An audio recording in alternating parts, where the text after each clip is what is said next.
Just like this, Lu Zhou ditched Xishang. It was around 5 o'clock in the afternoon when Lu Zhou went into Professor Li's car. They drove for 20 minutes before they arrived at the destination.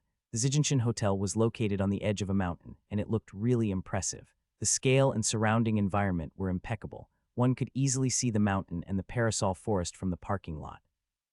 Lu Zhou did not know how many stars the hotel was, but it definitely was worth a few hundred million.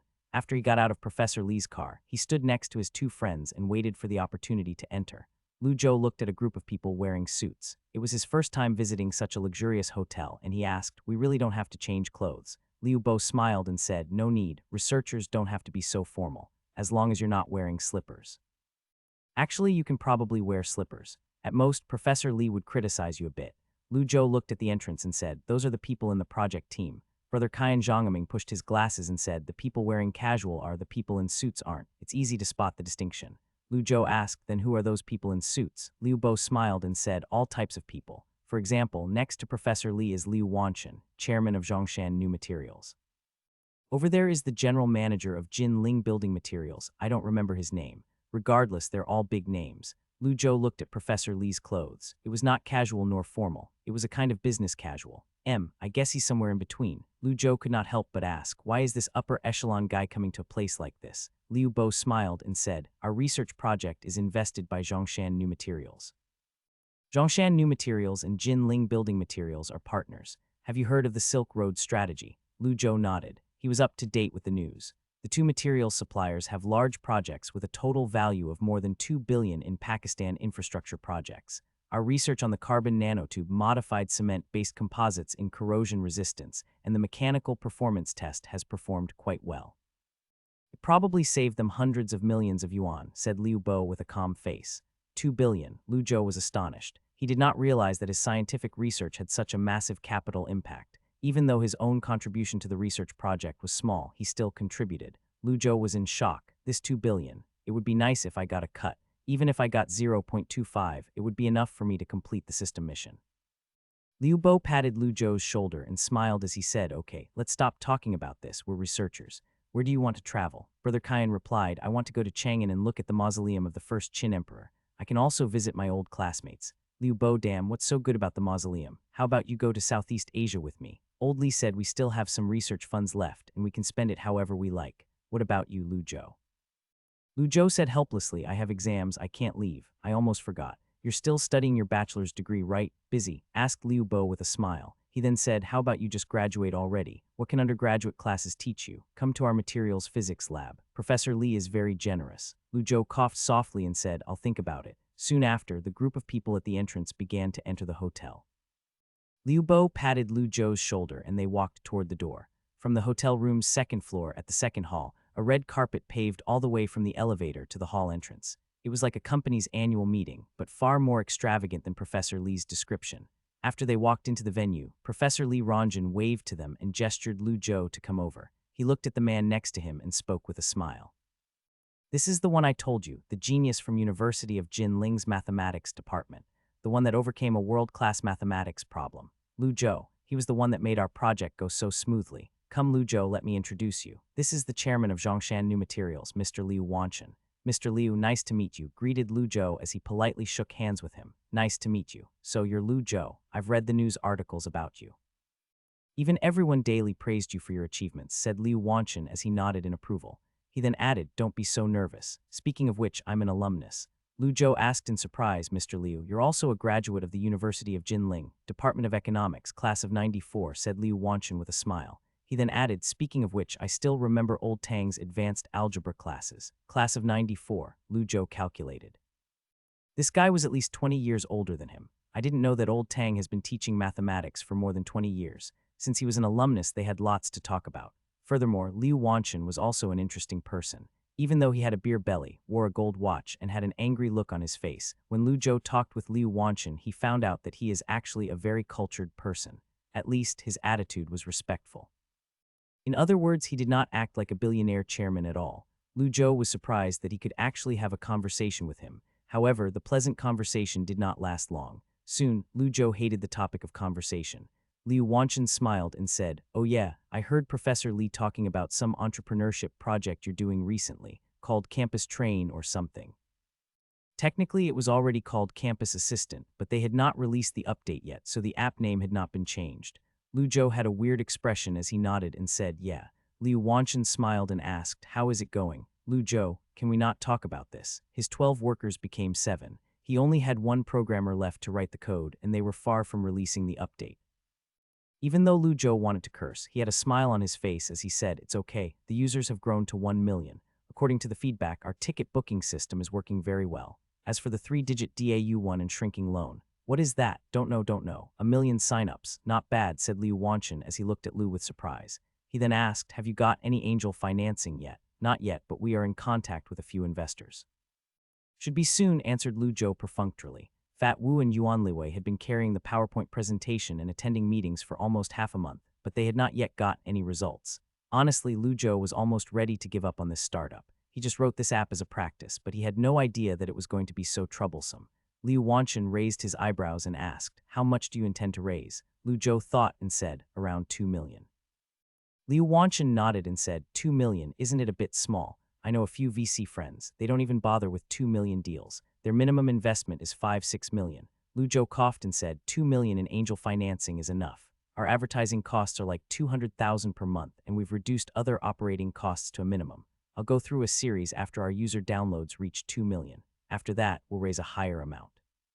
"Not bad, I guess you already have a plan in your mind," said Liu Wanchen as he smiled and nodded his head. He thought for a second before saying, "Okay, I'll invest 5 million. Lu Zhou, did I hear you wrong? I'll try and invest 5 million first." When he said those words, his tone was so casual as if he was buying a bicycle. This was the first time that Lu Zhou had met such a wayward investor. He did not look at bullet points or PowerPoint, nor did he even ask for the business model. Without even flinching, he opened with 5 million straight away. The things that Mrs. Yang taught Lu Zhou did not come in handy. Poverty once again limited his imagination. Liu Wanchen was a busy person, and he did not like to waste even a single day. He casually asked his secretary to come over, took Lu Zhou to the hotel manager's office, and printed a contract. There were templates for these types of contract, so he only had to modify the template.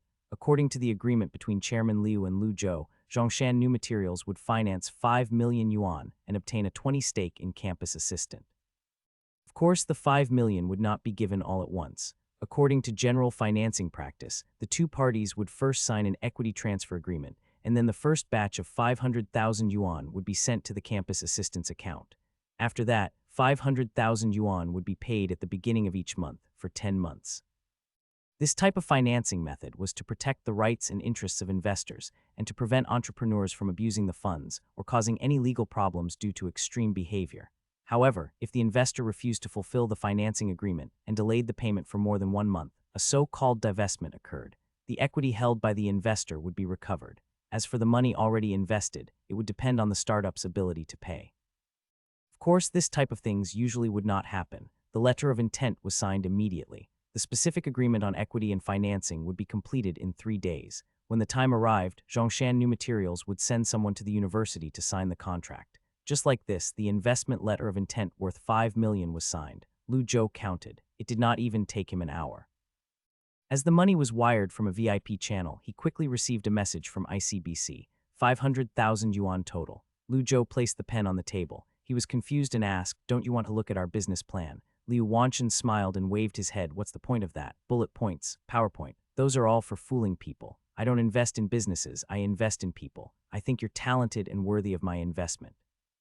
Even if I made a mistake, I would lose a car's worth of money." Lu Zhou was completely speechless. Maybe this is what rich people are like. He thought about that half a month where Fat Wu and Yuan Liwei were struggling and failing to get 2 million. And now, he chatted a few words and secured 5 million. Suddenly, there was an indescribable pleasant feeling blooming in his heart. Liu Wanchen talked a bit more with Professor Li before he left. After all, he had other important people to talk to. Professor Li looked at Lu Zhou, who was immersed in the knowledge of the 5 million yuan worth of investment, and he asked, "What surprised?" Lu Zhou nodded slowly. "It's just 5 million, what's so surprising?" said Professor Li Rongjin with a smile. He then added, "If you help me with a couple of projects, I could even help you with Series A funding." Professor Li looked at Lu Zhou's face of disbelief and did not say anything. Instead, he merely smiled and walked away. Even though the tables were filled with delicious food, Lu Zhou was unable to taste anything.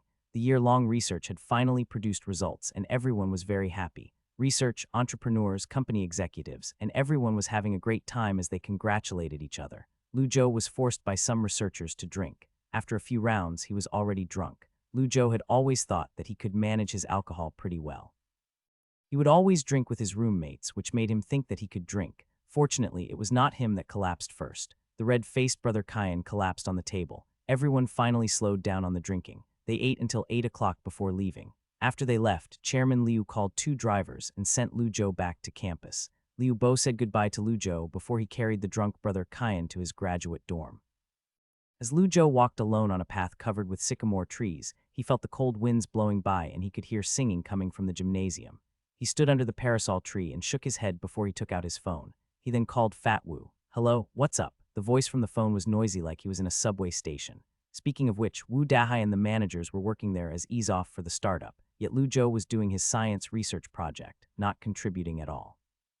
However, it seemed that Lu Zhou was the MVP. "It's done." When Fat Wu heard Lu Zhou's words, he asked, "What's done?" "Financing. Zhongshan New Materials invested 5 million. The other end of the phone went dead silent. After a while, Fat Wu coughed and spoke. "How much? I didn't hear you." 5 million. Fat Wu took a deep breath. 5 million. 5 million in angel financing. According to their original plan, they were happy to get 2 million in angel financing.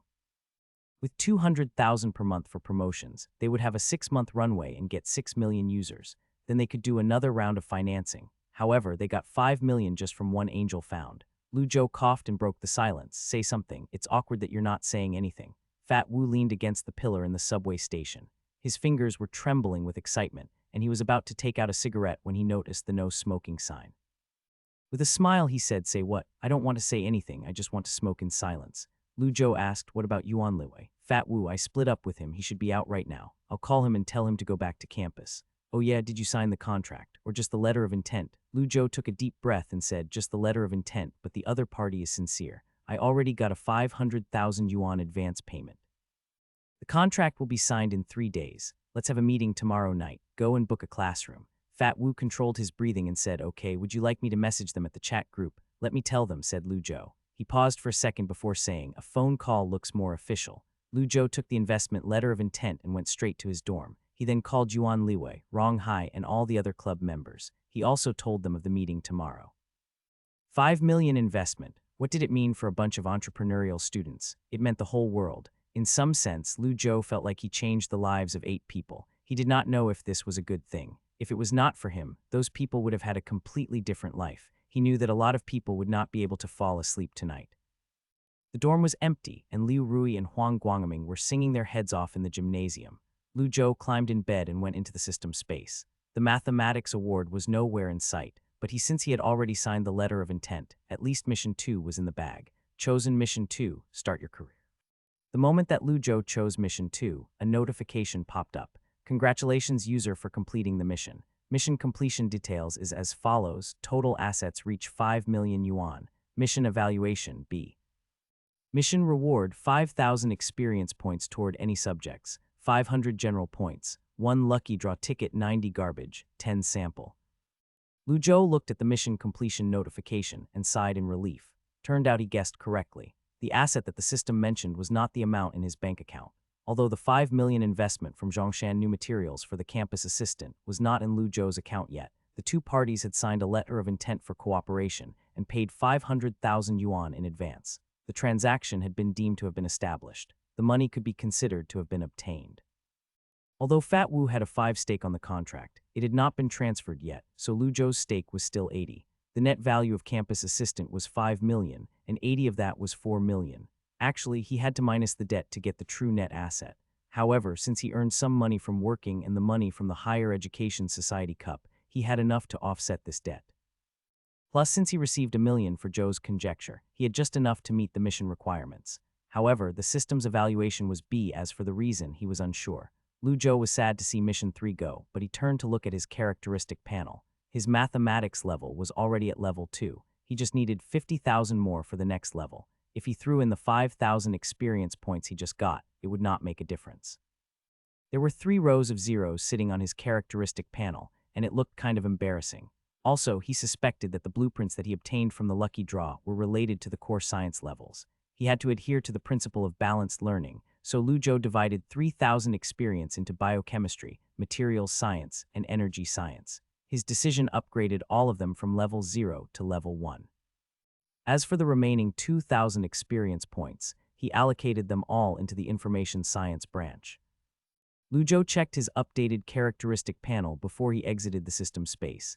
Next was the lucky draw. However, before the lucky draw, he decided to wash his face. However, washing his face did not seem to help much. Lu Zhou looked at the can-like object in the semi-transparent information screen. He could not help but kick the prize wheel. Damn, I got a can of Sprite this time. I'm so angry. Lu Zhou took a deep breath and calmed himself down before he opened the mission panel from the information screen. The 3 missions popped up in the center of the semi-transparent information screen. Mission 1, start your career. Description, capital is the torch that illuminates technological advancement. Angel financing is just the beginning, and there are rounds of ABCD financing waiting for the user.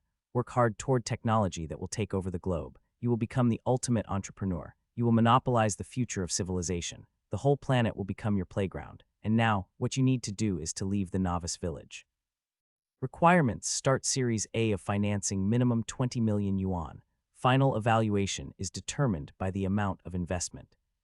Reward 1, experience points toward any subjects, 500 general points, 1 lucky draw ticket, 90 garbage, 10 blueprint. Mission 2, librarian is a great profession. Description, textbooks are the source of knowledge. Requirements, become a librarian. Reward 5,000 experience points toward any subjects, 200 general points, 1 lucky draw ticket, 95 garbage, 5 blueprint. Mission 3, the road to scientific research. Description, the academic road of research is long. It requires thinking and hard work. There is no shortcut. Requirements, complete a scientific research project without using general points. Come up with at least 1 patent. If a number of patents are generated, the patent in which the user has the most involvement with will be selected. Reward, experience points are determined by the value of patent and research. 500 general points. 24 hours of inspiration time can be used at any time. Lu Zhou wondered if the missions had a connection between them. For example, Mission 1 was obviously connected to his last mission. If 5 million yuan corresponded to 5,000 experience points, do 10 million yuan correspond to 10,000 experience points? It seems like a good deal if I can get billions of investments. Okay, that's not realistic. As for Mission 2, Lu Zhou was scared that he was going to get baited by the seemingly easy mission. If he became a librarian, he might receive unforeseen consequences. Lu Zhou looked at the rewards for Mission 2. It was too low for him, so he ignored it. As for Mission 3, Lu Zhou looked at the reward and was shocked. What is inspiration hours? He remembered that he received immersive learning hours before, but he did not know what it did. The system did not give any explanations about the inspiration hours. Lu Zhou looked at the mission description. The mission requirements were pretty easy. There were no rigid requirements for a specific scientific research field. Instead, he just had to create a patent. Carefully recalled that when he wrote his last thesis, he did not use general points. Professor Li Rongjin had recently submitted the final report, and there was still a long time until the conclusion report. He did not know if this could count toward his mission. If it did not, it would be a bit of a hassle. Lu Zhou thought for a long time. Finally, he chose the most cost-effective Mission 3. It was not just because of the mission's flexibility. He was also curious what the inspiration hours would do. If Professor Li Rongjin's project did not count, then he would just have to find another research team to join. He believed that with his abilities, he would be able to find a good research team. Even if he could not find one, he could just apply for a research project himself, right? Lu Zhou accepted the mission before he left the system space. He then opened his computer and logged onto the website of Computational Materials Science. After all, this was not his first time submitting a thesis, so he swiftly filled in his personal data and uploaded his thesis. At this moment, the dorm door was pushed open. Shi Shang was carrying a guitar and flowers as he walked in confidently. Once Lu Zhou uploaded his thesis, he was about to ask how Shi Shang's singing went, but Liu Rui suddenly entered the dorm and shouted excitedly. Damn Zhou, Shi Shang was really nutty today. Huang Guangming came in last. He was smirking as he said slyly, can't believe someone would give this ugly-ass flowers. Hey, what did you just say? Said Shi Shang unhappily. He slammed his fist down on the table and said, I'll sit under your bed tonight and play the guitar all night. Brother, I was wrong, forgive me. Shi Shang, forgive me, please. Fine, fine, said Shi Shang as he rubbed his nose. He then placed the flowers in a toothbrush cup. Lu Zhou wanted to capture Shi Shang's face and give it to Zio AI as an expression emoji.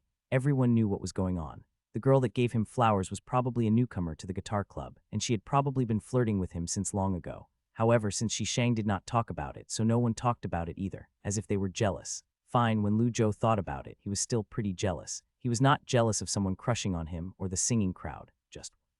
Since he was horrible at singing, Lu Zhou was jealous of anyone that could sing.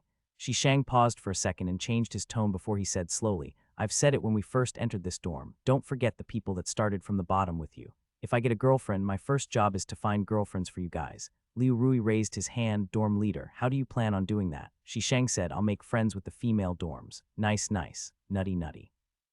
Like this, Shishang talked shit until midnight. In the end, Lu Zhou barely even listened properly. Once he uploaded the thesis, he prepared the PowerPoint for tomorrow's meeting. It was already 1 o'clock in the morning when he put his laptop aside. Lu Zhou was about to go to sleep when he suddenly remembered something. He opened his WeChat and went to his friend's news feed. The latest post on his news feed was from 3 hours ago, and it was from Shishang. It was only one sentence. It basically said, oh, I got confessed to again. Sorry, you're a nice person. Lu Zhou sighed after he read this. This ending was expected. He felt bad for this honest boy. The next day at Building A Activity Room, in the meeting, Lu Zhou fulfilled his promise. He took 20 of his shares and distributed it to his entrepreneurial partners. In addition to the 5 promised to Fat Wu, Yuan Liwei and Rong Hai also each got 5. As for the remaining 5, they were distributed to the remaining 5 people. The 500,000 yuan advance payment had already been paid. They could use this money to rent office space, hire programmers, upgrade servers. Campus Assistant Club would further expand now. Next was the personnel arrangement. The technical manager was still Rong Hai. However, Lu Zhou learned from other startups and changed his title to Technical Director, or CTO, which sounded better. The same manner, he also changed the General Manager title to CEO. What was surprising was that everyone thought Lu Zhou would appoint Wu Dahai as CEO, but instead he appointed Yuan Liwei. Everyone was slightly surprised when they hear Yuan Liwei's position. Of course, this business school genius was only surprised for a second, but he quickly restored his calm. Indeed, this was the most sensible choice. The equity allocation and personnel appointments were over. From now on, things would be different. Not only were they members of the Campus Assistant Club, or just a part of the entrepreneurial team, but they were also the shareholders of Campus Assistant. The future development of Campus Assistant would be closely related to their own interests. Before the project went profitable or received its Series A financing, the salaries of all the workers were only a symbolic yuan. No one could sell their shares within 3 years. Lastly, in order to prevent loss of equity due to personnel changes, Lu Zhou made a special provision. If someone left the team in the future, the board would start a voting process. When the number of votes was greater than 2/3, the company would be able to purchase shares from the other party at the most recent financing price. The company would be able to deposit the shares in the equity pool for rewards to other executives. This was also a way to avoid the possibility of competitors buying shares at a premium. Once everyone left after the meeting, Lu Zhou found Wu Dahai and talked about his job title.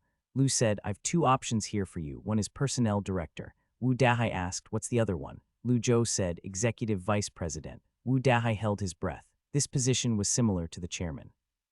The difference was that the chairman was usually the largest shareholder, but the board members were selected by the executive vice president. In terms of power, there was not much difference between the two. Fat Wu went silent for about a minute. He did not make a choice, but instead he asked, what about you, me? Lu Zhou laughed. He actually thought about this decision a long time ago, even before he decided to give 20 equity to his other entrepreneurial partners. Yuan Liwei would be CEO, responsible for the company's specific operations. Fat Wu would be the executive vice president, who would be responsible for coordinating the relationship between shareholders and to make decisions on behalf of the board while being in line with the common interest of shareholders. With these 2 big positions, as long as they did not have any conflicts, the entrepreneurial team could survive without their founder. In fact, this might even be better. Rather than the management of a business, Lu Zhou felt that his ability was more suitable for scientific research. Although entrepreneurship sounded interesting, a person's energy was limited. He had to use his limited energy in meaningful places. This was why Lu Zhou did not choose Mission 1 and chose Mission 3 instead. Lu Zhou thought for a long time and felt like the title of the large shareholder was more suitable for himself. If in the future he needed money for research, he could still sell his shares. The best would be for Fat Wu to lead Campus Assistant and make the company go public. Of course, this was just a wish. All Lu Zhou could do was to send Fat Wu to the racing line. I want to continue my studies, answered Lu Zhou. After a pause, Lu Zhou continued, the stage for you is already built, that's all I can do. Campus Assistant's future depends on you. Fat Wu was dumbfounded after he heard Lu Zhou. What kind of management chose to leave the company at its early stages? Even though Wu Dahai was a pretty good second in command, Still studying, you're already a millionaire. Can you make us go public by studying? Said Fat Wu with a smile. He also wanted to add, you're learning the mathematics of all things. Lu Zhou looked at Fat Wu and sighed. Why are you exaggerating? We just got angel financing and you're already talking about going public. There were millions of companies that could not get financing and millions more that could get financing. The ones that could go public were literally 1 in a million. They would be lucky to get Series B financing. Lu Zhou shook his head and said, nope, studying won't make us go public. Fat Wu slapped his thigh and said, that's what I'm saying, but said Lu Zhou. He paused for a second before saying, one day I'll be so nutty that others will beg me to go public. Fat guy Wu, why is he so cocky? He just wanted to say jerk. The saddest thing in life, Wei Feng could not sleep last night. The meeting today made him so excited that he forgot what was going on. In the meeting, club president Lu Zhou announced the news of financing. Not only that, but he also fulfilled his previous promise of equity. From today, Wei Feng would be one of the shareholders of Campus Assistant. Even though he only had 1.3 equity, it still made him proud and excited. His month-long of persistence and trust was not for nothing. When he went back to his dorm, his roommates were playing video games. His friends saw him come back and they smiled as they asked, Brother Feng, where did you go? Why aren't you playing with us? I had a club meeting, you guys play. I still have some stuff to do, said Wei Feng with a smile. He learned more in the past month than his last semester. He could not learn those valuable software development skills in class. Not only this, their entrepreneurial team had geniuses from each department. He felt like he lacked strength. He was the only programmer other than Rong Hai that did not leave. Otherwise, he would have never gotten the role of deputy technical manager. It was like this 1.3 stake lit his ass on fire, forcing him to run forward. Earlier, he went to the library and borrowed 2 books that Rong Hai told him to read. When he came back, he decided to use his spare time to learn some advanced algorithms. Even though he was not particularly talented, he knew that if he worked hard, he could catch up to other people. Another meeting. I told you the club is a waste of time, said Li Ruige while clicking on the mouse. Even though Li Ruige was from another dorm, he would move his laptop to this dorm to play video games. Wei Feng was unhappy when he heard him and he said, it's not a waste of time. I feel quite fulfilled in the club. Normally, Li Ruige would let this go. But today he could not pretend like he did not hear anything. Li Ruige smiled and said arrogantly, oh, is it not a waste of time? Fat Wu pretends to be nice, but he's just a sleazy salesman. He talks about deals with you all day, but did you get anything practical? Also, the founder is even worse. I'll admit that he's good at mathematics, but what management skills does he have? What kind of leader is he? And Yuan Liwei. Wei Feng smiled and said, practical. Does equity counts as practical? Li Ruige was about to activate his ultimate ability, but his finger slipped and almost pressed flash. He was proven wrong. This was awkward. Li Ruige snorted and said, share. Did he promise you some more shares? He's just scamming you. Wei Feng deliberately said, he's not scamming me. He gave me the shares today. The contract is right here. Do you want to see it? The other roommates were interested and they interjected in surprise. Damn, Brother Feng, you're nutty. Nutty, I'll have to call you chairman from now on. Wei Feng blushed and said, what chairman? I'm just a worker. 1.3 equity. 1.3 is pretty good. Jack Ma only has 8. Yeah, not bad at all. Buy us food. The last sentence was an important one. They did not care about the shares. Who would know if the tiny company would actually pay dividends? They cared only about the food. Of course, one person cared. Li Ruige had not expected that within half a month of him leaving, everyone that stayed would be given shares. He suddenly felt lost and distorted. Of course, he was also jealous. However, he did not show it on his face. Li Ruige looked at Wei Feng's smug face and said, it's just a startup company. It's all debt. What's the point of equity? It's not like they're paying you. You're working for them for free. Wei Feng laughed and did not say anything. If Li Ruige knew that Campus Assistant just received a 5 million yuan financing round, he would go crazy. Wei Feng did not want to waste time with him as he had more productive things to do. He did not mention the financing round at all, early morning in December. A WeChat marketing account called Chicken Wen scrolled through his news feed. From a debt of 500,000 to receive financing of 5 million yuan, this is a story about a guy the same age as you. There were quite a few articles with similar titles. This was a premeditated promotion, and the impetuous atmosphere was spreading. At the same time, the name of Campus Assistant was also being marketed. All of this marketing was planned by Yuan Liwei with the marketing budget of 400,000 total. This business genius that won the Internet Innovation Design Competition was indeed pretty good at managing businesses. He had already learned the in and outs of WeMedia marketing. Judging by the users' feedback, the marketing could be said to be quite successful. The results that were achieved far exceeded the 400,000 budget. It already passed the Superclass Schedule app. At the same time, Campus Assistant used this popularity to launch the update. Version 1 was officially named Campus Assistant. All of the previous Campus Assistant functions were ported onto the Campus Assistant app. It would soon be January, the back-to-school season. Campus assistant would be more popular than campus train. Due to this, Yuan Liwei was full of confidence. Lu Zhou gave the title of the president of the club to Fat Wu, and he himself retired from management. He cooperated with the CEO and posted a blog on CEO Lu Zhou's Weibo account, which had more than 300,000 followers. It was not a blog, but more of an advertisement. Campus Assistant 1, go check it out. Although this time it did not go on trending, Lu Zhou saw the comments section blow up. Why, isn't Campus Train dead? Why is it alive now? Tears tears. Please, genius, go research your mathematics. Tears tears. Male god, do you still need a girlfriend? Oh my god, the genius was followed by Miss Jai. The saddest thing in life is watching others show off their wealth. This genius is talented, has money, has love. I just want to smoke a cigarette in peace. Wasn't there a guy that bet CEO Lu would never raise $1 million? The million is now 5 million. This guy studies mathematics, solved a world-class mathematics problem, wrote a program, raised a few million. Tears. I think I went to a fake university. Lu Zhou looked at the comments and was a little worried for his fans. He thought about it and decided that being bragged to like this was not easy. However, they still followed him despite the bragging, so they must really love him. Lu Zhou did not say anything and turned off his phone. He put his blanket over his head and he nearly laughed out loud. After checking the mailbox every night, Lu Zhou finally received a reply from Computational Materials Science. The technical editor informed him that his thesis had passed the peer review process and would be published in the latest issue of the journal. In the reply email, a comment by the reviewer manhwaedit was attached. It only contained one word. Interesting. Is that good or not? At least give me an evaluation. Why is his reply so simple? Lu Zhou shook his head. He was curious, so he turned on his VPN and used Google to search Mr. Bondi. When he saw the search results, he was shocked. The freak, he's a professor from MIT, quantum dot technology in the field of nanomaterials research, Raymond and Beverly Sackler International Prize winner. What a guy. Too good, too good. Lu Zhou chatted for a bit with Zio AI and saw that it was getting late, so he turned off his laptop before going to sleep.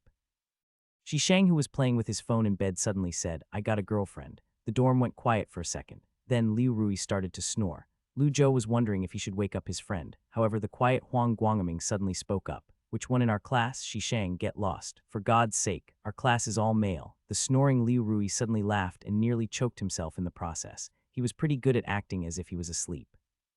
He nearly fooled Lu Zhou, but his laugh was too loud. Huang Guangming coughed and said, let me ask you something. Shishang, what department is she? Shishang said, Foreign Languages Department. Huang Guangming said with a surprised tone, oh my god, the one that gave you flowers at the Jin Autumn singing show. Nice. Shishang rubbed his nose and smiled smugly. She's pretty, right? Sure. Remember our agreement. Group date, laughed Huang Guangming as he slapped his legs. Liu Rui could not pretend to be asleep anymore, and he said, yeah, remember. Lu Zhou smiled but did not say anything. Ah, what a bunch of animals. If I really take these animals on a group date, they'd be so embarrassing. I know these guys too well. Let's wait until next year when school starts. Exams are coming soon. I promise you I'll get you guys a group date within the first 2 weeks of next semester. I'm not lying, said Shishang. Liu Rui, nice.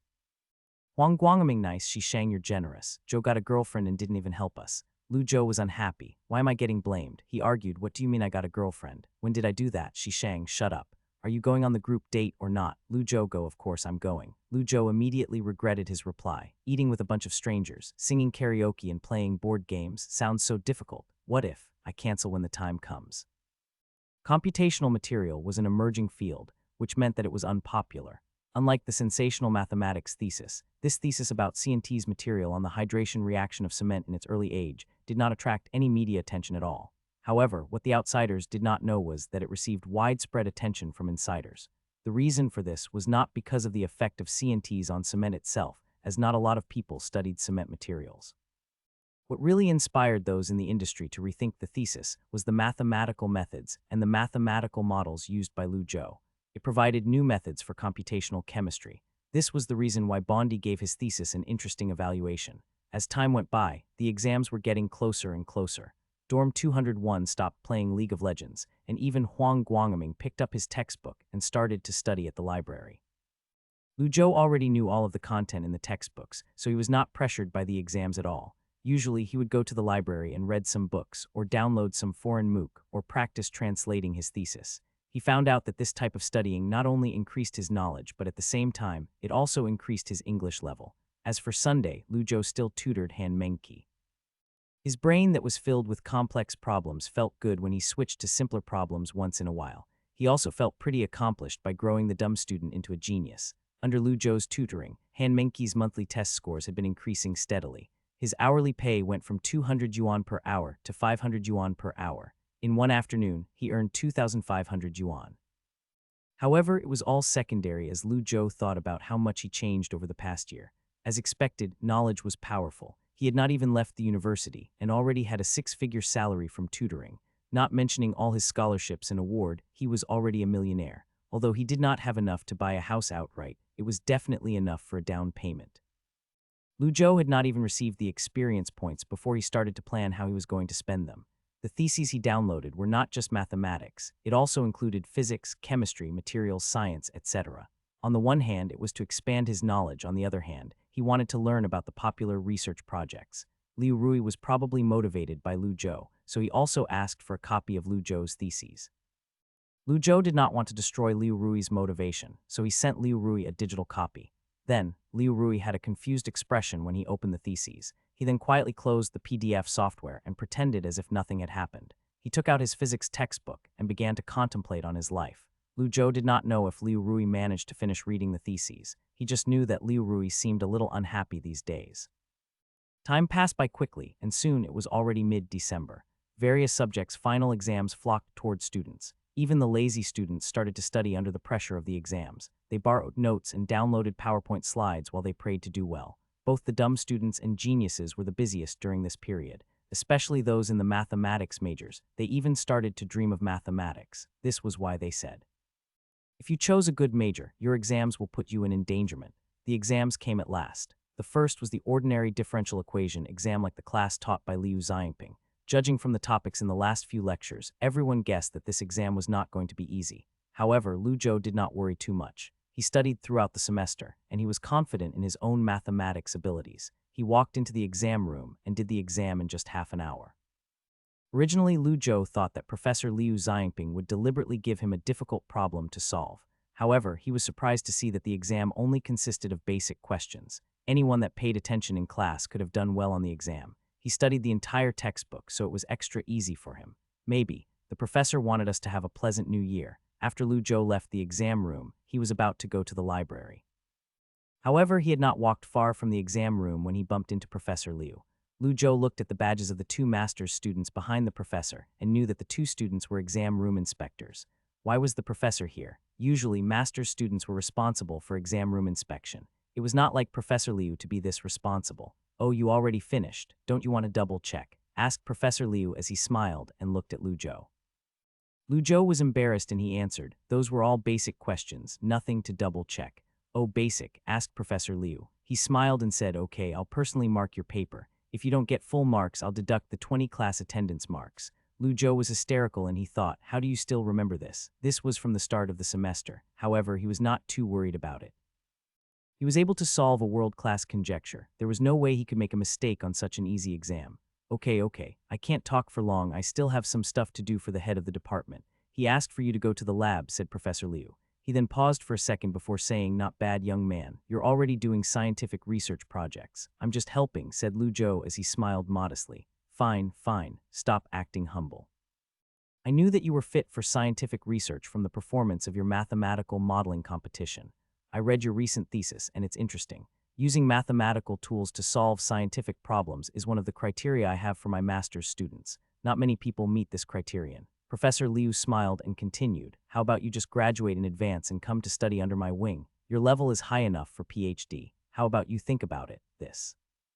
"Sorry, Professor Liu, I can't give you an answer. I still haven't thought about which field I want to get into," said Lu Zhou as he coughed and smiled embarrassingly. The master's student standing behind the professor had a blank expression on his face. However, deep inside, he was raging. "Why does this professor like you so much? Why can't you just give an answer, asshole? You know how lucky you are." He wanted to curse at Lu Zhou. Coincidentally, hundreds of kilometers away in the University of Zhai, a lot of people also wanted to swear. Yesterday, the research project on carbon nanotube modified cement-based composite materials, conducted by the Institute of Materials Research from Jinling University, was passed. 20 minutes ago, the project leader Yu Hongkang announced the news. Their research team also studied carbon nanotube modified cement-based composite materials, so it was undoubtedly bad news for them. This meant that nearly half a year's worth of research was wasted. Their mechanical tests for the sample was completed. However, now, no one wanted to analyze the Fourier infrared spectral data. It was because they no longer needed to. In order to reduce losses, they had to use existing research to find some conclusions. Professor Yu Hongking gave everyone on the project team a vacation, but not a single person left the lab. The guys held their head low and a guy said, "I'm sorry." His name was Wang Qi. He was a graduate student from the Materials Science and Engineering School. He had a double bachelor's degrees in applied mathematics and materials chemistry, and he was considered a super genius. For his master's studies, he chose the more advanced computational material science as his main direction. After entering Yu Hongkang's research team, he quickly obtained the respect of the research group with his mathematical talents. However, at this crucial moment, he dropped the ball. Although he also used mathematical tools to analyze the Fourier infrared data, he was blinded by some results. Therefore, he missed the clues that should not be missed. No one blamed him, but he blamed himself. Professor Yu shook his head and said, "No, this isn't your fault. The University of Jinling was ahead of us in this research. Last time, China Advanced Materials Society held an academic exchange meeting in Hangzhou. I met Professor Li Rongjin at the meeting and exchanged a few words with him. I had had a bad feeling about this back then. Now it seemed that his feeling was correct. Perhaps he should not have competed against the University of Jinling. He was not strong in this field. Did they lose solely because of Wang Qi? Impossible. All of the good universities had research teams led by top professors, and no one in the team was talentless.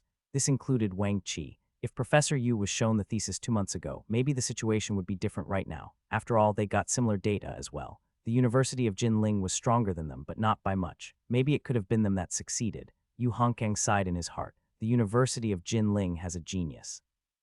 If only this genius was at Zhai University. After Lu Zhou left Professor Liu, he walked to the Carbon Nanotubes Institute and found Professor Li Rongjin's laboratory. The two brothers were not here, but Lu Zhou knew from his news feed that they were traveling. Professor Li pulled out the drawer and took out a note. He then wrote a few lines before he stamped it. He placed this note on the table and smiled as he said with a relaxed tone, "I don't have much else to give you, so I'll give you this money as a reward. Take this 50,000 yuan. Lu Zhou had not expected it at all. 50 grand was quite a lot, as even the national scholarship was only 8 grand. The more important part was that the graduate students working for the professor only got 500 or 600 a month. Sometimes, the professor would even take this money away for research funding. Therefore, Professor Li was considered very generous. Professor Li smiled and waved his hand as he said, "Don't thank me. I'm the one who is supposed to be thanking you." The professor cleared his throat and said, "In recent years, the production process of multi-walled carbon nanotube materials has continued to make progress. Prices have fallen more and more while the pace of commercialization is accelerating, especially in the field of composite materials. Although the cost is higher than carbon black, the price-performance ratio is quite good. I talked with the boss of Zhongshan New Materials some time ago, and I feel that there is still a lot of market cap to be taken in this field. After the end of the year, I will probably open a research project to do electrode materials research. Are you interested?" Lu Zhou thought and said, "I'll tell you later. I don't know if I have the free time." He could not make promises for the future. He still had to go to the Princeton Mathematics Conference in 2 months. There might be something waiting for him after the conference. Plus, the system might give him some strange missions to do. Even though he wanted to participate in this kind of research project to boost his academic experience, he decided to wait and consider more carefully. Professor Li smiled and said, "Okay, I guess I'll ask you when the time comes. Okay, there's nothing for you to do here. Go do your own stuff." With that, Lu Zhou left the lab and went to the library. He opened his laptop and was about to continue to read the thesis when suddenly, he noticed that the guy next to him used the campus assistant lock screen feature. Lu Zhou could not help but smile. It seemed that Yuan Liwei's marketing plan was successful. This was not the first time that Lu Zhou saw someone using his app. Lu Zhou then opened Baidu and typed in Campus Assistant before he clicked search. He wanted to see the download numbers. However, he saw a news article appearing in his search results. Zhongshan New Materials 300XXX Finance's Campus Assistant app continues to bring internet and campus to the university market. What is this? Lu Zhou did not know a lot about the securities market. He only knew that he could buy and sell stocks on there. As he was curious, he opened the article. The day before yesterday, Zhongshan New Materials made a major breakthrough in the technology of carbon nanotube modified cement-based composite materials and successfully registered 2 patents. This resulted in the stock price rising. There has been a lot of good news recently. Zhongshan New Materials used idle funds to invest in Campus Assistant. Lu Zhou skipped the long article and went to the end. Suddenly, he raised his eyebrows. Oh my, the news just came out, and the stock of Zhongshan New Materials rose by 5.6. The market cap grew by 300 million. Damn, it's only a 5 million investment. Why has it risen so much? Lu Zhou thought of the 50,000 yuan check that Professor Li gave him and felt ignorant. In comparison, that money he was given was so little. He closed the website and continued to read the thesis. Capitalism is so evil. While Lu Zhou was reading theses inside the library, a classroom inside the teaching building not far away rang, thus indicating that it was the end of the exam. Wei Feng checked his name on the exam again before he handed in his advanced algebra paper. He then took his backpack and walked out of the exam room. He was about to go to the cafeteria when he bumped into Li Ruige. Li Ruige looked like he was looking for him. Brother Feng, are you free? Wei Feng looked at him suspiciously as he asked, why? Li Ruige coughed and said, can you do me a favor, just spit it. Wei Feng said, just tell me, if I can help you, I'll help you. If not, there's nothing I can do. Li Ruige smiled awkwardly and said, the thing is, I thought about it. I think I still need to practice my programming. I shouldn't have left. Do you still need someone in your team? I want to join back. Wei Feng smiled and said, sure, go to Fat Wu. He's the club president. Li Ruige was anxious, I asked him, but he didn't agree. How about you help me to persuade him? Sorry, I can't help you with this, said Wei Feng as he interrupted him. He then said, don't you remember what you said to me before you left the club? I was trying to convince you not to leave. Why did you leave? Wei Feng was speechless. You were the one that left. You don't deserve to come back. Campus assistant received 5 million in financing round. After the update, the user downloads and DAU numbers were increasing exponentially. Anyone that wanted to join the team had to be truly talented. If one missed the opportunity, one would not be able to have it again. Although it was somewhat hurtful to say it, the fact was that Li Ruige's strength was not even enough to run errands. Wei Feng was responsible for the team. He could not just let a talentless kid join for no reason. Wei Feng turned around and walked away. Li Ruige was ruthlessly rejected, and he did not speak for a long time. His face was full of sorrow and jealousy. Finally, he managed to speak. Damn, what the hell, just a SHTTY startup, who cares? Lu Zhou did not stay at the library all night today. He went to eat noodles at the cafeteria before he went back to his dorm. He had not even entered the dorm when he heard a loud discussion about the exam questions. However, the second he entered the door, all of the discussion stopped. There was no choice. A discussion had to be evenly matched. When Lu Zhou walked in, they went silent. Oh, you guys can continue. I'm not participating. Just pretend like I'm not here, said Lu Zhou awkwardly. Shishang coughed and said, let's change the topic. Zhou, how did you do in the exam yesterday? Lu Zhou thought for a second before saying, I did okay. When the three animals heard him, they stopped talking about the exam questions. Instead, they all returned to their seats and went on their laptops. Huang Guangming, full marks, full marks. Shishang sighed, full marks, no doubt. Liu Rui, let's play league. I want to play attack damage carry. I heard ability power carries are also strong. Shishang, get lost. Liu Rui's Lu Zhou. The music of Summoner's Rift came on and the dorm became lively again. Lu Zhou took off his clothes before he went to take a shower. Once he was done, he climbed back into bed and laid down. Shishang was in a team fight, and when he saw that Lu Zhou was already in bed, he asked, Zhou, why are you sleeping so early? I'm a bit tired, I'm just laying down. Shishang, oh, I told you to sleep at a normal time, but you didn't listen. See, now you're facing the consequences.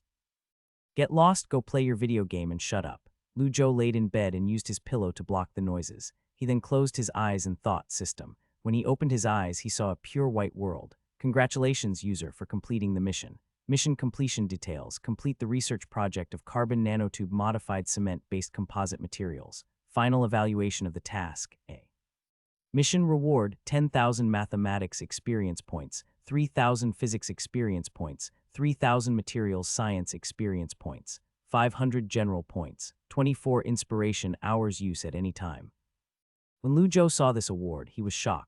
Total of 16,000 experience points. He had only got 10,000 mathematics experience points when he solved Zhou's conjecture. Once he thought about it, it all made sense. After all, according to the description of the mission, the experience points were determined not by the academic value of the thesis, but by the value of the research project and the user's contribution to the project.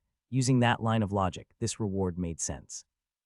After all, this project had more than 2 billion yuan behind it. Even 10 was 200 million yuan. Also, proving Zhou's conjecture probably had some kind of mission reward debuff, since Lu Zhou got the solution as a blueprint. The system's rules were very confusing. It only gave the lucky draw probabilities. Lu Zhou had to figure everything else himself. This time there was not even a lucky draw ticket. Instead, it was a 24 inspiration hours reward. Did it promote thinking ability? Even though he was very curious as to what kind of experience inspiration time was, he could not use it in the dorm. 24 hours was not a lot. He planned to use it when he got stuck on a problem. After Lu Zhou received the mission rewards, he opened up his characteristic panel. Core Science A Mathematics, Level 2, 12,000 50,000. B. Physics, level 150, 110,000. C. Biochemistry, level 1, 0, 10,000. D. Engineering, level 1, 0, 10,000. E. Materials Science, level 1, 3,000, 10,000. F. Energy Science, level 1, 0, 10,000. G. Information Science, level 1, 2,800, 1,000. General points, 1975. Lu Zhou was close to leveling up physics, so he felt pretty good. In the past, he thought that physics was useless, and he could upgrade it later. However, now, he decided to level up mathematics and physics at the same time. Lu Zhou silently prayed before he opened his refreshed mission panel. Mission 1, Slam Dunk. Description: even though learning is important, health is more important.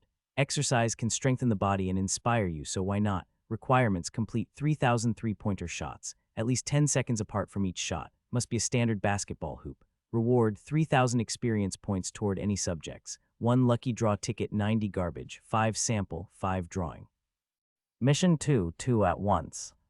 Description: a real genius is never afraid of challenges. Requirements: register for 2 national level or above competitions. Evaluate and compare your competition results. Reward: reward is based on the amount of value in the competition and results. 1 lucky draw ticket, 85 garbage, 10 sample, 5 drawings. Mission 3, description: the prosperity of knowledge lies in communication and in the collision of ideas. Academic exchanges are an opportunity to communicate with geniuses. Requirements: participate in 1 academic conference and complete the following actions. Make a presentation on stage, present an academic poster, listen to the lecture, communicate with geniuses, etc. Reward: type of subject experience points is determined by the type of academic conference. Reward amount depends on the degree of participation. 1 lucky draw ticket, 80 garbage, 10 sample, 8 drawings, 2 unlock technology branch. The first mission was difficult, 3,000 three-pointers. Lu Zhou had not shot that many three-pointers in his life. As for dunking, he could do it standing on a chair. He calculated that it would take him more than a month to complete this. 3,000 experience points was a bit too low. He ignored the first mission and focused on the other 2. Finally, he chose the most cost-effective mission 3. Entering in 2 competitions and doing well in them was not difficult for Lu Zhou, but the selection and evaluation period was too long. He had a Princeton Mathematics academic conference coming up in early February, and it would be easy to complete the mission there. Lu Zhou selected mission 3 and left the system space. He had lots to prepare for the academic conference. Obviously, he had to do the PowerPoint, and he had to make the academic poster. The most crucial part was his.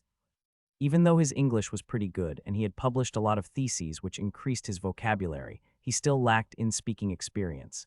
He still had 2 months, and he decided to grind his English within this time. He would also complete TOEFL in the meantime. A genius can never have too many certificates. The ordinary differential exam started the exam week. Next was mathematical analysis, complex analysis, and discreetly the students were all complaining.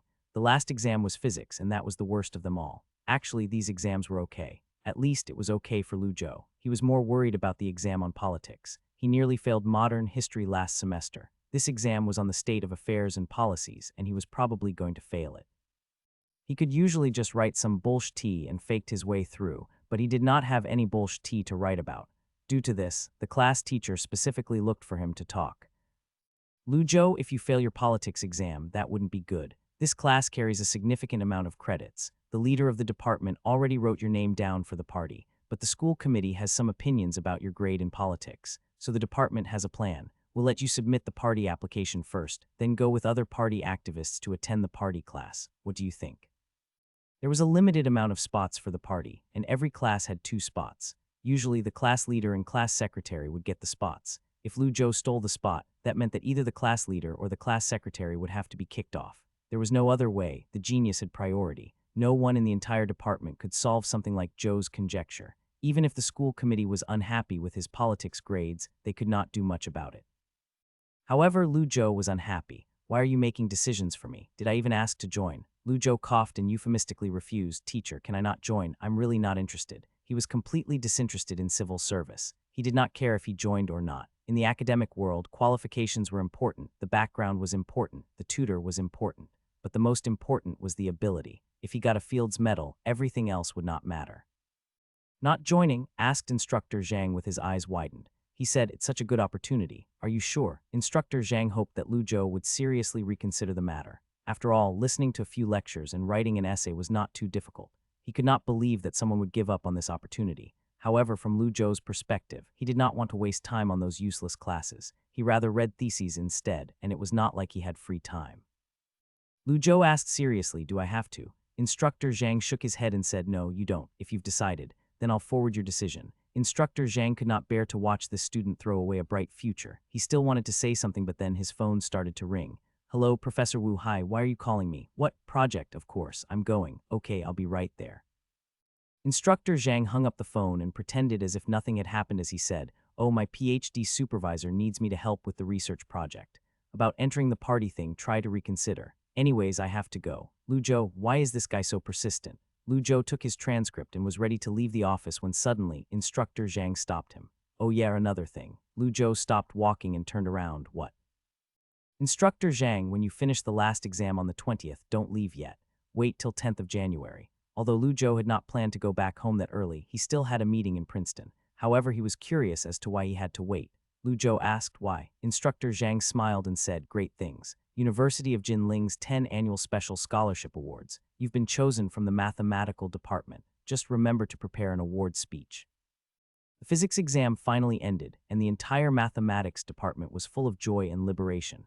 Regardless of the exam results, the exams were finally over. At the same time, graduate entrance exams also came to an end. The fourth-year students could finally relax. Chen Yushin and Lu Zhou were at the KFC near the campus. They sat across from each other and each had a set of hamburger meal. Unexpectedly, both of them loved fast food. Lu Zhou asked, "How was the exam?" Chen Yushin smiled and said, "Fantastic. I think I can start preparing for the interview." Lu Zhou, impressive. Chen Yushin said confidently, "Of course. How about you?" Lu Zhou sighed and said, "Other than politics, the other subjects were pretty easy, so probably full marks." Chen Yushin sighed, "Full marks, you're too good. I almost forgot that you're the smartest mathematical student in our school." If a professor could come up with a question that you couldn't solve, that professor would probably get a promotion. As he listened to her, Lu Zhou nearly choked on the Coke. He said, "You're exaggerating." "Maybe," said Chen Yushin before she sipped her Coke and looked at him with a smile. She then said, "Speaking of which, little brother, next year it's going to be your last second-year semester. Do you have any plans for your future?" Lu Zhou thought and said, "Right now, I still haven't planned anything, but I am considering getting a physics degree as well." Chen Yushin, "Wow, physics and mathematics, they're pretty different, right? Can you do them both at once?" Lu Zhou, "Should be fine. If you understand mathematics, most of the physics questions aren't that hard to solve. After all, physics equations are derived from mathematics. What else? Do you want to study abroad? I heard Princeton has a high status in the field of mathematics.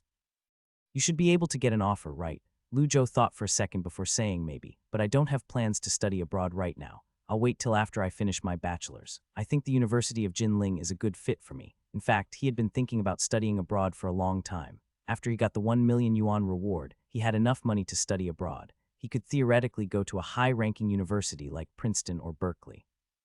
However, he did not know if the environment there would be suitable for him. He felt like he needed to look at it with his own eyes first. During the Princeton Academic Conference in February, he could talk with some mathematics peers and maybe look around the school and try to figure out what exactly would it look like. Lu Zhou was quite looking forward to it. "Okay then, when school starts next year, I'll be at the University of Yan. I won't be able to take care of you. So here, cheers," said Chen Yushin as she held her cup of Coke. She then said, "I wish you success in your future." Lu Zhou thought, "Did you even take care of me? Wasn't I the one teaching you mathematics this whole time?" However, he did not say this out loud. He was not that emotionally retarded. Lu Zhou clicked cups with her and said with a genuine tone, "I wish you a bright future as well." Something big happened at the end of the month. The emperor of mathematics and father of modern algebraic geometry, Alexander Grothendieck, died. Apparently, the old man was diagnosed by a doctor last month. It was a miracle that he lived till now. His proud student Deline attended his funeral. At the end of the funeral, Deline announced a piece of sad news to his friends and relatives and those concerned about mathematics. Algebraic geometry of the 20th century has produced many geniuses, but there is only one God, and that is Mr. Grothendieck. This sentence was reported by many major media outlets and newspapers. It finally appeared in Lu Zhou's WeChat news feed. However, other than that sentence, the media did not really report the news extensively. After all, he had left the mathematics world for many years. If Lu Zhou was not a mathematics major, he would not have heard of this big event. Many different fields stemmed from algebraic geometry, and they all came from the old gentleman. So far, many of his works had not been fully understood, but many major results had been produced. such as the Wei conjecture proved by Deline, the birth of K-theory, the proof of the speculation of Guschen-Zhikan by Wiles, and even the solved Fermat's theorem. It was a pity that the gentleman's research was used for military purposes. He resigned from the French Institute for Advanced Study and completely withdrew himself from the mathematics community. He also stubbornly copyrighted all of his works. Other domestic algebraic geometry researchers have tried to translate some of his works. However, because of the copyright and other reasons, they could only translate a small portion of his work. Lu Zhou once asked Professor Tang if there was a translated version he could read. Unfortunately, Professor Tang was not in this field of research, even though he had been in contact with the original manuscripts that was decades ago. In the end, Lu Zhou gave up. The 20th week of the third semester, after the big physics exam ended, the beginning of winter vacation was announced. On New Year's Day, Applied Mathematics Class 1 held a class celebration party. However, the class was full of guys, so the party was not that fun. They decorated a classroom, sang a few songs, had some magic shows, and quickly ended the party. Instructor Zhang had to do his own project, so the end-of-the-year class meeting was cancelled. At this point, exams for the second-year mathematics students had all ended. The friends in dorm 201 did not discuss the exam results. They just embarked on their journey back home. This time, Liu Rui left, so Lu Zhou was left alone in the dorm. He still had the conference in February, so he would have to wait until Chinese New Year before he could go back home. It's so empty. Lu Zhou looked around in his dead silent dorm before he let out a long sigh. The vibe is cold. The weather is cold. Why am I so alone in this dorm? Maybe I should find a girlfriend. When Lu Zhou climbed out of bed and opened his laptop, he found out that Zio AI had leveled up again. This gave him a nice little surprise. It was getting harder and harder to upgrade artificial intelligence. In the beginning, it took 3 days for the progress bar to fill, but now it took nearly a month. He did not know how long the next progress bar would take to fill. He received the 100 Technology Branch and Information Science experience points before he sighed at the progress bar. He typed a line in the dialog box and pressed enter. Lu Zhou, Zio AI, Zio AI. Lu Zhou, when will your last progress bar be filled? As your owner, I'm deeply concerned about your IQ progress. How about you cooperate and just fill it now? The fans suddenly started to spin. The laptop felt warm. Unsurprisingly, a picture popped up. Zio AI Poverty Revealing Smile, JPG. Lu Zhou. Damn, does this artificial intelligence not understand language? Lu Zhou's eyebrows twitched and he continued to type, didn't we say not to send images? The fans started to spin again, and this time there was no picture. Zio AI Taobao link, IBM X3950X, server, price 2.37 million yuan pity, JPG. Lu Zhou, just send pictures instead. For God's sake, didn't learn anything else but learned how to shop. This artificial retardation has no hope. Lu Zhou sighed and completed Zio AI's chatting daily mission. Then he closed the dialog box and began to write his speech. After instructor Zhang told Lu Zhou about the annual scholarship awards, Dean Qin also told Lu Zhou about it, and he told Lu Zhou to take it seriously. Since there was a 10,000 yuan scholarship attached, Lu Zhou used 120 of his willpower and modified his speech many times. The 5th of January finally arrived. The 2014 University of Jinling's Student Annual Person Awards ceremony was held in the Grand Auditorium of the new campus. This award ceremony was designed to recognize outstanding students who did outstanding performances in academic research, innovation and entrepreneurship, campus culture, and public welfare practices. At the same time, this award would be presented in conjunction with the University of Jinling's 2014 Annual Dongliang Special Scholarship, which would be broadcast live by Jinling TV station and Suzhou TV station. The value of these two awards was probably equivalent to the annual awards from the University of Xuemu. However, the amount for the scholarships was not high, only 15,000 yuan. It was lesser than an SCI thesis award. However, the significance of this award was more than just the 15,000 yuan scholarship. After all, University of Jinling was one of the top 10 universities in the country. Able to stand out from such a strong school, amongst thousands of students, the award winner was a genius among geniuses. There were only 10 people who were chosen for the Annual Person Award. There was only one Annual Person Award per department.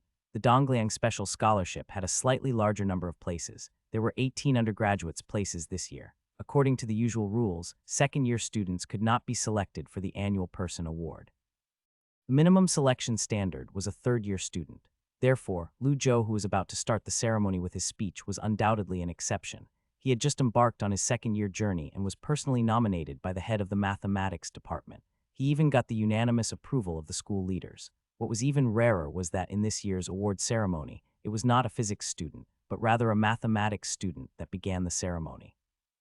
A beautiful dance performed to the song of Flaming Youth ignited the atmosphere of the audience. Once they were done, the dancers bowed to the teachers and students before they exited the stage. A red curtain opened, and a big line of text appeared in the center of a big screen. Sincere and majestic, courage and learn. That was the University of Jinling's school motto. The school motto was more than 100 years old. The first person to speak on stage was an old man with glasses. His figure looked thin, but he stood up straight like a flagpole. Lu Zhou had only seen this old man's face a few times, but he remembered him. He was none other than University of Jinling's principal Su. Before he became the principal, he was an academician in the Chinese Information Technology Science Department.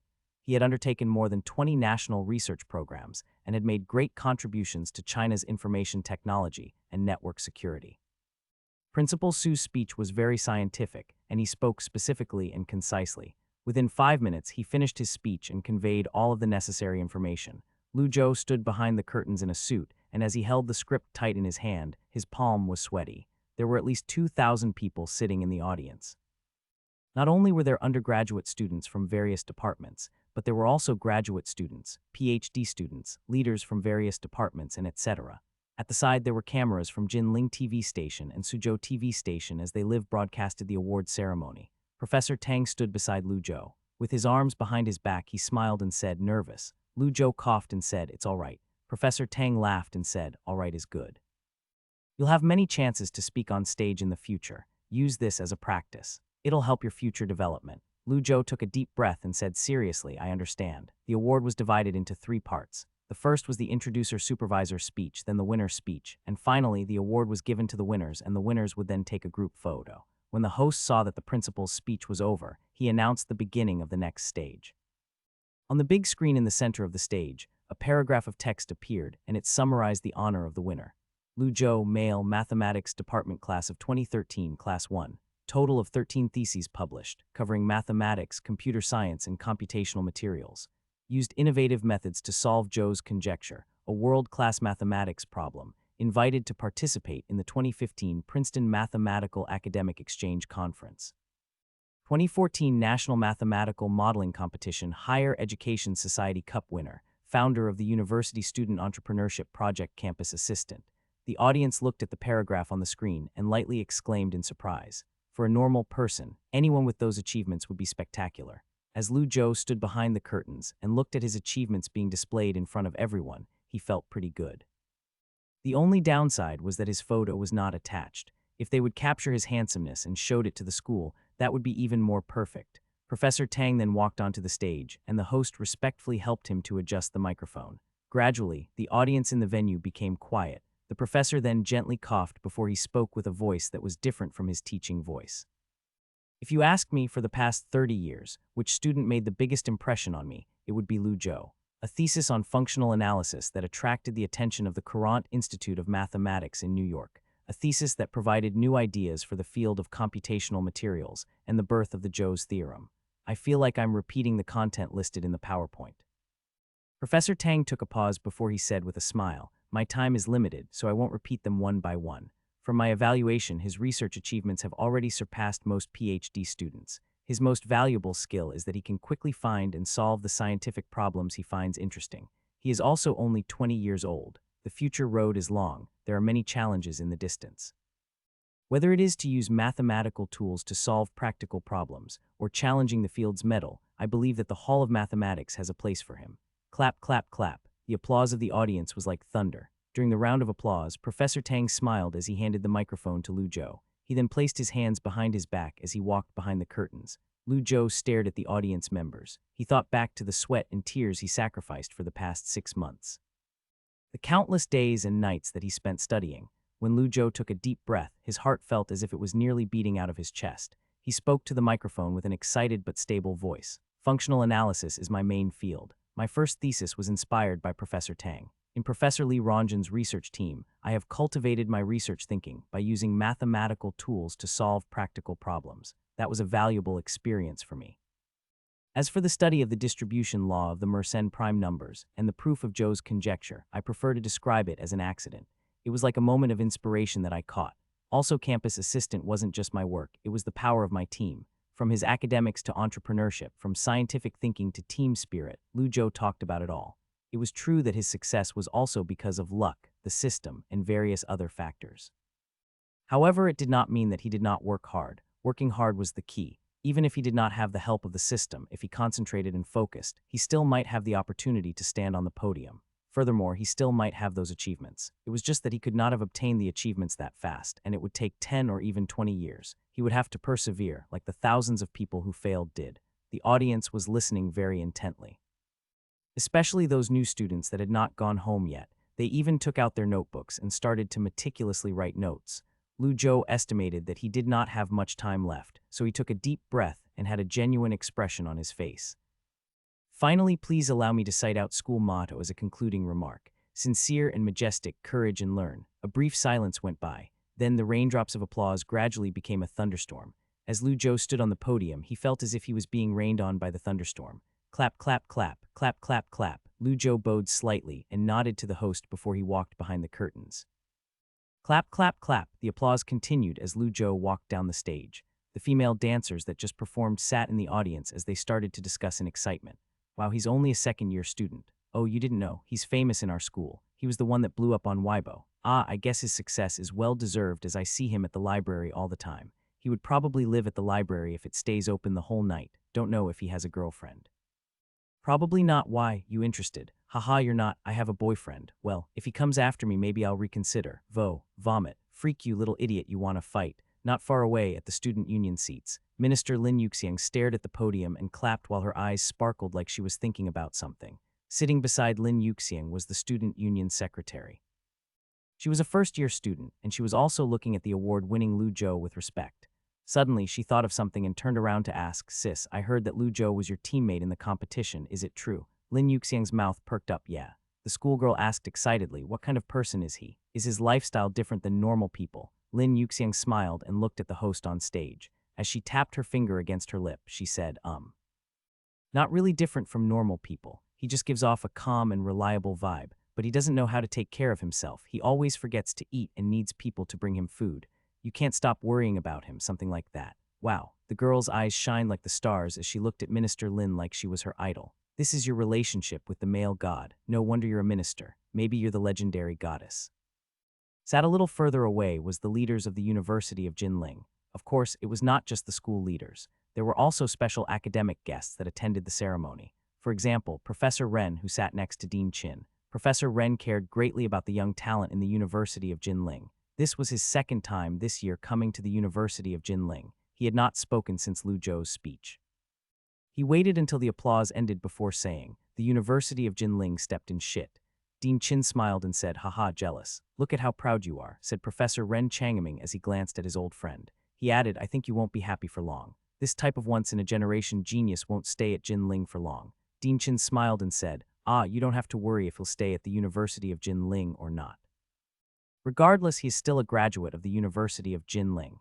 If this kid wins a Fields Medal, he is still in the University of Jinling's Hall of Fame, so what's it got to do with you?" The old professor cursed and said something in the lines of shameless old man before he crossed his legs and ignored his old friend. Dean Qin smiled and did not say anything. He looked at his old friend's face and knew that he was actually jealous on the inside. The people from Jinling really were talented. Once Lu Zhou finished his speech, he watched the ceremony from aside. The people from the other departments had also won the annual person award, and they were almost as impressive. For example, that genius from the computer science department. He was even more powerful than Lu Zhou's teammate in the competition. He had an average of 97.8% in his exams. In high school, he took the silver medal of the Information Science International Olympic Games and was directly offered a spot at the University of Jinling. During the summer of his second year, he trained at the University of California and solved the open problem raised by Graham, the famous network information security expert.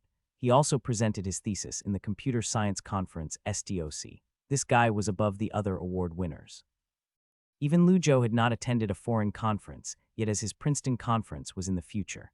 Of course, since Wang Xiaodong was a third-year student, Lu Zhou still had a year to catch up to him. The genius from the liberal arts department also opened Lu Zhou's eyes. He had always thought that liberal arts were about writing, poems, and words-related subjects. He did not realize that liberal arts students were as impressive as students in quantitative departments. For example, this guy, in his 3.5 years of university, had won a total of 9 scholarships, which include scholarships such as the Good Reading Scholarship and the Academic Excellence Award. Not only that, but he was also proficient in 7 languages and had participated in 6 SRT projects across multiple disciplines. In his second year, he went to the University of Oxford and the University of New York for summer training. During his training at the University of New York, he participated in social science research projects such as the transformation of self-employed enterprises in China. Nutty, Lu Zhou clapped his hand as he could not help but feel respect. However, even though there were a lot of nutty people here, Lu Zhou looked around and could not find anyone as nutty as him. As for the 3 SCI core theses and the 9 computer science theses, even though their value was high, they were like embellishment. Last student to go on stage was a national defense student. After the award acceptance speech, all of the annual person award winner went on stage and together, they read the oath of a new era. After that, Principal Su took the stage and presented the honorary certificate for 2014 University of Jinling Student of the Year and 2014 Dongliang Special Scholarship winner. Lu Zhou thought that he would receive a medal or something, but it was just 2 thick certificates. Finally, everyone stood in a row with a principal in the middle and took photos. All of the students stood up and took an oath to look forward to the new year and to pursue their goals and dreams. Finally, the award ceremony came to an end. After the curtains fell, Lu Zhou returned to his backstage room with his 2 certificates. He hung his suit that was on a loan on the hanger before he changed into his velvet trench coat. Even though Jinling did not snow during January, it was still piercingly cold. At this moment, Lin Yuxiang came over and asked with a smile, "Are you free later?" "Why?" asked Lu Zhou. The school organized excellent students to have a meal together at the top floor of the cafeteria building. The top floor of the cafeteria building, the legendary place that has the best food, probably. Lu Zhou had never been there. Apparently it was closed to students. It would only accept advanced reservations, and mainly for teachers and school leaders. Apparently the student union could get a table there. However, it was expensive, so they usually went to a restaurant. After all, eating in the cafeteria was not as exciting as a restaurant. Lu Zhou nodded and said, "Okay then, I'll go later." He was about to go to the bathroom, but Lin Yuxiang suddenly stopped him. "Wait a second." Lu Zhou turned and asked, "What?" Lin Yuxiang looked at the floor and blushed. She smiled and said, "Nothing, I just wanted to tell you that you look pretty handsome in that suit." This move was a male killer. Males would never know what the female's intentions were. Sure enough, as she expected, that genius was too shy. Lu Zhou coughed and smiled. He was embarrassed. "Really, I think so too." Lin Yuxiang. The food and decor at the dinner party were not particularly spectacular, but the standards for the people who attended were high. Including Principal Su Jian, there were only 5 academicians there. The leader of the Suzhou Science and Technology Department was also there. Lu Zhou saw 2 acquaintances among these people. One was Secretary Liu of Jinling. The other was the former chief designer of the China Lunar Exploration Project, Professor Ren Changming at University of Yan. It was obvious that the professor was disappointed that Lu Zhou rejected his offer to study at the University of Yan. He talked to Lu Zhou for a long time before letting him go. Secretary Liu did not talk a lot with Lu Zhou. He only greeted him with a smile. The 2 were not from the same circle, so they did not have a common topic. Even their status and level differed. Not to mention, Lu Zhou had previously rejected his offer of top 10 Chinese youth. During the meal, the students sat at 3 of the tables, while the teachers sat at 2 other tables. The leaders took 1 table. There were 11 people in Lu Zhou's table. Originally, there were only 10 chairs and 10 pairs of chopsticks on this table, but the president of the student union moved another chair over. As a dumb student, he sat next to the genius from the liberal arts department. Regardless, the president of the union was proficient in social interactions. Even though he did not have any common topics with the geniuses, he still managed to converse with them. At the same time, he did not come off as overly enthusiastic or annoying. The food had not even arrived, but he already went around the table and added everyone's WeChat. Lu Zhou had always thought that the student union was pretty useless, but he had since changed his opinion. He realized that being the president of the student union would increase one's emotional and social skills. Those skills were still important. However, Lu Zhou did not pay too much attention to the president of the student union. Instead, his attention was on the student from the physics department. This student was a 4th-year student. Apparently, he was given an offer to study his master's and PhD at the Chinese Academy Laboratory of Quantum Information. He had published 2 SCI theses in the field of quantum information condensed matter physics and was considered an impressive genius. Since Lu Zhou intended to obtain a degree in physics as well, therefore this guy asked him some questions. "You plan on doing a physics major as well?" Lu Zhou smiled and asked, "Yeah, do you have any advice?" Surprised, Zhang Shikan looked at Lu Zhou before he said, "I'm not too familiar with the double major system, but I do know some physics, so I can give you some advice. My field is condensed matter physics, mainly about quantum computing. If you're interested in this area, you should read about quantum mechanics, quantum field theory, and quantum many-body theory. There are a few MIT open courses online about this stuff. I'll send it to your WeChat. You're welcome. Maybe one day I'll need your help in return, said Zhang Shikun with a smile. He continued, I study quantum information science, which requires a high mathematical level, especially for entanglement and topological phase transitions. Entanglement itself is difficult to measure directly through experiments, so you need a strong mathematical background to decipher the experiments. If you're interested in quantum information science, we'll have lots of chances to talk together in the future. Suddenly, a guy sitting next to Lu Zhou said, Why are you guys still talking about academics? How about we go singing later? The guy's name was Li Haoran. He was in the chemistry department, studying polymer materials. I'm not good at singing, said Lu Zhou euphemistically as he refused the invitation. He knew that his singing was terrible. Zhang Shikun also shook his head as he said, I've got to go to the laboratory later, but you guys have fun. While you're all working so hard, I'm feeling the pressure as well, said Li Haoran as he shook his head. He then turned to Lu Zhou and said, Student, I've read your thesis. That paper about building mathematical models for infrared spectroscopy data. How did you come up with it? Can you teach me? Lu Zhou smiled and said this. I can't explain it clearly. I just randomly thought of it. Li Haoran sighed and said, you're such a genius. Mathematics is like witchcraft to me. Lu Zhou smiled and did not respond. He could not respond. It was true that he just randomly came up with the idea, so he did not know what to say. After the annual People Awards finished, Lu Zhou stayed in the empty campus for 4 days. Soon, the first 2015 TOEFL test began as scheduled. Lu Zhou arrived at the exam site and signed a confidentiality agreement. He then placed his belongings in a locker and casually walked into the exam room before he started the exam at 8:30 a.m. The TOEFL was divided into 4 sections: reading, listening, speaking, and writing. When Lu Zhou received the exam paper, he scanned through the questions before he quickly began to write. The 8,000 vocabulary words for TOEFL sounded scary, but it was not too difficult. Lu Zhou had experience translating theses, so this was easy for him. Not to mention, he spent more than half a month preparing for this exam. He then quickly finished the 4 reading questions and placed his pen down. After that, he sat down quietly while he waited for the listening section to begin. Since he was bored, he began to look at the other exam candidates.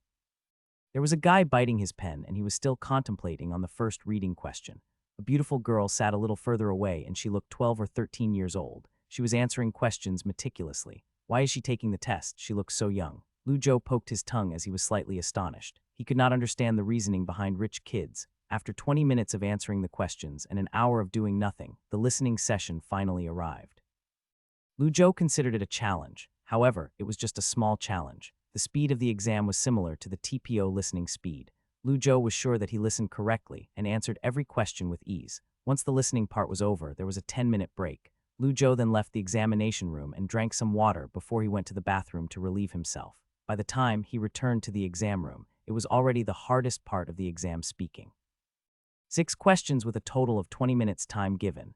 When Lu Zhou saw the first question, he smiled. What's the most important feature of a good leader? Is this paper talking about me? Lu Zhou cleared his throat and spoke into the microphone. A good leader is supposed to have a vision. Effective leaders and their organizations have an agenda. His pronunciation was clear, and since he spoke precisely, it should be fine. The speaking section tested a person's pronunciation, not vocabulary.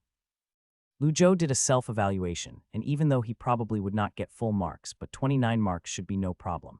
After the speaking test, the writing section began immediately. This part was the easiest for Lu Zhou. How could it possibly be harder than a thesis? Lu Zhou swiftly wrote down the essay, and at the end of it, he raised his hand to the invigilators. The invigilator came over and allowed Lu Zhou to leave. He then walked with his back straight and proudly left the exam room. The results arrived 2 weeks after the exam. Reading, 30. Listening, 30. Speaking, 29. Writing, 29. 118 marks total. I didn't get full marks. 1 mark off for writing is understandable, but speaking. Lu Zhou was curious about what made him lose that 1 mark for the speaking session. However, it did not matter that much, as a 118 TOEFL was already insanely high given that most universities required only 100. If he wanted to study abroad for his master's, he could definitely use this as a qualification. The day after he received the transcript from TOEFL, Lu Zhou received an email from the embassy to inform him to go sign a contract. Lu Zhou sat on the train to Shanghai with his identification documents. Speaking of which, it was his first time going to Shanghai. He booked a hotel room near the embassy and stayed the night. The next morning, Lu Zhou took his documents and went to the embassy. As it was a peak holiday month, the building was packed with people, and there were people lining up on the street. There were white-collar workers, families who were planning for trips, and students who were traveling abroad for summer camps. Lu Zhou waited in line for the entire morning. He got some lunch before he finally squeezed into the building in the afternoon. However, when he got into the building, he realized that there was an even longer line inside. Getting a visa was torturous. Lu Zhou could not play on his phone, and he did not have any friends around. All he could do was to look around at girls to pass the time. Suddenly, he heard from a man and a woman who were behind him discussing studying abroad. Even though Lu Zhou was not particularly interested, with how loud the guy was speaking, Lu Zhou was able to hear him. The guy was tall and thin, and he was probably an international student. The girl standing next to him was probably his girlfriend who was staying in China. The guy spoke with a sense of superiority and arrogance. While I was studying in Virginia, I realized that you become the environment around you. University's environment in China is trash, so you'll become trash. When you come to America, I'll show you around my school. After listening to a few lectures, you'll realize that American unis are on a completely different level. That's kind of judgmental, dude. It'd be fine if you whispered, but you spoke so loudly. Lu Zhou could not help but interrupt him. Not necessarily. I think you still have to look at the individuals. When the guy heard Lu Zhou, he stopped talking. He then turned around and looked at Lu Zhou. With his eyebrows raised, he asked impatiently, "Oh, which university are you from?" "University of Jinling." "University of Jinling. Oh, not bad," said the guy as he laughed coldly. With a hint of sarcasm in his tone, he said, "It's all right domestically, but it's probably ranked lower than 100 worldwide. You look like you're going on a vacation. You'll know when you go abroad. Your 600 high school exam score is worthless." Lu Zhou was bored, so he smiled and said, "Actually, I got the offer from the University of New York's mathematical department to do research, but I didn't go." The guy smiled, hilarious. "You didn't apply to them, and instead they asked you. Dude, can you at least make your lies realistic?" Lu Zhou said, "I didn't apply, they sent me the offer." The guy looked at Lu Zhou and said, "Oh yeah, I got an offer from the White House as well. Obama personally asked me to be an international relations consultant. Two can play this game." Dumbass. Lu Zhou could not be bothered to argue. A rational debate would be interesting, but talking shit was boring. According to Lu Zhou, when it was about studying, it depended on the person. The environment might have an effect, but it was not absolute. As long as the person was willing to work hard, he or she could become a genius student. It did not matter if the person had the system or if he or she was talented. It was about hard work. This applied to study abroad as well. Finally, it was his turn. A young blonde lady was behind the counter window, and she looked like a summer intern. Even though she was Caucasian, her Mandarin was extremely fluent. The lady asked without any emotion, "Why are you going to America?" Lu Zhou replied, "I was invited to participate in Princeton's mathematics academic conference. I'm doing a 30-minute presentation there." "Academic conference at Princeton?" asked the lady. When she heard Princeton, she was surprised. She then looked at Lu Zhou and asked, "Can I see your invitation?" "Of course, it's right here." Lu Zhou took out the invitation letter from his bag and placed it on the counter. The lady took the letter and carefully checked it before she typed a few letters on the computer. It was probably because she could not confirm it herself, so she found a coworker and asked for his opinion. After a while, the authenticity of the invitation was finally verified. When the visa officer lady gave the letter back to Lu Zhou, she smiled and said, "I wish you a pleasant trip." Lu Zhou nodded and left. The guy standing behind Lu Zhou was stunned. Princeton. Even though he was unfamiliar with mathematics, he studied in America for many years, so he knew what the Ivy League Princeton was. Princeton was unlike Virginia Tech. No one could buy their way into it, nor into any Ivy League for that matter. Not to mention, Lu Zhou was being invited to the conference. Invited. After 10 seconds, the girl next to him whispered weakly, "I think I've seen him before." The guy asked where. The girl quietly said on Weibo. His name was Lu or something. He was the undergraduate student from University of Jinling who solved a math problem. The guy blushed. He did not want to be embarrassed in front of his girlfriend, so he said, "It's just a mathematics question. Who cares? It's useless." The people around him laughed out loud. A man in the queue smirked and said, "It is useless." All he did was get on everyone daily and received a million-yuan award. The guy blushed, and after that, he stopped speaking. He realized that he was no match for his opponent. His train was tomorrow morning, so he still had one more night in Shanghai. The main reason for Lu Zhou to come to Shanghai was to apply for a visa. Now that he got his visa, he had nothing to do. Therefore, he took the subway and went to Shanghai's Lujiazui district. It was considered the most prosperous and developed area in China. As Lu Zhou walked along the riverside, he wondered if Lujiazui was named after one of his ancestors. He wished that one day his dad would be like, "Son, our heritage is related to Lujiazui, and we have property there. I didn't tell you because I didn't want to spoil you. Okay, this isn't too realistic. I have to rely on myself." Lu Zhou found a KFC, and just as he was about to eat dinner there, he saw the environment was good. So he took a picture of the Oriental Pearl Tower before sending it to his WeChat news feed.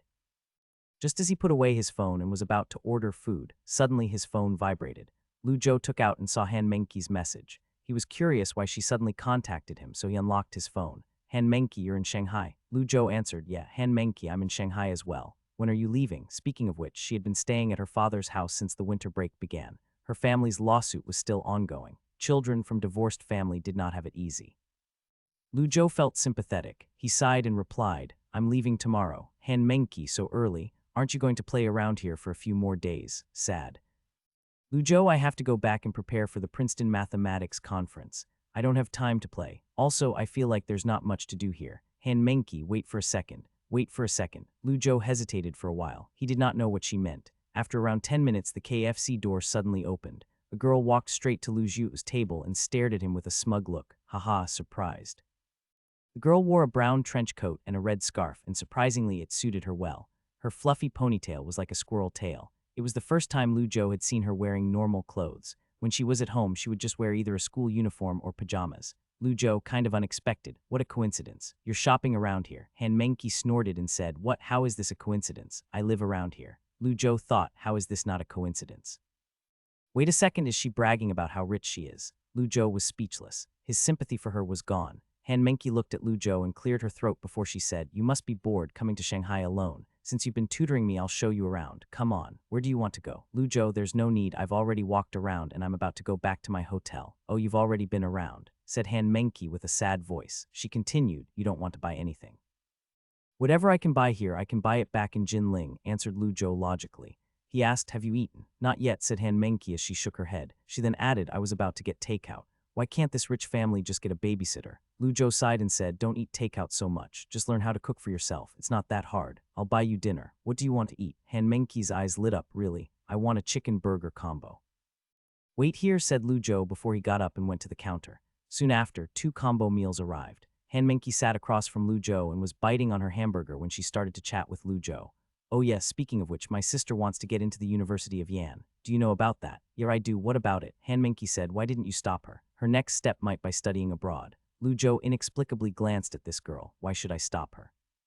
Because, said Han Mengqi. She bit her lip and whispered, aren't you her boyfriend? Lu Zhou, what's this? You watch too much TV, said Lu Zhou as he picked up a KFC menu and tapped her on the head. He then said, where did you come up with that? Can't a guy and a girl just be friends? Han Mengqi was accustomed to being tapped on the head by Lu Zhou, so she started to apologize. Oh, sorry, my mistake, sorry. Although her personality was pretty crazy sometimes, she still apologized when she did something wrong. It was one of her few good qualities. Talk with your sister, said Lu Zhou as he put down the menu. He rolled his eyes before he continued to eat his hamburger. Oh, young people these days, they're getting less and less innocent. Han Mengqi, hey, Lu Zhou, what now? Han Mengqi stared at Lu Zhou as if she was affirming her reasoning. She nodded thoughtfully and said, I think you look like someone. Lu Zhou who? A smart character in an anime with strong abilities, said Han Mengqi. She continued, you guys both have a sister, and the girl squinted at the menu before she threw it into the trash can. She then suddenly stared at Lu Zhou and whispered, also, you're also a loveless male. Lu Zhou, this girl spent all this time just to say I'm loveless. Lu Zhou sighed and said, I really don't understand you. After dinner, Lu Zhou and Han Mengqi strolled around on the streets. He then sent her home before he went back to his hotel alone. Once he showered, he laid in bed. However, just as he was about to sleep, his phone vibrated. It was from Chen Yushin. Chen Yushin, visa passed. Lu Zhou passed. Chen Yushin, haha, good luck at the Princeton conference. Win it and become a great mathematician. Lu Zhou smiled and typed a reply, I'm not even on the plane yet. What am I winning? It's not like it's a competition. Chen Yushin, when you get your passport, you're going to America, right? I'm going to Italy with my family in February. Fine, I won't bother you. I have to sleep, good night. Lu Zhou smiled and replied, good night. He placed his phone on the bedside table and looked at the night scene from his window. Lu Zhou heard the faint sounds of cars and yawned. He closed his eyes and went to sleep. After returning from Shanghai, Lu Zhou spent all his energy into preparing for the academic conference next month. He revisited that thesis on the distribution of the Mersenne prime and reviewed the theorems countless times. After all, he represented the school's honor. The University of Jinling was extremely supportive of his Princeton trip. Not only did they pay for his plane ticket, but they also gave him 2,000 USD for his expenses. Also, Dean Chin said that if the 2,000 was too little, Lu Zhou could bring the receipt back and get reimbursed. However, Lu Zhou felt that 2,000 was definitely enough for his spending level. Since the accommodation and meals were settled by the organizers, Lu Zhou could not think of any other expenses other than transportation costs. Just like this, the time passed, and it was finally the 29th of January. Professor Tang personally drove Lu Zhou to the airport. Remember to stay safe there and don't go to dangerous places. Don't go to the ghetto areas. Don't talk to people wearing strange outfits. During the entire trip, Professor Tang kept talking about safety issues with Lu Zhou. It was almost as if Lu Zhou was going to Africa instead. Even though Lu Zhou knew that the professor had good intentions, he felt kind of annoyed by the constant reminders. Lu Zhou smiled and said, "I understand, Professor. I'll come back alive." The moment the words came out of Lu Zhou's mouth, he instantly regretted it.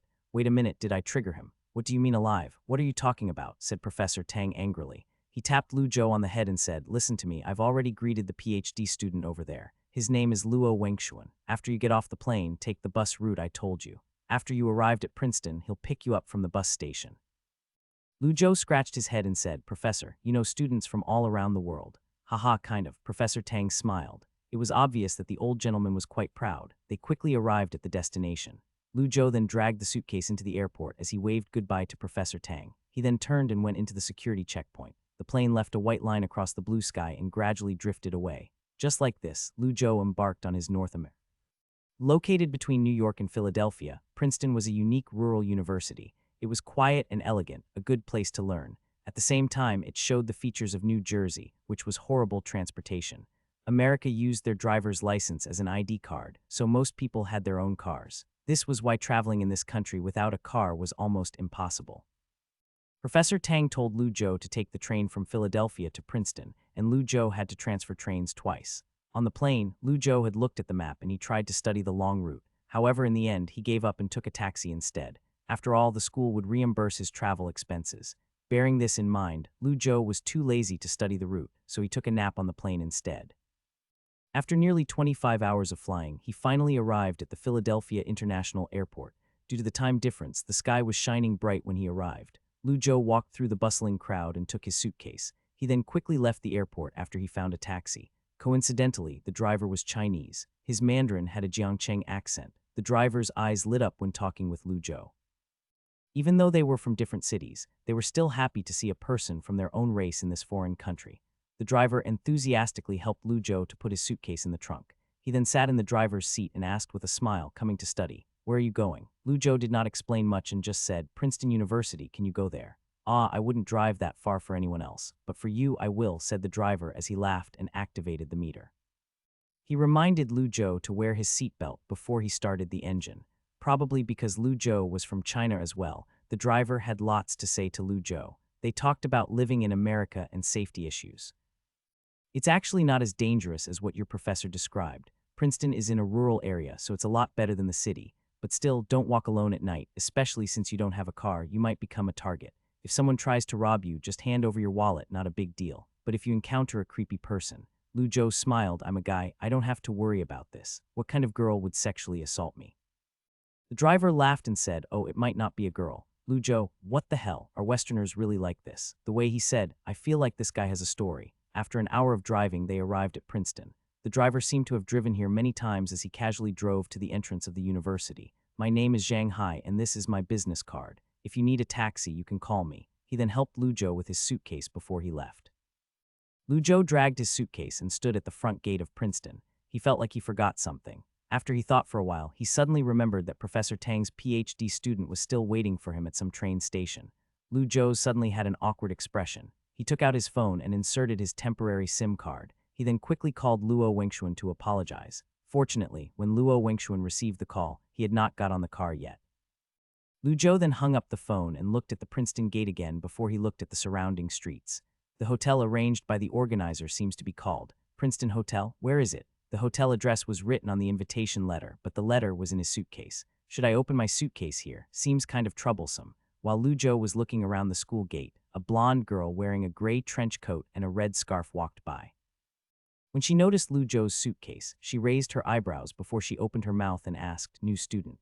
"Oh no, I'm not a student from here," replied Lu Zhou with a smile. He asked, "I'm here for the mathematics conference." "Where do I go?" The girl stared at Lu Zhou and asked, "Name?" "Lu Zhou." "The mathematics conference by the Federal Mathematics Society, right?" "You're in the wrong place," said the girl. She smiled and pointed across the street. "The accommodation is not inside Princeton University. It's the hotel opposite Palmer Square." The girl smiled and said, "You're welcome. Speaking of which, Lu Zhou, I've read your study on the Mersenne prime distribution law. It's a very elegant theorem. Even Professor Deline approved of it." Embarrassed, Lu Zhou smiled. "It's just a coincidence." The proof of Zhou's conjecture was given by the system, so obviously Deline would approve of it. Anyway, his mathematics level was rising. It was just a matter of time before he could prove this level of a conjecture by himself. The girl said, "Don't be so humble, I look forward to your speech. I've already prepared some questions. I'm walking the same way, I'll send you there." The girl flicked her blonde hair and said in a relaxed tone, "Melina Abel. I don't really like my last name, so you can just call me Melina." Melina brought Lu Zhou to the Princeton Hotel, and after she handed him to one of the hotel staff, she then left. After entering Lu Zhou's information into the hotel system, the hotel staff said, "Your room is 306. Do you need me to bring you there?" Lu Zhou answered, "No need, I can get there myself." He dragged his luggage into the elevator and went into his hotel room. The first thing he did was to take a hot shower. Once he came out of the bathroom, he fell asleep on the bed. He had such a long flight, so he was still jet-lagged. He laid down and soon he started to snore. Normally an academic conference was only 3 to 4 days long. However, because this was the first conference after the Christmas break and lots of important people came, the conference was 6 days long. Lu Zhou's presentation was on the 5th day, and it was about the research on the distribution of Mersenne primes. He had 30 minutes to present. Presenting for 30 minutes as an undergraduate student was considered a great honor, and not to mention, he was invited to come here. Doing a presentation at a conference of this level was a lot stricter than submitting an SCI thesis, especially the once every 4 years International Mathematics Conference organized by the International Mathematician Union (IMU). To be able to attend that conference alone was already an impressive feat. Unfortunately, the organizer of this academic conference was the Federal Mathematicians Society, and it was held once a year. It mainly aimed at younger mathematicians, so the weight was much lower. However, genius mathematicians still attended it. In the first day of the conference, Lu Zhou met Luo Wengxuan at the entrance of the hotel. What surprised Lu Zhou was that even though Luo Wengxuan was already 40-something years old, he still looked young. He wore a pair of glasses and had a windbreaker on. Instead of a mathematician, he looked more like a historian. Luo Wengxuan shook Lu Zhou's hand eagerly before they both walked toward Princeton University. On the way, Luo Wengxuan asked, "How are you feeling? Are you still jet-lagged?" Lu Zhou replied, "I should be fine enough to listen to the talks. You're also participating in this conference." Luo Wengxuan smiled and said, "I'm just there to listen." This conference is mainly focused on number theory, which is not in my field of research, but there are famous people like Professor Deline and Professor Robert who are acting as judges of the presentations. I can't miss this opportunity. Lu Zhou asked, "Which direction is your research?" Luo Wengxuan said, "The branch of functional analysis space theory. I mainly do theoretical research on the Hilbert space. But I also study some quantum mechanics and quantum field theory, so I think I deserve a physics degree by now." Lu Zhou, "How is the physics department at Princeton? How is it?" "It's really good, I don't even know how else to describe it," said Luo Wengxuan as he smiled. He added, "In short, there are geniuses everywhere. If you want to study mathematics and physics, studying here is a pretty good option. You should be able to easily get an offer, right? But I don't really recommend you going this direction." Lu Zhou asked, "Why?" Luo Wengxuan said, "Because you've already shown great potential in the field of number theory. Why don't you just continue along that path?" "Because life needs a challenge," said Lu Zhou. His tone was uncertain and he casually came up with this reason. "Impressive," said Luo Wengxuan as he gave him a thumbs up. He then said, "Okay, we're here, it's just over there. There are small gifts at the front door. You can get them with the invitation card, but don't get your hopes up. It's all stuff like pens and notebooks." Luo Wengxuan waved his hand. "You're welcome." Foreign academic conferences were very different than domestic academic conferences. Especially in the poster exchange stage, there were no specific rules here. Instead of exchanging goods, they were exchanging knowledge. Everyone here had the right to express their own opinions without worrying about their identity or status. The academic soul was sublimated in the collision of this kind of thinking. Inside the conference, there would be highly respected professors, and there would also be undergraduate students. Of course, to be able to get a spot for one's academic poster meant that one had some strength. Even though one's opinions might not be absolutely correct, one still had the option of discussing one's opinions. In addition to sharing academic issues with the stall owners, people had different ways of participating in academic conferences.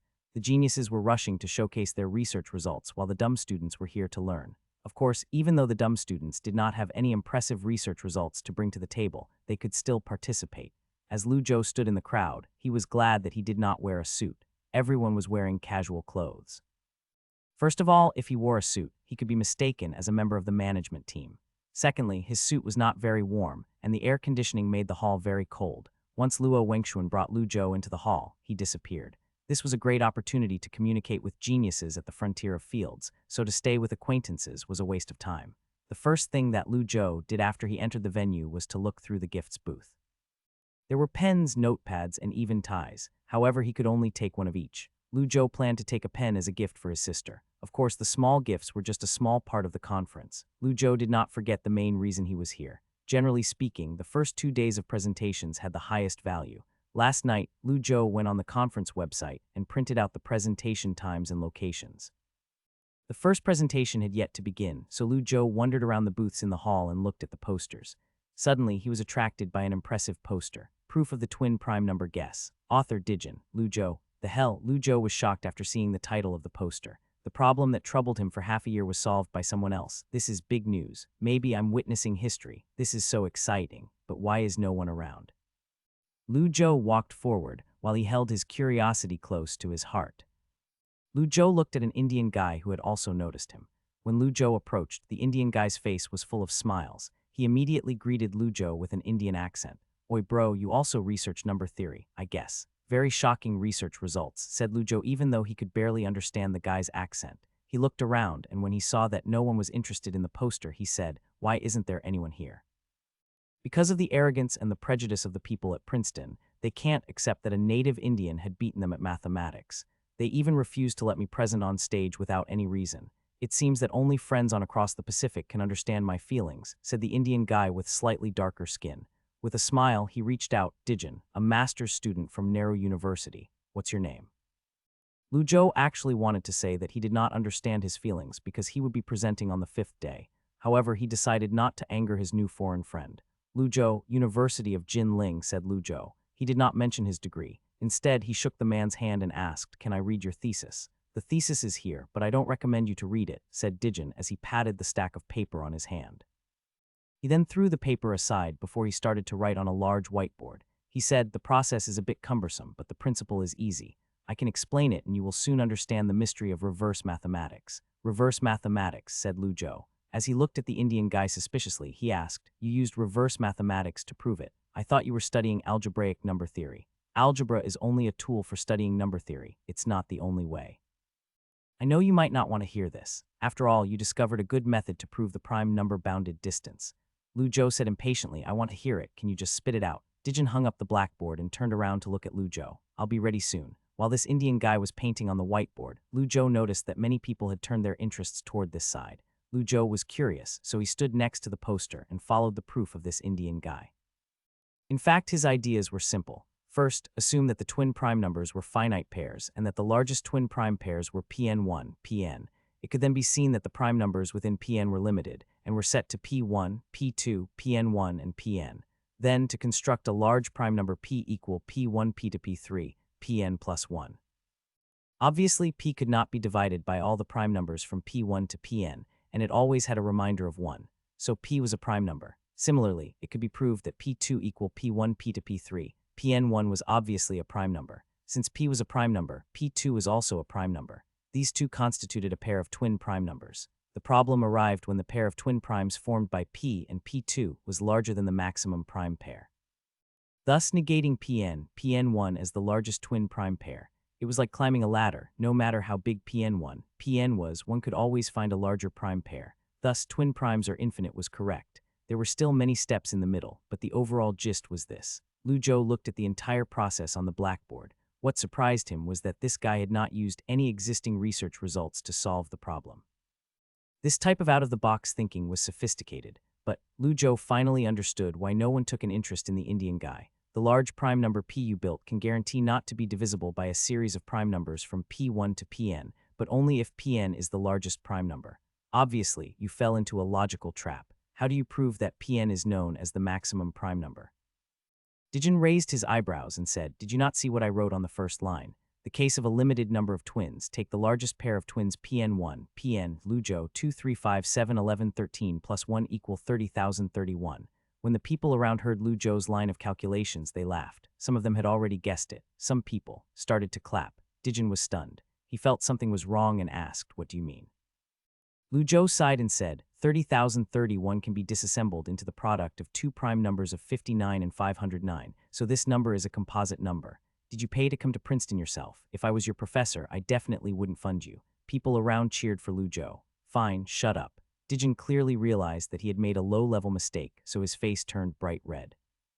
He slammed the poster on the table and stuffed the things on the table into his backpack. He then ignored the crowd and left. Lu Zhou shrugged. In fact, he wanted to tell the Indian guy why PN won. PN could not be the largest prime pair, but the Indian guy obviously did not want to hear his explanation.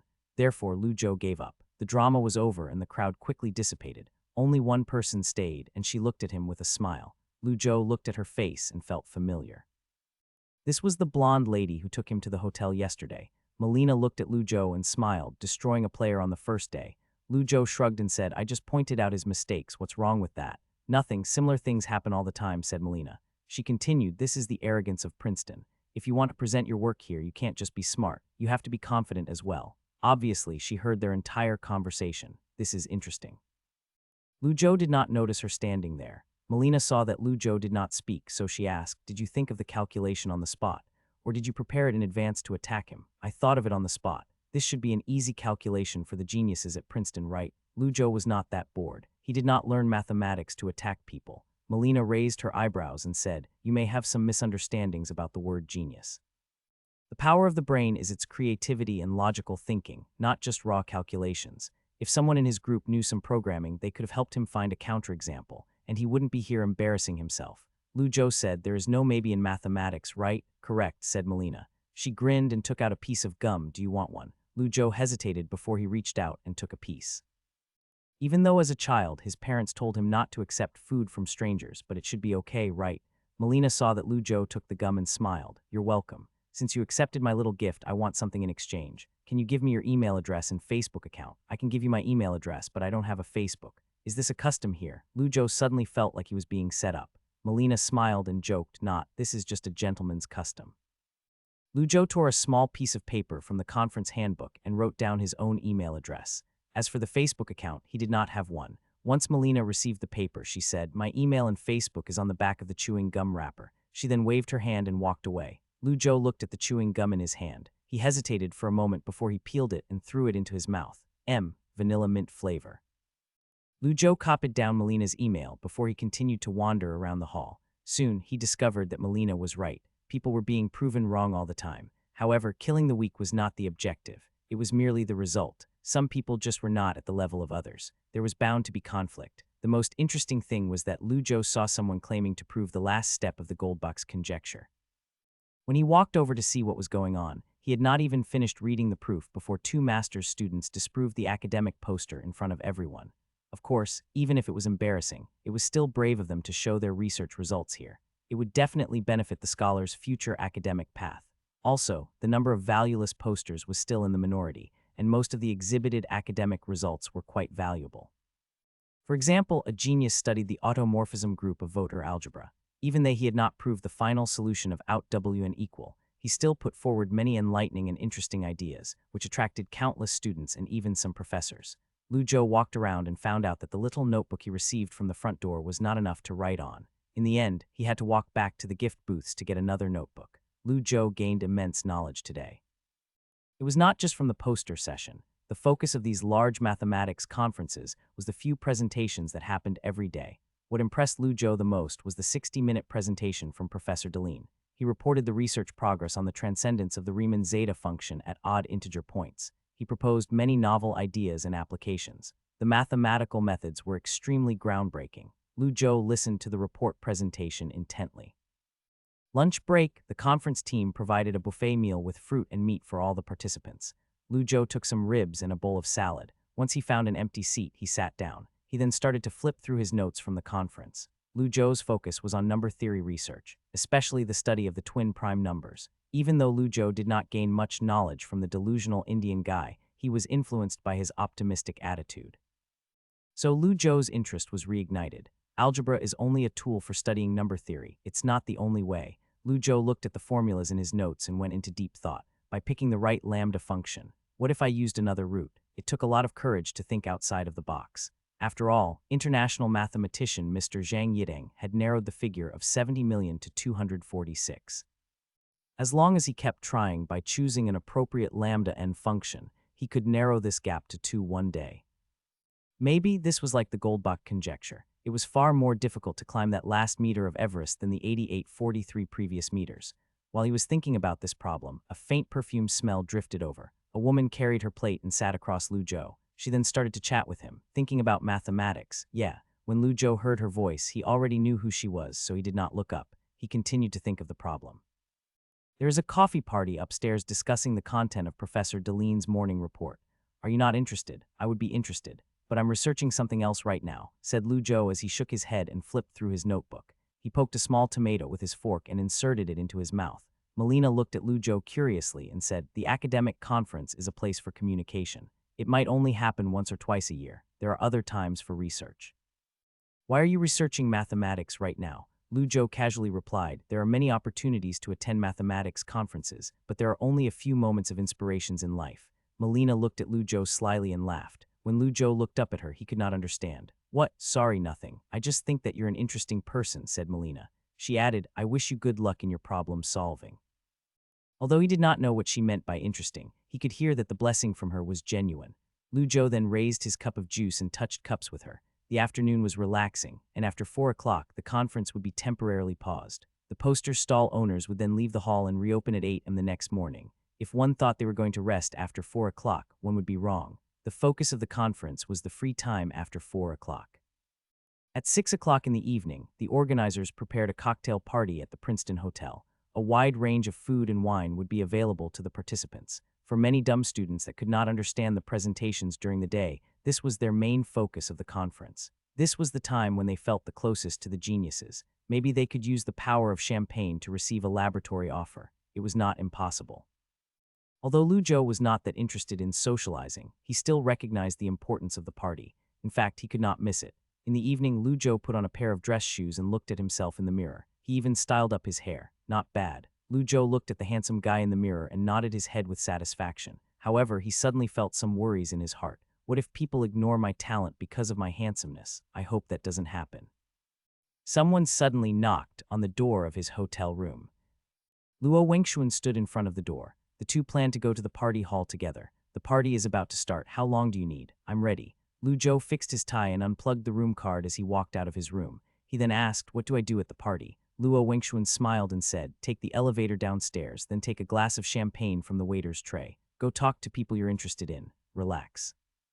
Don't worry about others' opinions of you. I'm sure there are a lot of people who will be interested in you. Although I know I'm handsome, we should still be humble. Lu Zhou smiled embarrassedly. Luo Wengxuan walked with Lu Zhou to the elevator and gave him some important advice. If you're researching something interesting, you can try to find a genius in that field and talk about it with them. If they become interested in your research, you can choose him as your academic editor when you submit the thesis. Your chances of a successful submission will be much higher. If you're planning on studying a PhD, you can also try to find a mentor in your field, talk to them, get to know them. The two walked into the elevator and saw 2 other people inside. Luo Wengxuan paused for a second before he enthusiastically extended his right hand. He said to the old man, Professor Wang, what a coincidence. Haha, Wengxuan, said Professor Wang as he reached out to shake Luo Wengxuan's hand. He continued, long time no see. This is Lu Zhou, a proud student of Professor Tang, said Luo Wengxuan as he patted Lu Zhou on the shoulder and smiled. He then said, Lu Zhou, this is Professor Wang Yupping from the University of Yan. He's at the forefront of the country's algebraic number theory research. Professor Wang, nice to meet you. Nutty. Lu Zhou had once seen the professor's name in the news, and he was fully impressed. Professor Wang was not as famous as Lu Zhou because he was a lot more low-key.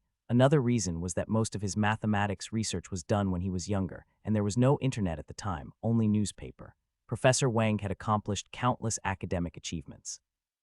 Included among his achievements was the solution of the Huelin problem raised by Mr. Hua Liuzheng's whole-value polynomial, which proved that the famous combinator Balobas was an important part of the limited abelian group.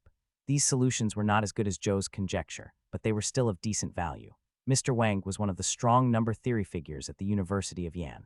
You don't need to brag for me, said Mr. Wang, yupping as he shook Lu Zhou's hand.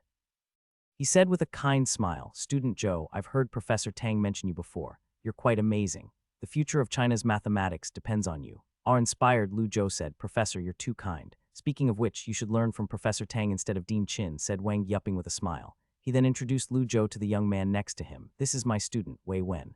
Wei Wen reached out his hand and lightly smiled. He said, hello, we meet again. Hello, hello, said Lu Zhou as he shook his hand and smiled. He did not recognize him. We've met before. Where? I don't remember anything. After some small talk, Professor Wang and his student left. Luo Wengxuan then patted Lu Zhou's shoulder and wished him a fun night before he left as well. As Lu Zhou looked at the people in the venue, he squeezed the champagne glass in his hand and could not help but feel nervous. Who said that geniuses aren't good at socializing? It seems that I have to improve my social skills. When Lu Zhou walked around the venue, he originally planned to find Professor Deline for thesis review. However, when he saw the man surrounded by a crowd of people, he hesitated. His English skills were not the best. When he finally made up his mind, the man had already left. In the end, Lu Zhou sat down on a sofa. Just like when he was at the school cafeteria, he would always choose the quietest position to sit at. Lu Zhou shook his head and took out a notebook from his suit pocket. He then began to study the problem that he was stuck on. However, someone suddenly sat down across from him. When Lu Zhou looked up, he did not recognize her. Her thick eyebrows were like the girl from the Harry Potter movies. She wore a black dress with a white necklace, forming a sharp contrast. It was mysterious, a Victorian style of fashion. Lu Zhou looked down. Okay, I guess not all white people have big boobs. It was rude to stare for too long, and Lu Zhou was preparing to say hello, but she spoke first. Melina, you're not dancing. Nope, it's too crowded over there, not suitable for me, said Lu Zhou. He continued, fine, actually I don't know how to dance you. Melina smiled and said, me too. Surprised, Lu Zhou looked at her and said, I thought the French are all dancing masters. To each their own, said Melina with a smile. She then said, when I first came to the United States, I thought you Chinese people all knew Kung Fu. This is a bit of a misunderstanding, replied Lu Zhou. I'm very curious. Curious about what? How can you still concentrate on mathematics questions with a beautiful lady sitting across from you? The hell, what's she talking about? Are Westerners really like this? Lu Zhou looked at Melina and he did not respond. Instead, he asked, why do you say that? Melina looked at Lu Zhou and grinned as she said, I can tell a lot from your body language. Fine, I guess my body language is too revealing. Lu Zhou coughed. He was actually thinking about mathematical problems. Even now, the conversation went into a short period of silence while the two sat quietly together. As Lu Zhou looked at the people on the dance floor, he tapped his fingers on the table while he followed the beat. Inspiration was always something metaphysical. The truth buried in the numbers could slip away from his fingertips. This was why he had to use the system multiple times as a last resort. However, the system would not give him any advice as to which problem to solve. It would only solve the problem when asked. Unfortunately, he did not have enough points to solve the twin prime number conjecture. He was always a little bit off from solving it. Lu Zhou squeezed his fists. Suddenly, a light bulb went off in his head. He remembered the 24 hours of inspiration time the system had. He then stood up from his chair. Melina looked at him strangely. What's wrong? Lu Zhou took a deep breath and said, I suddenly thought of something important. Melina raised her eyebrows and she asked jokingly, is it more important than eating dinner with a French lady? It's more important than having dinner with the Virgin Mary. Lu Zhou quickly ran to the elevator. Lu Zhou grabbed 2 pieces of bread from the food trays before he rushed back to his room.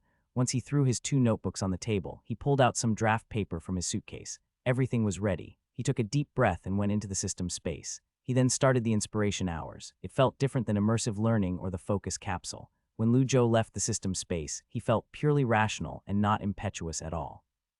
A warm sensation traveled from his spine to his brain. It was like a flame that ignited his mind.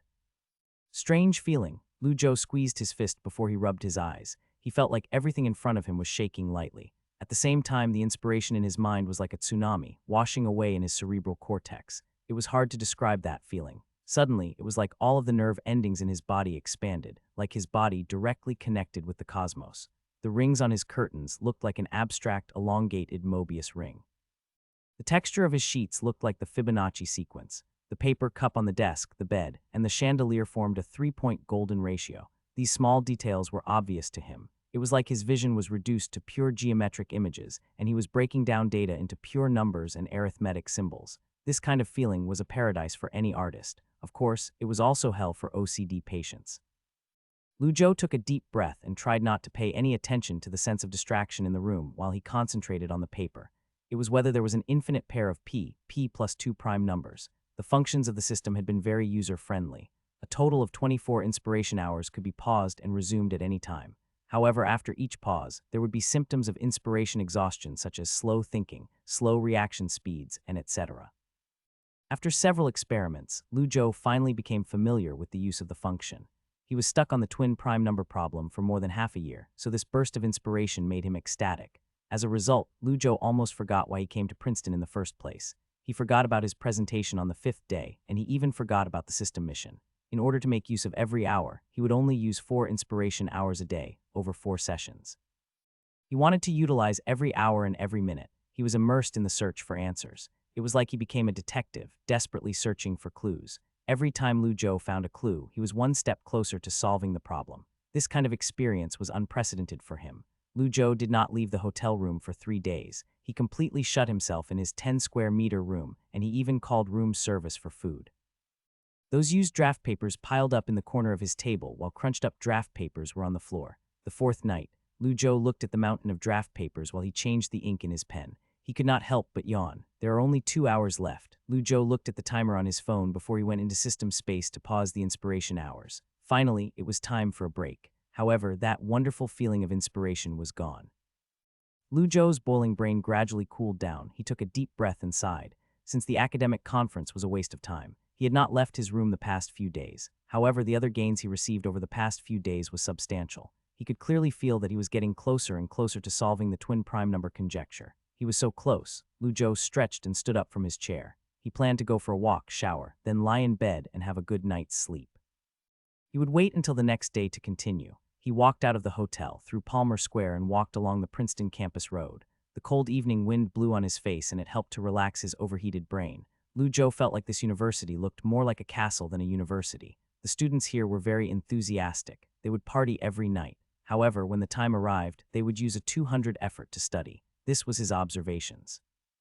When Lu Zhou was walking along the park, he suddenly met an acquaintance. The guy walked over to Lu Zhou. "What happened to you? I was about to look for you. Is there a problem?" "Nothing," said Luo Wengshuan. He looked at Lu Zhou strangely and asked, "Are you stuck on something or what?" "You're right," said Lu Zhou. He admitted, "I'm stuck on a problem." Luo Wengshuan sighed and asked, "What problem?" "It's about the infinity of twin primes."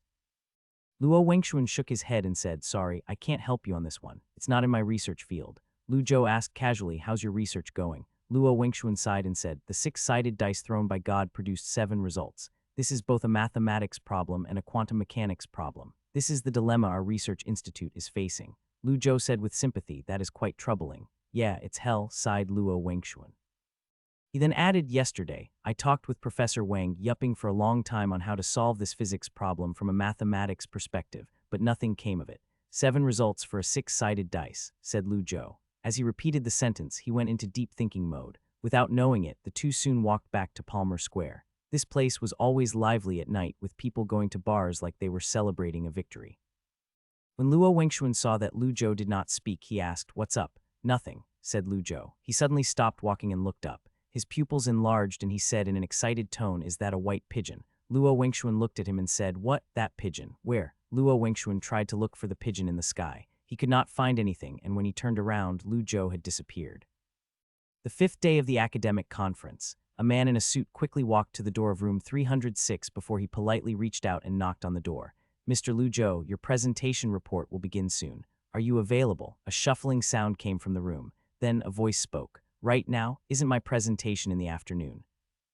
The man in the suit smiled awkwardly and coughed before he said, "Technically, it's in an hour, but because of an accident made by a Belgian reporter, itinerary adjustments had to be made. Did you see the email?" The room was silent for a while. A sound of an impatient sigh could be heard.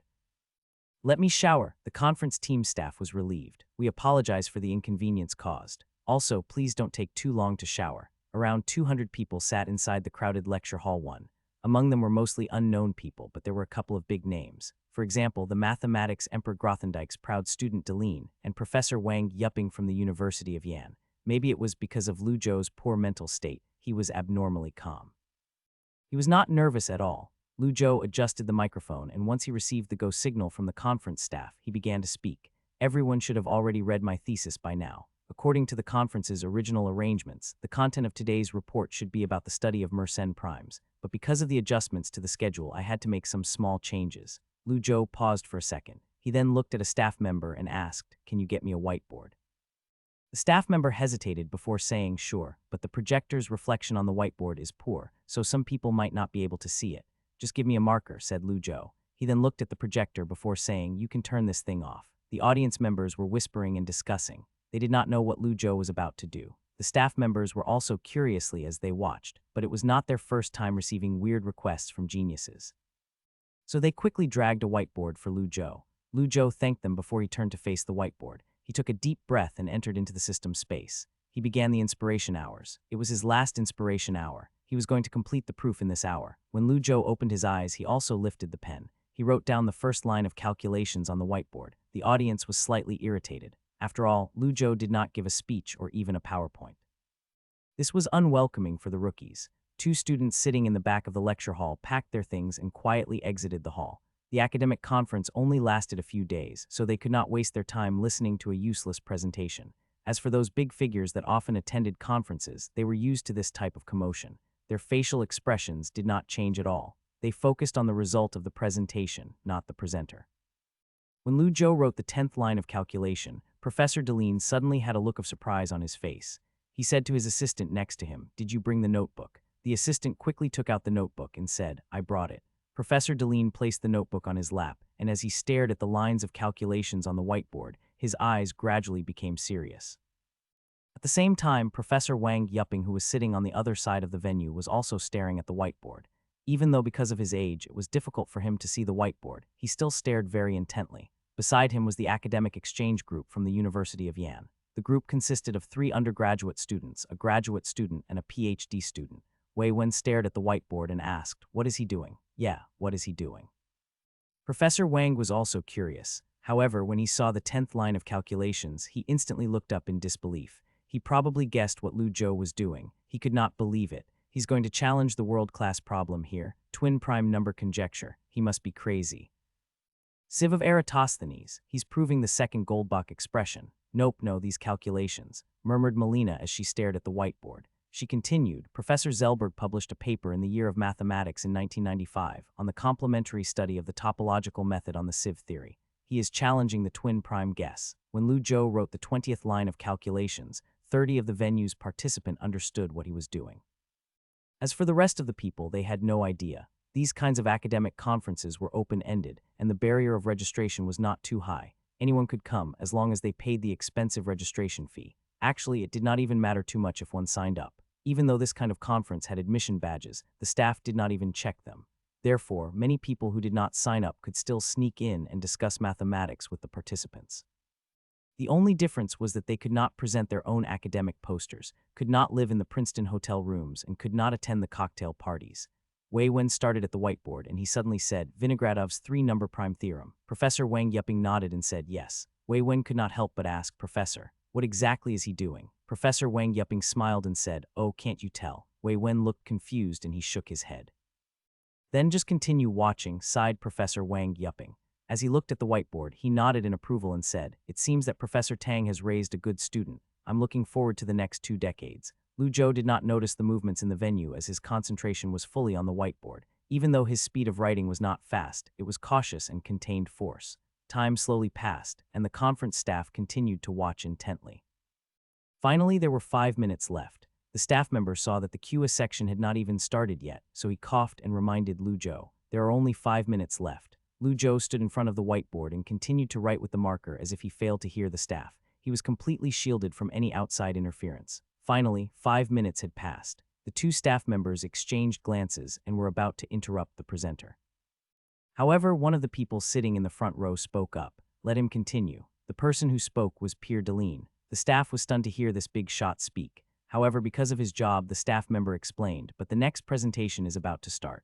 Professor Deline put aside his notebook and stood up before he said slowly, The next presentation will be moved to Lecture Hall 4, so people can go there instead. He then sat back down.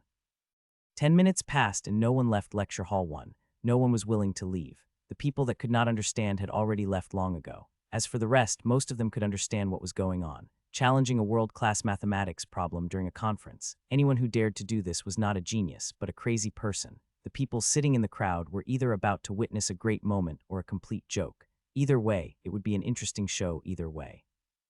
Is there any other questions? Professor Deline looked at the staff member. No. Embarrassed, the staff member smiled before he went back to the side. He did not dare to oppose the big shot. There were only 13 mathematicians that had won both the Fields Medal and Wolf Prizes. Only 2 who had won the Crayford Prize as well. One of them was Deline, the other was Qiu Chengtong. Even the chairman of the International Mathematics Union greatly respected Deline, much less an ordinary conference staff member.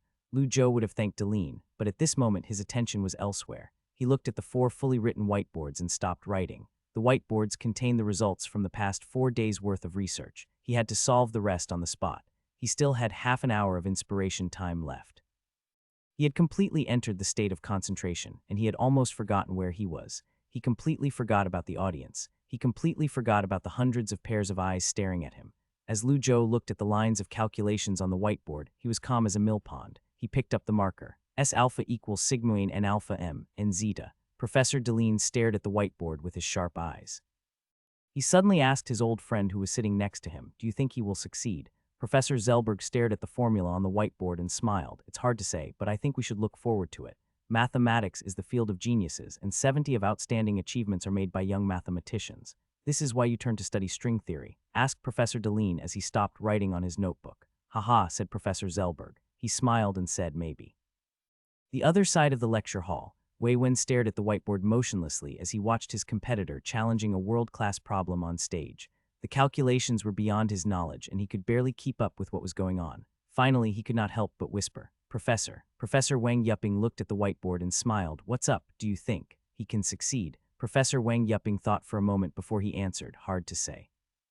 Number theory requires the most talent. If he succeeds, it'll be a good story." Wei Wen immediately asked, "What if he fails?" Professor Wang Yuping thought and said, "If he fails, he would become the butt of the jokes at Princeton. Lu Zhou might be ridiculed by the media as well. The media could spin him as some arrogant idiot who was defeated by a world-class problem." Even though Lu Zhou had the correct researching spirit, society was not so forgiving. The old gentleman could not help but think, "It's still better to be young. Only young people have this kind of courage and enthusiasm." There were too many things to worry about at his age. The older one was, the more stable one would be. The more stable one was, the harder it would be to improve. It was not just about inspiration or the decline in concentration and brain degeneration. It was also because it would be difficult for a professor to challenge a big conjecture. The professor could spend years trying to solve the problem and achieved nothing. In contrast, Lu Zhou was an undergraduate student. He had no academic pressure, nor did he have to worry about his career or meetings. He could use his time to explore and achieve great results inspired by inspiration. Even if Lu Zhou failed, it was fine. However, if Lu Zhou succeeded, the only person who could overcome Lu Zhou as a young mathematician was probably the guy that proposed the PS theory. The youngest W3 professor in Germany, Peter Schultz. However, Lu Zhou might be stronger. Schultz might be Lu Zhou's biggest contender for the 2018 Fields Medal, and Brendel, also from Germany, was also a strong competitor. However, this year's Ramanujan Gold Award was probably going to be awarded to the solver of the twin prime number conjecture. As Professor Wang stared at Lu Zhou's back, his face was full of praise. Wei Wen, who was seated next to him, said nothing. Did not even know what to think. On the stage, 5 fully written whiteboards. It was already 5 minutes past the inspiration time. The result was determined. Lu Zhou looked at the staff dragging the 6th whiteboard and slowly spoke. His lips twitched as he whispered in front of the 5 whiteboards. God threw a 6-sided dice, but there were 7 results. Mr. Hilbert's topological approach to the infinity prime numbers proves that there is a layer of inspiration. He faced the new whiteboard. Once again, he lifted his right hand. He started to write on the whiteboard. S2 log S10 is true for K2, acceptable array H equal. Therefore, there is an infinite number of twin prime pairs. In the crowd, Professor Deline's eyes grew bigger and he suddenly smiled. Professor Zellberg said, "When I used the topological method to supplement the screening theory, I thought that my work might provide ideas for future generations to solve the Goldbach conjecture. I didn't think that this sword could be used to cut the K equal 1 form of the Polignac conjecture. It seems that he responded to our expectations." Professor Deline put down his pen and took off his glasses before he rubbed his slightly sore eyes. He only said one word. Yeah, the audience was quiet. Only one person was on the stage. Lu Zhou stepped back and looked at the 6 whiteboards. The venue was so quiet that he could hear his heartbeat. This should be fine. Lu Zhou then took a deep breath before he turned around. He then walked to the podium and faced the audience as he spoke confidently. "There are infinite twin pairs, and we've taken another big step toward the Polignac's conjecture. Sorry for delaying everyone's time, but my proof process is over." It was like he was doing an exam, and he had finally handed his paper in. There were mixed feelings in his heart. Lu Zhou listened to his own heartbeat and gently placed the marker down on the podium. The people's heads moved under the fluorescent lights. Everyone in the audience was a witness. This proof was going to be presented to the entire world. Lu Zhou faced the audience and bowed. He then turned around and walked off the stage. Surprised, astonished, incredible, everyone in the audience was stunned. It was dead silence in the lecture hall. An old man broke the silence. He stood up and began to clap, clap, clap, clap. The applause gradually became louder. It went from the sound of light rain into a thunderstorm. Clap, clap, clap. It was not just the applause. Some students stood up and began to cheer and whistle. Everyone in the lecture hall, from Princeton students to conference participants, at this moment. They all witnessed a great moment. A question mark in the Hall of Mathematics was solved. At the same time, a genius rose. The entire lecture hall was filled with applause. The applause sound floated outside the lecture hall. The staff member that stood next to the podium could not understand the proof process on the whiteboard, but he could not help but clap as well. The colleague next to him rubbed his arm and spoke. If you interrupted his thought process, your name would be in the history of mathematics. What name? The Terminator of inspiration. Interrupted at the Mathematics Society, killed a math genius with his own hands. Oh, not like this. Mr. Francis would kill me. Francis was the chairman of the Federal Mathematics Society. He was a handsome old man who spoke slowly. He was also a ferocious man. The conversation between the two was buried by the applause. Below the stage, Wei Wen listened to the sound of applause, and as he looked at the whiteboards, he could not believe it. He asked, he solved it. This was his opponent. This was the guy that he was up against in the U.S. competition. The U.S. competition was in February. Right now, he should be fighting his opponent. However, at this moment, his heart was in shock. Frustration? No, lost a bit. It was like his opponent was on another level. Whether it was the college entrance examination champion or the gold medal of the International Olympic Mathematics competition or the worship of students, nothing could fill the void in his heart. He lost to a respectable opponent. It was not just because of the outcome. He was humiliated. When Professor Wang Yuping heard the student's question, he nodded slowly. The old gentleman said, well, he solved it. The young are surpassing us. The old man made up his mind. Once he returned, he would write a recommendation letter for Lu Zhou to compete in the 10,000 people initiative. He would write it as soon as he returned to the hotel. Not only that, but he would also get Professor Tang to sign the letter together. There were no problems regarding Lu Zhou's age or academic qualifications. Besides, how many PhD students could do what he just did? China needed a Fields Medal winner. Professor Wang saw hope in Lu Zhou. The things on the whiteboard had been engraved in Lu Zhou's mind, and he would never forget them. As for whether or not it would be plagiarized, there were at least 2 editors of the annual mathematics magazine sitting in the lecture hall, so no one would dare to plagiarize. Once Lu Zhou finally solved the question, he did not want to do anything else other than sleep in his hotel room. However, he underestimated his own behavior. He did not realize how cool he would appear to the mathematics students at Princeton. The second he was out of the lecture hall, he was caught up by the people chasing him. The crowd surrounded him like he was at the Super Bowl. Lu Zhou thought he would be thrown into the sky. Wow, bro, nicely done. The way you wrote the last step was so cool. Can you do it again? I want to take a photo. Handsome boy, do you have a number? You can write it on my hand. The noisy voice suddenly dispelled Lu Zhou's sleepiness. Honestly speaking, Lu Zhou was almost scared of these people's enthusiasm. Some people even gave him a hug. A passionate young Latino girl took a photo with him, then kissed his cheek. This was not the main problem. The young ladies after her were even more daring, so Lu Zhou started to panic. The most annoying thing was that these people were not polite at all. The crowd became more and more energetic. Lu Zhou desperately tried to escape. Thank God he was able to keep his kissing virginity. It was important to him. It would be a tragedy if he lost it here.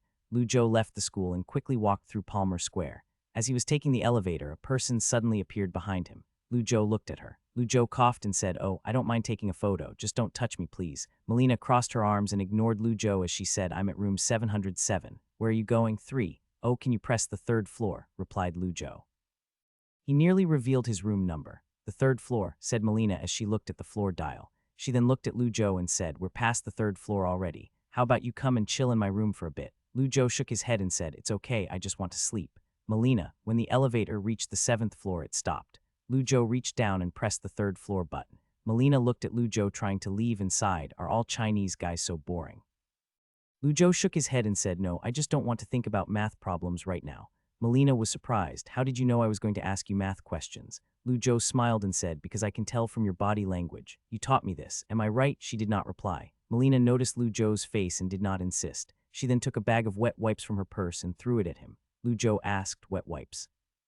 Melina smiled and said, "There are 3 lipstick prints on your face.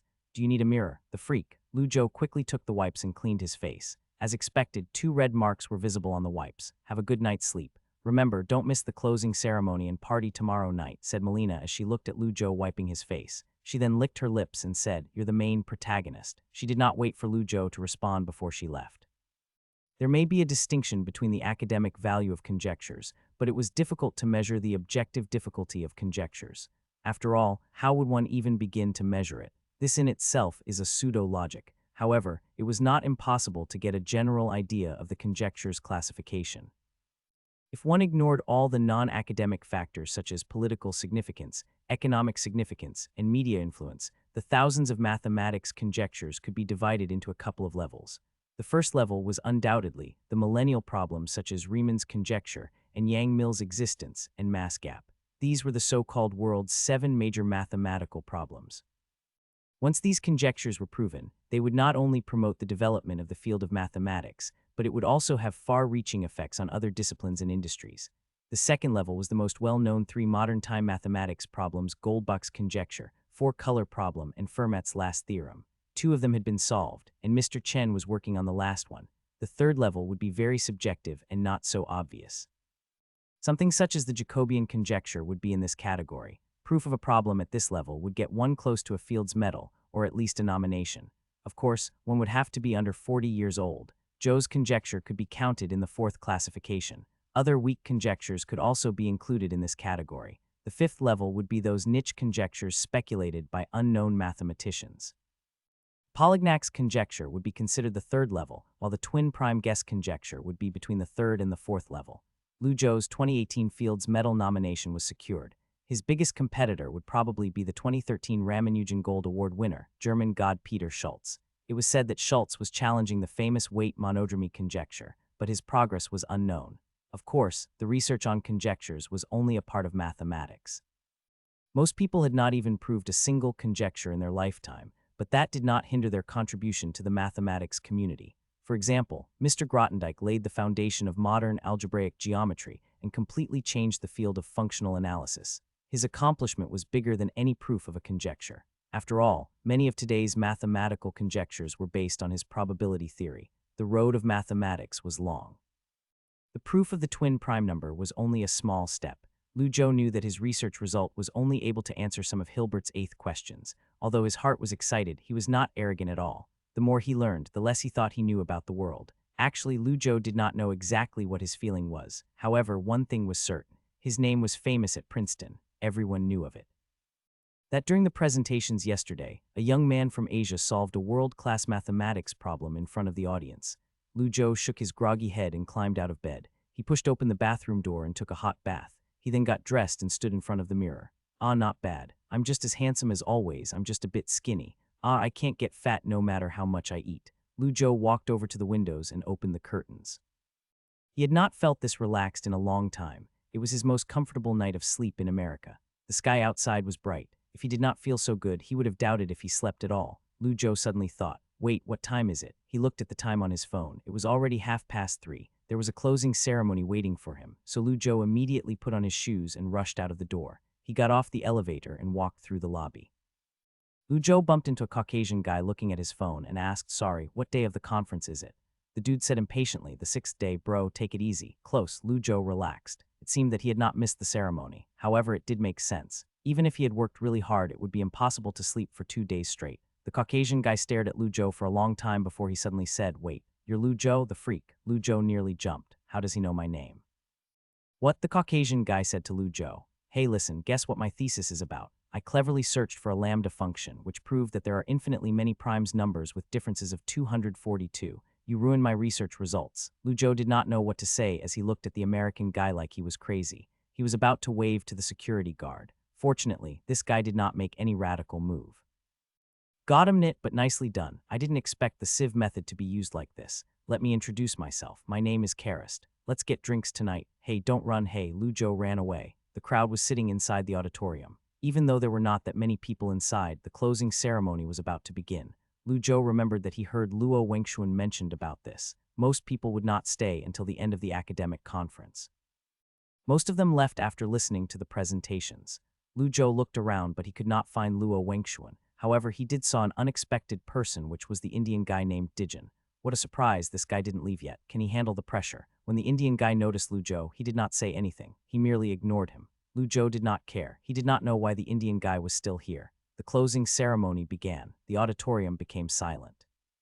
After a while, an old man walked up stage with the help of a black cane. Francis, the president of the Federal Mathematicians Society, was also a member of the International Union of Mathematicians. His slow movements made it look like he was about to trip and fall. "Let me introduce myself. My name is Francis. There's not much else to say, so let's get right into it," said the old man with a smile. The audience also smiled and applauded him for encouragement. The old man pushed his glasses and began his speech. "First of all, I would like to thank all of you for participating in this conference. I would also like to thank companies such as Parker, Amazon, and etc. for sponsoring this event. We wouldn't be able to host this event without them. The work we all do is the same, regardless of whether it's a mistake. Even if your conclusions are temporarily wrong, even if you've been vehemently refuted, it does not mean that you're not excellent. On the contrary, you're more courageous and talented than 99 of the world. I hope that I'll see you here next year. There's also a party tonight." "Oh yeah, I nearly forgot about the most important thing," said the old man as he pushed his glasses. He smiled apologetically as he continued. "The best young presenter of this conference will receive a 10,000 prize sponsored by Amazon and a certificate issued by the Federal Mathematics Society. As expected, the winner is Lu Zhou." Mr. Francis raised his spirits and looked at everyone. "Then have a great time. Also, the Super Bowl championship belongs to the Eagles." The young people in the audience whistled. With this, the academic conference came to a successful conclusion. Lu Zhou had not expected that not only did he not finish spending the funds that the university gave him, but he also returned with an extra 10,000 USD. This was somewhat unexpected. As the crowd started to leave the auditorium, Lu Zhou walked up to the stage to receive a certificate from Mr. Francis. "Congratulations, Lu Zhou from the University of Jinling. I've heard Professor Deline and Professor Zellberg give high praise for your presentation. If you wish to study a PhD at Princeton, I'm sure that many professors would love to write a recommendation letter for you. Of course, this includes me. Studying a PhD at Princeton required not only good academic grades, but it also required extracurricular activities. Recommendation letters was also an important part. Then I won't waste your time. Enjoy the conference," said Mr. Francis as he patted Lu Zhou on the back before he walked to the back of the stage. Lu Zhou looked at the certificate in his hand. Suddenly, a thought appeared in his mind. "Does this count as active participation in the conference? I guess it does. Oh well, I'll let the system decide. Everything will be revealed once I'm back at the hotel." Lu Zhou walked outside of the auditorium and saw someone. It was an old man with a bald head and a trench coat. When Lu Zhou saw him, he saw Lu Zhou as well. Lu Zhou walked over and the old man said, "Excellent proof." "Yes, Professor Deline," as he nodded. The old professor did not speak much. His personality was similar to Brother Kayan. However, the difference was that Lu Zhou could feel a sense of oppression and pressure coming from the old man. Rumor had it that this meticulous old man had a habit. Before listening to any presentation, he would prepare 3 or 4 possible counterarguments in his head. If the presenter was wrong, he would mercilessly raise his counterexample. Presenters hated this type of approach. Maybe this was the source of the old man's pressure. Professor Deline paused for half a minute before he asked, "Do you want to consider publishing your thesis in the annual mathematics journal?" Lu Zhou was stunned when he heard this. There were many mathematics journals, both domestically and internationally, but Professor Deline was talking about the Princeton Annual Mathematics Journal, one of the 4 major mathematics journals in the world. Lu Zhou immediately asked, "Doesn't this count as a duplicate publication?" Professor Deline shook his head. "No, it doesn't count. The one you submitted to the conference is the Mersenne prime distribution law, not the twin prime number proof. The conference team will be happy to accept your additional submissions. However, I don't recommend you publish the research through the conference." He paused for a second before continuing. "If you want to submit to the annual mathematics journal, please send me a copy of your thesis as soon as possible. I'm pretty busy these days, but I might have time to review it. Lu Zhou, I'll start preparing it when I get back to the hotel. Don't worry about it too much. Just enjoy the party and alcohol tonight. I'm not that unreasonable," said Professor Deline with a smile. He hesitated for a second before he pulled out a letter from the pocket of his trench coat. He slowly handed it to Lu Zhou. "This is..." Lu Zhou read the name of the sender and was shocked. "Alexander Grothendieck." Damn, when Professor Deline saw Lu Zhou's facial expression, he coughed before he said, "That letter was written in November last year. He told me to hand it over to a young talent in mathematics. This letter belongs to you. You're welcome. I'm the one who should be thanking you." Professor Deline then nodded and walked away. At last, Lu Zhou chose to skip the party. He did not want to experience the enthusiasm of Caucasians again. He guessed that he would probably be forced to drink a lot of alcohol. Last time he protected his integrity, but this time if there was alcohol at play, his integrity might not be so intact. When Lu Zhou returned to the hotel, he laid down in bed. He then entered the system space and looked at the information screen. "Congratulations, user, for completing the mission. Mission completion details is as follows: participation in Princeton Mathematics Conference, poster session +2 points, presentation listening plus 4 points, academic dinner plus 1 points, presentation plus 25 points, mission final evaluation S+. Mission award 42,000 mathematics experience points, 1 lucky draw ticket 80 garbage, 10 sample, 8 blueprint, 2 unluck technology branch. When Lu Zhou saw the experience value, he was shocked and he wondered if he read an extra 0. He read it again. Damn 40,000 mathematics experience points. Lu Zhou was so ecstatic that he quickly ordered the system. System, open my characteristic panel. Core Science A Mathematics, Level 3 4,100,000. B Physics, Level 150 110,000. C Biochemistry, Level 1 0 10,000. D Engineering, Level 1 0 10,000. E Materials Science, Level 1 3,000 10,000.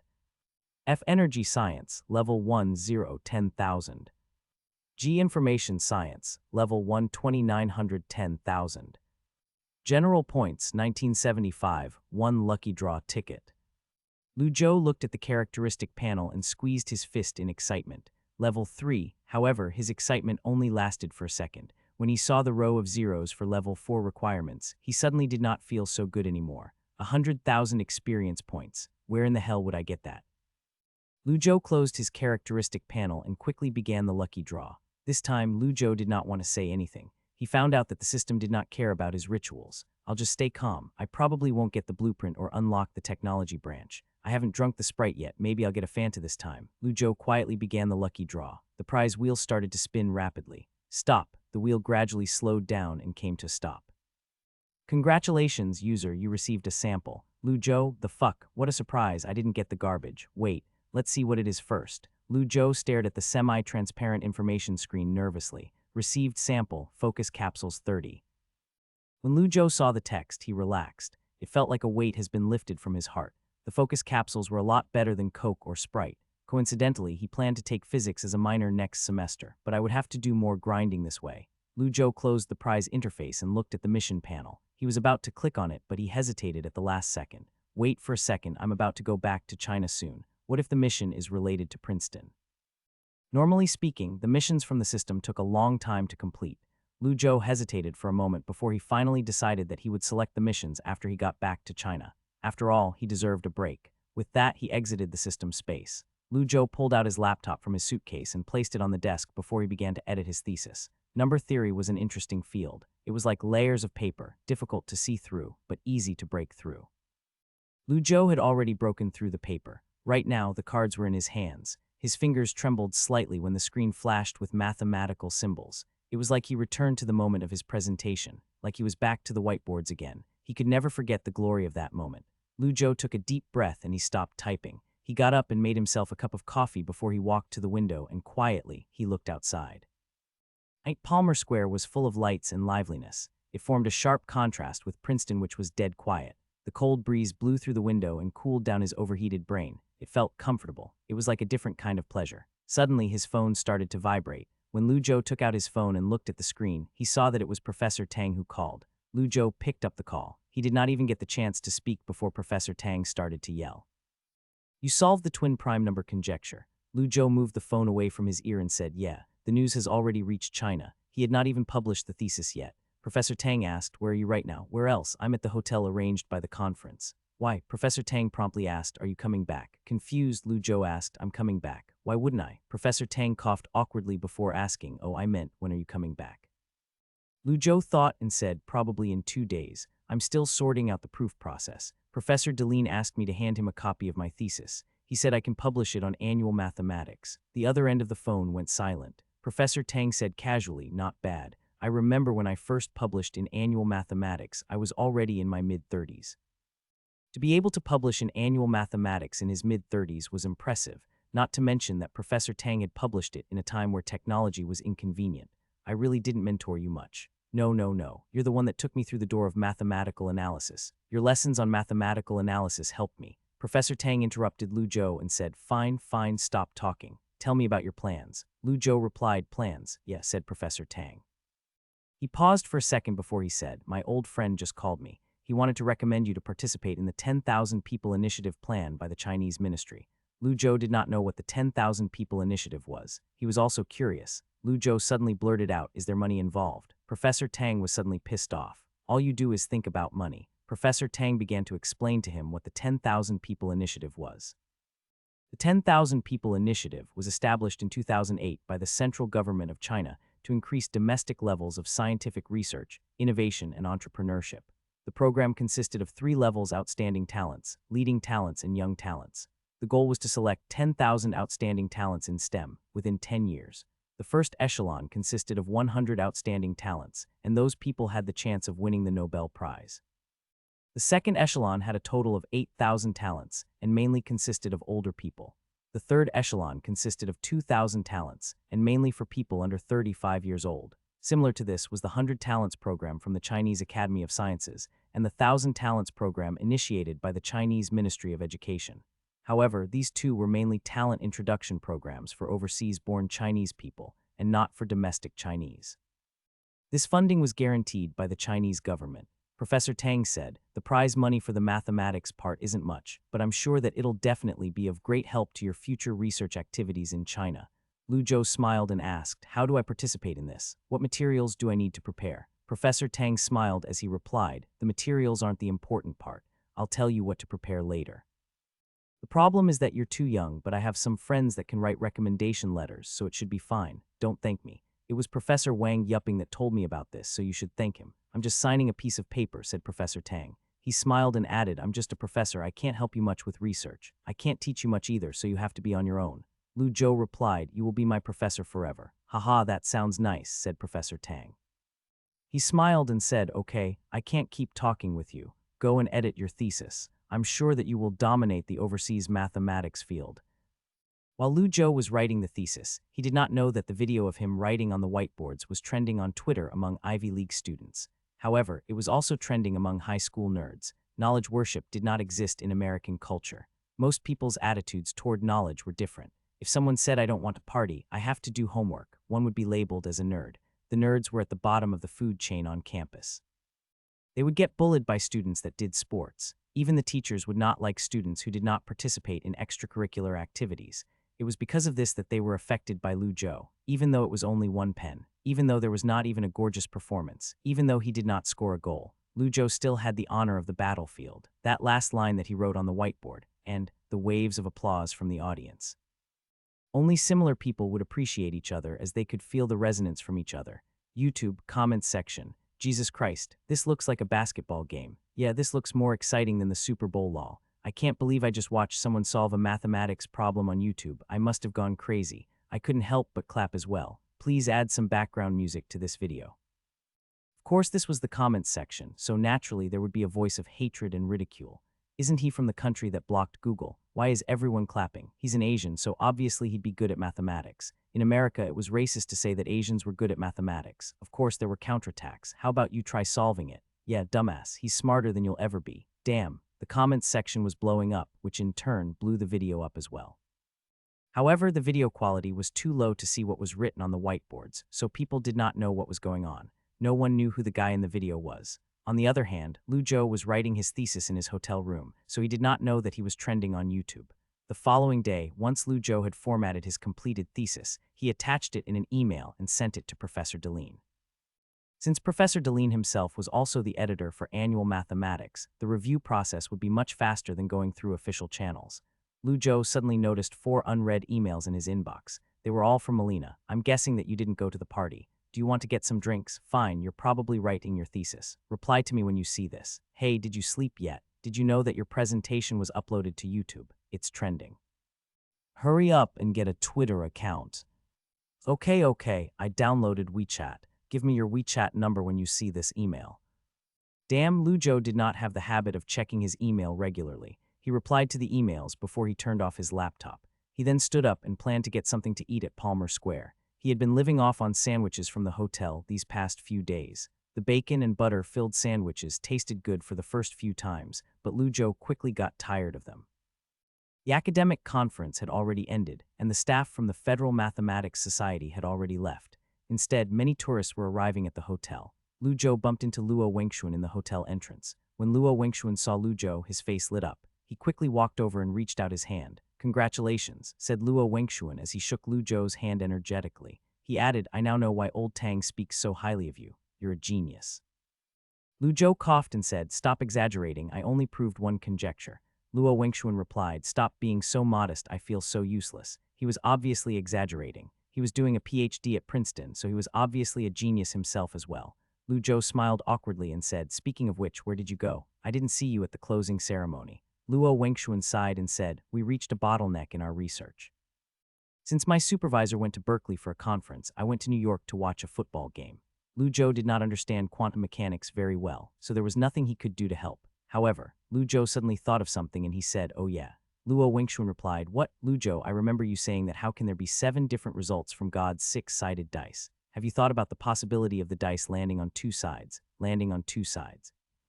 Luo Wengshuan suddenly frowned and started to think deeply. Lu Zhou did not want to interrupt him, so he quietly walked away. Inspiration was hard to describe in detail. If one did not catch it in time, it would disappear. This was Lu Zhou's final gift to Luo Wengshuan as he would be leaving in 2 days. Lu Zhou ate dinner at Palmer Square. By the time he went back to the hotel, Luo Wengshuan was gone. Lu Zhou silently blessed him in his heart as he took the elevator back to his room. When he opened his email, Professor Deline had replied back. His email only contained one word, received. Mathematics was a rigorous discipline, and everyone that was in the building of mathematics must undergo rigorous selection. The result from a wrong thesis was not just a retraction from the journal, it could result in a series of other wrong theses. In particular, the review process of major mathematics conjectures was often very long. Even though Lu Zhou presented the proof live in front of a crowd of mathematicians, that did not mean that his thesis would be flawless. Even Professor Deline needed the time to scrutinize the details of the thesis and asked his peers for opinions. However, Lu Zhou was not worried at all. He was a meticulous person, and he checked his thesis multiple times before uploading it. Speaking of which, why Dean Chin or Dean Lu had not called him yet? It seemed that Professor Tang did not spread this matter out rashly, and the foreign mathematics community would not take this matter seriously just from a YouTube video. After all, the applause in the video did not mean anything. Lu Zhou actually had some regrets. The academic value of the twin prime number conjecture was higher than Zhou's conjecture, so he should at least get another $1,000,000 as an award, right? Lu Zhou started to tap on the keyboard. Zio AI, let's hope your master can get another $1,000,000. Then I might be able to give you a new home. Zio AI master, do you love me? What? It's so smart. Or did it copy it from chat histories? Of course I do. Lu Zhou quickly replied. Who doesn't love a talking AI chatbot? If only it could dance as well. Zio AI, Taobao link, IBM server Xeon 8 core SSD. Price $2.99 million. Lu Zhou, for God's sake, now even artificial retardation is becoming a gold digger. The only thing that had some warmth in this world was the hot CPU. Lu Zhou sighed and closed his laptop lid. He then sat on his bed and began packing his suitcase. Suddenly, he noticed the letter from Mr. Grothendieck sitting on his bedside table. He had nearly forgotten about the letter. Lu Zhou opened the envelope curiously. The letter was written in English. He gradually started to read the letter. Might have already left this world by the time you read this letter. Your research on the Mersenne prime distribution law shocked everyone. The proof process was perfect. I couldn't find a single mistake. Honestly speaking, it didn't look like a thesis written by a young person. To be honest, I'm pessimistic about the proof of the Riemann's conjecture. We spent 3.5 centuries trying to solve the proof of Fermat's theorem, and the Goldbach's conjecture has survived for 2.5 centuries. In contrast, the Riemann's conjecture has only been around for 1.5 centuries, and its importance has surpassed the other 2. Although the public is obviously more interested in the first 2, from my point of view, we're just laying down the path for future generations to solve these problems. These problems will eventually be solved and be replaced by new ones. However, I saw a turning point from you. Of course, maybe I'm being too optimistic. Since your thesis greatly surprised me, I'll write a longer letter. I'm alone, I don't have much money, so I can't give you much. I'll just give you something interesting. I placed my work in the Church of St. Lizier. Some of them are withdrawn publications, some of them have not been published. I hope this would help you. Bring this letter to the priest of the St. Lizier Church. He'll know what to do. Where's the Church of St. Lizier? Do I have to go to France? Not like this. Couldn't he just package it as PDF? Lu Zhou sighed and placed the letter into his suitcase. I can't go right now, maybe in the future. There was definitely a chance for Lu Zhou to go to France as Paris had always been the center of the mathematics world. As long as he stayed in the field of mathematics, he would get an opportunity to attend a conference in Paris. Also, if one day he actually needed to use this mathematical treasure, the system would probably remind him in some way. Traveling time was always short. On the early morning of the next day, Lu Zhou dragged his suitcase and checked out of his hotel room. He still had more than $1,000 left from the school funds. Not only that, but he also received an additional 10,000 USD check. According to Francis, the check could be cashed at any Citibank in the world. Lu Zhou thought about the cumbersome process of carrying a large amount of cash through customs, so he decided to cash in the check after he got back to China. As for the $1,000, he decided to buy some gifts to bring back. Lu Zhou stood at the entrance of the Princeton Hotel as he called Luo Wingxuan. However, even though the phone had rung for a long time, no one answered. Is he already grinding at the laboratory? This is troublesome. Lu Zhou hesitated for a bit before he thought of calling again. At that moment, someone honked at him. Get in the car, I'll send you, said Melina as she rolled down the car windows. Lu Zhou was shocked when he saw her. He did not remember telling her when his flight was. What a coincidence. Lu Zhou asked, how did you know I'll leave at this time? Psychology, social behavior, plus a little probability, said Melina while chewing gum. She continued, I can convince my professor to write a letter of recommendation for you so you can study a PhD here. Studying at Princeton, Lu Zhou had been thinking about this question over the past few days and whether it was necessary to study here. The research environment here was strong. After all, it was a world-class university. However, right now, he could still learn new things at the University of Jinling. Furthermore, living in China was more comfortable. He planned to at least finish his bachelor's degree before he would consider studying abroad. When Melina saw that Lu Zhou did not reply, she smiled and rested her arms on the steering wheel as she said, fine, it was just a suggestion. You have your own arrangements, right? Okay, the offer is on the table, said Melina as she shrugged. She then said, get in the car, you don't want to be late. Philadelphia International Airport. Melina stopped the car and opened the car door. She then helped Lu Zhou to open the trunk before she leaned against the car. You really don't want to think about it. As Lu Zhou pulled his suitcase from the trunk, he asked, think about what? Melina hesitated. She then sighed then said, fine, honestly speaking. I want you to join my research group as I'm studying a very challenging question. What question? Riemann's conjecture. Wake up. Melina was surprised as she said, this doesn't sound like you. I thought you'd be more courageous. Courageous enough to solve Riemann's conjecture, said Lu Zhou as he laughed. Researchers around the world all wanted to solve this question. Anyone that could solve it would undoubtedly become one of the most influential mathematicians in history. The $1 million award paled in comparison. And how difficult was the question? With his current level 3 in mathematics, the system would not even give him a price to solve the problem. In the system's eyes, the question was far beyond his current mathematical level. The most cutting-edge research result was from the American mathematician, Kanguri. His 40 of the 0 points is on the crucial line. It was insanely difficult to push this 40 to 100. Of course, many people also tried to kill this method, but without any exception, they had all failed. The most famous case was probably Mr. Debrange's, when he announced in 2003 that he had proved Riemann's conjecture. In the end, he became a laughing stock. Debrange's had not even fully understood the problem before he announced his solution. Mr. Zhang Yideng reduced the 70 million number down to 246. It did not even take him a year. Lu Zhou knew that Riemann's conjecture was on another level. It was not that he was afraid of this challenge, but it was because he had no reason to challenge this nightmarish level kind of questions right away. He could wait for his mathematics level to rise before challenged questions of this difficulty. Melina took a deep breath as she tried to make a final attempt at persuading him. Actually, you might be too pessimistic. In fact, I've achieved some results. Although it seems trivial, I'm confident that within 3 years, I can push this 40 number to 50. This could be my doctoral thesis. Of course, if you're willing to help me, I can co-sign the thesis with you. This is one of the reasons why number theory is so fascinating, said Lu Zhou. He sighed and said softly, everyone thinks that they are about to succeed, but when the results come out, they find out that they have failed. Over the past 6 months, there had been countless times when he thought he had solved the twin prime number conjecture, when he in fact did not. Who knew how long it would have taken him if he did not have the inspiration hours from the system? A year, 10 years, no one knew. After all, mathematics itself was a quantitative subject. 10 years of work could be summed up in 10 pages. I'll wait here for you. The world is your stage, said Melina as she looked at Lu Zhou walking away. Lu Zhou heard her and paused for a second before he smiled. He then waved his hand and said, see you later. He continued to walk and he soon disappeared amongst the crowd. As Melina stared at the airport entrance, she started to think deeply and for a long time she did not speak at all. In the sky, white trails were left behind by airplanes. See you later, I guess. She felt a little empty in her heart. She then shook her head and went back into her car. Suddenly, a well-dressed man walked over and smiled. He then asked, hey there, sweetheart, I'm not from around here. Mind giving me a ride? Go call a Uber. Melina closed the car door and slammed the gas pedal. The man looked at the taillights and stood there. He then raised his middle finger. Shit, after a 20-hour flight, the plane finally landed at the Shanghai airport. Without wasting any time, Lu Zhou immediately transferred onto a flight to Jiangcheng. Jiangcheng International Airport. Lu Zhou finally landed and he dragged his suitcase behind him as he tried to look for the subway. However, he was blocked by two people. A beautiful lady and a man in a suit quickly walked up to him. "Hello there, I'm from Suzhou TV station. Are you Lu Zhou?"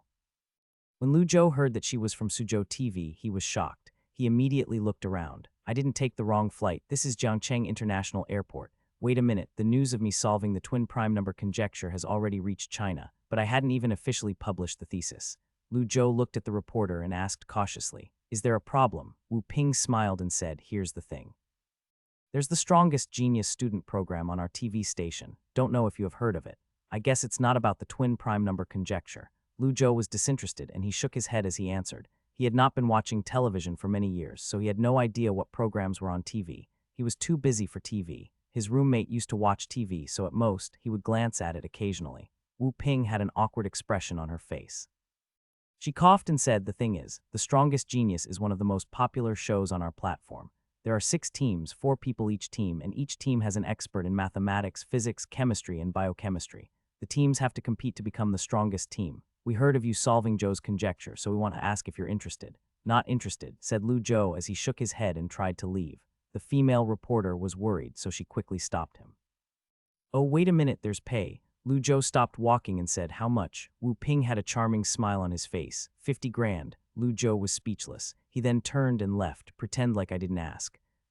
"Science reality show. Sounds boring. You want me to get out of bed for 50 grand. Maybe add another zero and I'll think about it."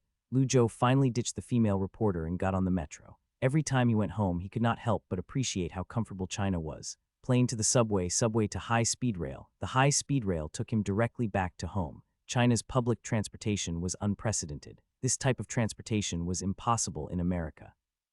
When Lu Zhou got off the high-speed trail train, he was too lazy to take the bus, so he called for a taxi outside the station. When he arrived at his house, he looked at the familiar willow trees outside his house, and it was like he never left. As Lu Zhou dragged the suitcase to the doorsteps, he felt both excited and nervous. He took a deep breath before he pressed the doorbell. Ding! Immediately after, footstep sounds came from behind the door. Soon after, the door opened, and a familiar face appeared. "Who is it, son?" When Fang Mei saw her son, her face lit up. She said, "You're here already. Come in. Why didn't you tell me you were coming? I wanted to surprise you." Lu Zhou smiled and dragged his suitcase inside. Fang Mei grabbed the suitcase and shouted toward the bathroom, "Honey, hurry and go buy some fish. We're making fish for your son tonight." "What? My son's back." Dad's voice traveled through the bathroom, followed by the sound of the toilet flushing. Lu Zhou quickly waved his head. "Mom, it's fine. I don't care what we eat, so you don't have to work so hard." Fang Mei smiled and said, "What do you mean? I'm in great shape. I want to cook." Lu Zhou's father washed his hands. When he came out of the bathroom, he shouted, "Son, let's see if you grew taller, taller, taller." "Come, Dad, I bought you a gift. I bought some for Sis and Mom as well," said Lu Zhou. He then opened his suitcase and took out 2 bottles of red wine and 2 boxes of skincare products before giving them to his parents. His father said, "You bought wine. Didn't I tell you not to waste money? How much is this? It's not expensive, a couple of $100 and they're not luxury brands. It's not my money anyway. It's leftover money from the trip funding," said Lu Zhou with a smile. He could not keep the money from the school anyway. He might as well spend it. "USD? Asked old Lu. He added, "You bought this from America." "Yeah," said Lu Zhou. The smile, he said, "I went to Princeton to attend that conference, right? I bought it over there." Old Lu looked at Fang Mei and smiled as he said, "I thought you were talking about some hotel called Preston or something. You went to America. Why didn't you tell us?" "Lu Zhou, there was no tutoring during the winter vacation, so Xiao Tong came back home at 6:30. When she saw Lu Zhou sitting in the living room, her eyes lit up and she shouted, 'Brother,' before she rushed over excitedly. She had not seen him in a long time. Lu Zhou did not remember her ever being so attached to him. However, they had not seen each other in a year. At night, Fang Mei cooked up a table of dishes as if it was Chinese New Year. Old Lu took out some alcohol from the cupboards and placed it on the table. "Come, drink with Dad. Cheers." As Xiao Tong looked at the 2 guys drinking, she said, "Dad, don't drink so much." "Same with you, bro. Dad finally quit drinking and you brought 2 bottles of wine back." "It's fine, it's the holidays. Come eat," said Fang Mei as she smiled and placed food into her son's plate. "Mom, it's fine. You don't have to take care of me," replied Lu Zhou. His family was so enthusiastic that he was almost a little embarrassed. Xiao Tong said, "Oh, I see. Once my brother comes back, he's the favorite child. No, I have to get into a good university as well." Lu Zhou knew her competitive personality too well, so he did not reply. He grabbed some fish and placed it into her plate. "I wish you the best. Here, eat some fish. It's good for your brain. Haha, bro, you're too kind to me. Haha, you're welcome." Dinner was very lively. The joy of a long-awaited reunion lit up the dining table. Lu Bangguo drank a lot that night. It was rare for him to get that drunk. After dinner, Lu Bangguo sat on the sofa and watched the news. He spoke with emotion. Son, the biggest wish in my life is to see you become better than me. I didn't even graduate high school, I'm uneducated. You've already done that. From now on, your life is yours, you have to make your own decisions. Lu Zhou did not drink much, but he was slightly intoxicated as well. He smiled and replied, what do you mean you're uneducated? You're a mathematician's father, that makes you educated as well. Hey, when you put it like that, it makes sense. Does that mean I'm educated as well? Soon after, Lu Bangguo started to snore on the sofa. Lu Zhou picked up the remote and lowered the TV volume. Once Xiao Tong finished helping her mom with the dishes, she ran to the sofa and eagerly asked her brother, Bro, you really went to America? Lu Zhou rolled his eyes. Of course I did. Don't tell me you don't know what Princeton is either. Xiao Tong suddenly grabbed his arm and smiled as she asked, then brother, where's my gift? Lu Zhou was well aware of her tricks. He sighed and said, your gift is in my suitcase, but should I give it to you? Xiao Tong said pitifully, what do you mean by should? I'm your dearest sister. Lu Zhou replied, because I'm afraid that you won't study well after getting a new phone. Xiao Tong's eyes lit up and she asked, new phone, is it Apple? Lu Zhou replied, what did you get for the mathematics exam? 145, replied Xiao Tong quickly. She added, I'm not lying. Lu Zhou replied, are you sure? Xiao Tong, yes, I really did. Lu Zhou waved his hand and said, fine, it's in my suitcase. Go and grab it yourself. Wow, brother, you're the best. Xiao Tong pecked Lu Zhou's cheek before she climbed down from the sofa. As Lu Zhou watched his sister jumped, he smiled. Home is the best. After a busy year, Lu Zhou could finally relax at home. The U.S. mathematical modeling competition was happening, but he did not participate. First of all, he did not have a team. Secondly, this type of competition was not worthy of his time. He had already received the Higher Education Society Cup, so he would not gain anything from this applied mathematics competition. Also, he had recently won the Best Young Speaker award from the academic conference, and that was way more valuable than the championship from the U.S. competition. He decided to let the low-level players compete amongst themselves. If he was going to join a competition, it would be something like the International Genetic Engineering Machine IGEM or the International College Robotics Challenge ICRA, where it was both fun and realistic. Of course, it all depended on whether he had spare time. He still had to study for his physics degree, and he could foresee that he would have to put more into time in school. It was getting boring staying at home. Lu Zhou could not find anything to do other than play League of Legends. He would chat with his parents, help his sister with homework, play around with Xiao Tong, and read the news. Lu Zhou logged into the U.S. competition website and looked at the questions for fun. These questions are weird. Question A was about eradicating the Ebola virus. Question B was about searching for the Malaysian plane MH370. Question C was about human resources. The questions alone took 5 pages, and the last question was about solving the population growth problem. Lu Zhou.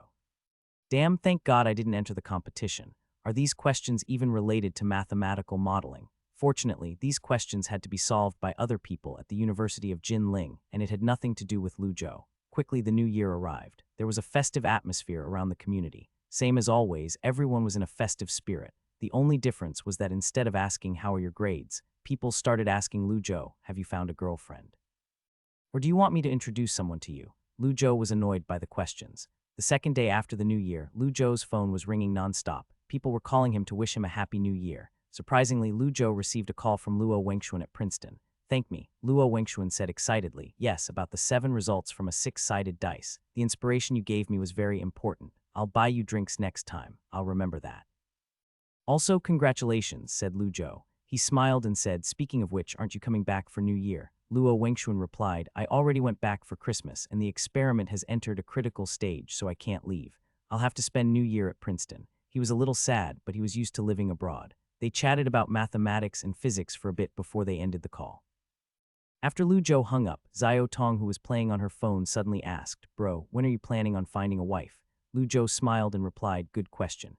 As she laid bare feet on the sofa, she sighed and spoke with a pained voice, as your dearest sister, I'm sad that you replied like that. How about I introduce you to some? There are a few students in my class that really respect you. Lu Zhou did not know that people in her class knew of him. Lu Zhou replied, introduce my ass. What do you know about dating, trying to find me a partner? Who do you think you are? Like I would need help finding a partner. She replied, hey, why can't I? Why does it have to do with my age? Lu Zhou coughed and said, let me give you an example. If I found a girlfriend younger than you, what would you call her? She replied, I'll just call her sister-in-law. Lu Zhou, what? She makes sense. Damn it. In the end, Lu Zhou said something like, stop talking about dating when you're so young, and ended the conversation. Another few days passed by fleetingly. Happy times were always short. The little princess at home carried a backpack and went back to her daily high school life. Lu Zhou had to return to school because of 10,000 people initiative, so he said goodbye to his parents and left. Lu Bangguo took a day off and sent Lu Zhou to the train station. He patted his son's shoulder and said, "Take care."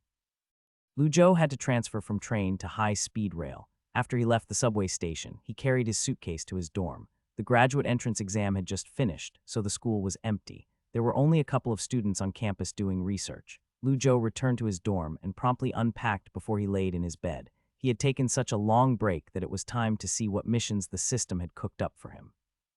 When Lu Zhou entered into the system space, he saw pure white. Lu Zhou walked to the semi-transparent information screen and clicked the mission panel. Reward mission is activated, give up at any time, without spending general points. Description: seeing that the user is so industrious, the system will give you a big gift. Requirements: complete reading book list 015, complete literature reading 050, complete a set of experiments 01. Reward: 8,000 physics experience points, 4,000 biochemistry experience points. Debris: Lu Zhou, what happened to a big gift? Also, what the hell is debris? The system did not respond to him, nor did it even give him any instructions. Lu Zhou guessed that the debris was something like a sample, but broken. Maybe he could fix it and make it useful. Lu Zhou was slightly confused. He had always wanted to get something like a starship, but this time he prayed that the debris was not a broken starship. He did not know how to fix a starship. Lu Zhou looked at his characteristic panel. At the moment, he had 5,100 physics experience points, so the additional 8,000 was enough for him to level up. He was about to take physics as a second degree anyway, so the timing of this was convenient. As for the 4,000 biochemistry experience points, it was better than nothing. Before exiting the system space, Lu Zhou looked at the book list. The list mainly contained physics books and a few materials chemistry-related books. Lu Zhou also briefly looked at the experiment. It was about real-time observation of lithium dendrite formation in lithium-ion battery electrodes.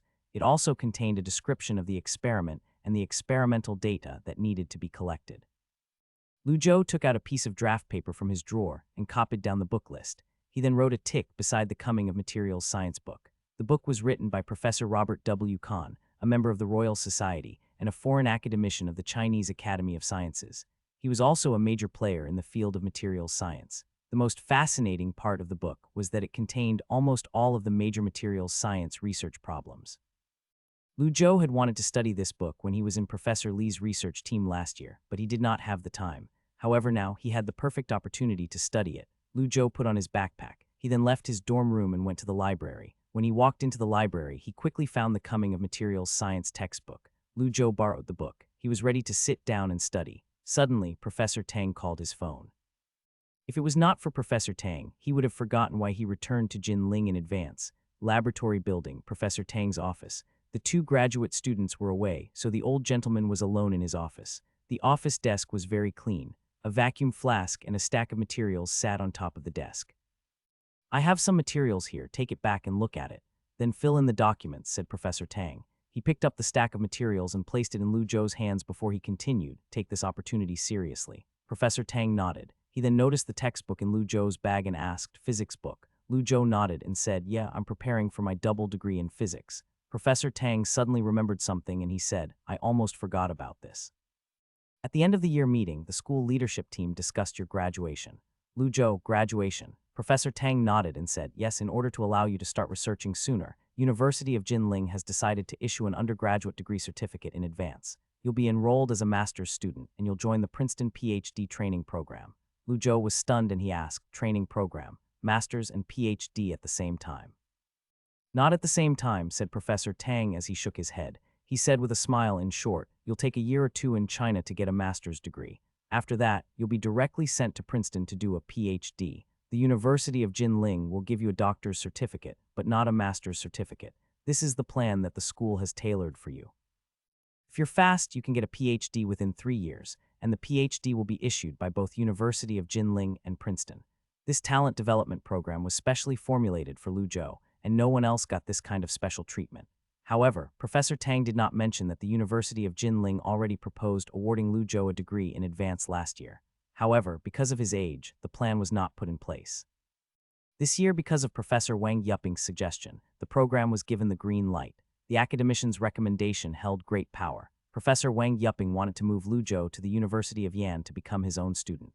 Therefore, Professor Tang and his co-workers cooked up a plan to convince Lu Zhou to stay at the University of Jinling. Princeton was also interested in Lu Zhou. Lu Zhou asked, "But I didn't even finish my bachelor's degree. Is this okay?" Professor Tang replied, "Principal Su personally wrote to the Ministry of Education about you, so it'll be okay. It seems that this won't be a problem then." Lu Zhou realized that his fears were redundant, so he smiled while feeling embarrassed. Professor Tang continued, "I originally planned to tell you this in 2 days, but I heard you were planning on doing a physics double major, so I thought I'd tell you now. Just get a double doctor's degree instead." He did not totally approve of Lu Zhou's physics degree, but he did not know what to say. He had no idea what this kid should do. He thought that this kid's talent was in the field of functional analysis and applied mathematics, so he strongly suggested for him to develop in the direction of mathematical physics. However, Lu Zhou had revealed his talents in number theory as well. This kid solved the twin prime number conjecture. Even though the thesis had not been published, it was basically guaranteed.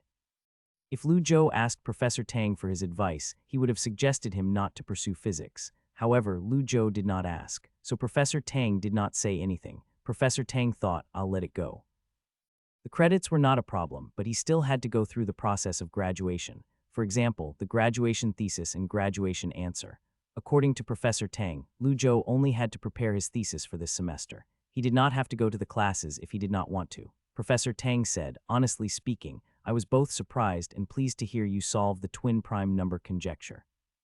I don't know much about number theory, but since you're so obviously talented in the field, why don't you try solving Polignac's conjecture? You already solved the k=1 scenario, so you just have to expand it into all natural numbers. But don't pick this as your graduation thesis topic as it might take you a long time." Lu Zhou obviously would not pick a world-class conjecture for his graduation thesis. The twin prime number conjecture took him more than half a year. Even though the Polignac's conjecture sounded simple, but expanding k=1 to all natural numbers was very cumbersome. Of course, before the publication of his thesis on the twin prime number, he was the closest person on the planet to solving Polignac's conjecture. Lu Zhou smiled and said, "Don't worry, Professor Tang. I already studied some papers about Polignac's conjecture when researching the twin prime number conjecture, but I'm lacking inspiration.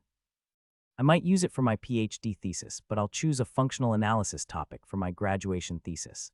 Professor Tang was pleased as he said, "It seems that you already have your own plan. Then say no more. Tell me when you've chosen a topic and I'll help you with the question." The 10,000 people initiative needed household registration information, so Lu Zhou returned to his dorm with the materials. When he found his registered residence from his drawer, he sat down in his chair.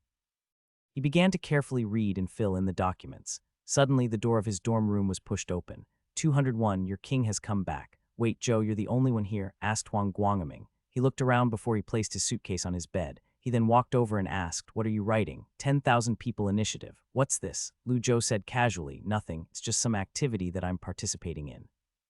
"Oh, I don't believe you," replied Huang Guangming as he whipped out his phone.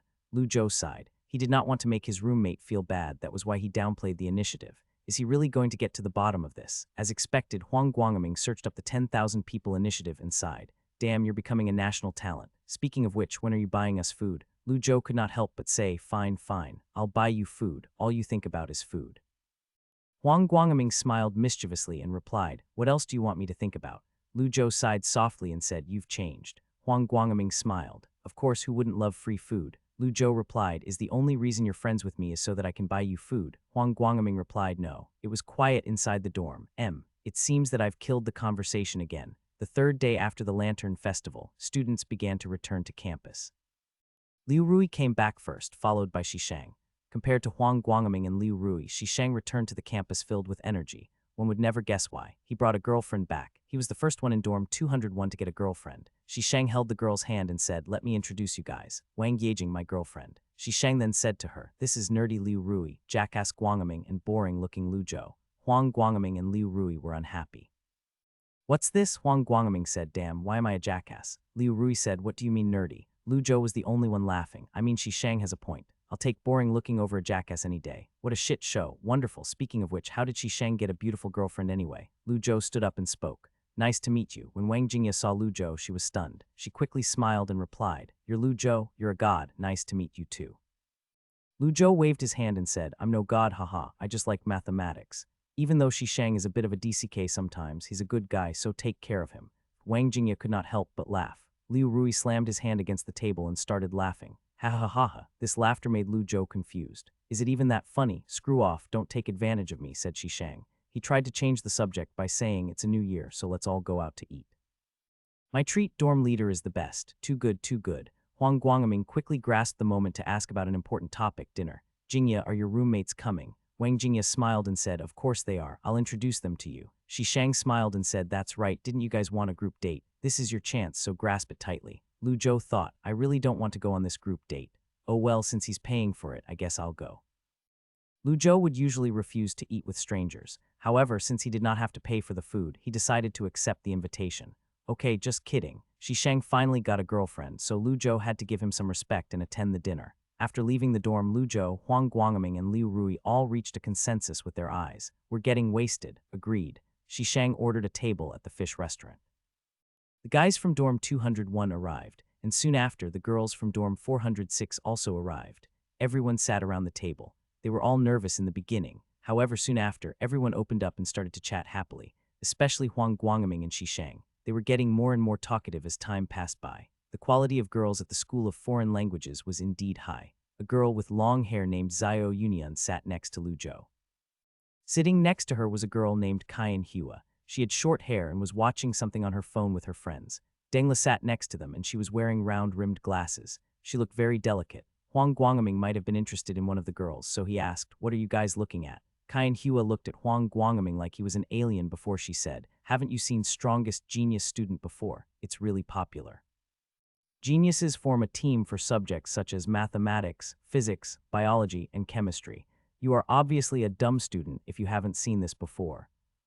Then these 6 teams are from different countries, asked Lu Zhou. Kaian Hua looked at Lu Zhou and asked, you've seen it. You could say so. Lu Zhou smiled and looked away. He actually had not seen it before. The show's production team wanted to hire him, but he rejected them. He was disinterested in performing on stage, plus the pay was not enough for him to sell out. Huang Guangming was unhappy to hear himself being described as an idiot student, and he said, what kind of a reality scientific show is that? I bet the students on the show aren't as smart as Zhou. No way he's smarter than Wu Yan. Huang Guangming asked, who is Wu Yan? You don't even know Wu Yan, the youngest Chinese PhD student at the University of Auckland, MVP of his team, genius mathematician. Lu Zhou, genius mathematician, so me. After that, the two started to argue whether or not Lu Zhou was smarter than Wu Yan. Lu Zhou did not really care who was smarter. He just thought that these two were unexpectedly well matched as a couple, both the teasing type. Suddenly, Lu Zhou realized a very serious problem. Wait a minute. If this continues, the number of single guys in our dorm will become fewer and fewer. What if I become the only guy without a girlfriend? Liu Rui noticed that Lu Zhou was staring at him, so he asked, what? Nothing, said Lu Zhou as he shook his head. Thank God, he'll definitely stay single with me. I don't have to worry. Liu Rui. Soon after, the food came. The boys of dorm 201 had not started eating yet, so they asked the waiter for some beer. Huang Guangming opened 2 bottles of beer and placed them on the table. He then poured everyone a glass before raising his glass to the dorm leader. He did not sound very sincere. However, Shishang did not care. Instead, he raised his cup up and said, toast. Liu Rui went on and said, I hope you two stay together forever. Liu Rui then said, toast. Up next was Lu Zhou, and the girls looked at him with interest. Lu Zhou wanted to say toast as well, but he realized something, so he stopped himself. Shishang thought that Lu Zhou did not want him to get too drunk, so he said, Zhou, you're too nice. I can still handle my alcohol. Wang Jingya said with a distressed voice, take it slow with the drinking. Shishang waved his hand, it's okay. Lu Zhou said then, toast. Shishang and Lu Zhou touched glasses. Lu Zhou thought, why do the 2 girls next to me look disappointed? The food came and everyone was drinking and eating. Huang Guangming and Liu Rui had an agreement to attack Shishang, and they wanted to get Shishang wasted. Xiao Yunian poked Lu Zhou's arm and asked quietly, why do you guys call him Brother Fei? Before Lu Zhou could speak, Liu Rui asked, do you want to hear why? Liu Rui had a strange smile, so Xiao Yunian quickly shook her head. Lu Zhou said in his heart, you can't converse for shit, you're going to be lonely forever. Everyone was having a great time, especially Huang Guangming. He even got Kaian Hua's number. Even though nothing would happen, his gains were still greater than Liu Rui. He looked at Lu Zhou and thought the same. In the blink of an eye, the 2 bottles of beer were empty.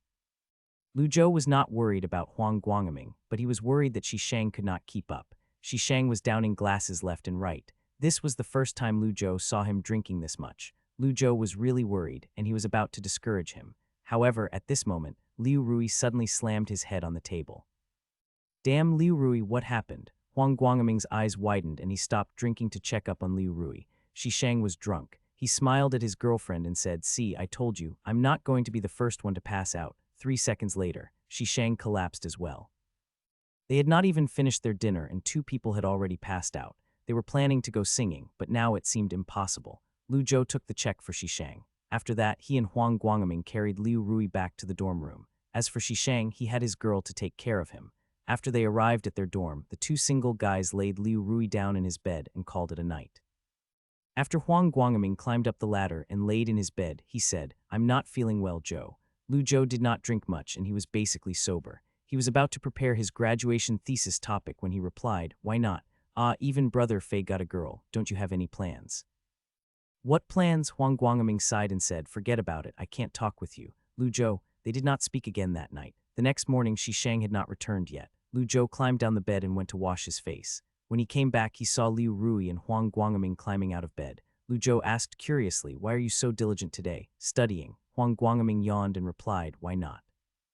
Lu Zhou had a weird expression on his face. "I guess so." Lu Zhou ate breakfast at the cafeteria before he slowly walked to the library. By then, the main entrance of the library was already packed with people. There was a new cohort of students preparing for the graduate entrance exam. Lu Zhou did not even have to do the exam. He was already considered a graduate student. Life is so difficult. Why are there so many people here? Lu Zhou walked into the library and found a remote location to sit down. He then opened up a blank Word document and started to write his thesis. He had already prepared the topic for his thesis. Mathematics was a scientific research tool, so it was useful to sharpen this tool. If one never used this tool, it would be a waste. Lu Zhou had already decided to get into mathematical physics, so he decisively chose functional analysis as the direction of his graduation thesis.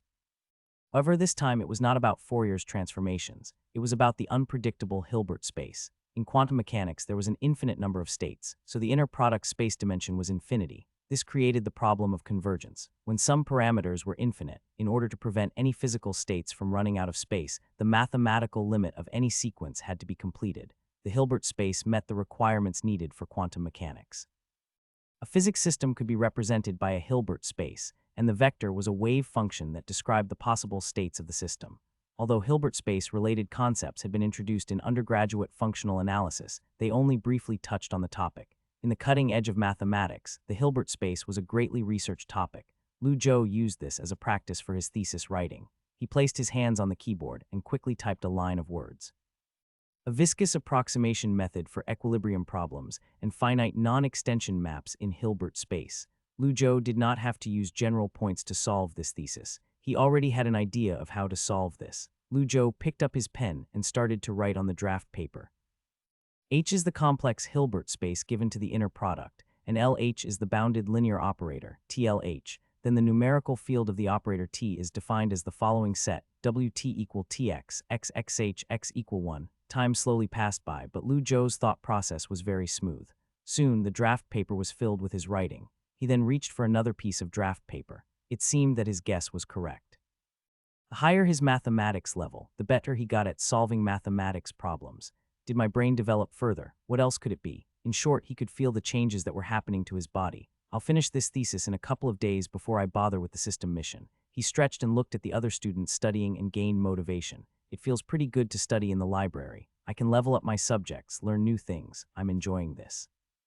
Lu Zhou did not know since when he started to like studying. Back at the dorm, unsurprisingly, Shishang was Bull's teaching again. However, the guy was not talking about his first time or anything private like that. He was teaching the 2 loners about life experience and what the girls had. It pissed them off. Huang Guangming turned on a reality show and Liu Rui wore his earphones as they both ignored Shishang. "Hey, Zhou, you're back from studying. How did you feel about yesterday?" "My girl's dorm room has some good quality meat, right? Did you get their WeChat? Stop being so ashamed. Tell me if you're interested and I can help you." Lu Zhou sighed. "Brother Fei, you're insane." Shishang asked, "Insane? Why?" "Lu Zhou, you still think it's the new year." Shishang, "New year? Why?" "Because what you just said sounded exactly like what my relatives said during the new year." Shishang. Lu Zhou placed his computer on the desk and was about to go wash his hands when he saw the reality show on Huang Guangming's computer. He then asked, "Strongest genius student."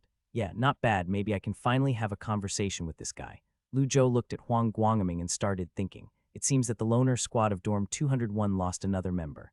Liu Rui stopped studying and came over to ask, "What are they doing?" "Sudoku, Sudoku." Lu Zhou saw a calm young man on stage and had a moment of realization. That's the genius called Wu Yan. He did not know why, but he suddenly felt competitive against this genius. Lu Zhou wondered if the guy was better at mathematics than him. Suddenly, the people on the stage moved. Lu Zhou was shocked. Blind Sudoku. Huang Guangming smiled. Not bad, right? Can you do it? Lu Zhou, I don't know. Don't the players have to look at how much time they have left? This is too scary. Next was the 100 science questions. The topics were physics, mathematics, and biochemistry. Lu Zhou was able to understand most of the questions, but Liu Rui and Huang Guangming were muddled. However, those two were still watching intently. Liu Rui asked Zhou, "Do you understand this?" Lu Zhou nodded and said, basically. He could understand the questions, but he could not solve them as fast as the contestants. Even some professors could not solve the questions that fast. Is this the level of geniuses around the world? It's multiple choice questions, so they can guess, but they still got all of them correct. Lu Zhou subconsciously looked at the 4 people from the German team and did not see Peter Schultz. He looked at the China team and did not see any familiar faces. Within 15 minutes, the 100 questions were answered by the contestants. The German team answered 83 questions, receiving 8.3 points. The total score was 1,415. The German team Tiger was ahead. A hostess wearing a dress spoke up. We all know that the great mathematician Euclidean proved the infinity of prime numbers, and the modern mathematician Hilbert used the method of topology to prove it again. The pursuit of mysterious prime numbers in the mathematics community is never ending. The next question is a world-class problem. The great mathematician Polignac proposed a general conjecture. For all natural numbers k, there is an infinite number of prime pairs p plus 2000. Our problem today is to make a guess about this conjecture. Whoever can reduce k to a smaller number will get 3 points. Begin. The 3 guys in front of the computer were instantly shocked. Huang Guangming, damn, what is this? Liu Rui, this dude will prove it live. BLL shit. Lu Zhou. On the colorful stage, Wu Yan looked at the whiteboard silently. In his hand, he was holding a pen, and after a while, he started to write on the whiteboard. The light on stage gradually became a cool blue color, representing his calmness. The German team Tiger had already completed the proof for number 246. One of the members looked at Wu Yan. The camera zoomed into Wu Yan's face. The professor from Stanford University frowned and said, Vinogradov's 3 prime number theorem. He's challenging the form of k equal 1. The professor from Singapore exclaimed, unbelievable. He's going to solve the twin prime number conjecture. The vibe on stage was ignited. The female hostess said, I cannot believe that Wu Yan is going to challenge this world-class mathematics problem. Will he succeed? The audience was quiet. Both the teammates and his opponents went silent as well. The audience clenched their fists as they held their breath. The background music started to be increasingly faster. The live stream comments were going crazy. Damn, is Dr. Wu going to challenge this conjecture? My male god is so handsome. Is Dr. Wu going to earn a Fields Medal? I love smart boys. I want to marry a guy that's good at mathematics. Wait a minute, why does this scene look familiar? This scene was exactly the same as the one from the Princeton Academic Conference. The only difference was that Lu Zhou used 6 whiteboards while this guy only used 1 large whiteboard. Some people started to notice. A small group of people noticed the resemblance and posted Lu Zhou's video to the comment section. A lot of people watched the YouTube video and started to complain. Is this plagiarism? They just changed the person and added some background music, plain plagiarism. How can they do this? I'm a female PhD mathematics student at Berkeley. I've watched the video you linked. He was proving Zhou's conjecture in the video, not the twin prime number conjecture. The twin prime number conjecture is a lot harder than Zhou's conjecture. Yeah, you're right, it's not the same question. Don't you guys know that the twin prime is different than Mersenne prime? The comment section became more aggressive. Finally, the moderator banned some people and the comment section quieted down. At the same time, the 2 judges stood up and looked at the whiteboard. He did it. Unbelievable. Wu Yan quietly dropped the pen. He then turned around and left the whiteboard. The audience exploded and they started to applaud loudly. The audience could finally. They released their tightened fists and released a sigh of relief. However, not everyone was relieved. Backstage of the Strongest Genius Student Show. The production team of the show was ecstatic at the ratings and popularity of the show. They made it. Wu Ping, who had just been promoted to planning team leader, was reporting to the director of the show. Our platform search numbers have increased by 43. Zhang Yuanji frowned and said, I know about the popularity. What's up with the plagiarism? He was happy with the popularity of the show as it would probably result in his promotion. He had successfully created the character of Wu Yan. There was a debate within the production team if making a celebrity academician was possible. He had successfully ended the debate. The only thing he was worried about was the plagiarism accusations from the comment section. However, the public relations department of the TV station managed to control the situation. Here's the thing, we looked at the video from Princeton. The video was about Mersenne prime, while the thing we presented was about twin prime numbers. They're not the same thing. We specifically downloaded the Princeton conference presentation schedule and checked it. Wu Ping did not actually fully understand it, but he trusted the expert. Director Zhang said, "Nicely done, but this Wu Yan guy is really impressive. I can't believe he solved a mathematics problem of this caliber." The show did not care about the criticism too much. After all, there was no such thing as bad publicity. Director Zhang was happy about his plan. Who cared if he plagiarized? It was not as if Princeton was going to sue them. The blind-filled Sudoku and 100 questions were prepared beforehand, but the twin prime conjecture was not. Therefore, when Wu Yan's manager proposed the idea of solving the twin prime conjecture on stage, director Zhang immediately gave the go and modified the script. As expected, the ratings of the show blew up. The comment section also blew up. Wu Ping said, after all, he is the youngest PhD student at Auckland University, so he's pretty skilled. Even the extras on the show were from prestigious foreign universities, who said that science reality shows can't make stars famous. "Looks at us," said director Zhang with a smile. He then added, "One more episode and this season is over. I'll pay the production team a bonus when this is over." At this moment, Lu Zhou only felt despair. The TV show clearly copied his proof steps, and it was not even a good copy. A random scrub copied his own academic achievements. Lu Zhou was furious, and he immediately logged onto Weibo. He was about to make a post when he found out that he was being attacked. "This is the genius student Lu Zhou you guys talked about. Only 300,000 followers, not even verified. Bot followers. How dare you compare Dr. Wu to this noob? All you did was prove Zhou's conjecture. Dr. Wu is way better than you. Shameless. Wu fans, let's all report this guy and get him banned." "Lu Zhou, I haven't even posted anything yet." He saw these baseless accusations and nearly fainted. "What do you mean I'm shameless?" Liu Rui noticed Lu Zhou was acting weirdly. He could not help but ask, "Zhou, what's wrong?" Lu Zhou said angrily, "Dumbass, I was plagiarized." Shi Shang was playing the guitar when he asked, "What? Who copied you?" Huang Guangming looked at Liu Rui and he stopped looking at the show. Huang Guangming was the last to speak, maybe. "You also proved this twin prime number conjecture." "What do you mean also?" "I was the goddamn one that proved it." Speaking of which, he did not tell his friends about his Princeton trip. Nothing. Lu Zhou had not expected that someone would have the balls to plagiarize his research results. This was blatant academic fraud. How did someone like this get a PhD? Does he not follow the academic conduct? Lu Zhou took a deep breath and opened his laptop. There was no use being angry. What happened had already happened. Now he had to collect evidence to protect himself. Normally, in order to prevent someone from being plagiarized, that person would submit his or her thesis onto a website called Archive, while his or her thesis was still in the review process.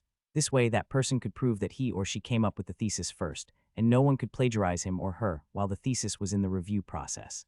However, Lu Zhou did not do it because he had already publicly published his research results in front of the public. He did not need to take preventive measures. Also, at most of the academic conference, they had people recording the presentations. Even though the reality TV show did not submit a thesis, they obviously violated the copyright of Lu Zhou's thesis. Lu Zhou placed his hands on the keyboard and began to think. He wrote an email and sent it to Mr. Francis. In the email, he politely asked for a timestamped proof of his conference presentation. The people at the Federal Mathematical Society were busy, so they might take a while to respond. Lu Zhou hit send and sighed in relief. There was no reason for him to worry. As long as the proof of his conference presentation was sent over, everything would be cleared up. He just had to wait for his thesis to be published in Annual Mathematics and he would destroy the plagiarist. Lu Zhou looked at the posts on Weibo. He was still furious. He then tagged the TV show and posted, "Why are you guys so freaking shameless?" He felt better after insulting them. Lu Zhou then placed his phone down and threw a towel over his shoulder before he went to take a shower. Female dorm 406. "Wow, my husband is so handsome." Kai Hua held her phone and rolled around in her bed. She missed the live stream last night, but when she watched the replay, she still felt excited. She was shaking the bunk, so Dengla spoke up. "Stop saying husband all day." What did he do? He solved a world-class mathematics conjecture on stage. He looked so handsome while doing it, said Kai Hua with an exaggerated tone. Zhao Yunian sat beside them and asked, "He's that good? Proving a world-class mathematics conjecture on stage. He's too smart." Kai Hua said, "Of course, he's a 23-year-old PhD genius. Even the guest judge from MIT was impressed at his talent. Damn it, I think I just raised my standards again. If I find a partner, he has to be at least half as amazing as Dr. Wu." Wang Jingya smiled and said, "That's easy. The people from the group date yesterday was mathematics major, right? Just pick anyone other than Shi Shang. I'll get their WeChat for you." Zhao Yunian was scrolling through Weibo when she added, "Oh yeah, didn't that Lu Zhou guy prove some Zhou's conjecture? Just pick him." Kai Hua said him. "He's not comparable at all. Didn't you hear the judge's comments? Zhou's conjecture is only a study of the distribution of the Mersenne prime. It's completely different than twin prime. Dr. Wu, who proved the twin prime number conjecture, is on the road to compete for the field's medal, but unfortunately, he's a New Zealander. Otherwise, he could be the first person in China to win a Fields Medal. Her advanced algebra mark was only 70-something, but she made sense. Dengla said, and he's so young. She sighed and continued to study. She was not that fascinated by Wu Yan, but she did like him. Zhao Yunian was scrolling through Weibo when she said, "What a minute. The discussion on Weibo is weird. I saw someone comment that the Strongest Genius student show copied a Princeton conference video. Kai and Hua said, they're just jealous." Dengla nodded and said, "Yes, definitely." Zhao Yunian had a weird expression as she said, but someone said that the twin prime number conjecture was proved at a Princeton conference meeting 1 month ago. The Strongest Genius student copied most of the proof process. The actual prover of the twin prime number conjecture is Lu Zhou. The dorm went quiet. 10 seconds went by. What? Kai and Hua was shocked as she said, "Must be fake, right?" Zhao Yunian replied, "Nope. The person that posted this is a PhD student from Princeton."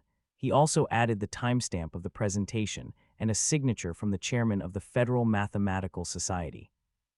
Lu Zhou did not expect that only 1 day had passed. On the second night, he received an email from Mr. Francis.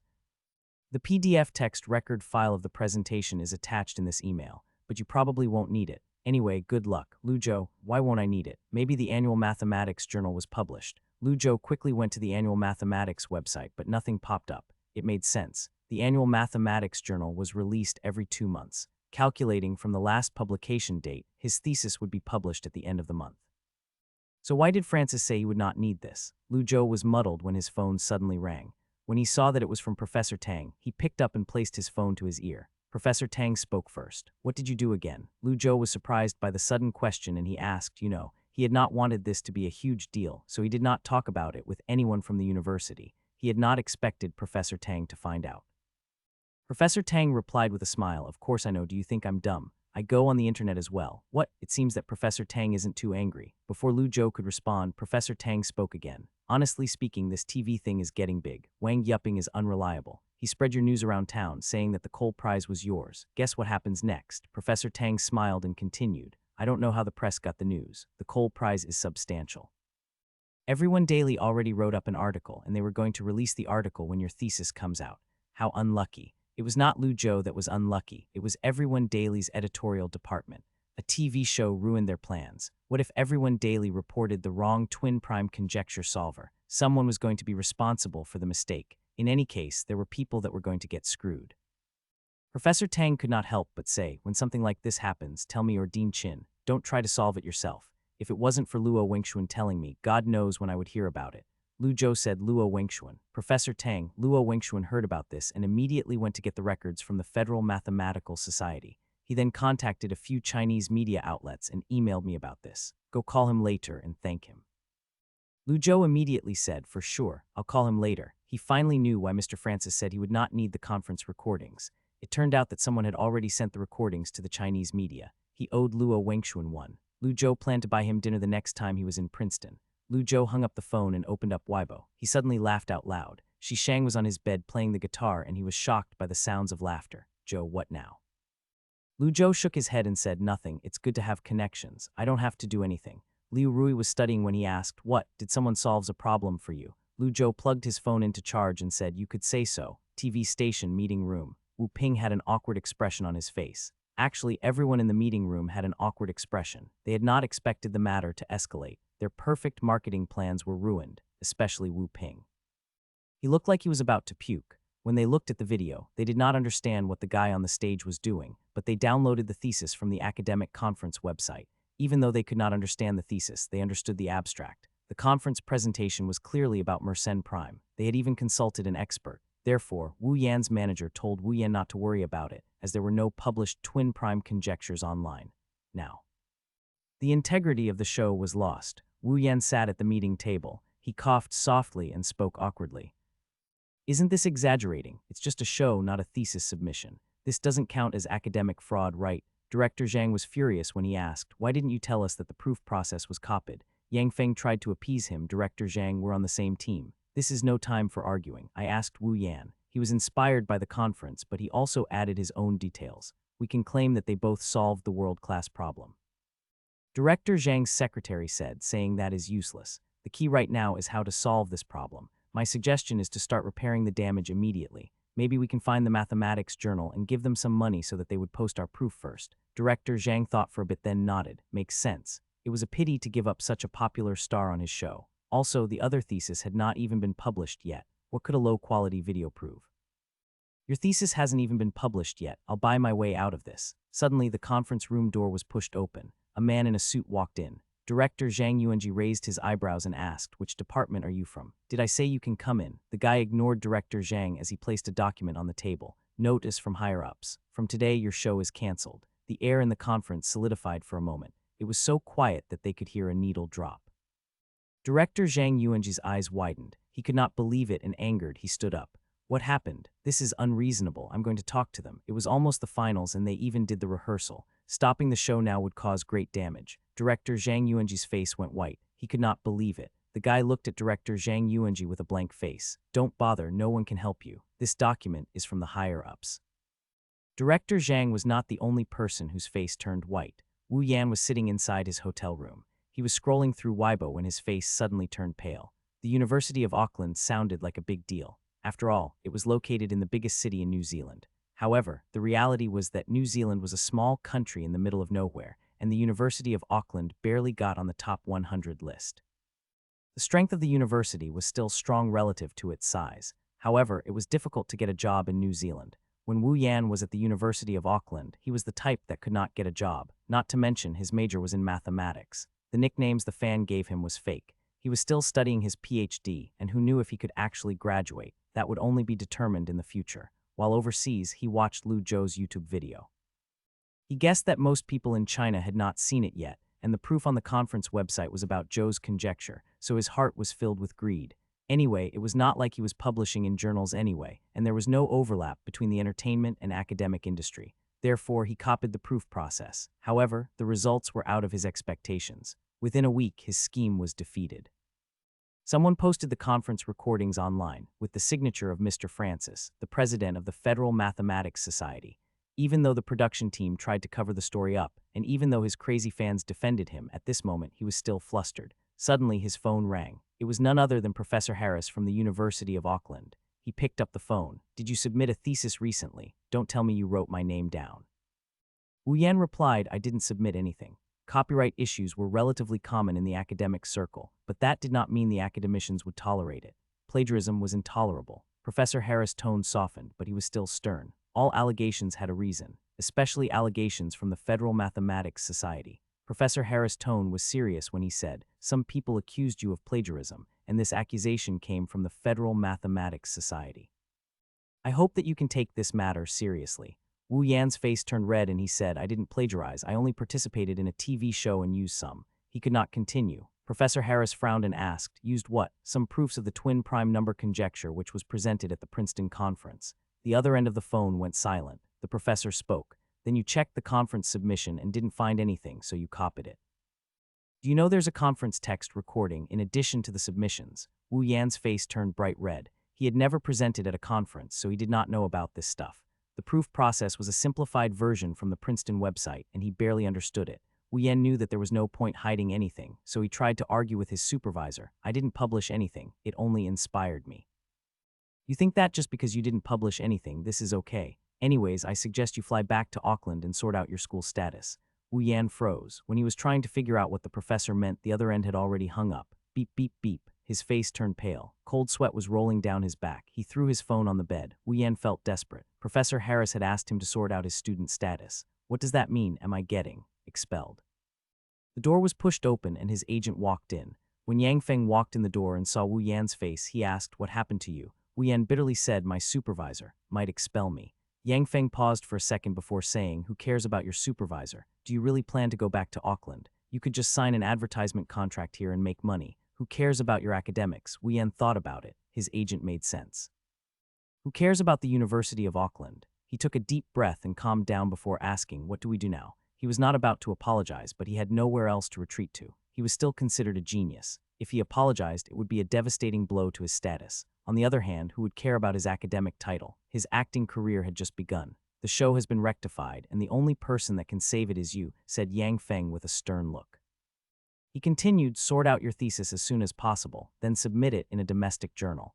Then you can argue that you were the one that came up with the proof." Remember to change his proof process so it doesn't look like you copied it. You're the strongest genius student." Wu Yan was shocked by this idea. He did not expect his agent to be even crazier than him. "How do I modify it?" The whole premise of the thesis is using the sieve theory of topology. That can't be avoided.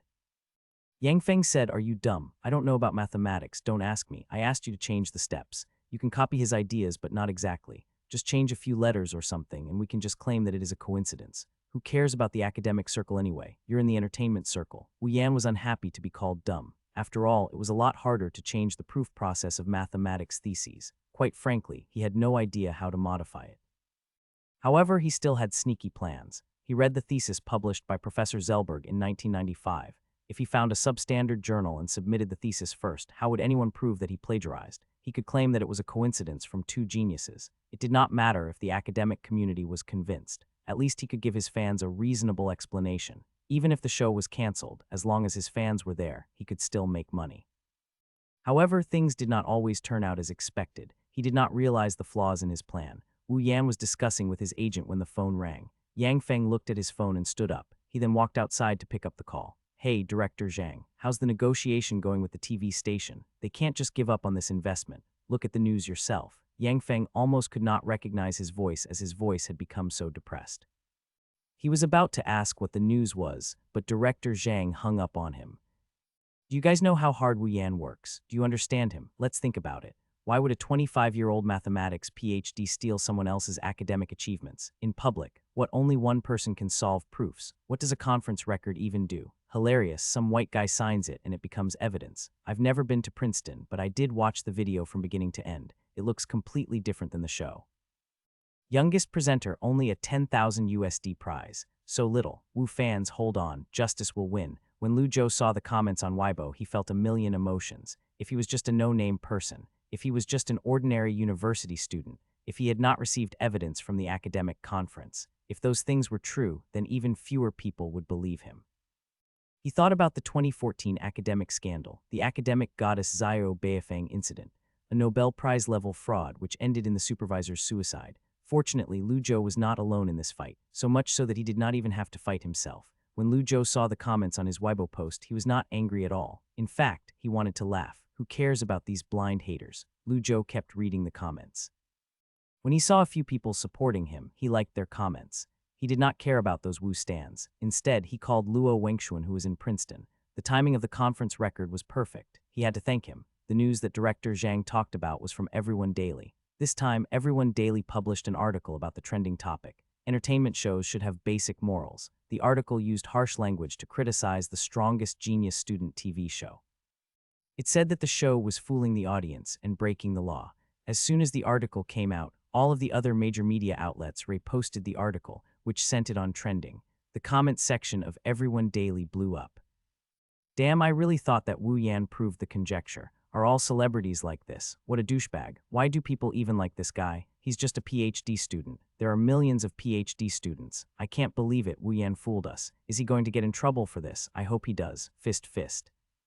I'm curious about Lu Zhou. He was on Hugo Youth Daily last time, and now he's on Everyone Daily. He's quite influential. With the Everyone Daily article, those who were still skeptical about the whole incident changed their mind. No matter how hard the Wu fans tried to argue, they had no chance against the giant media article. Fewer and fewer people were on Wu Yan's side. When people went to find Wu Yan's Weibo account, they were surprised to see the account banned. Before Wu Yan was banned, he posted one last time. Wu Yan would never plagiarize. I have 5 million fans. Do I really need to plagiarize? I was only inspired. You guys are accusing a scientist. Even now, he would not admit his mistakes. His desire to survive was strong. Unfortunately, his desire to survive was used in the wrong place. No one sympathized him. As a young adult, he had to pay for his wrongdoing. After the incident, the discussion quickly heated up amongst major universities. Almost all of the major media were reporting on this incident. At the campus of the University of Yan, a guy and a girl were walking side by side to the library when suddenly, a reporter chased them from behind. "Hello, please wait. Are you Wei Wen?" Wei Wen stopped walking and looked at the reporter. "Yeah, why? Here's the thing. Our TV station is doing a campus interview program. What do you think about the recent dispute between Lu Zhou and Wu Yan on Weibo?" Wei Wen pushed his glasses and said, "You want to ask what I think?" The reporter smiled and said, "Let's talk about Lu Zhou first. I heard you met him in a national competition. What do you think about him?" Wei Wen thought for a moment before he answered, "A respectable opponent. In reality, Lu Zhou was so far ahead of Wei Wen that he could not even call him an opponent. Of course, Wei Wen obviously could not say that. In his dictionary, there was no such thing as giving up. He was about to leave. Wait a second. Wei Wen turned around and looked at the reporter. Anything else? The reporter asked. What about Wu Yan? You've won the gold medal in the IMO International Olympic Mathematical Competition. Do you think Wu Yan is a respectable opponent? Wei Wen frowned and said, Wu Yan, he's weak. The reporter was stunned. Wei Wen walked away from the reporter. Qi Jing, let's go. Okay. The girl named Qi Jing nodded and walked next to him. The reporter was left behind. Everyone daily reported that the strongest genius student show would be suspended indefinitely. People claimed to see the French team at the Shanghai airport. The French team was sitting at the airport as they waited for their flight back home. This confirmed that the show was discontinued. Everyone daily further reported on the show. It was not just academic fraud. Reverse Rubik's Cube, blind Sudoku, questions, scripts. Most of the show's segments were faked. The audience found out that they were lied to. There were no geniuses. It was just a show. The several big-name celebrities who were invited to be on the final episode of the show canceled their contracts. After all, the show's reputation was in the dumpster. As for the main responsible person, Director Zhang, although he was not fired, he was transferred to the TV station's printing room. The head of the TV station was the one that demoted him. Anyone demoted by the head of the TV station was done. It was not just Director Zhang. Wu Yan had it even worse. Even though he went to New Zealand and escaped criminal prosecution, his degree was revoked and his life was over. Lu Zhou had not expected this to happen. He was also surprised about the 10,000 People Initiative selection. The 10,000 People Initiative was one of the 12 major talent projects developed by the government. Normally, one would have to wait for at least 6 months to get a reply. However, Lu Zhou had already received a reply. School issued a notice and Lu Zhou started to prepare the materials. The application was based on Professor Tang's Polignac conjecture suggestion. Then, the 10,000 People Initiative documents inexplicably came through. 1.6 million yuan in research funds also came through. Although Lu Zhou could not put this money into his bank account, he could use it to purchase flights, travel for conferences, and pay for graduate studies. Of course, Lu Zhou was still an undergraduate student. However, he could still give himself a monthly salary and improve his life a little at a time. He only had to write an expenditure report each year and submit the progress of his research. In addition to the research funding, there were other policy supports. It could even be said that these policy supports were the key points while the funding was secondary. After all, there were very few people who applied for this initiative for money. Lu Zhou had not expected the application documents to come so quickly. When he looked at the documents and the certificate that said Top Youth, he felt a little satisfaction in his heart. Maybe it was an illusion. Regardless, he was considered a young scholar. He was probably the youngest. After Lu Zhou returned to school, he was busy with the 10,000 People Initiative application. He had paused his graduation thesis and had only completed 1/15 of the system mission. I can't keep doing this. Lu Zhou looked at the 10,000 People Initiative certificate in his hand and shook his head. I have to be more diligent. I'll finish the thesis first. It was too late to go to the library, so Lu Zhou pulled out his laptop and started writing on his desk in his dorm room. Suddenly, the door was pushed open by Huang Guangming. Shi Shang, who was tuning his guitar, looked at Huang Guangming and asked, "What's wrong with you?" Huang Guangming sighed and placed his backpack down. He had a sad expression on his face as he said, "Nothing, it's over."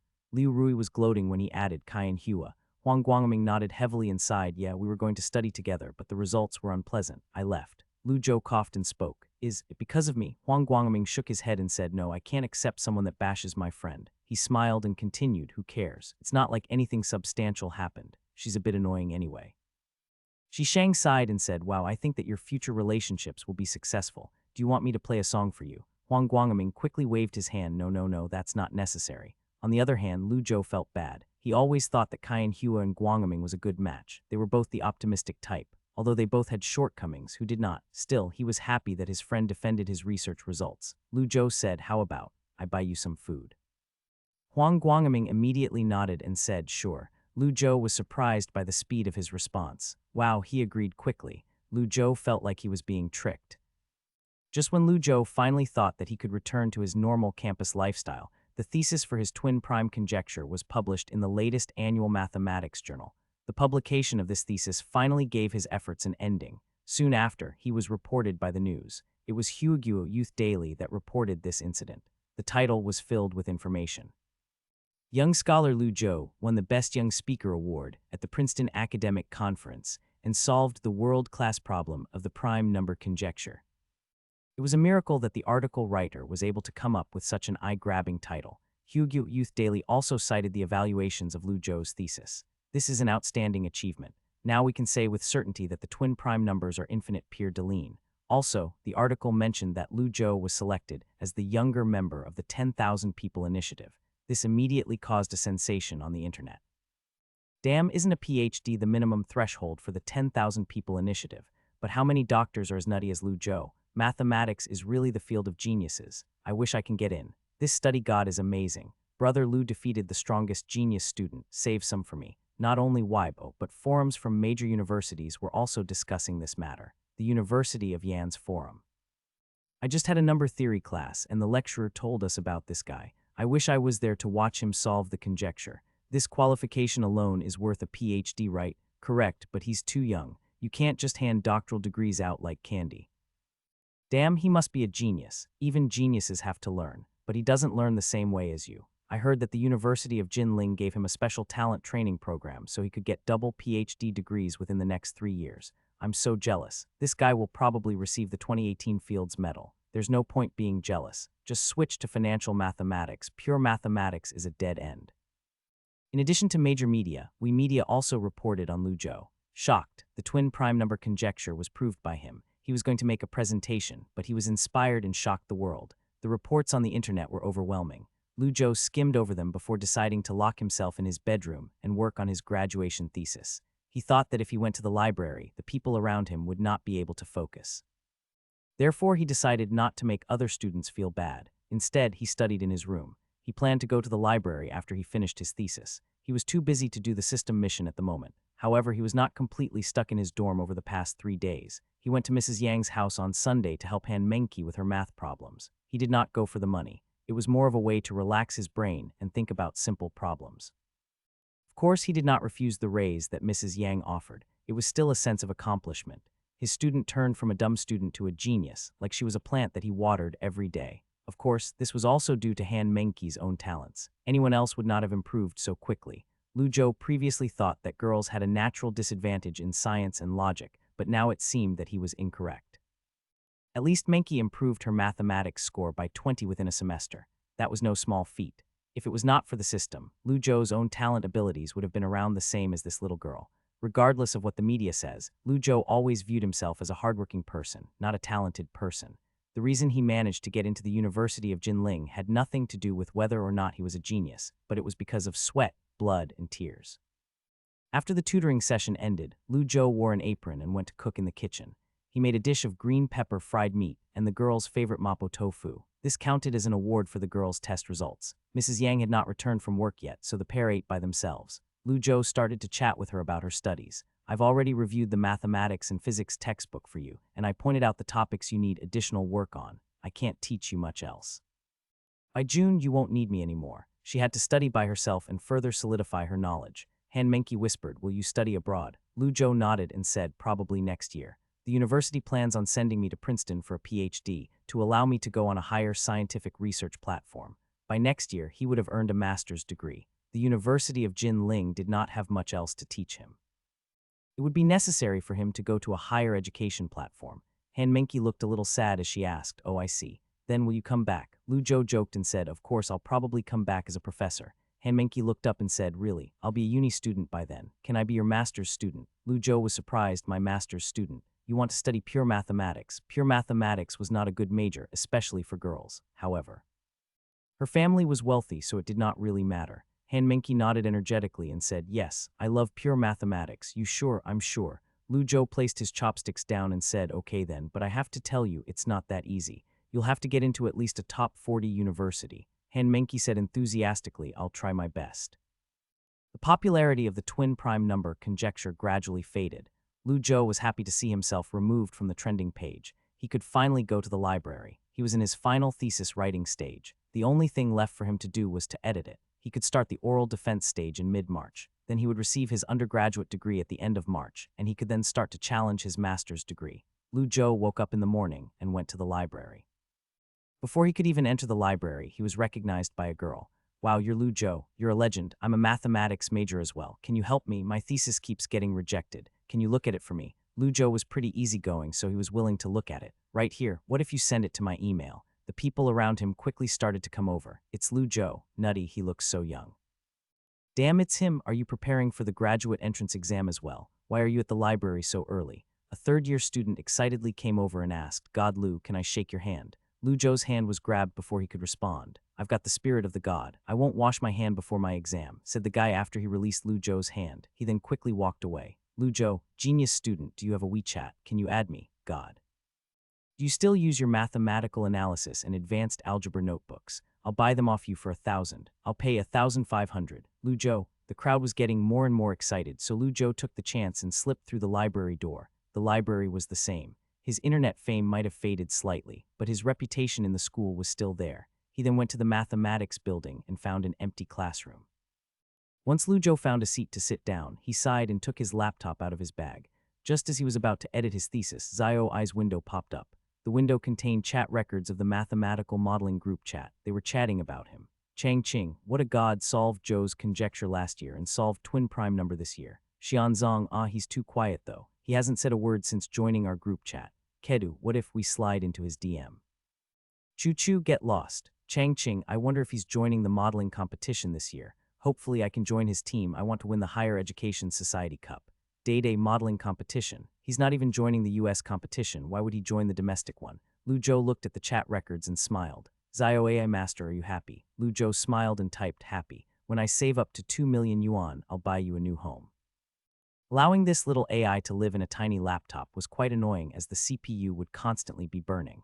The noise from the fan was especially annoying. The university was prepared to give him another million yuan for solving the twin prime number conjecture. He had already asked Dean Lu. When the TV interview was over, the award would be presented to him by Principal Su. Plus his savings, he could buy the 2 million yuan server. Zhao AI, it's 2.9 million though. Lu Zhou. He suddenly felt as if he was spoiling this guy. He edited his thesis for around an hour before people starting to come into the classroom. When Lu Zhou looked up at the podium, he saw a young glasses-wearing PhD student adjusting the projector. There's a class here. The PhD student made eye contact with Lu Zhou. He was stunned. Suddenly, the class bell rang. The PhD student did not say anything. Instead, he gently coughed and started his PowerPoint presentation. Today, we'll talk about basic number theory. Let me introduce myself. I'm Wang Shiji. I'm still studying my PhD in the field of number theory. If you are interested in the field of number theory, feel free to consult Professor Li Zhongshu. He then turned to the next page. Most middle school students knew about prime numbers and natural numbers. This was precisely the magic of number theory. Even though many conclusions could be expressed in basic mathematics, without further knowledge in mathematics, it was almost impossible to study or prove these conjectures in depth. Lu Zhou was getting a bit tired, so he closed his laptop. He wanted to see what the lecture was about. He looked at the blackboard curiously. The contribution of Chinese scholars to prime numbers. Zhou's theorem, when 2n p 2n plus 1, mp has 2n plus 1 1 which are prime numbers, presented by Zhou Heizhang, proved by Lu Zhou. This was not the main problem. The main problem was that the PowerPoint presentation contained a photo of Lu Zhou. When Lu Zhou saw the photo, he instantly blushed. He wanted to bury his head in his keyboard. This is so embarrassing. Where did they even get this photo? It doesn't even reflect my true handsomeness. This is unacceptable. Lu Zhou did not know what to do. The PhD student on stage was also feeling awkward. For God's sake, I found this photo online. Who knew that you would come to my class? Next slide of the PowerPoint. It was related to Lu Zhou as well. Twin prime conjecture. The Polignac conjecture proposes that for all natural numbers k, there is an infinite number of prime pairs p plus 2000. The case of k equal 1 is the twin prime guess. Proof, define theta n equal ln n. If n is a prime number, define theta n equal. If n is a composite number. If we can properly select the function lambda n. The Chinese scholar Zhang Yiding proposed the above proof. The current best result is 246. A student sitting in the front row saw this slide and raised his hand. Teacher, I think this conjecture was proved a few days ago. The PhD student was a little embarrassed, so he coughed and said, I made this PowerPoint 2 weeks ago and I forgot to change it. This conjecture was proven by Lu Zhou from our University of Jinling. The specific proof process is too long, so it won't be tested in the exam. Oh yeah, also, Lu Zhou is sitting in the 4th row of our classroom. The PhD student smiled at Lu Zhou. Suddenly, everyone turned their heads toward Lu Zhou, especially the guy sitting next to Lu Zhou. His eyeballs nearly popped out. He was probably wondering how he did not notice. Lu Zhou smiled at the PhD student on the podium and sighed, I can't even go to class. Soon after, the class ended. Lu Zhou packed up his stuff and left. After the number theory lecture, Lu Zhou went to his complex functions lecture. After all, he was still enrolled in this class, plus his roommates were there. During the lecture, when the teacher saw him sitting there, he asked him to teach instead. Lu Zhou started talking about the complex plane and the Riemann sphere. Even though he was not very skilled at public speaking, it gradually became smoother. However, he obviously ignored the abilities of the listeners. While he was lecturing on stage, the students who were listening were all muddled. Only a few people could keep up with his stage. For example, Luo Rundong. Others, like Liu Rui, could barely keep up. The transformation function between zeta coordinates and xi coordinates can be obtained by compounding one of the maps with the inverse of the other, and can be obtained by a transformation. The unit sphere and the Riemann sphere are different from the same embryo. Lu Zhou was constantly writing on the blackboard. Now, even fewer people could keep up with his pace. Most people started to feel lost. For example, even Luo Rundong was staring at the blackboard with a confused expression. Liu Rui stopped writing, and he whispered instead, "Damn, what is this shit?" Huang Guangming looked at the blackboard as well. He was not confused because he was not listening at all. "Guangming, do you understand this?" Huang Guangming shook his head and said, "Nope, Lu Zhou doesn't understand how dumb we are." Liu Rui paused for a second. He did not know what to say. When Lu Zhou finished writing on the blackboard, he stood aside to let the students copy the notes. The students in the first row took out their phones and started taking photos, but the other students did not bother to do anything. The old professor, who stood aside, smiled and placed his vacuum flask down. He walked next to Lu Zhou and spoke. "Remember, this is in the exam." The students moaned. They looked at the blackboard and felt hopeless. They did not know what to do. Liu Rui was going crazy, and Huang Guangming said to him, "It's fine, Lu Zhou is coming back to our dorm anyway, so he can just teach us then." Liu Rui ignored him. He was not crazy because of how hard the content was. It was because he found out the gap between him and Lu Zhou. Lu Zhou could not attend any lectures, at least not mathematics ones. After the complex functions lecture, Lu Zhou did not go to class again. There was nothing that undergraduate classes could teach him.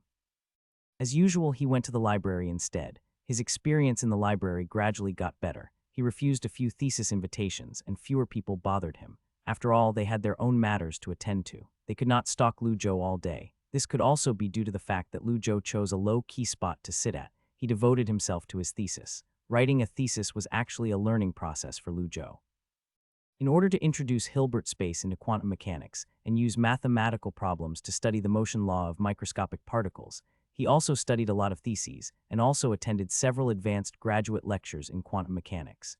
University of Jinling's theoretical physics department was highly rated, and the lectures were inspiring to Lu Zhou. Of course, even though quantum mechanics was fascinating, mathematics was still his cup of tea. Therefore, he used a more mathematical approach to his thesis. He only slightly touched on the topic of quantum mechanics, a viscous approximation method for equilibrium problems, and finite non-extension maps in Hilbert space. Abstract, a new iterative format is introduced in the real Hilbert space, which uses the method of viscous approximation to approximate the common elements of the solution set. The equilibrium problem and the fixed point set of the finite non-extension map forms a strong convergence theorem. The abstract was the final stage of the thesis. Finally finished, Lu Zhou looked at the completed thesis and sighed in relief. He then entered the system space to check his mission progress. Reward mission, documents read 1350. From the mission completion details, it was clear how much effort he had put in. Fortunately, he did not have to worry about the thesis.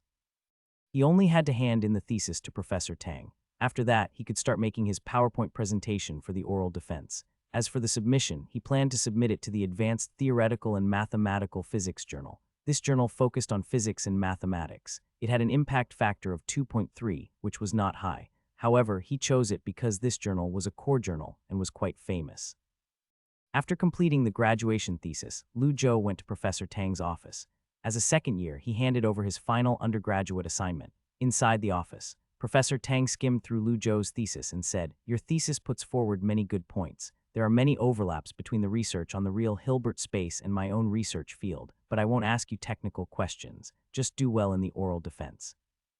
Professor Tang smiled and said, "Oh, you're afraid of my questions. Remember to work hard on your PowerPoint presentation. There's quite a lot of judges that want to ask you questions." Lu Zhou coughed and said, "Professor, please have mercy." I will, said Professor Tang as he waved his hand and smiled. He continued, "Dean Chin and I will give mercy, but the other two professors might not." Lu Zhou carefully asked, "Can I ask who are they?" Professor Tang said, "Sure, one is academician Lu Shenjian from our school.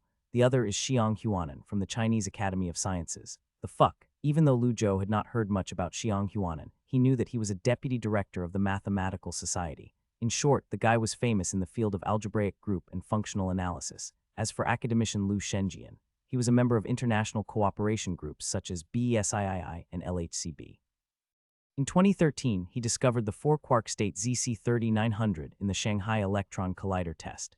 This discovery was named the world's top 10 physics discovery of the year. Although it was a great honor for these two big names to take time and critique an undergraduate student's thesis, Lu Zhou only felt one thing. I only want to get my undergraduate certificate, but not like this. Lu Zhou felt nervous. 2 oral defense judges at an academician level would be coming. No one else had this kind of treatment. Lu Zhou could not help but feel the pressure. Speaking of which, could the outsiders be oral defense judges? Lu Shenjian was a member of the physics department at the University of Jinling, but that Xiang Huanan guy was from the Chinese Academy of Sciences. Then again, if one were to think about it carefully, it was not as if the school would refuse a big name. There was still a week before the oral defense began. There was an interview waiting for Lu Zhou before the oral defense. After the interview, Principal Su would personally award him with 1 million yuan. Lu Zhou was surprised to see that Suzhou TV station was the one conducting the interview. Lu Zhou did not understand this arrangement. He thought that it would be awkward to see a reporter from Suzhou TV station, but not only did the reporter came, the director of Suzhou TV station also came. When Director Li met with Lu Zhou, he shook his hand. Lu Zhou, allow me to apologize. It was our fault to not verify the program's content. We found the relevant personnel and fired him. We hope you can forgive us. Lu Zhou was a little unprepared at Director Li's kind words. To be honest, he held no grudges against the Suzhou TV station. After the plagiarism problem occurred, the involved personnel were all given the punishment they deserved. Now the director even personally came to apologize, so there was no need to hold grudges.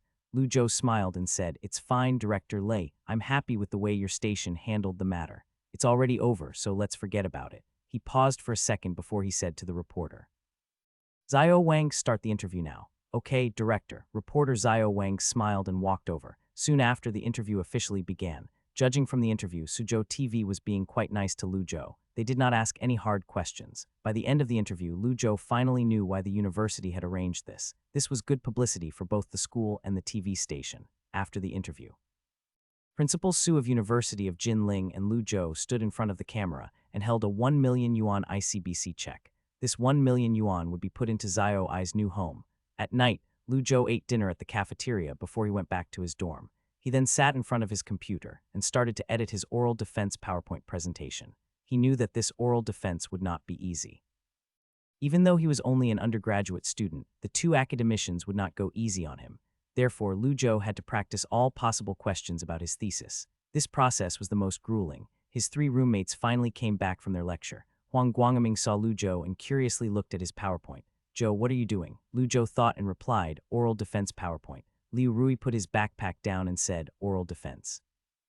Lu Zhou nodded, "Yeah, graduation oral defense." The dorm became silent. Lu Zhou felt it inside. He had been deliberately avoiding this issue, but he knew that he had to tell them at some point. This was life, and separation was a part of life. Unfortunately, this separation came too quickly. Huang Guangming forced a smile and said, "Actually, we kind of guessed it. We were talking about this just a while ago, but anyway, good luck." Shishang put his hand on Lu Zhou's shoulder and said, "Good luck."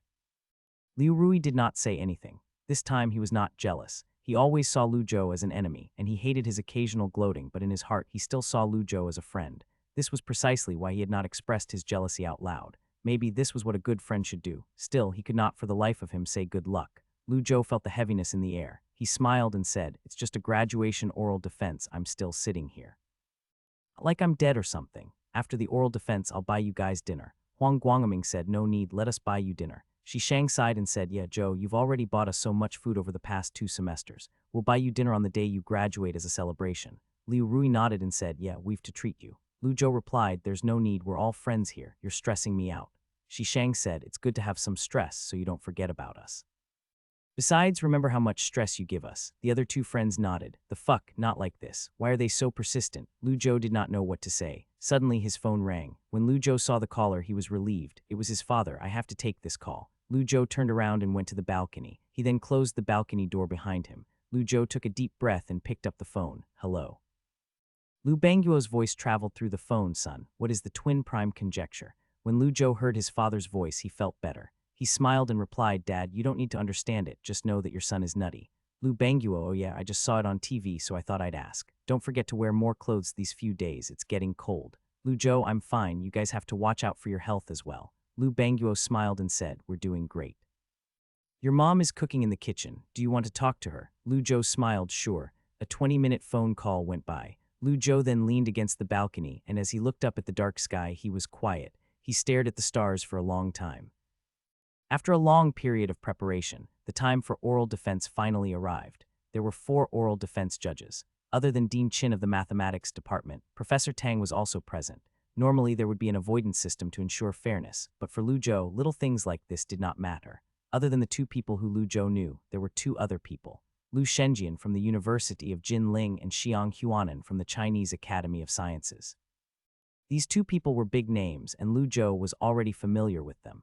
Lu Zhou stood on the podium and looked casual. He had prepared for this moment for a long time, so he was not nervous at all. The PowerPoint presentation began. Lu Zhou introduced himself and started to talk about his thesis. He briefly talked about the main points and conclusion of the thesis. This process was very short, and it only took 5 minutes. Next was the important questions and answers stage. Xiang Huanan looked at Lu Zhou. 5th page of the thesis, I noticed that you mentioned that C is a non-empty closed convex subset in Hilbert space and is introduced for a class of quasi-non-expansive images TCC, a Halpern-type viscous iterative algorithm. What does this mean? Can you explain it in detail? A normal judge for an undergraduate student's graduation thesis would not ask such a technical question. However, Lu Zhou was no normal student, and this judge was no normal judge. Therefore, the question was also out of the ordinary. Lu Zhou did not have to refer to his thesis. He remembered exactly what he wrote on the 5th page. The sequence xn used to prove 8 strongly converges to a fixed point on T, and this point is the only solution to the variational inequality V. Can I use the blackboard? It's difficult to explain with words. Professor Xiang Huanan smiled and said, of course, normally this would not be allowed. Lu Zhou picked up the chalk and started to write on the blackboard.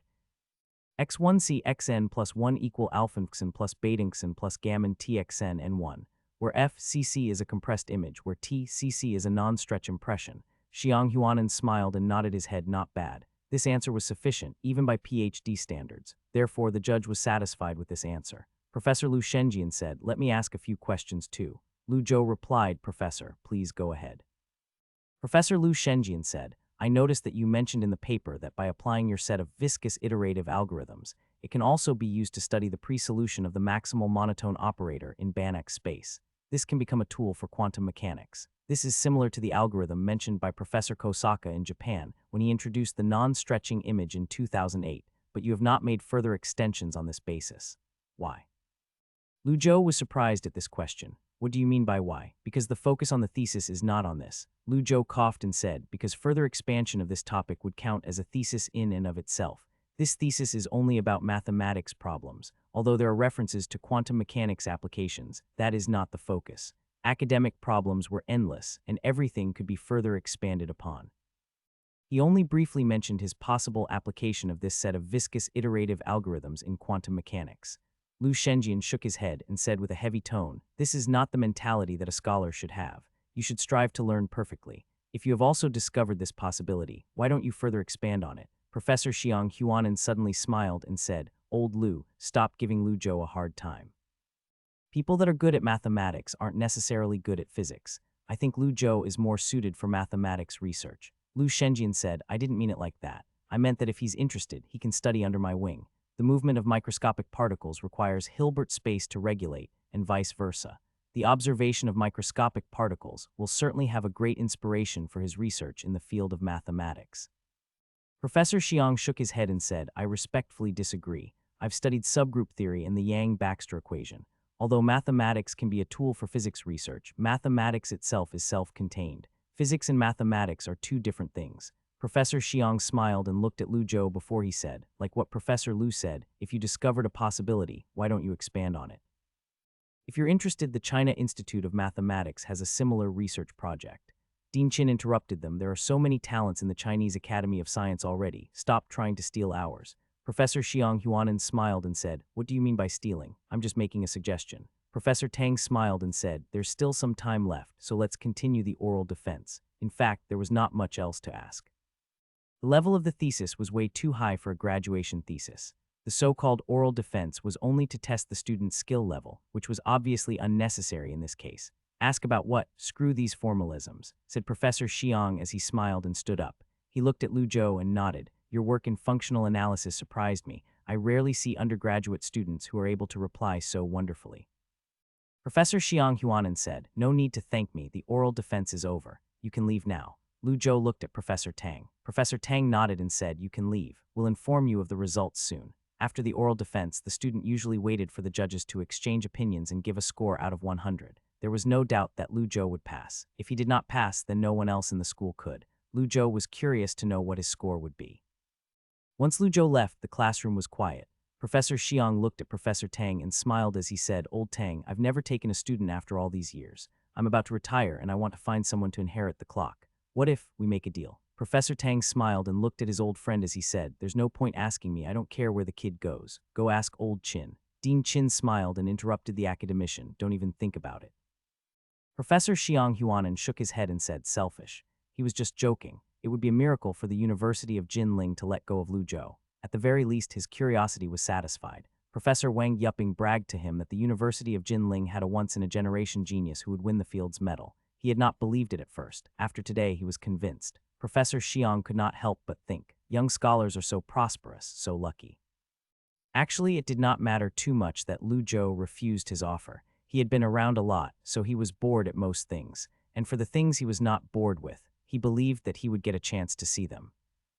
The oral defense score was released shortly after. It was 100 marks, a perfect score. Since the two academicians praised the oral defense, how could they not give it a perfect score? In a sense, his oral defense level represented the upper limit of undergraduate students. The school did not even do the deduct a point so you don't get cocky thing because it was meaningless for Lu Zhou. After all, Lu Zhou deserved to be cocky. However, the perfect score did not matter too much, as anything above 90 would receive the stamp of excellence. Although it was expected, Lu Zhou was still relieved to hear the perfect score. His OCD personality would cause him to lose sleep if he received a 99. When the degree certificate was issued, Professor Tang and Dean Chin were present. In addition, Dean Liu from the Applied Mathematics Department and Professor Liu were also there to congratulate him. There was only one student who participated in this graduation ceremony, Lu Zhou. They stood in the school auditorium. Dean Chin of Mathematics Department solemnly handed over the diploma and degree certificate to Lu Zhou. Lu Zhou, your academics have been stellar, and you have completed all your school credits. After the reviews and appraisal from our school's degree committee, you're approved to graduate in advance and have a bachelor degree in science and a diploma in applied mathematics from University of Jinling. I hope you can climb even higher on the road of academics and create even more glory. Dean Chin smiled and nodded before he said, congratulations on your graduation. You take a break for a few days, then complete the student registration for your master's degree. Think about what direction you want to research and which professor you want to research with.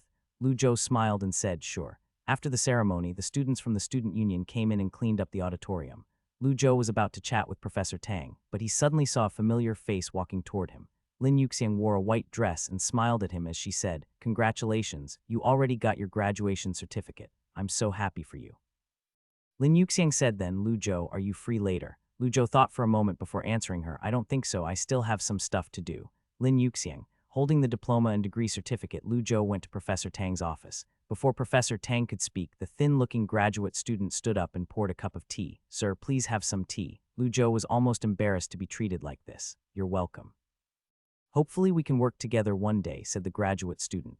He then sat back down and continued to work on his research. Professor Tang looked at Lu Zhou and asked, why aren't you celebrating with your friends? Why are you here? Lu Zhou smiled and said, the thing is, Professor Tang, I want to become your master's student. Don't know if you have time. Before Lu Zhou could finish, Professor Tang interrupted him. Don't ask me, I won't accept you. Lu Zhou was surprised at his answer and he could not understand why. Professor Tang looked at his confused face and smiled as he explained, because with your ability you can do your own research. Honestly speaking, I've nothing to teach you in the field of functional analysis. As for number theory, it's not my cup of tea. You have to do the research yourself, and this can't be taught by others. But Lu Zhou wanted to say something, but he was once again interrupted by Professor Tang. Professor Tang sighed and said, speaking of which, while our University of Jinling is one of the best schools in Asia, there isn't a single academician here who can help you. I wish I could recommend to you someone, but unfortunately, University of Jinling's mathematics department can't help you. You have to find a higher platform to do scientific research. Lu Zhou did not speak. Professor Tang then said, the domestic academic community is very strong. You might not be able to sense or feel it, but from your rate of improvement, I believe that you'll soon be able to see it. I've been teaching for so many years outside of academics, I really can't help you with anything else. I might even delay you. If you want to develop domestically, academician Lu Shenjian is a good choice. Anyway, don't you want to pursue mathematical physics? You're already an adult, I think you don't need my advice anymore. Your future, your choice. Lu Zhou did not speak for a long time as he did not know what to say. All right, go consider it. But just remember, you can't do research under my wing, said Professor Tang with a smile. Lu Zhou smiled as well. He suddenly remembered something and asked, Professor, can you please do me a favor? Professor Tang smiled and asked, what favor? Lu Zhou smiled and said, I want to take a graduation gown photo for my parents. Lu Zhou felt like something was missing. It would be a great loss if he did not get a handsome graduation photo. Professor Tang smiled and said, that's it. Okay, no problem. Oi Zio Wang, take Lu Zhou to get a graduation gown. Oh yeah, don't you have a DSLR? Take a few photos of him while you're at it. The master's student that poured Lu Zhou tea said, okay, professor. Let's go, Lu Zhou. It's fine, just lend me the gown. Zio Wang said, it's fine, it's just a photo. He then walked with Lu Zhou out of the office. Zio Wang borrowed a bachelor's gown from the faculty and took Lu Zhou to the old campus in Professor Tang's car. According to Zio Wang, all students from the University of Jinling should check out the old campus. They took this opportunity to take a few graduations photos here. They then went to the North Building, the auditorium, the South Lawns, and finally they finished taking the graduation photos. As they sat in the car, Zio Wang said, I'll edit the photos and send them to your WeChat. You can then print them out at the place near our school. Zio Wang smiled and said, no need to thank me. I can now brag that I was the one that helped Lu Zhou take his graduation photos. Lu Zhou smiled awkwardly. This makes sense. I mean, I'm so handsome, he can use my photos as a reference. After returning to the new campus, Lu Zhou got out of the car. As for the borrowed gown, Zio Wang said he would return it for Lu Zhou, so Lu Zhou left it in the car. Zio Wang had to give Professor Tang back his car, so the two separated. As Lu Zhou stood in front of the school gate, he suddenly thought of something. He took out his phone and took a photo of the University of Jinling and his certificate. He then opened Weibo. Lu Zhou typed a caption and pressed send. The caption was only one sentence. Finally graduated. He had 300,000 followers now and had decent engagement. Within 5 minutes, the comments started to come in. Damn, aren't you a second year? Already graduated. This is expected, I'm not surprised. The University of Jinling finally opened their eyes and let this god graduate. Please have mercy on us master's students. Did the study god receive an offer from Princeton? When do you plan on going? Lu Zhou looked at his fans' comments and smiled. He then turned off Weibo and stuffed his phone back into his pocket. He returned to his dorm with the degree certificate and diploma. The second Lu Zhou went in the door, his 3 friends circled him. Zhou, you got the diploma. Lu Zhou replied, I got it. Shishang grabbed the diploma and degree certificate before he said, let me look at it. Zhou, what were you thinking when you took this degree identification photo? Did you not think to Photoshop it? Lu Zhou replied, you looked the same after military training. The photo of Shishang after his military training was embarrassing. Shishang said, hey, I'm not like you. I can show you I looked handsome. Lu Zhou said, get lost, stop talking about my photo. Do you still want the benefits? Huang Guangming was interested. Benefits? What benefits? Liu Rui looked at Lu Zhou. He was curious as well. Lu Zhou did not say anything. Instead, he reached and took out the textbooks in his drawer. He said, I don't need these anymore, so take them as a gift. He gave Huang Guangming 2 books. Take them. Huang Guangming looked at the 2 books and was stunned. Lu Zhou said, these applied mathematics and probability textbooks are yours. Try your best to study them. Mathematics is a broad subject. Whether it's pure or statistics, you have to apply yourself. Lu Zhou looked at Liu Rui and gave him 2 books as well. Liu Rui, these 2 complex analysis and differential equation books are yours. Good luck. No need to thank me. I hope you can reach your own expectations, said Lu Zhou as he patted his shoulder. Then Lu Zhou looked at Shishang.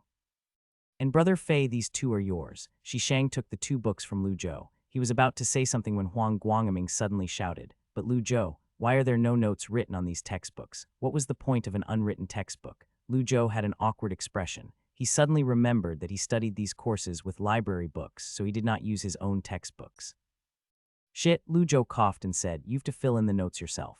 The reason I gave you these books is so that you can follow my path. Damn, I don't know what to say. Should I confess? Lu Zhou had an awkward expression. Suddenly, Shishang replied with a serious tone. Lu Zhou, even though the textbooks did not have notes in them, they still contain Lu Zhou's signature. If Lu Zhou won the Fields Medal one day, the textbooks could be worth a lot, so the 3 roommates were still satisfied.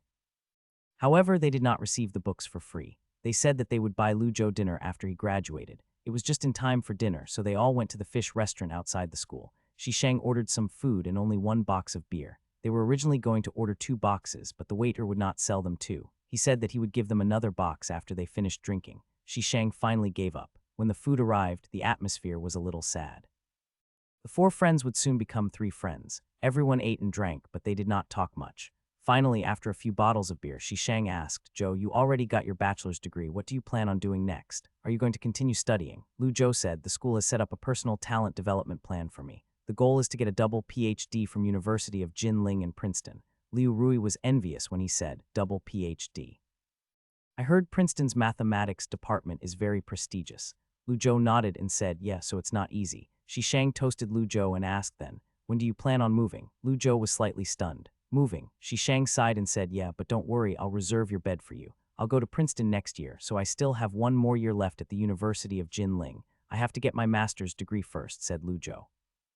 Paused for a moment before continuing. "Are you asking about moving dorm rooms?" Dean Chin asked if I wanted to move to a graduate dorm room, but I said it's too much of a hassle and my room now is fine. The graduate student dorms were a 3-people room, so the difference was not too big. Lu Zhou was not a particularly picky person, so he did not care. Furthermore, he did not want to live with 2 strangers. He liked 201, Shishang, Huang Guangming, Liu Rui.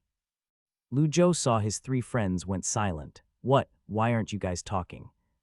Lu Zhou admitted that he should not have let his friends paid for this meal. However, since they made him paid for dinners so many times, it should be their turn. Everyone continued to drink. They did not stop. Clearly, they wanted to get Lu Zhou drunk. However, Lu Zhou was not worried because the first person to get wasted was always Liu Rui. This time, as usual, Liu Rui was carried back to the dorms. After the oral defense, Lu Zhou took a break for a few days. He had to give his body a rest for the upcoming master's student life. The student status was soon sorted out. Just like this, Lu Zhou was a student of the University of Jinling again, except that this time he was a master's student. After some serious consideration, Lu Zhou listened to Professor Tang's suggestion and studied his master's degree under Professor Lu Shenjian. First of all, he wanted to further develop mathematical physics. Secondly, Professor Tang was correct. He had not fully experienced China's academic circle, so he had to expand his perspective.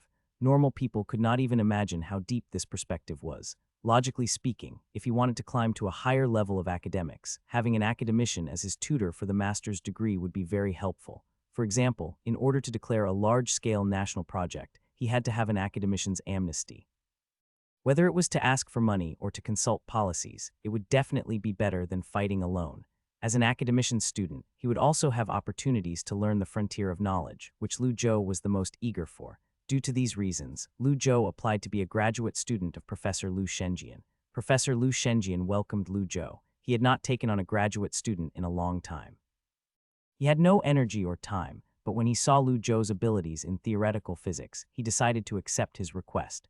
Theoretical physics was a high-level discipline, especially the field of particle physics. It revealed the mysteries of the universe at a scale of 10-18 meters. Mathematics was also an important tool for studying particle physics. The combination of the two would produce unexpected results. Therefore, Lu Zhou chose the imaginative direction of mathematical physics. Professor Lu Shenjian was looking forward to working with him. Laboratory building. Lu Zhou reported to Professor Lu Shenjian as he began his master's degree studies. Professor Lu Shenjian gave him a brief introduction to the situation and what to do as a master's student. "You've accomplished a lot in areas such as number theory and functional analysis. I don't understand number theory, but the mathematical tools of functions and algebra are very helpful for theoretical physics research. Since you've chosen mathematics physics as your main research direction, then my advice to you is to go to a few physics lectures, either undergraduate or graduate, or read a few textbooks. This way, you can fill in the gaps in your physics knowledge." Professor Lu Shenjian paused for a second before saying, "Oh yeah, did you publish your thesis?" Lu Zhou replied, "I already submitted it to Progress in Theory and Mathematical Physics. The thesis had just passed the review process and had now entered the peer review stage. Depending on the situation, it would be passed either this month or next month. In any case, the journal was bi-monthly, so it would take at least 2 months for him to see the thesis." Professor Lu Shenjian nodded and said, "I'm also subscribed to this journal. It's a good journal. I've read your thesis, and the ideas that you put forward are good. If the reviewer is engaged in quantum mechanics research, they'll definitely see the academic value of the paper. It'll probably be accepted." The professor continued, "I've different requirements for your master's degree than others. If you want to graduate, you'll have to publish at least 2 SCI theses in the field of mathematical physics." Lu Zhou immediately asked, "Does this one count?" If it counted, he only had to submit 1 SCI thesis. Then he might get his master's degree by the end of the year, hopefully. The professor smiled and nodded as he said, "It counts." but don't rush to graduate, you still have a lot to learn. Do more projects and accumulate some scientific research experience. I've already seen the talent development plan that the school has given to you, so I'll definitely let you graduate by this time next year." He implied that as long as Lu Zhou completed the requirements, he would allow Lu Zhou to graduate by this time next year, but no sooner. Embarrassed, Lu Zhou smiled. He wanted to get his master's degree early, but since his supervisor said so, he did not insist further. Anyway, a year was short, and he could do projects under the academician's wing. "About your training program, I made a class schedule for you. Just take the classes according to the schedule. Also, one more thing." The professor paused for a second before he said, "You might have known that I'm one of the leaders of the LHC China group. The Pentaquark has entered the final and most critical stage. Now, the upgrade of the European Hadron Collider has been completed. Hopefully, the experiment will restart after the May meeting. I'll go to the European Nuclear Research Center in Switzerland at the end of April to participate in the meeting." Professor Lu Shenjian smiled and continued, "If you can pass my exam by April, I might be able to bring you along with me. The theory of the Pentaquark was first proposed by the St. Petersburg Academy of Sciences in Russia in 1997. However, Ivan Polyakov, who proposed this theory, was skeptical about the theory. In around 2003, in the experiment on the Spring 8 of the synchrotron radiation facility of Osaka University, the existence of the Pentaquark was briefly observed. However, in the Hadron Collider, no evidence was found, so whether the quark particle existed or not had always been a controversial topic. In 2013, the BESII International Cooperation Group, led by the Chinese state, discovered the tetraquark in the experiment of the Shanghai Electron Collider. The experiment on the tetraquark was about to be executed by the LHCb International Cooperation Group. If what Professor Lu Shenjian said was real, Lu Zhou would be able to witness history. Lu Zhou undoubtedly wanted to go to that meeting. From the tone of the professor's voice, the April exam was going to be difficult. Lu Zhou coughed and asked, "Professor, can you at least give me a syllabus for the exam?" "Syllabus, sure," said Professor Lu. He smiled and said, "The syllabus is particle physics, go and study it." Lu Zhou, "Dumbass, what kind of syllabus is this? Can you be any less vague?" Normally, the academicians were very busy. Studying under an academician meant a lot more free time compared to studying under a professor. Lu Zhou soon realized this. There were 6 tables in the office, one of which belonged to Professor Lu Shenjian. The other 5 belonged to Lu Zhou and 4 other PhD students. Most of the time, this office was empty. The University of Jinling did not have a particle collider, so most experiments were done in Beijing. The man himself was a member of international cooperative organizations, such as BESII and LHCb. He often had to attend various meetings all over the country. Lu Zhou calculated that he had only seen Professor Lu Shenjian a handful of times since he became a master's student. The old man only gave him a vague syllabus, and he did not teach Lu Zhou at all. Lu Zhou was supposed to study by himself. Lu Zhou went to a lot of physics lectures and became familiar with a few physics professors. He had to plan his own study rhythm. What was the difference between this and studying his bachelor's? He could not feel a difference. However, this was good as Lu Zhou was used to his own studying pace. If someone was rushing him and making him do homework every day, he would feel uncomfortable. Every day, he would either read the System Missions book list or some quantum mechanics textbooks, or he might attend to a few lectures on theoretical physics. The 30 focus capsules were very helpful and they helped him a lot. Theoretical physics was only a third of the book list, and it was concentrated in condensed matter physics, with some relation to molecular chemistry and chemical materials. This was obvious from the mission reward experience distribution. After a whole month of effort, Lu Zhou finally completed the mission's reading section. Book reading 1515, documents reading 5050, one set of experiments 01. Standing in the pure white system space, Lu Zhou looked at the semi-transparent information panel inside. There's only one experiment left. The experimental was about the real-time observation of lithium dendrite formation in lithium-ion battery electrodes. This experiment required the use of a digital microscope with timed photo function and the assembly of Li-Fi-Po4 graphite batteries in an argon-filled glove box. The BK6808 battery test system was electrochemically tested and observed under a digital microscope. He had no experience in material chemistry experimentation, so this undoubtedly was a hell of a challenge. Fortunately, he had someone to help him. Lu Zhou looked at the mission rewards one last time before he exited the system space. After exiting the system space, Lu Zhou took out his phone and called Liu Bo. Lu Zhou said hello and expressed his desires. After listening to Lu Zhou's request, Liu Bo asked, "You want to borrow the lab?" Lu Zhou replied, "Yeah, is it okay?" Liu Bo asked, "It's fine, it's just, why do you suddenly want to do this experiment? I read some literature regarding this topic recently and developed an interest. I want to understand it through experiments. Liu Zhou made up a reason. After all, he was only following the system's directions. Liu Bo agreed quickly, okay then. We're doing research on electrode materials as well. If you're interested, you can come over to the lab tomorrow and I'll help you with the experiment. Liu Bo smiled and said, you're welcome. With Liu Bo helping him, this experiment was in the bag. Normally, the labs had to be reserved in advance. You also had to do a report on the experimental content and equipment used. After all, the lab equipment was not toys. It was worth millions of dollars. However, for Liu Bo, lending him the equipment for the experiment was no big deal. The carbon nanomaterials project team, led by Professor Lei, was influential. It received funds from the country and from companies, so it was easy to book a lab.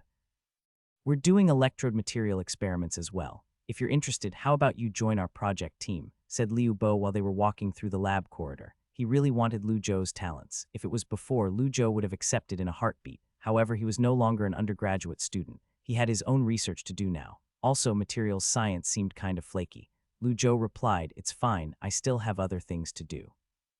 I might have to go to Switzerland in May, so I don't have the time. Liu Bo scratched his head and said, I almost forgot that you're a master's student now. Not bad, Liu Zhou, your advancements are impressive. Are you interested in taking the master's yearly award? Liu Zhou coughed and said, I already received the undergraduate one. Surely they can't give it to the same person twice. They could, you never know, said Liu Bo with a smile. He opened the lab door and said, come in, it's here. The laboratory door opened. Brother Kyan was also inside, and he was playing with a piece of equipment that looked like an oven. The sides had water dispensers installed, so it looked a bit strange. If Liu Zhou recalled correctly, this thing was a BK6808 rechargeable battery tester. Not only did it have its own data processing system, but it could also automatically plot voltage time, current time, internal resistance time, and sewer position curve and cycle diagrams. It was not cheap. In comparison, Zio AI was not too greedy. Liu Zhou sighed in his heart and walked forward. Brother Kyan wore a white lab coat as well, but he looked a lot more professional than Liu Bo. He turned around and looked at Liu Zhou. He then pushed his glasses and asked, the experimental equipment is ready. Should I do it or you do it? Liu Zhou replied, let me do it. The system did not specify who must do the experiment, only that he must collect the data.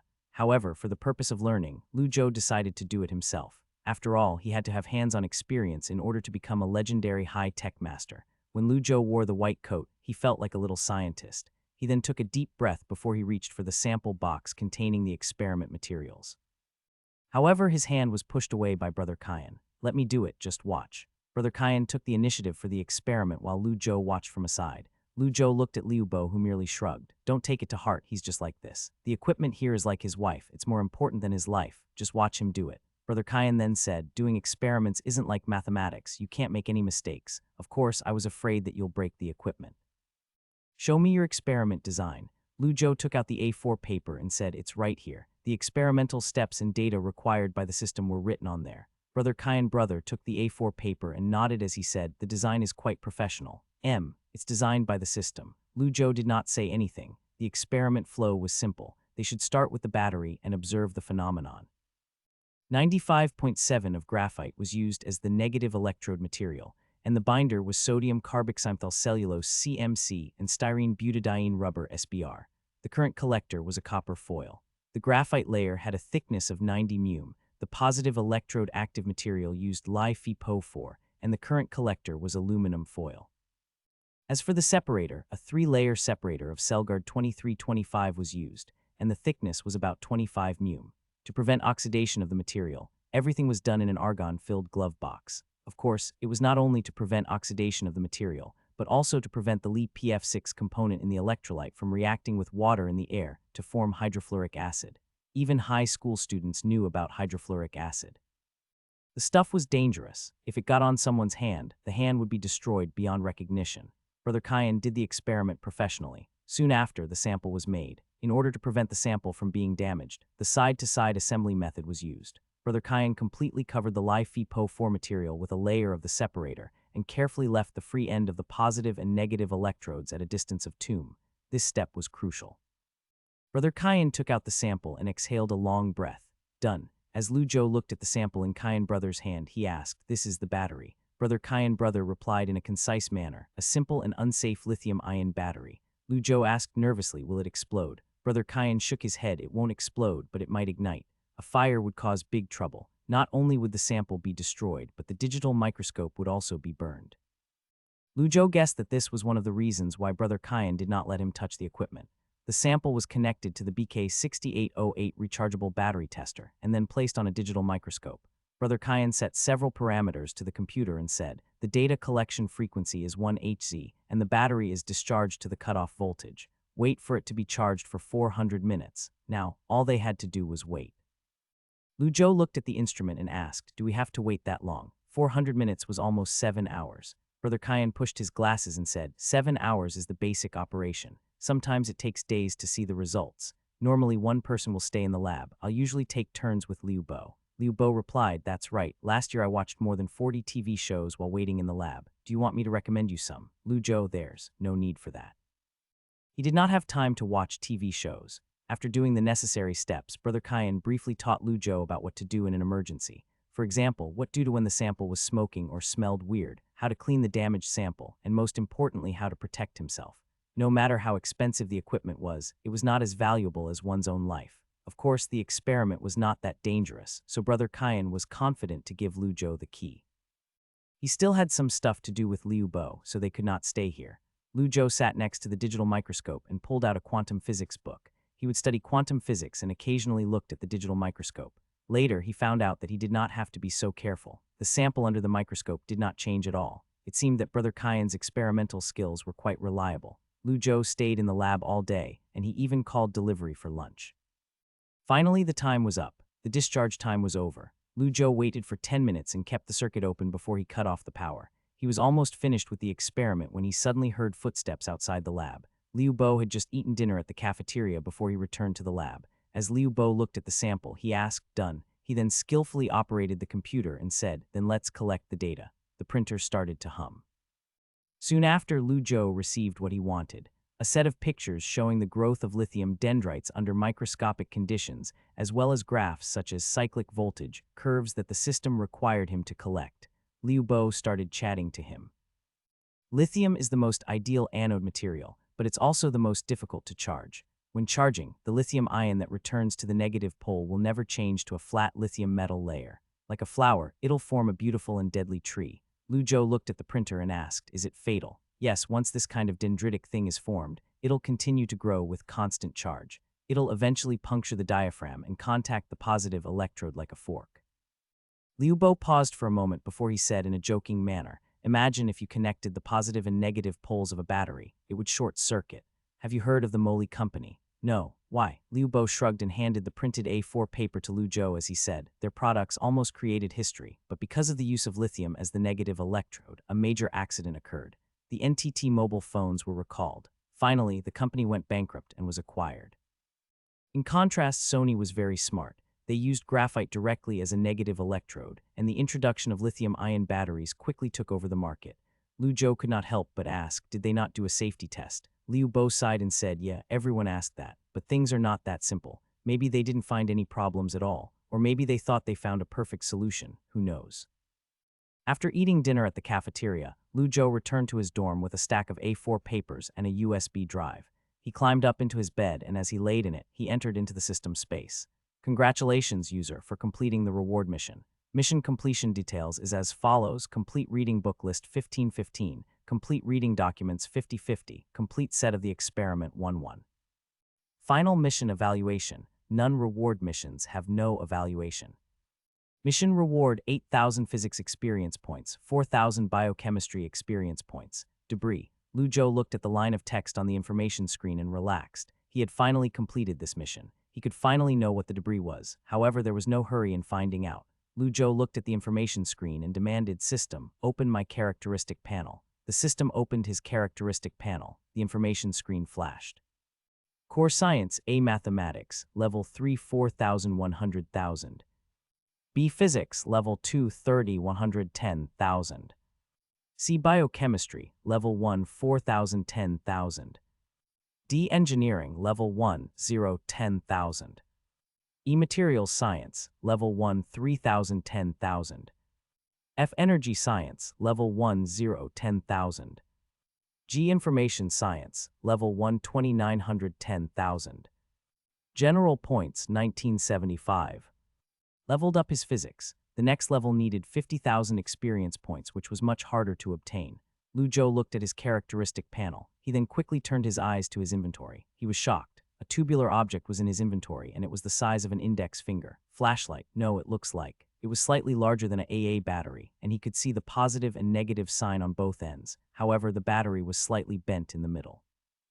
Lu Zhou reached out with his hand and took the thing out of the screen. He slowly examined it but did not find anything special. Is it just an AA battery? Why would the system give me this? Lu Zhou looked at it for a while. He was confused. At least the Coke was branded Future. However, this battery was brandless and there were no clues. Lu Zhou calmed down and started to think carefully. It made no sense that the reward mission would give him useless garbage.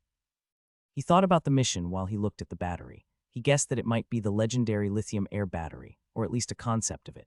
If that was the case, then this debris would be incredible. This battery would have high research value, but Lu Zhou did not know how to maximize the value of it. Selling it for cash sounds like a good plan. If he could prove the value of this battery, someone would definitely buy it. The problem was that Lu Zhou could not explain the origin of the battery. He could not explain the materials used or the damage of the battery. He could not explain anything. If he could not sell it, he would just have to do research on it himself. The technology inside the battery could be deduced by reverse engineering. He could pull out the positive and negative materials, and then collect the residual elements from the wall of the tube to reverse the composition of the electrolyte. If the battery was really a lithium-air battery, and he could figure out how to protect the lithium-negative electrode material in this battery, then the entire mobile phone industry would go nuts. Lu Zhou said to himself, if only I had a way to identify this negative electrode material. Reverse engineering was very difficult. In order to reverse engineer the material, he had to use an atomic absorption spectrometer to identify the content of each element in the material, and then use the scanning electron microscope to observe the structure of the sample surface. Then he had to analyze the fine structure inside the sample through transmission electron microscopy. Only then could he identify the material. Also, the instruments needed would cost millions of yuan. All in all, this was about money. It could be a good choice to work with others. For example, Professor Li could help him with the experiment. However, he still had to do most of the work himself. After all, it was still his experiment.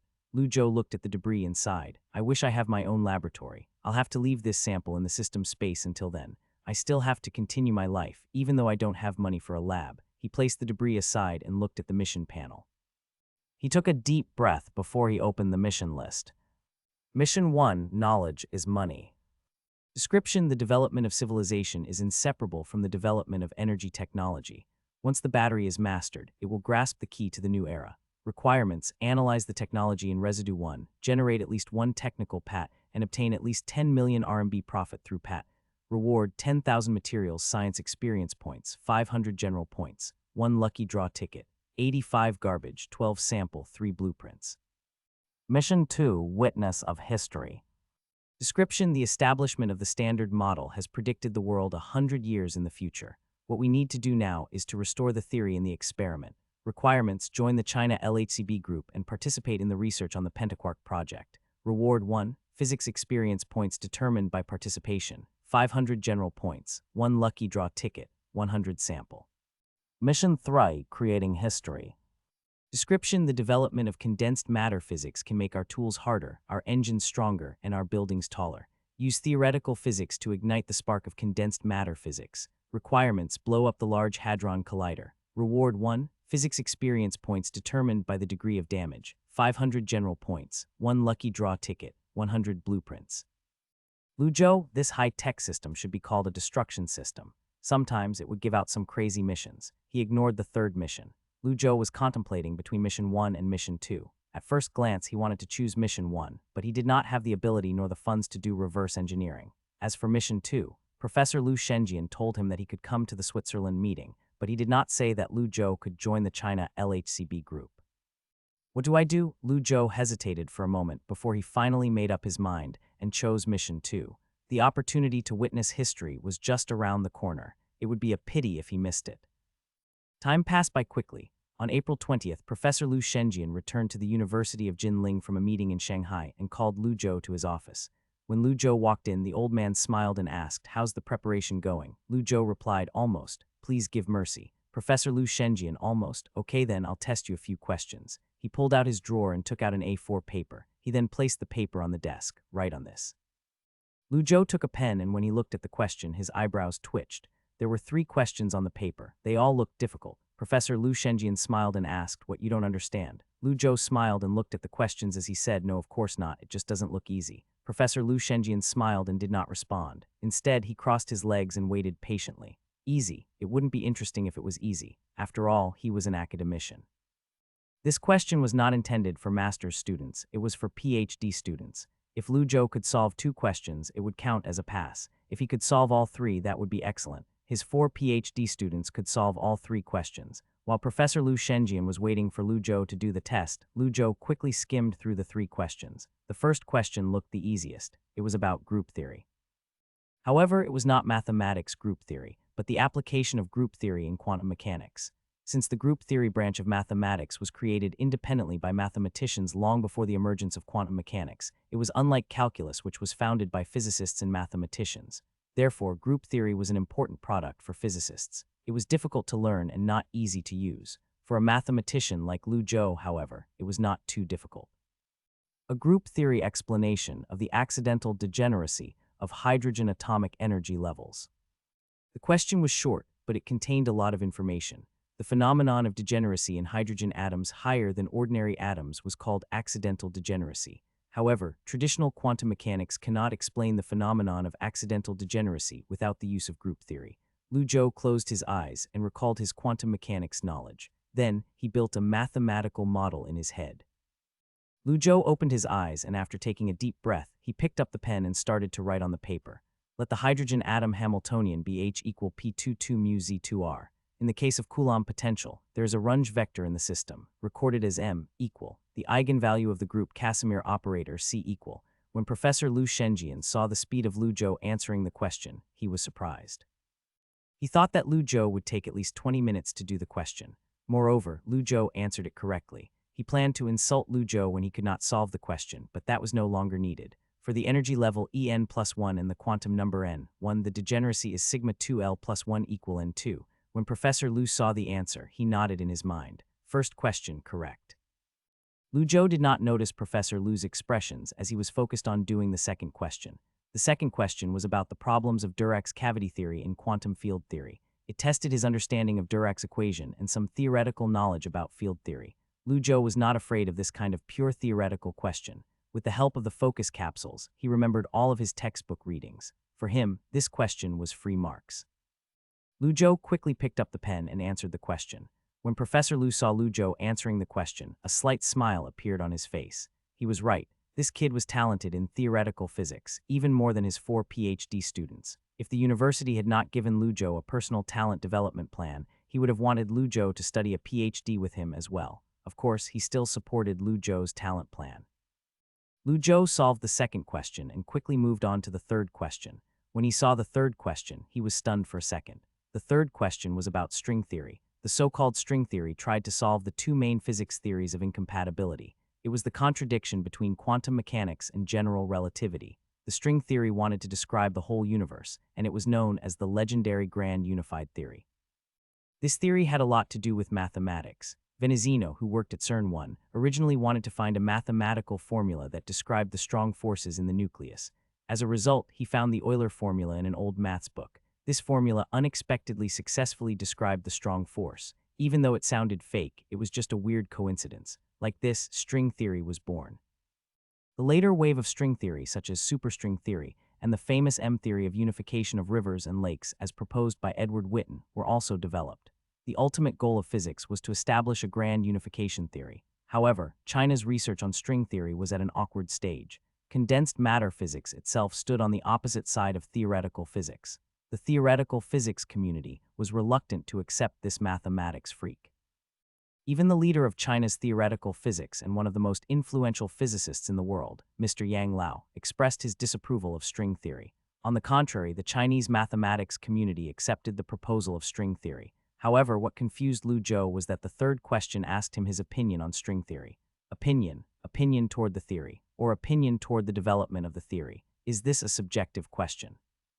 Lu Zhou paused for a long time. He felt lost. When Professor Lu Shenjian saw that Lu Zhou stopped writing, he smiled and asked, "You answered the previous 2 questions. Why can't you answer this one?" Lu Zhou raised his head and said, "Professor, have you researched string theory before?" Professor Lu Shenjian smiled and answered, I'm asking for your opinion. Why does it matter if I have researched it before? Just write what you want. Lu Zhou smiled and said, then can I just say it out loud? The professor smiled and said, yeah, go ahead. Lu Zhou thought for a bit before he decided to tackle this question from two perspectives. This is just my personal opinion. I agree with Mr. Yang's point of view for the development of string theory. Physics is an experiment-based science, and theories cannot be confirmed only by mathematical representations. Professor Lu Shenjian smiled and asked, so you think that the development of string theory is useless? Lu Zhou shook his head and said, of course not. String theory isn't useless. The professor was interested, and he asked, why? Many theories are based on conjectures, like the establishment of the standard model. As technology advances, these theories will one day be tested. We just have to wait for string theory to be tested. Lu Zhou paused and smiled before he then continued. Also, humans have to look at it from the long-term perspective. Isn't the research on quantum chromodynamics and even the Large Hadron Colliders in Europe established to test standard models? We can't observe it right now, but one day someone will see the string for us. A moment of silence passed. Professor Lu tapped his fingers on the table. After a while, he nodded, not bad. Not bad means passed, just in case. Lu Zhou asked him, Professor, did I pass these 3 questions? Professor Lu Shenjian smiled and commented, of course, the first 2 questions are completely correct. It seems that I've taught you well over the past 2 months. Lu Zhou, wait, you taught me. The professor did not notice Lu Zhou's expression, and he continued to speak. As for the last question, it was a free marks question.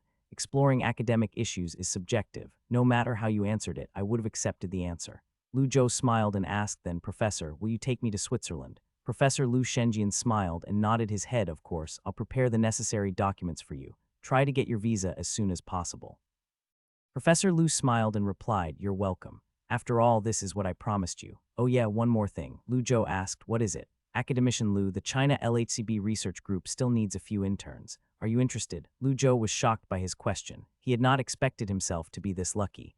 LHCb was the abbreviation for the bottom quark detector. It was an international research organization. Many international researchers participated to accomplish a single research project. For now, the main research focus of the LHCb was to find the pentaquark particle PC+. Even with massive amounts of computational analyses, it was still uncertain as to what this particle was.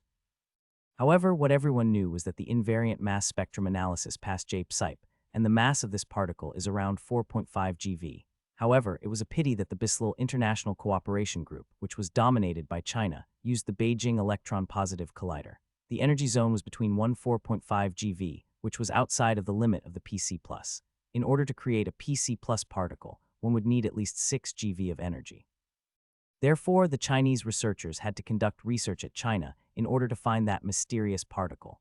The China Cooperation Group was mainly managed by professors from the University of Xuemu, but all Chinese universities could participate. Professor Lu Shenjian was also one of the leaders of the China Cooperation Group. Their main objective was to research particle physics. Lu Zhou joined the China Research Group as an intern. Even though it was a small role, he was still contributing to history. Lu Zhou was excited to witness history. Of course, he was even more excited about the Mission Experience Point Awards. This was definitely more exciting than the Princeton Mathematics Conference. He wondered how many experience points he would get. 50,000, 100,000. Hopefully, he could level up his physics to level 3. Suddenly, Shishang interrupted his thought process. Zhou, what are you smiling about? Lu Zhou, who was applying for a visa on his computer, coughed and said, haha, nothing, I just thought of something interesting. Huang Guangming walked over and looked at the computer screen. He then asked in surprise, passport, you're leaving the country again? Lu Zhou nodded, yeah, around early May. I'm going to Switzerland with Professor Lu Shenjian. Liu Rui was doing his homework when he said, you're too good, too good. He was used to Lu Zhou's shenanigans. Still, sometimes, he still felt hopeless. So behind, Huang Guangming was shocked, damn, going to Europe this time. Is it a mathematics conference? Lu Zhou smiled and said humbly, not mathematics, this time it's for physics. I'm just going with my boss. I'm only doing miscellaneous work. Huang Guangming did not believe it. Shishang suddenly said with an embarrassed tone, Lu Zhou, can you please do me a favor? Lu Zhou generously responded, what favor, say it. Shishang smiled and asked, can you bring something back from Switzerland for me? Lu Zhou, what thing? Shishang, Valmont makeup. I think it's called Valmont. Huang Guangming was surprised, damn, you use makeup. Get lost. It's for my girlfriend. I'll pay you back. Lu Zhou nodded and said, sure, I'll buy it for you if I see it. Lu Zhou was happy to help his friend. Speaking of which, should I buy some local products from Europe? What's there in Switzerland? Swiss Army knives. I wonder if I can bring it on the plane. Lu Zhou could not come up with anything to buy. I guess I'll just buy some milk powder. Xiao Tong is about to enter the senior year of high school. She needs good nutrition. As a brother, this is all I can do for her. On Sunday, as per usual, Lu Zhou went to Mrs. Yang's house to tutor her daughter. During dinner, he remembered that he would depart for Switzerland, so he casually mentioned it. I'm going to Europe for a few days. I don't know how long I'm staying there. I already gave you all of the necessary study materials. It's up to you to study yourself. Even though he was not leaving next week, he still had to do a lot of preparations for his trip. He would not have the time to tutor her. Han Menki asked curiously, Europe. What are you doing in Europe? I'm participating in the LHCb project. Han Menki asked, LHCb. Lu Zhou explained casually, the Large Hadron Collider is on the border between Switzerland and France, near the European Nuclear Research Organization. Han Menki's eyes widened, European Nuclear Research Organization. Isn't that SERN? Lu Zhou replied, SERN, it's CERN. Han Menki was suddenly serious and she said, please be careful, this might be a conspiracy. Lu Zhou, what is this girl on? Lu Zhou changed the subject and asked, is there anything you want? I can buy it for you. Han Menki shook her head, no, it's fine. Lu Zhou asked, are you not interested in makeup and skincare? Speaking of which, he rarely saw her playing with makeup, but she did have a lot of plush toys. My mom's company does makeup and fashion, and she goes to Europe every 2 months, do you not know? Said Han Menki nonchalantly. Lu Zhou suddenly realized that his offer was stupid. After Lu Zhou joined the LHCb organization as an intern, the organization did not ask him to carry out specific scientific research tasks. Lu Zhou felt like this was because of his lack of knowledge in quantum chromodynamics. Therefore, he began to read quantum chromodynamic theses. In the meantime, a big event happened in the world of mathematics. The German god, Schultz, successfully solved the special case of the weight monodromy conjecture and published it in the latest issue of Annual Mathematics Journal. Also, he used his own PS theory to solve this algebraic conjecture. Not only did he prove a world-class mathematics conjecture, but he also proved the value of his PS theory. In less than a year, he had fulfilled his conference announcement, solving Deligne's conjecture with my own theory. There was no suspense for the Cole Prize in number theory, as the twin prime conjecture undoubtedly dominated the field of number theory in 2015. The Cole Prize in algebra was also decided by the release of this thesis. Many people on foreign mathematics forums had begun to discuss the potential winner of the 2018 Fields Medal. It would probably be one of these two people. However, Lu Zhou did not pay much attention to this matter. He was unfamiliar with algebraic theory as he had only briefly studied it. As for the thesis, he did not have time to read it. Finally, it was May. Professor Liu Shenjian took Lu Zhou and left for Geneva on Friday. There was also another researcher from the University of Jinling. Professor Liu had brought a PhD student. However, this student already arrived in Switzerland last month. There were no direct flights to Switzerland from Jinling, so the pair had to transfer at Shanghai to Zurich. After more than 10 hours of flying, the airplane finally landed on the runway. Outside of the airport, Lu Zhou saw the PhD student standing next to a black Volkswagen. The student said, hello, I've heard a lot about you. You're quite famous. My name is Yan Xinju, you can just call me Yan. Lu Zhou humbly replied, just call me Lu Zhou. I'm not that famous, nothing worth mentioning. Yan Xinju smiled and said, don't be so humble. You might be the winner of the next Fields Medal. The University of Jinling is rooting for you. You're giving me so much pressure. Lu Zhou did actually feel the pressure. His competitor, the German guy named Schultz, published more than a dozen theses and already won numerous awards. Meanwhile, Lu Zhou had yet to win a single mathematical award. Yet, Yan Xinju smiled and patted Lu Zhou's shoulder. It's good to have some pressure. It motivates you. I've already arranged a hotel. Let's go, get in the car. He took Professor Liu Shenjian's luggage and placed it in the trunk. He then returned to the driver's seat and started the engine. Lu Zhou sat in the back row while Professor Liu Shenjian was riding shotgun. Professor Liu Shenjian looked at the car and asked casually, this car's not bad. Where did you get it? Yan Xinju smiled and said, I borrowed it from Professor Grayer. Professor Liu Shenjian, not bad, how's the project going? Yan Xinju replied while driving. The head of LHCb Europe asked for a Dalitz plot analysis of the resonance state of the baryon decay. The professor shook his head, this isn't good. Lu Zhou asked, what is not good? Yan Xinju shrugged and said, because the discovery of the pentaquark is a foregone conclusion. We've been doing theoretical analysis since last year at the Thomas Jefferson National Accelerator Laboratory and the Moscow Institute of Experimental Physics in Russia. I found the indirect evidence of the existence of this thing. I'm confident that I can find this thing. Lu Zhou asked, then why are you still doing experiments? Yan Xinju replied, so I can publish more theses. The country pays for it anyway. Doing an experiment at the LHC is expensive. It cost a couple of millions just to rotate some particles. The hotel was located in the outskirts of Zurich. The name of the hotel was in French and it translated to a tulip. The decoration was low-key, but it was a 5-star hotel. The tickets and travel expenses were reimbursed, so they booked a more luxurious hotel. Lu Zhou realized that not only that Yan Xinju was humble, but the guy was also impressive. He was one of 4 PhD students that Professor Lu Shenjian took on, and he was famous in China's field of theoretical physics. He was in the BESII International Cooperation Organization. When he discovered the tetraquark particle, he worked on the full spectrum analysis of the experimental results. However, mathematics was different than physics. For this kind of large-scale international research project, everyone's contribution was important. However, the discovery of the tetraquark was named Best Physics Research Discovery of the Year. This guy was nutty. Like Professor Lu Shenjian, Yan Xinju was also a full member of the LHCb Cooperative Organization, which was higher than the position of an intern. After arriving at the hotel, Yan Xinju parked the car and helped Professor Lu Shenjian carry his luggage to the hotel. He started to talk about tomorrow's schedule. It's around 270 km from here to Geneva, so we'll get some breakfast tomorrow morning and we'll arrive there by lunch. Lu Zhou asked, why don't we just take a plane instead? Yan Xinju smiled and said, plane. Switzerland is tiny, driving is more convenient. Lu Zhou guessed that the guy was obsessed with driving. They did not speak again that night. In the morning, the three went on the road. As per what Yan Xinju said, they arrived there by lunchtime. They found a restaurant in this United Nations city and got some food. They then drove to the headquarters of the European Organization for Nuclear Research on the Swiss-French border, the so-called CERN. They parked the car in front of a modern hotel. While Lu Zhou was dragging his suitcase, he suddenly saw an old man walking over. Welcome, my friend from China, said the old man with a smile. He extended his right arm and shook hands with Professor Lu Shenjian. He then said to Lu Zhou, you look new. A student. Lu Zhou smiled and shook his head. Hi, I'm Lu Zhou. Greyer, said Professor Greyer as he nodded with a smile. He continued, I've heard of your name before from my friends in Princeton. Regardless, you guys must be tired. I'll take you to your rooms. Professor Lu Shenjian smiled and said, yeah, I'm getting old. It's not the same. Everyone gets old. That is inevitable. This way, the 3 rooms were connected together. The entire 6th floor was filled with researchers from China. However, there were only researchers from the University of Shumi.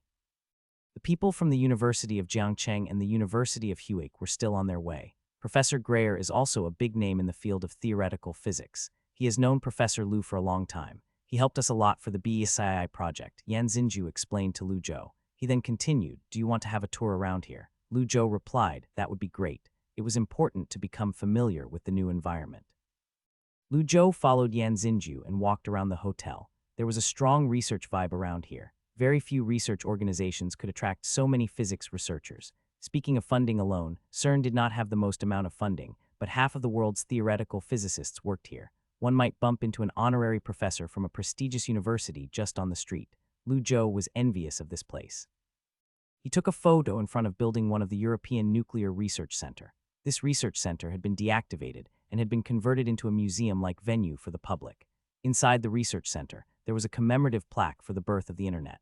Not only did this place contain the world's largest hadron collider, but it was also the birthplace of the first internet server. The original intention of all this was just to analyze experimental data.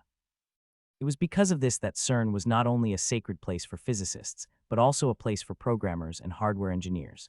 They maintained the supercalculation of processing data and connected the theoretical physics laboratories from all over the world. Even the research facilities of Google or Microsoft was of no match for this place. After the visit, Lu Zhou ate some food at the cafeteria with Yan Xinju before they went back to the hotel.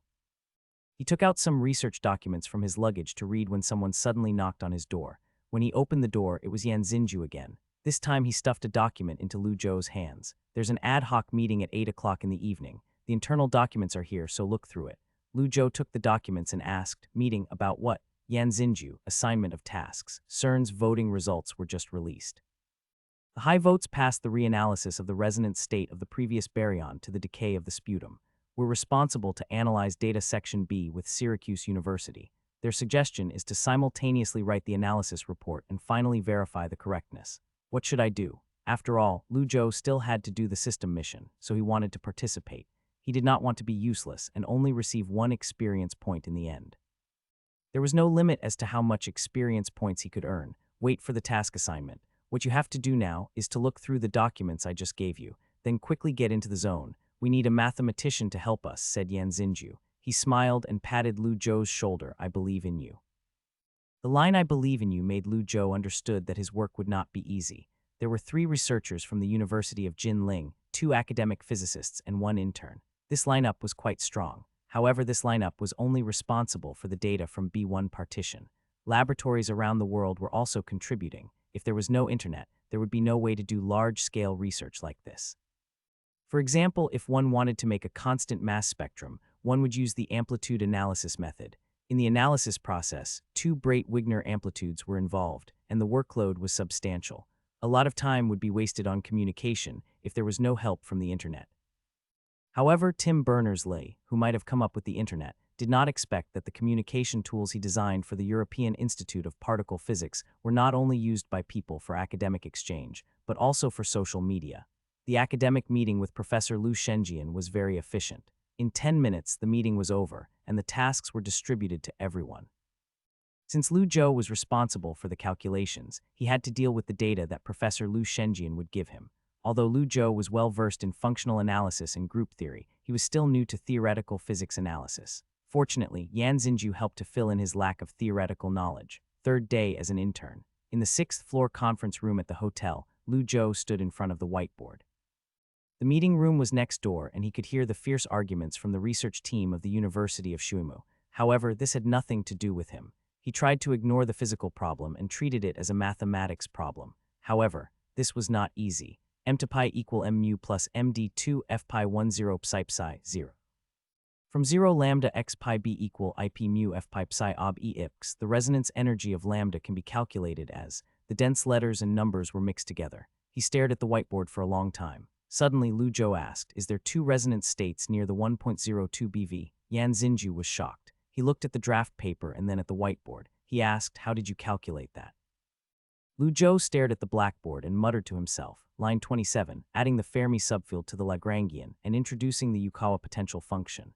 Yan Xinju also entered into deep thinking mode. After a while, he finally said, "Your thought process is unique, but it should be correct. Did you enter the IMO mathematics competition?" Liu Zhou shook his head and said, "Nope, but I did the standard college entrance exam for University of Jinling." Yan Xinju said, "Unbelievable, you should get a gold medal. It's too late now, I'll leave the opportunity to others." Liu Zhou took a deep breath. He was not inspired. This type of theoretical physics was different than a number theory question. The former needed computation and abstract thinking, while the latter needed inspiration. Just now, he consumed 100 general points and computed this data. However, the use of the general points had side effects. Liu Zhou felt as if his brain was overflowing with information. However, this was all worth it. After the system installed the knowledge into his brain, not only did he manage to get the answer, but he also received the thought process of the problem. For a dumb student, the answer would be enough. However, for someone that studied quantum chromodynamics, the thought process was the important part. 5 minutes ago, he had no idea what to do with these numbers and equations. Now he could use his mathematics knowledge and solve these problems. Yan Xinju saw that Liu Zhou was in deep thought, so he did not bother him. It was now late May, and Liu Zhou finally managed to process the massive amount of data. However, this was not enough. He still had to complete the final chart drawing. This chart was called the Dalitz chart. Each line in the chart represented the blood, sweat, and tears of physicists. Liu Zhou stared at the computer screen.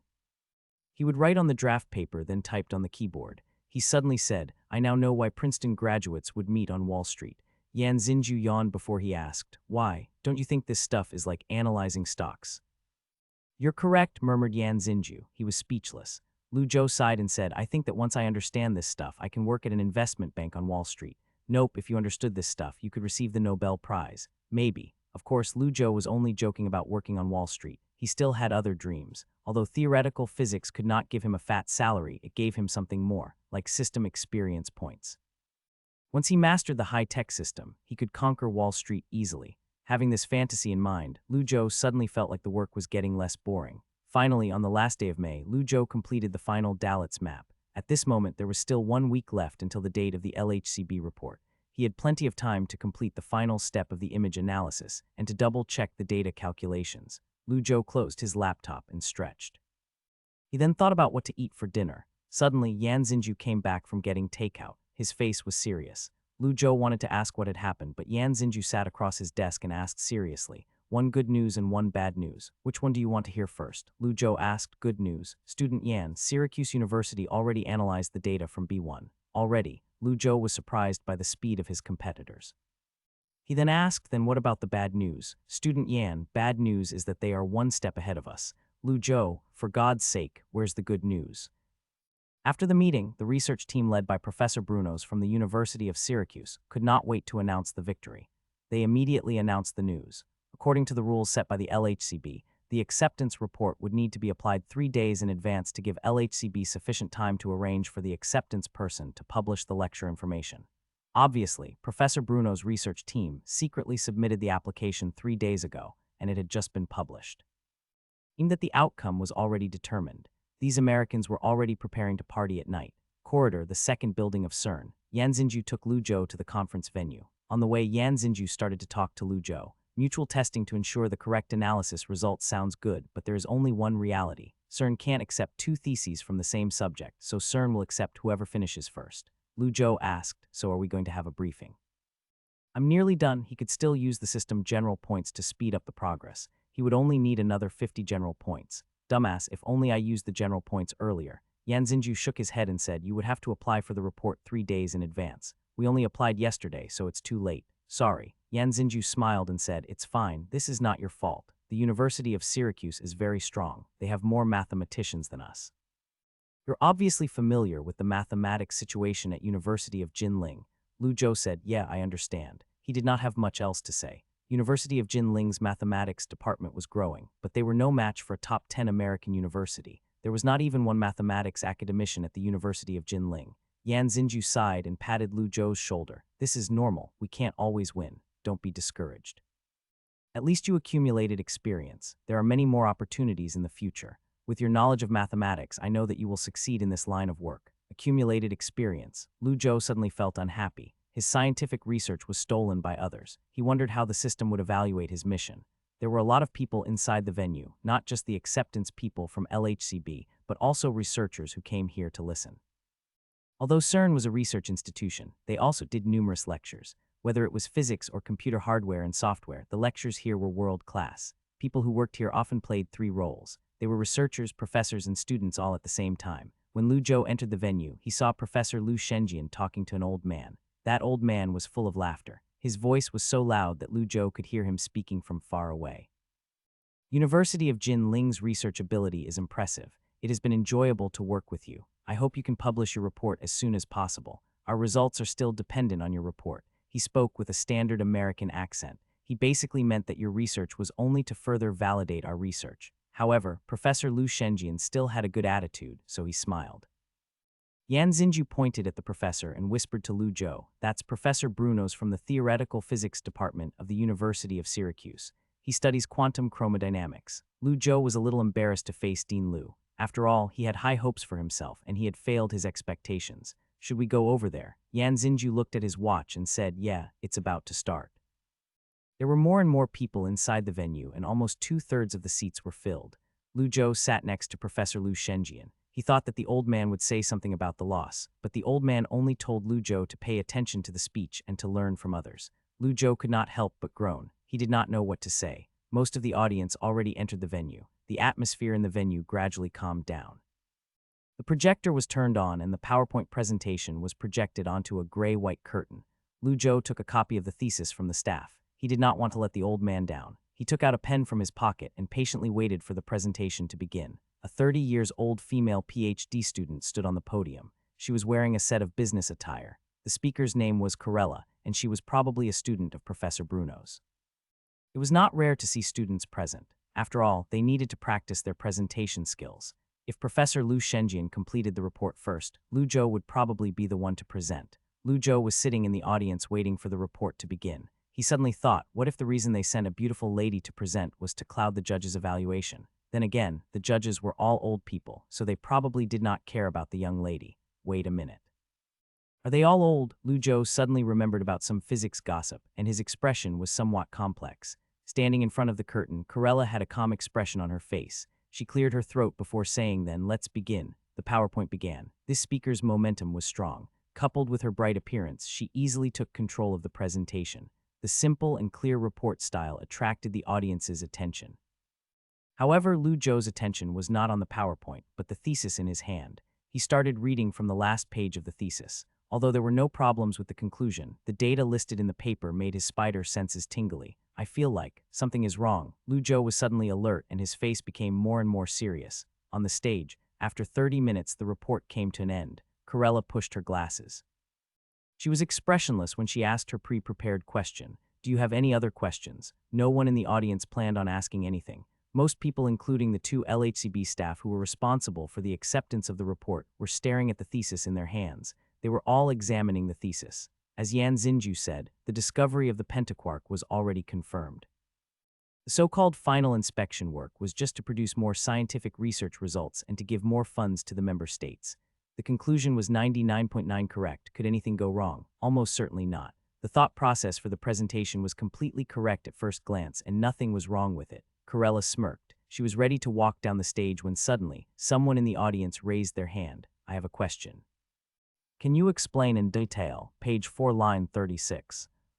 Corella was stunned. The question hit her by surprise. She quickly turned the thesis to the 4th page. When she could not find the question, her eyebrows twitched and her face flashed with anger. I thought I wrote it clearly. Is there a problem? She stared straight at Lu Zhou. When she spoke earlier, her tone was unpleasant. Lu Zhou repeated his question. Your usage of the Yukawa potential function is very strange. I hope you can explain this part. You're asking me why, said Corella.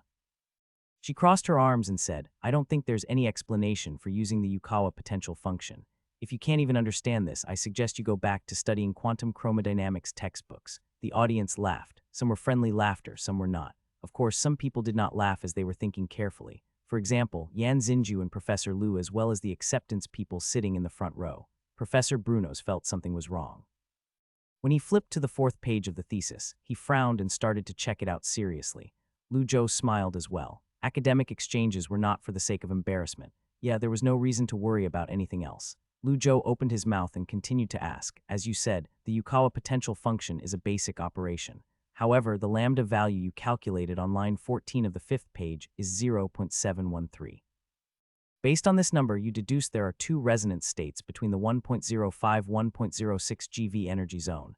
Lu Zhou took a deep breath and recomposed himself before he continued to speak. Although our team didn't analyze this, I just did some calculations and the lambda is 0.621. I think you made a mistake on line 11, 5th page. You used a wrong coupling constant formula. The venue suddenly became quiet. Then there was chatter, also. Amazement, they were surprised at his speed of calculation and his sensitivity toward numbers. Whether or not he was right, being able to complete this task on the spot was no easy feat. Lu Zhou, as Luo Wengxuan sat in the corner of the venue, his eyes widened. What a coincidence. He did not expect to bump into Lu Zhou. Then again, when he was at Princeton, he remembered hearing that Lu Zhou wanted to develop in the direction of mathematical physics. Unexpectedly, the two of them reunited at CERN. Destiny was really something that was unclear. You know him, the old Jewish man with glasses asked him. Luo Wengxuan replied, he's a friend from school. He smiled and said casually, speaking of which, he was awarded the best young speaker at the Princeton Mathematics Conference. You were in California, so you missed it. The old man was interested. He nodded and said, no wonder Deline had such a high praise of him. This young man is interesting. The audience was whispering. On the stage, Corella was blushing. Just a second ago, she was telling Lu Zhou to go study textbooks, but now she was defeated. However, she quickly came up with a response. Yes, this was only a small mistake. Everyone made mistakes. It was within the rules to make small adjustments. However, was it really just a small mistake? Lu Zhou smiled and said mischievously, you're welcome. Also remember to change the Dalitz graph, especially between 1.05–1.06 GV, and try not to be careless this time. Corella started to sweat. WTF, change the Dalitz graph. Calculations was easy to adjust, that was no problem. But the graph, her heart was broken when she thought of the complicated graph. Corella looked at her professor for help. Professor Brunos had a complicated expression on his face as he clenched his fist. I was careless. Corella clenched her teeth and placed her fists on the podium as she said, this is not important. I can guarantee that there are no other problems. Lu Zhou shook his head. No, this is very important. Maybe there is an unprecedented particle between 1.05–1.06 GV. Who knows? Everything is possible. Physics is a rigorous subject. We all know that the pentaquark exists, but we need additional evidence. What's the use of incorrect results? Thus, a discussion began in the venue. The LHCB acceptance person sitting in the front row nodded. His face was full of approval. Yes, physics was a rigorous discipline. Everyone knew that this experiment was to further prove the standard model, but people still gathered here from all over the world to witness this great moment. What was all this for? To further prove the 99.99 guess. Corella's face turned red as she bit her lip and stared straight at Lu Zhou. Lu Zhou suspected that if she had a gun right now, she would shoot him. It was not only Corella, but a few other people from the University of Syracuse were also staring at him. Therefore, Lu Zhou looked at the two acceptance judges instead. The presentation ended. Applause was heard in the venue. However, Corella felt like the applause was not dedicated to her. They did not pass their acceptance check, so the next one would be 3 days later. Even though they took the lead, they dropped the ball and lost the race. The applause came to an end and the audience began exiting the venue. The researchers from the University of Syracuse were dissatisfied. While the audience were leaving the venue, Professor Lu Shenjian stood up and patted Lu Zhou's shoulder. He laughed and said, "Nicely done." He then leisurely walked away with his old friend Bruno's. Lu Zhou looked at Professor Lu's retreating back and smiled. He could tell that the old man was in a good mood, and he himself could not help but feel satisfied. Yan Xinju looked at Lu Zhou and said with excitement, "Unbelievable, how did you find out that they made a wrong calculation?" He thought that they were going to lose, but at the last second they pulled through. Maybe I'm sensitive to numbers. I don't know how to describe this feeling. I just felt like something was wrong with the thesis, so I looked over it and found the mistake, said Lu Zhou. He smiled and continued, "I'm guessing that they were rushing. If they double-checked the graph, they wouldn't have made the mistake." "Our acceptance presentation check is the day after tomorrow." Yan Xinju said, "Yeah, it's the day after tomorrow. I suggest you relax and take a small break." Lu Zhou shook his head and said, "I'll relax after the presentation. We can't lose to the University of Syracuse. I'll double-check our results tomorrow." Professor Bruno's would definitely try to find a mistake, so Lu Zhou had to be certain that their thesis was perfect. Lu Zhou did not want to lose on the finish line. Just as he had packed up his stuff and was about to leave the venue, suddenly someone called his name. Lu Zhou. When he turned around, he was shocked. Luo Wengxuan. Luo Wengxuan hugged Lu Zhou and smiled as he said, "What a coincidence, you're here too. What a small world." "Yes, small world, this is." Lu Zhou looked at the old man standing next to Luo Wengxuan. He thought that the old man looked familiar. Luo Wengxuan smiled and said, "Let me introduce to you, this is my supervisor." The old man interrupted Luo Wengxuan and said, "Edward Witten." He extended his right arm and smiled. Edward Witten. Lu Zhou was shocked when he heard this name. He knew that Luo Wengxuan was doing mathematical physics, but he did not know that Luo Wengxuan had this big name as a supervisor. How nutty was this guy? During the 80s, knot theory was the craze, and many invariants were invented. One of the more famous ones was the Jones polynomial. When the mathematicians were still busy figuring out this new concept, Witten jumped out and told everyone that there were 3 stream types, and sometimes different multiplications could construct Jones polynomial invariants. He made the problem simple, but that was not just it. He also immediately gave a set of topological methods of shearing flow, which shocked the entire world. The same thing happened in string theory. Since the 1960s, string theory had been popular in the field of theoretical physics. Everyone dreamed of completing Einstein's dream, so a lot of different versions of superstring theory emerged. Then in the 1990s, Witten appeared again, offering the legendary M theory. He proved that many different versions of the superstring theory were actually different limits of his M theory.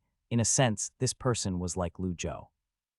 When Lu Zhou defeated the twin prime conjecture, he shocked the academicians of the world. However, even though Mr. Witten was a physicist, he received a Fields Medal. After all, modern theoretical physicists were still struggling to test the Standard Model. Even the 3-dimensional world had not been fully understood. A 1-dimensional string was a mystery. He would have to wait for hundreds of years for his theory to be proven. Only then could he receive the Nobel Prize. Lu Zhou shook Witten's hand and said, "Nice to meet you." Witten smiled and said, "Nice to meet you too. My friends have told me about your presentation at Princeton. Unfortunately, I missed it." The two started to chat and the conversation quickly got technical. "You're interested in mathematical physics?" Lu Zhou nodded and said, "Yeah, I am. Theoretical physics is fascinating." Witten took out a business card and said, "It seems that we have common interests. If you're interested in researching at Princeton, you can consider becoming my PhD student." Lu Zhou took the business card from the old man and said politely, "I'll take your offer into consideration." Although Lu Zhou still wanted to talk with Witten for a bit, Witten had something to do so he left early. Luo Wengxuan became more relaxed. He patted Lu Zhou's shoulder and said, "Let's go drinking tonight." Lu Zhou replied, "I can't go tonight. I still have some data to process. Maybe some other day. I'll buy you drinks." Alcohol would distract his attention, and at the moment, Lu Zhou needed a clear mind. Luo Wengxuan patted Lu Zhou on the shoulder and said, "Okay then, I'll wait to drink with you." He then left. When Lu Zhou looked back into the venue, he saw that Professor Lu Shenjian and Yan Xinju were gone. Those two probably went back to the hotel. He then turned around and walked to the stairs. Just as he was about to leave the building, suddenly, Lu Zhou noticed that the female presenter was standing at the exit. Her arms were crossed and she had a weird vibe. Lu Zhou was not good at recognizing a foreigner's face. However, this time he instantly recognized her. He pretended like he did not see her and quietly walked to the other side of the corridor. He was scared. He had already experienced the enthusiasm of foreigners at Princeton, and he did not want to try again. The reason was simple. For a handsome guy like him, there could only be one reason for a woman waiting for him. However, he could not escape so easily. When he turned around, he heard footsteps. Lu Zhou tried to walk faster, but she was already in front of him and she was blocking his way. She's so fast. He prepared himself mentally as he did not know what to expect. They were quiet for a while. Lu Zhou looked at Corella and asked quietly, "Excuse me, is there anything I can help you?"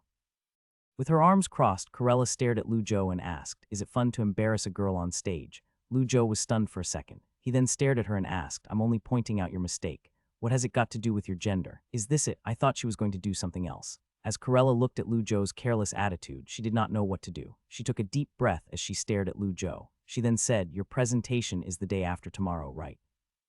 "I'm looking forward to it." Lu Zhou smiled and said, "Good. I don't know what you're looking forward to though, but I think I'll live up to your expectations." Professor Lu Shenjian's team presentation was held as scheduled.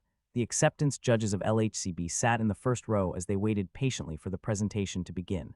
Other research teams were also sitting in the venue. Corella had a laptop on her table. She held tightly to the thesis as she stared at the podium. When she saw the person walking on the podium, she smirked. Good. She thought he would be too scared. I guess he has some guts. The PowerPoint presentation began. Lu Zhou did not notice Corella. Instead, he simply grabbed the microphone and began to speak. He spoke for 30 minutes. The last 15 minutes was the questioning session. Lu Zhou looked at the audience and asked, "The basic situation is like this. The data of B1 is normal and the Dalitz diagram is on the PowerPoint. Are there any questions?" The venue was quiet. Not a single person raised their hand. Actually, some people wanted to ask questions, but they did not know what to ask. Lu Zhou thought that the University of Syracuse's research team would give him trouble, but they did not do anything. However, he knew why. After all, this kind of data processing did not require any innovative methods, so everyone knew the conclusion. There were no problems with the B1 data, and the pentaquark existed. Therefore, it was impossible to pick a mistake from the presentation. They could only nitpick the data calculations. Therefore, he deliberately spent the whole of yesterday to double-check the work with Yan Xinju. They did not find any problems. Lu Zhou was certain that there were no mistakes. After a 5-minute wait, no one raised their hand. The acceptance judge from LHCB walked to the podium and made a brief summary of the presentation. He thanked the researchers and announced the acceptance. This thesis would be included in the archives of the LHCB research. After the presentation, the people in the venue began to exit. Only one person sat still in their seat. "This is impossible." Corella stared at the thesis and she had a look of disbelief on her face. The questioning session had long since ended. The LHCB already announced the acceptance. However, she could not believe that not a single mistake was found. "Something must be wrong, we just didn't find it yet," murmured Corella as she stared at the data on the A4 paper. She used her computer to double-check the answers. However, she could not find any mistakes. Not only did she not find any mistakes, she could not help but admire the logic used in her opponent's thesis. This was a researcher's subconscious reaction to a beautifully written thesis. This thesis was meticulous. She continued to sit there until a researcher from her team walked over. "Forget about it, Corella. I know how you feel, but if you want to find a calculation mistake from him, it'll be impossible." His name was Nelson, and like her, he was also a PhD student under Professor Bruno's. His research direction was mathematical physics, and he did the calculations together with Corella. Even though Corella knew that she could not change the past, she was still distraught about her last few months of hard work. She looked at the thesis and asked why.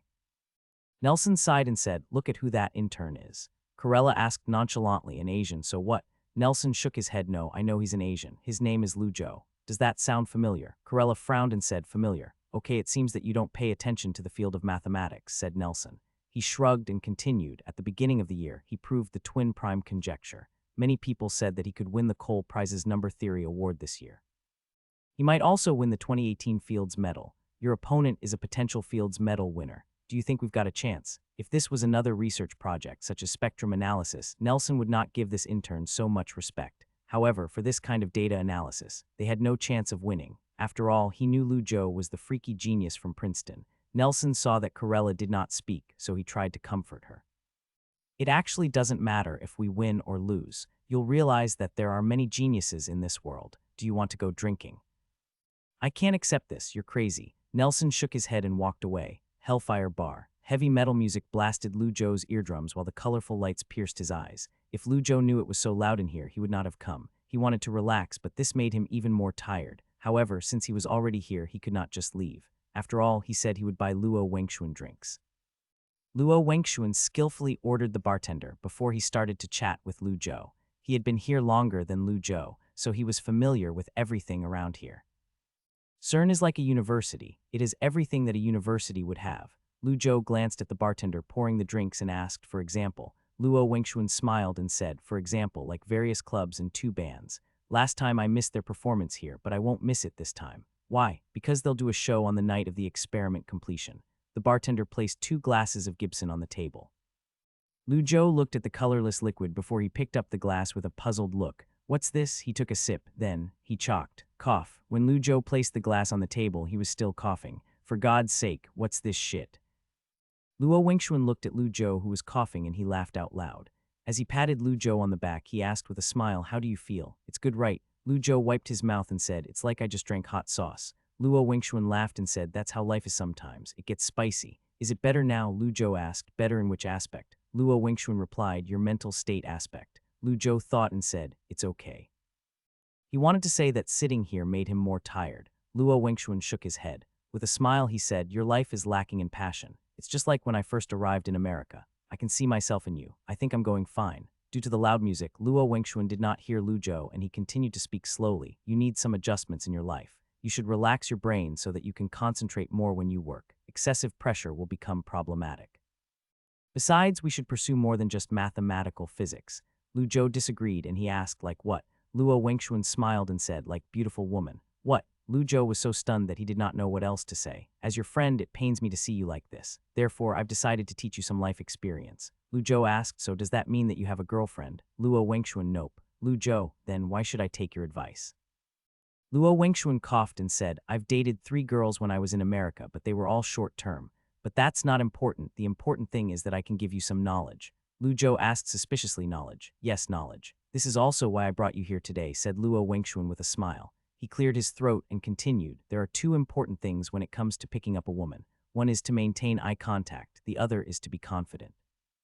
You have to show that you can maintain a good conversation. Lu Zhou asked, and you might not know it, so let me give you an example. So, she will do. Watch me, said Luo Wengxuan as he looked around. When he found a girl with big boobs, he took his glass and walked over. Hey beautiful, can I sit here? Luo Wengxuan had a charismatic smile, but the girl ignored him. He did not give up. Instead, he asked with a smile, what do you want to drink? The conversation ended. It was slightly awkward. Lu Zhou looked at the band on stage and pretended like he did not see anything. After a while, Luo Wengxuan came back with his glass. Fine, she's probably in a bad mood. Let's change our target, said Luo Wengxuan as he coughed awkwardly and looked around. He then found an easier target. Lu Zhou sighed. This is why you're single. Lu Zhou was about to comfort his friend when suddenly, a napkin was slammed on the table. A girl walked over and sat next to Lu Zhou. 2 Gibson, 1 for him. Okay. The bartender skillfully collected the money before he started to make the drinks. Lu Zhou was stunned as he looked at the lady. He recognized her face. She was none other than Corella. Lu Zhou had not expected to see her here. Corella looked at Lu Zhou and asked, you don't want to say anything. Say what? What's there to say? Corella nearly spit her drink out. She felt like her opponent did not even respect her. She had finally calmed herself down, but Lu Zhou made her furious again with one sentence. The 2 glasses of Gibson were placed on the bar. The bartender made a gesture and walked aside. Corella took a deep breath and suppressed her anger. She then looked at Lu Zhou and said, yes, I gave you the win. Shouldn't you buy me some drinks in return? Lu Zhou looked at the 2 cups of cocktails and asked, sure, but this is a bit intense. Should we switch to something else? He was not scared of getting drunk, but this thing tasted horrible. Corella lifted her eyebrows and asked, you're scared? Lu Zhou was speechless. You really want to have a drink off? Lu Zhou inherited his father's genes, so his alcohol stamina was high. He never passed out when he went drinking with his friends from dorm 201. Of course not, said Lu Zhou. He raised the glass. Cheers, cheers. Corella downed the glass, and when she looked at Lu Zhou, she saw that Lu Zhou also downed it. She looked at the bartender and placed some cash on the bar before she said, 2 more. Lu Zhou looked at the crazy woman in disbelief. What a joke. He was not scared of drinking at all, and he was confident in his alcohol tolerance. He would never lose to some foreign chick. When Corella saw that Lu Zhou was unfazed, her anger did not die down at all. Instead, she became even more furious. She was not about to lose to this guy. She wanted him to get a taste of his own medicine. They kept drinking. Luo Wengxuan sat aside as he stared at these 2 in disbelief. He wanted to discourage them but could not do it. When he saw the row of empty glasses on the counter, he gulped. Using this stuff as shots. These guys are crazy. The battle lasted for more than 20 minutes. Lu Zhou admitted that his opponent was very strong. However, he was stronger. Bartender, give me another. No, 2 more. Her face was red as she reached for the cash in her bag. She could not even speak clearly. Lu Zhou was in a better state, but he was still struggling to stay awake. 2 glasses of water. Get lost, I can still drink. Lu Zhou quietly said, just give us the water. It was obvious who won, so there was no point for them to drink more. Okay. The bartender poured 2 glasses of ice water and gave them to Lu Zhou. 2 glasses of ice water. Lu Zhou nonchalantly placed the glass of water in front of the crazy woman and said, "Cheers." Corella's eyes were wide opened as she reached out and grabbed the cup. She saw that her opponent had already finished drinking, so she downed the water as well. As a result, she nearly choked and almost started to tear up. Corella slammed the empty cup on the table and coughed. She then took a drunken look at Lu Zhou. "This isn't alcohol. You're lying. This is alcohol. Maybe you're too drunk. 2 more glasses of water, please." Lu Zhou suddenly heard a slam sound. He saw Corella collapsing on the table. If her shoulder was not moving, he might have called an ambulance. "More water?" asked the bartender calmly. "It's fine." Lu Zhou felt his head spinning. On the one hand, he was drunk. On the other hand, he did not know where this girl was staying. He could not just leave her like this. If something happened, it would be his fault. He thought for a long time and could not come up with a good plan. Lu Zhou suddenly remembered that Luo Wengxuan was nearby, so he went to him for advice. "What do you do in a situation like this?" Luo Wengxuan looked at Lu Zhou and replied, "There are rooms upstairs." Lu Zhou placed 2 notes on the bar and took the room key from the bartender's hand. He then looked at Luo Wengxuan and pleaded, "Help me." Luo Wengxuan did not move. After a while, he suddenly sighed and said, "There's not much else I can teach you." He patted Lu Zhou's shoulder and gave a hint of encouragement. "You got this." Luo Wengxuan then turned around and disappeared in the crowd.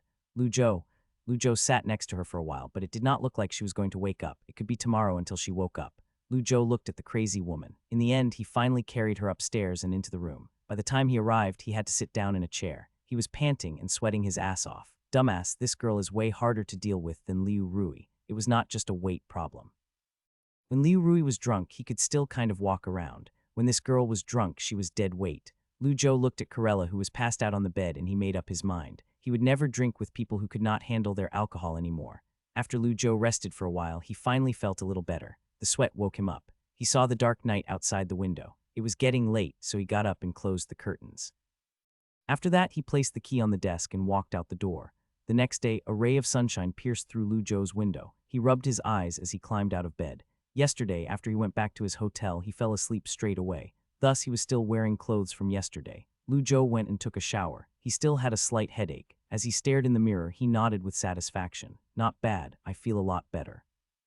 Maybe it was because of the metabolism drug that the system had previously given him. His hangover was not that bad. Lu Zhou went down to the cafeteria and ate some breakfast. He then followed the itinerary and walked to the nearby lecture. Since the report was already accepted, Professor Lu's research team would not have any new tasks for the month. Therefore, Lu Zhou felt very relaxed. He did not have much to do. However, he still did not take a break. World-class theoretical physics and mathematics professors were gathered here. Lu Zhou took this opportunity to listen to the lectures by potential Fields Medal and Nobel Prize winners. Once Lu Zhou planned his timetable, he could not wait to fill in his lecture spots. The first lecture in his timetable was by Luo Wengxuan's boss, Edward Witten. Judging from the topic of his lecture, it was probably going to be about Morse theory and differential summation in pure numbers.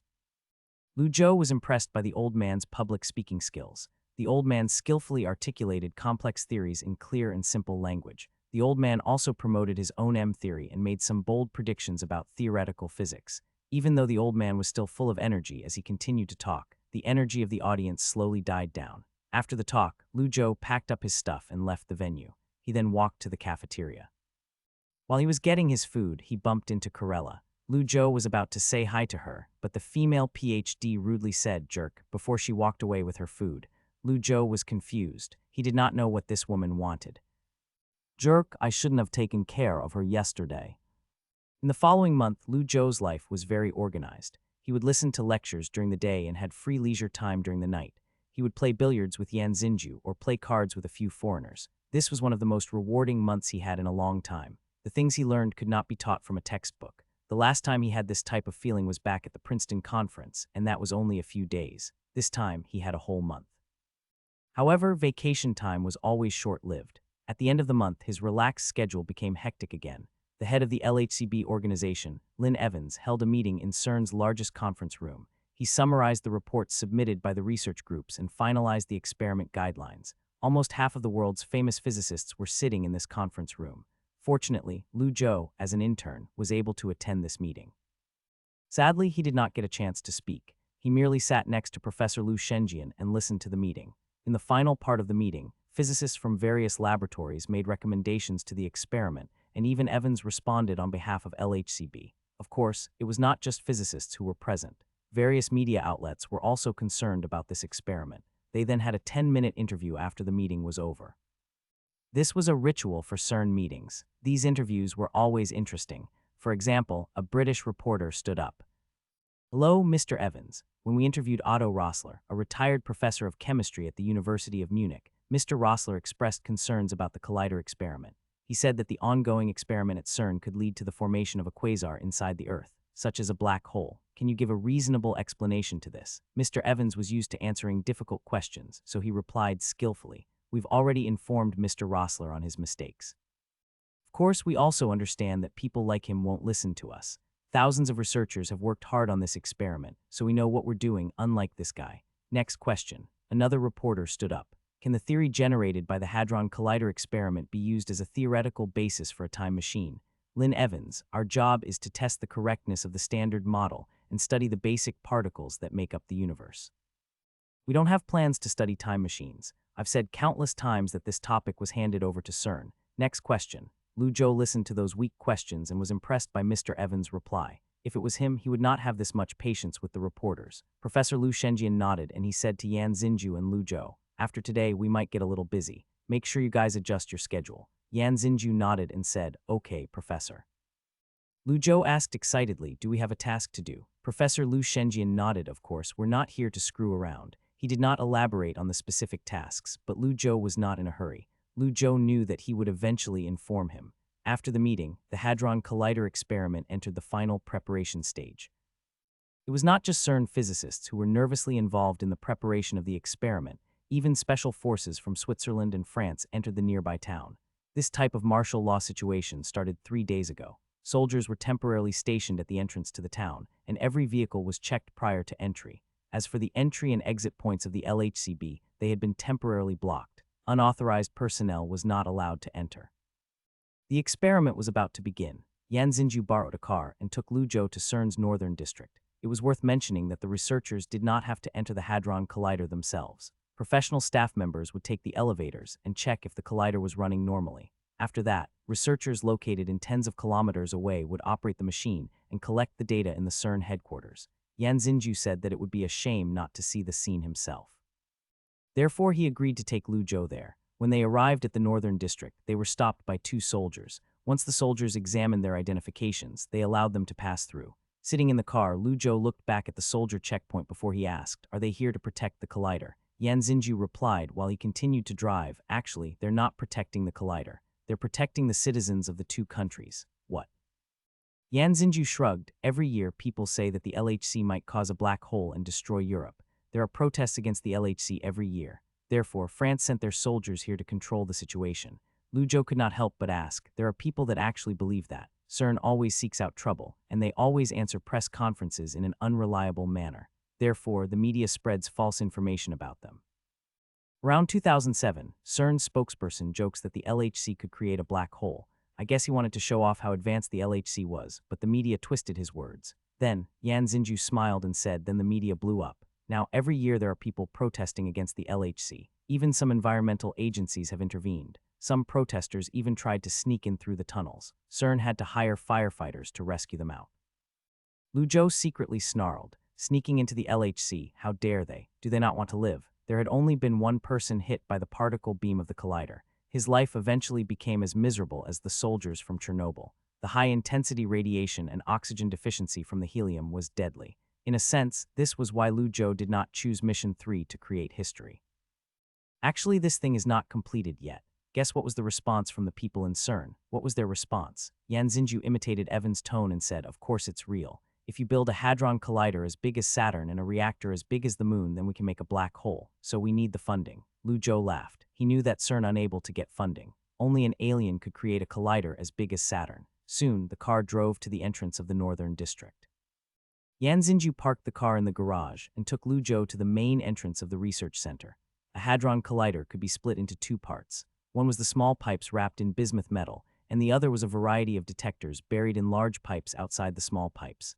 The 2 near parallel orbits intersected at a certain point in a flat X shape while accelerating in different directions, and the 2 beam currents collided at this intersection.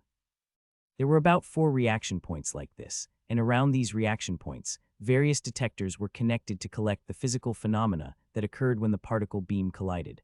Of course, not all the particles could collide, and the particles that did collide might not necessarily coincide with each other to destroy the strong interaction forces inside. So the whole collider was based on the principle of stuffing more particles into a limited number of pipes while accumulating collisions with small probability in long data accumulation. The Higgs particle that shocked the physics community was discovered in this manner. The research center that Yan Xinju took Lu Zhou to was responsible for observing and collecting the collision data. There were many laboratories inside the center, each responsible for collecting data at different detectors. They walked into one of the labs and saw a white man with a lab coat on. He was drinking coffee in front of the computer. Yan Xinju walked over and introduced him to Lu Zhou. This is Professor Greyer. You have probably seen his name many times in CERN theses. During my internship here, he was already working here. Don't describe me as so old. I only started working here since 2008, said Professor Greyer with a smile. He reached out his hand and said to Lu Zhou, "Nice to meet you, Mr. Lu." Lu Zhou shook his hand and said, "Hello, hello." Originally, Lu Zhou thought that Professor Greyer would be at Professor Lu Shenjian's age, but Professor Greyer only looked around 40 years old. Professor Greyer released his hand and said, "I'm sorry I can't take you on a tour as the experiment is about to begin. I have to stare at this computer. If you were here 2 weeks ago, I could still take you down for a tour, but not now since the entrances have been blocked." Lu Zhou smiled and said, "Don't be sorry, we're standing at the front row of history." "Haha, you must be new here," said Professor Greyer with a smile. He continued, "There are thousands of researchers working on this project. Their names are organized alphabetically on the thesis. Thousands of people on a thesis and organized alphabetically. That does sound demotivating."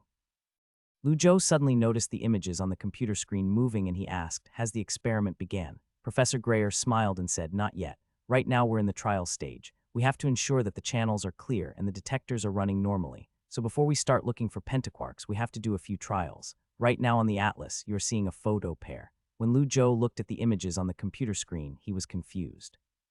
He was sensitive to numbers, but he always felt like he was lacking in images. However, after staring at the image for a while, he felt a sense of familiarity. Lu Zhou could not help but ask curiously, "Why do I feel like I've seen this image somewhere?" "Because we did the data from B1 partition, and this partition was collected by Professor Greyer," replied Yan Xinju. "Oh, speaking of which, I heard you guys destroyed Bruno's," asked Professor Greyer as he laughed. "Indeed we did," replied Yan Xinju mischievously. Professor Greyer smiled and said, "Ha ha ha. When I saw him last time, he didn't look too good. It must be because of this." It seemed that Professor Bruno's was not that popular with his peers as neither Professor Lu Shenjian or Professor Greyer liked him. They chatted for a while before they quickly reverted back to the experiment. Professor Greyer heard that Lu Zhou was interested in his lab, so he patted the computer and spoke in a clear manner. "CERN is not only the world's largest hadron collider, but we also have the world's most advanced computer system, the LCG. To compute our experiment, this thing lets us control hundreds of thousands of computers around the world. The Atlas computer is used to summarize the data and is mainly responsible for collecting data from detectors. From this computer, you can see the trajectory of the collision of the proton. Of course, this is only a model, but the real scenario isn't much different." Professor Greyer added another line, "If you're interested in particle physics, you can come to me. I need an assistant that is good at mathematics. Working at CERN will also give you." Yan Xinju interrupted him, "Don't listen to him. He's worked here for decades and published hundreds of theses, but he still hasn't received the first author. Who cares if your name is on a thesis with thousands of other names on it?" Professor Greyer looked at Yan Xinju with dissatisfaction. However, Yan Xinju merely shrugged and said nonchalantly, "Sorry to expose you, but I can't let you fool my friend." Professor Greyer said stubbornly, "What do you mean by fooling? I'm just making a suggestion." It was obvious that these two had a close relationship. It was probably because Yan Xinju had worked here previously. After that, the dialogue between the two became boring, so Lu Zhou stopped listening. Lu Zhou's attention was on the data on the computer screen. Suddenly, Lu Zhou saw an energy zone on the map and frowned. When Yan Xinju noticed Lu Zhou's expression, he asked, "What?" Lu Zhou pointed to the computer screen. "Don't you think that the data in this energy zone looks a bit weird?" Yan Xinju asked, "Weird?" He walked over and stared at the computer screen. As he frowned, he said, "It does look weird. Our experiment is in the 110 GV segment. How did it go to 1 TV? Professor Greyer also looked at the screen. There was a difference in magnitude of 1000 between GV and TV. This means that the particle beam in the collider tunnel had reached 1000 GV. Only 6 GV was needed to find the pentaquark. 1000 GV was an overkill. When Professor Greyer heard Yan Xinju's question, he smiled and explained in a casual tone, "I already said that this is to test the status of the collider, so this isn't the actual experiment. If we aren't limited by our budget, we can show off a 10 TV energy zone. Professor Grayer was just showing off. He was almost bragging. It did make sense. All of the world's top theoretical physicists were gathered here. CERN wanted to show off their equipment. How else would they let the world know how nutty their machine was? The LHC could even reach 14 TeV of collision energy, which meant that each particle would carry 7 TeV of energy. How scary was that? The energy unit was used to describe the mass of a particle. For example, the mass of a hydrogen atom was about 1 GeV. The Higgs particle found in 2012 was about 125 GeV. The Shenzhen electron-positron collider is about 5 GeV, magnitudes lower than the LHC. It would take decades for China to catch up. I don't mean that the experiment range is strange, said Lu Zhou. He poked at the computer screen and asked, did you not notice? There's an unusual impact near the 750 GeV range. This isn't a sign of a collision. It's just a single 2-photon signal. But it is strange how it appeared in the 750 GeV zone, murmured Professor Grayer. He rubbed his chin and continued, but this isn't uncommon. We always observe some special signals on Atlas, so the data could just be a random error. Lu Zhou was still staring at the screen. He could not help but ask, so this is common? Yan Xinju nodded, yeah, it is. The signals generated by the collision are only one of the data. Therefore, we usually guess the conclusion and verify it with experiments. You'll get used to it. Particle physics was a very metaphysical thing. Normally, atoms could not be directly observed. So in order to determine the existence of a particle, confidence was needed. This was a statistical concept. In particle physics, 3 standard deviations away from the mean was a sign, whereas 5 standard deviations was a discovery. Although the media often wrote breakthrough progress or significant discovery, most of them were only signs. Therefore, they would need 3 sigma to be a sign. A temporary characteristic peak did not mean anything. Particles could only be confirmed by repeating experiments and observing the particle on different detectors. When the confidence of the particle was above 5 standard deviations, it could be counted as a discovery. Lu Zhou did not say anything else. Soon after, the experiment continued. A series of green dots appeared densely on the image, with most of them concentrated around the 125 GeV range. However, Lu Zhou's attention was still concentrated on the 750 GeV zone. Suddenly, another point jump appeared on the 750 GeV zone. Lu Zhou's heart dropped. He then looked at Professor Grayer and asked, what about the data on the CMS detector? There were many detectors in one orbit, with Atlas and CMS being the most sensitive. There was a simple way to test if Lu Zhou's observation was just simply an illusion. He would be correct if the observation was observed by both detectors at the same time. When Professor Grayer heard Lu Zhou's question, he had a weird expression. The data collected by the CMS is responsible for the lab upstairs. If you're curious, wait a bit and I can take you there. Lu Zhou asked immediately, then will the test run impact data be recorded? Professor Grayer nodded and said, normally it would be archived. There isn't much research value, but I can give you a copy. It's not classified information anyway, but let me remind you that since this isn't public data, you can't use this in a thesis. Yan Xinju asked curiously, what did you find out? Lu Zhou thought and insisted on his own point of view. He said, I think there's something wrong with the 750 GeV energy zone. From a statistical point of view, this could be described as random, but it feels far-fetched. Yan Xinju asked jokingly, like from a mathematician's perspective. Lu Zhou, you could say so. Yan Xinju sighed and said, I know your research direction is mathematical physics, but I have to remind you that even though mathematics is an important physics tool, not all physical phenomenon follows mathematical laws. 750 GeV is way too large. The Higgs boson is only 125 GeV. I think it's just 2 photon. The signal might not even be a collision. Yan Xinju patted Lu Zhou's shoulder and continued, don't get caught up in the energy zone beyond 10 GeV. We're looking for the pentaquark particle. If you're really OCD, rest assured, you won't see any activity in the 750 GeV energy zone again. Yan Xinju was right. After the experiment started, the emitted particle beam was stable below 5 GeV. The signals captured by the Atlas were concentrated only between 1 GeV, 10 GeV. Occasionally, a dot appeared outside of the 10 GeV range, but they would not deviate far. Naturally, no data from 750 GeV was produced. However, Lu Zhou was still unconvinced. The experiment lasted for a whole day. Around 12 o'clock in the morning, there was a cheer in the CERN headquarters. From the data received from various detectors, the pentaquark confidence level exceeded 5 sigma. This meant that the discovery had been made. Even though everyone was expecting this, people were still excited. Generally speaking, the quark divided in the collider was either a quark-antiquark pair similar to K meson and pi meson, or a 3-quark state composed of protons and neutrons. As for the single quark state, since the quark was bound by the strong force of the color charge, the single quark-state particle was not allowed to exist. However, quantum chromodynamics did not prohibit the existence of singular states such as tetraquark and pentaquark. Over the years, major particle physics laboratories had been searching for those singular states. If these guys were not found, it might prove a loophole in the standard model. Thus, quantum chromodynamics might not be correct. However, once these singular states were discovered, the entire theoretical physics community would be in great relief. After the second day of the experiment, CERN invited reporters and held a high-profile press conference. In front of the media reporters, CERN's spokesperson announced the news in an excited tone. "We have succeeded in discovering the pentaquark particle. This is another great victory for the standard model." Unsurprisingly, the discovery of the pentaquark would be the most significant pentaquark research result of the year. The CERN conference ended in the midst of the applause. This was followed by numerous articles on the research discovery. However, for the physicist, the real work had only just begun. In order to better reveal the physical properties of the pentaquark particles, the LHCb International Cooperation Group assigned tasks to researchers in various countries to perform a full-spectrum analysis on the newly discovered particles. Professor Liu Shenjian was also involved in this work. However, this task was not as time-intensive as the B1 data calculations. Later, Liu Zhou heard from Yan Xinju that this task was different than the others. Every full-spectrum analysis paper would be signed by all of the researchers. Too many co-authors would weaken the content of the thesis.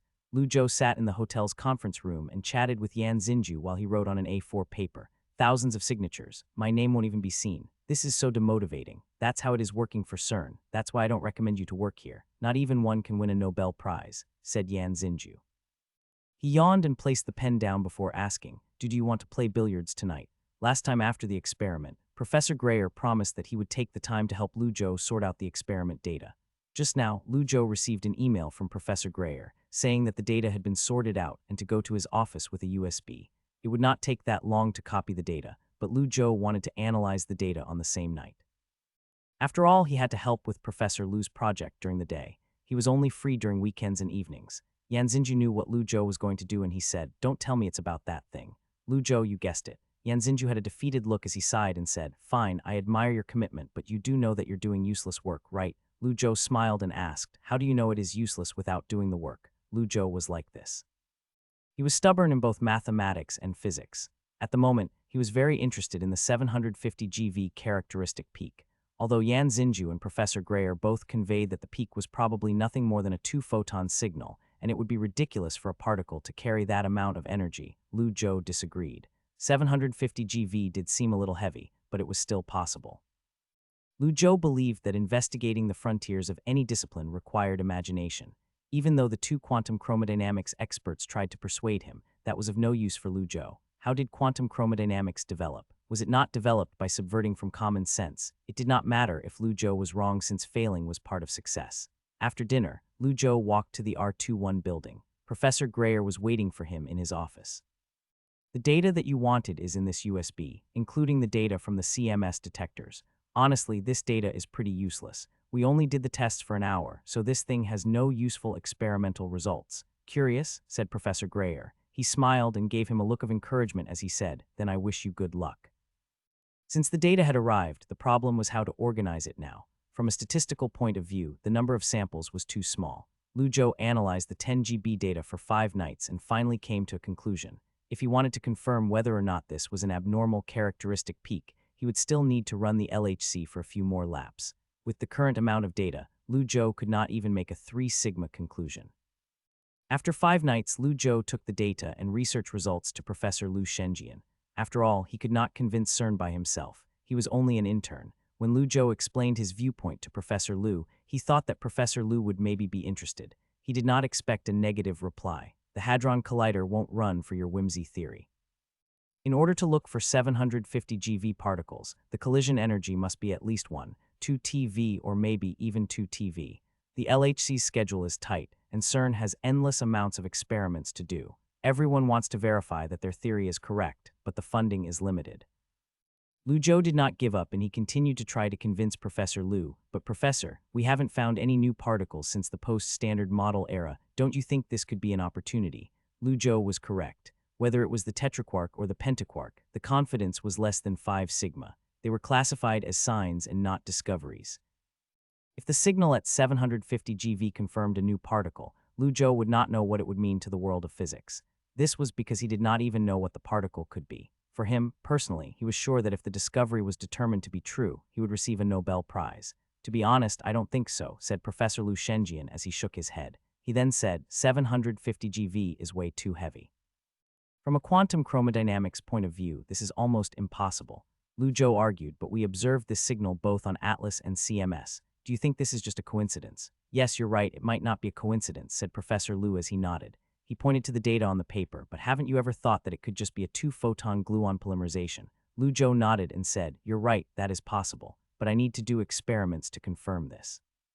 Professor Lu looked at his energetic student and smiled. He paused for a moment then sighed. I understand the experiment in your heart as similar things have happened before.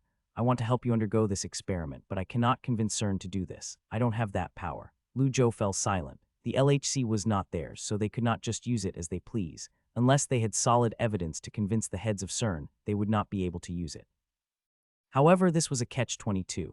If he could not do the experiment, he could not collect evidence, and he could not do the experiment without evidence. Lu Zhou did not know what to do. If they discovered this particle in the future, he would have no involvement in it. After all, he did not work at CERN. He still had to go graduate, and he had to go to Princeton.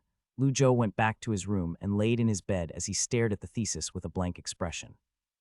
Suddenly, he coughed softly and asked in a quiet voice, System, is there a particle at the 750 GeV range? The system did not answer. Maybe because my physics level is too low, or maybe because this question is too difficult. For God's sake, the general points feel so useless. Lu Zhou took a deep breath and sat up from his bed. It was too early to give up. There were still opportunities. CERN would not start the LHC just for an intern.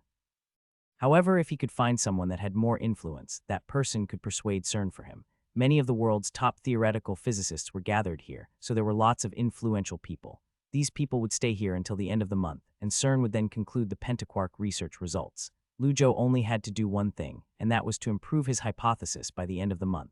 Perfecting the hypothesis to his theory was not easy.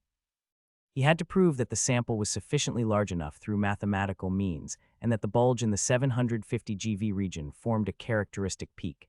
This sounded like a statistical problem, but he did not have enough samples. It was impossible to use statistical tools to solve this problem. He needed more evidence. Only then, he could form new conclusions from the evidence. This is 2012-2013 experimental data from ATHC and CMS detectors. This data was from the Higgs particle experiment, but the Higgs particle is only 125 GeV. Professor Greyer sat in his office as he threw the USB into Lu Zhou's hands. Professor Greyer was one of the few people Lu Zhou could receive help from. Even though they had only just met, Professor Greyer and Lu Zhou's personality clicked well. Even though the professor was pessimistic about Lu Zhou's research, he still gave him the valuable data. Although this data was not confidential, it was also closed to the public. If he did not have any connections to CERN, it would be impossible to get this data. Professor Greyer smiled and said, "You're welcome, it's no big deal. Speaking of which, how's your research progress going?" Lu Zhou nodded and said, "I've progressed a bit." Professor Greyer reminded, "If you want to use the Hadron Collider, my suggestion is to find someone who is influential in the theoretical physics community to help you. After all, no matter how much you analyze the data, you still need to use the LHC." Lu Zhou replied, "That's what I'm planning to do, but I want to make my hypothesis theory more reliable first." Professor Greyer asked, "Do you have a suitable goal?" Lu Zhou shook his head, "Not yet." He wanted to wait until after a presentation before he handed in his thesis to the presenter. This was his only method. Professor Greyer thought for a moment before saying, "Do you want me to recommend someone to you?" Lu Zhou asked immediately, "Yes, please. Who do you recommend?" When Professor Greyer saw Lu Zhou's eagerness, he smiled and said, "Frank Wilczek, winner of 2004 Nobel Prize for Physics. He's probably the easiest to convince, so you might have a chance." The discovery of the pentaquark was a piece of exciting news for the entire theoretical physics community. However, Frank Wilczek was not too happy. Of course, it was not because of the experiment, it was because of a 6-year-old bet. 6 years ago, at the physics conference in the Azores, he made a bet with a gentleman named Garrett Lissy. Mr. Lissy stood up and disrupted Frank's talk about the Standard Model, while insisting that supersymmetric particles simply did not exist, because one could not find supersymmetric particles at all. Mr. Frank naturally insisted on maintaining the theory. He predicted that the Hadron Collider LHC would detect supersymmetric particles within 6 years. They made the bet in front of everyone. The arbitrator was the host of the conference, Mr. Max Sigma Mark, a professor at MIT. The bet was 1,000 USD. Now 6 years had passed. Even though the pentaquark particle was found, there were no signs that supersymmetric particles were found. Although the standard model was proven correct again, he was still going to lose the bet. This was because he overestimated the capabilities of CERN and was too optimistic about the LHC upgrade. In fact, betting against someone was a common occurrence in the physics world. This was not the first time Frank Wilczek had a bet. In 2005, he bet with the beautiful scientist Jane Conrad. He was convinced that the LHC would detect Higgs particles, whereas Jane disagreed. The bet was chocolate coins served at the Nobel Prize awards ceremony. In the end, Frank won 10 chocolate coins. However, he was not so lucky this time. He, unfortunately, lost the bet. For these scholars, making a bet was a measure of work. The problem was that Garrett Lissy was a real piece of work. First of all, Mr. Lissy was not a physicist at all. He had a PhD in philosophy at the University of California. Also, his PhD's biggest achievement was to use the Lie group E8 structure to construct a unified theory. This theory was incomplete and was not accepted by the physics community. Einstein's unfinished work had always been the treasure of theoretical physics. However, this treasure was not just for physicists, but it was also for common folks. Garrett Lissy was at least literate. He was at least smarter than those flat earth believers. Due to this, he was named King of Civil Science. Although his mathematical theory of philosophy was laughed at by physicists and mathematicians, normal people believed in his shtick. Because of this, Wilczek was embarrassed to lose this bet. He was a Nobel Prize winner in physics, and he lost to the King of Civil Science. Although he admitted that he lost, and he even tweeted that he would fulfill the 1,000 USD agreement, it was clear that he was not as calm as his tweets. This was not about the 1,000 USD, but that Lissy was quite disrespectful and he would brag online all day. Recently, many people ridiculed Frank about this incident. Frank would constantly blame himself for being dumb. It was too shameful. Frank sat in the office that CERN assigned him. He was drinking coffee and reading an article about the pentaquark particle.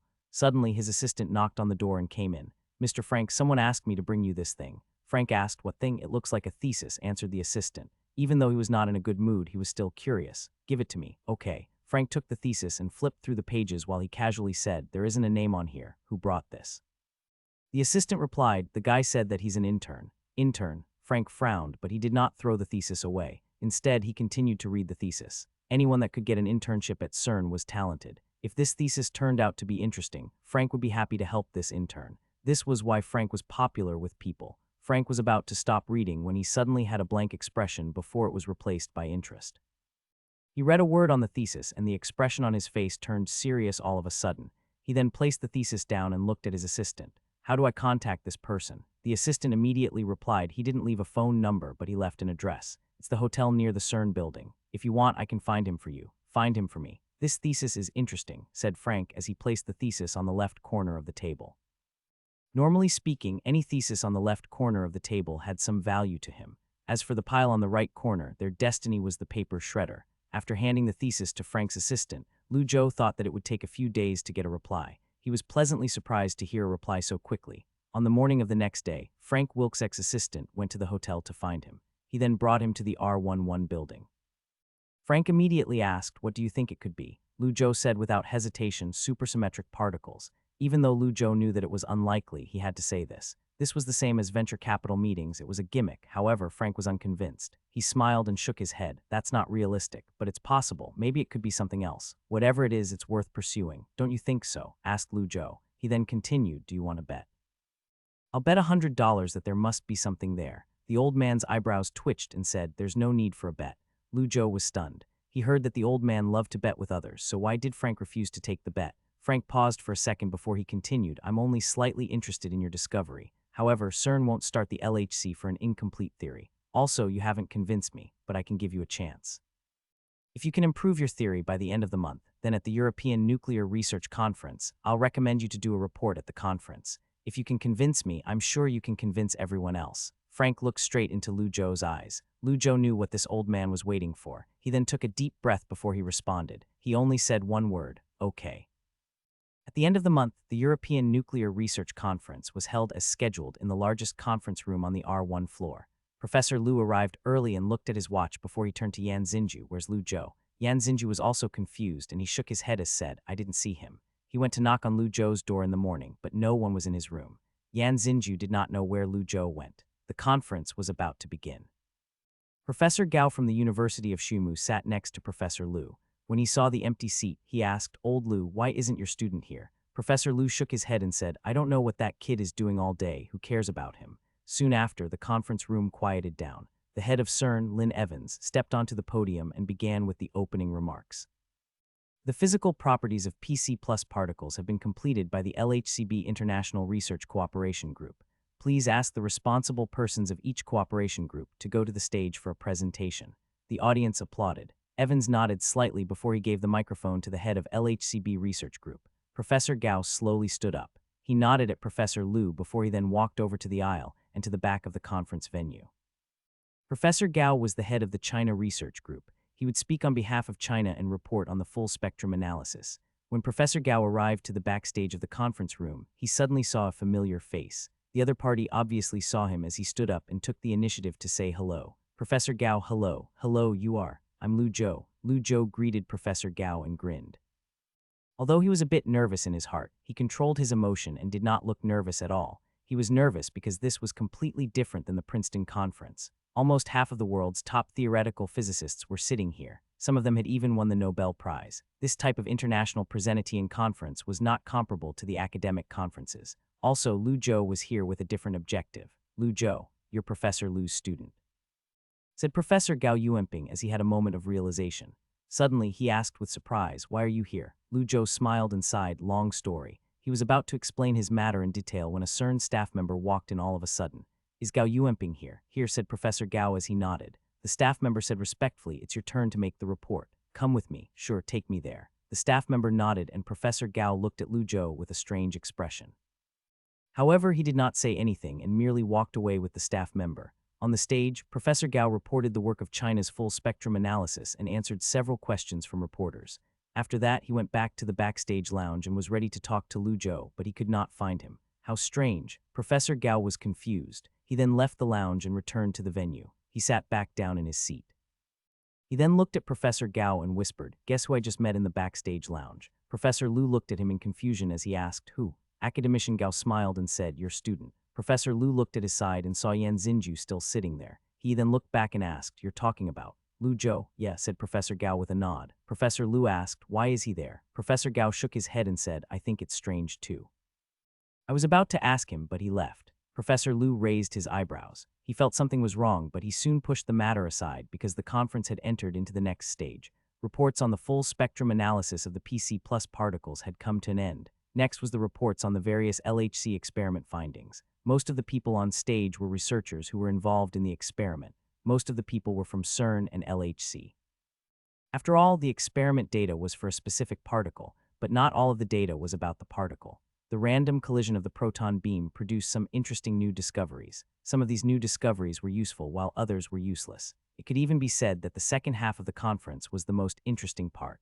If a more valuable discovery was found, CERN might even change the experimental direction of the LHC. Professor Liu took out a small notebook and was ready to write notes. Suddenly, he was stunned. It was not just him that was stunned. Yan Xinju and Professor Gao was also shocked. The person on stage was none other than his own student, Lu Zhou. On the other side of the venue, Frank Wilczek and Peter Higgs sat together and were chatting about the contents of the report. Don't you think the recent LHCb discovery warrants a Nobel Prize?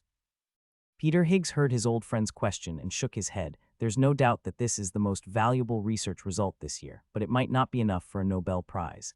This year's medal should be awarded to the neutrino oscillation experiment. Do you want to bet on it? I can't believe it. You're quitting. What happened? Asked Peter Higgs as he looked at his old friend. He was astonished. Higgs did not go on Twitter, so he was not up to date with the recent events. Nothing, just something small. Let's not talk about it, said Frank. He cleared his throat and changed the subject. Focus on the next report as it is the main event. Peter Higgs asked casually, oh, is there something worth looking forward to? Of course, I'm confident that you'll be shocked by the discovery, said Frank. He grinned and continued, let's bet 100. WTF, when Corella saw the man on the stage, she was so surprised that her eyes popped wide open and subconsciously she swore. Professor Brunos, who was sitting next to her, frowned. He asked, what? Nothing, murmured Corella as she quickly reached for her notebook. However, she was still surprised. She could not believe that he was standing there. She was also an intern, but the contrast between the two of them was staggering. On the other side, Luo Wengxuan, who was sitting next to Edward Witten, also chalked. Luo Wengxuan did not know how Lu Zhou, as a mathematician, was able to stand on stage at a place like this. Did Lu Zhou really participate in the experiment? Mr. Edward Witten was unsurprised. Instead, he was filled with interest. He obviously recognized the man on stage, and he was looking forward to the report. The young man that shocked Princeton, what was he about to do now? As Lu Zhou stood on the stage, he took a deep breath to try and calm his mind. He tried not to pay attention to the audience. Once he was calm, he said, "Let me introduce myself. I'm from the University of Jinling in China. I'm honored to come here as an intern and be involved in this experiment. These opportunities allowed me to discover an interesting phenomenon."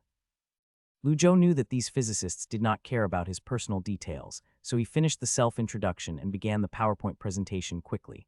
"A month ago, I happened to be at the Northern test site. When the 1TV test collision happened, I observed a very special observation on the Atlas detector."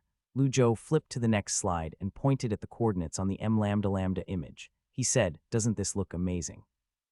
We observed a few very special signals at 750 GV.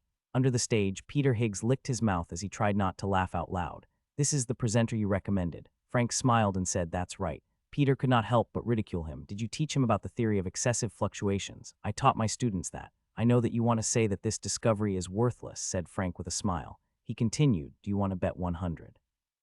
I bet he can convince you." Peter Higgs looked at him. "I don't know where you got this confidence. One day you'll lose all of your Nobel Prize money." Frank smiled in disapproval. "I don't think so." When the people sitting in the stage saw Lu Zhou's research results, they chuckled. Although they laughed quietly, Lu Zhou was still able to hear them. It was like a blade piercing through his ear. Undoubtedly, most people were unconvinced of the data during the test runs.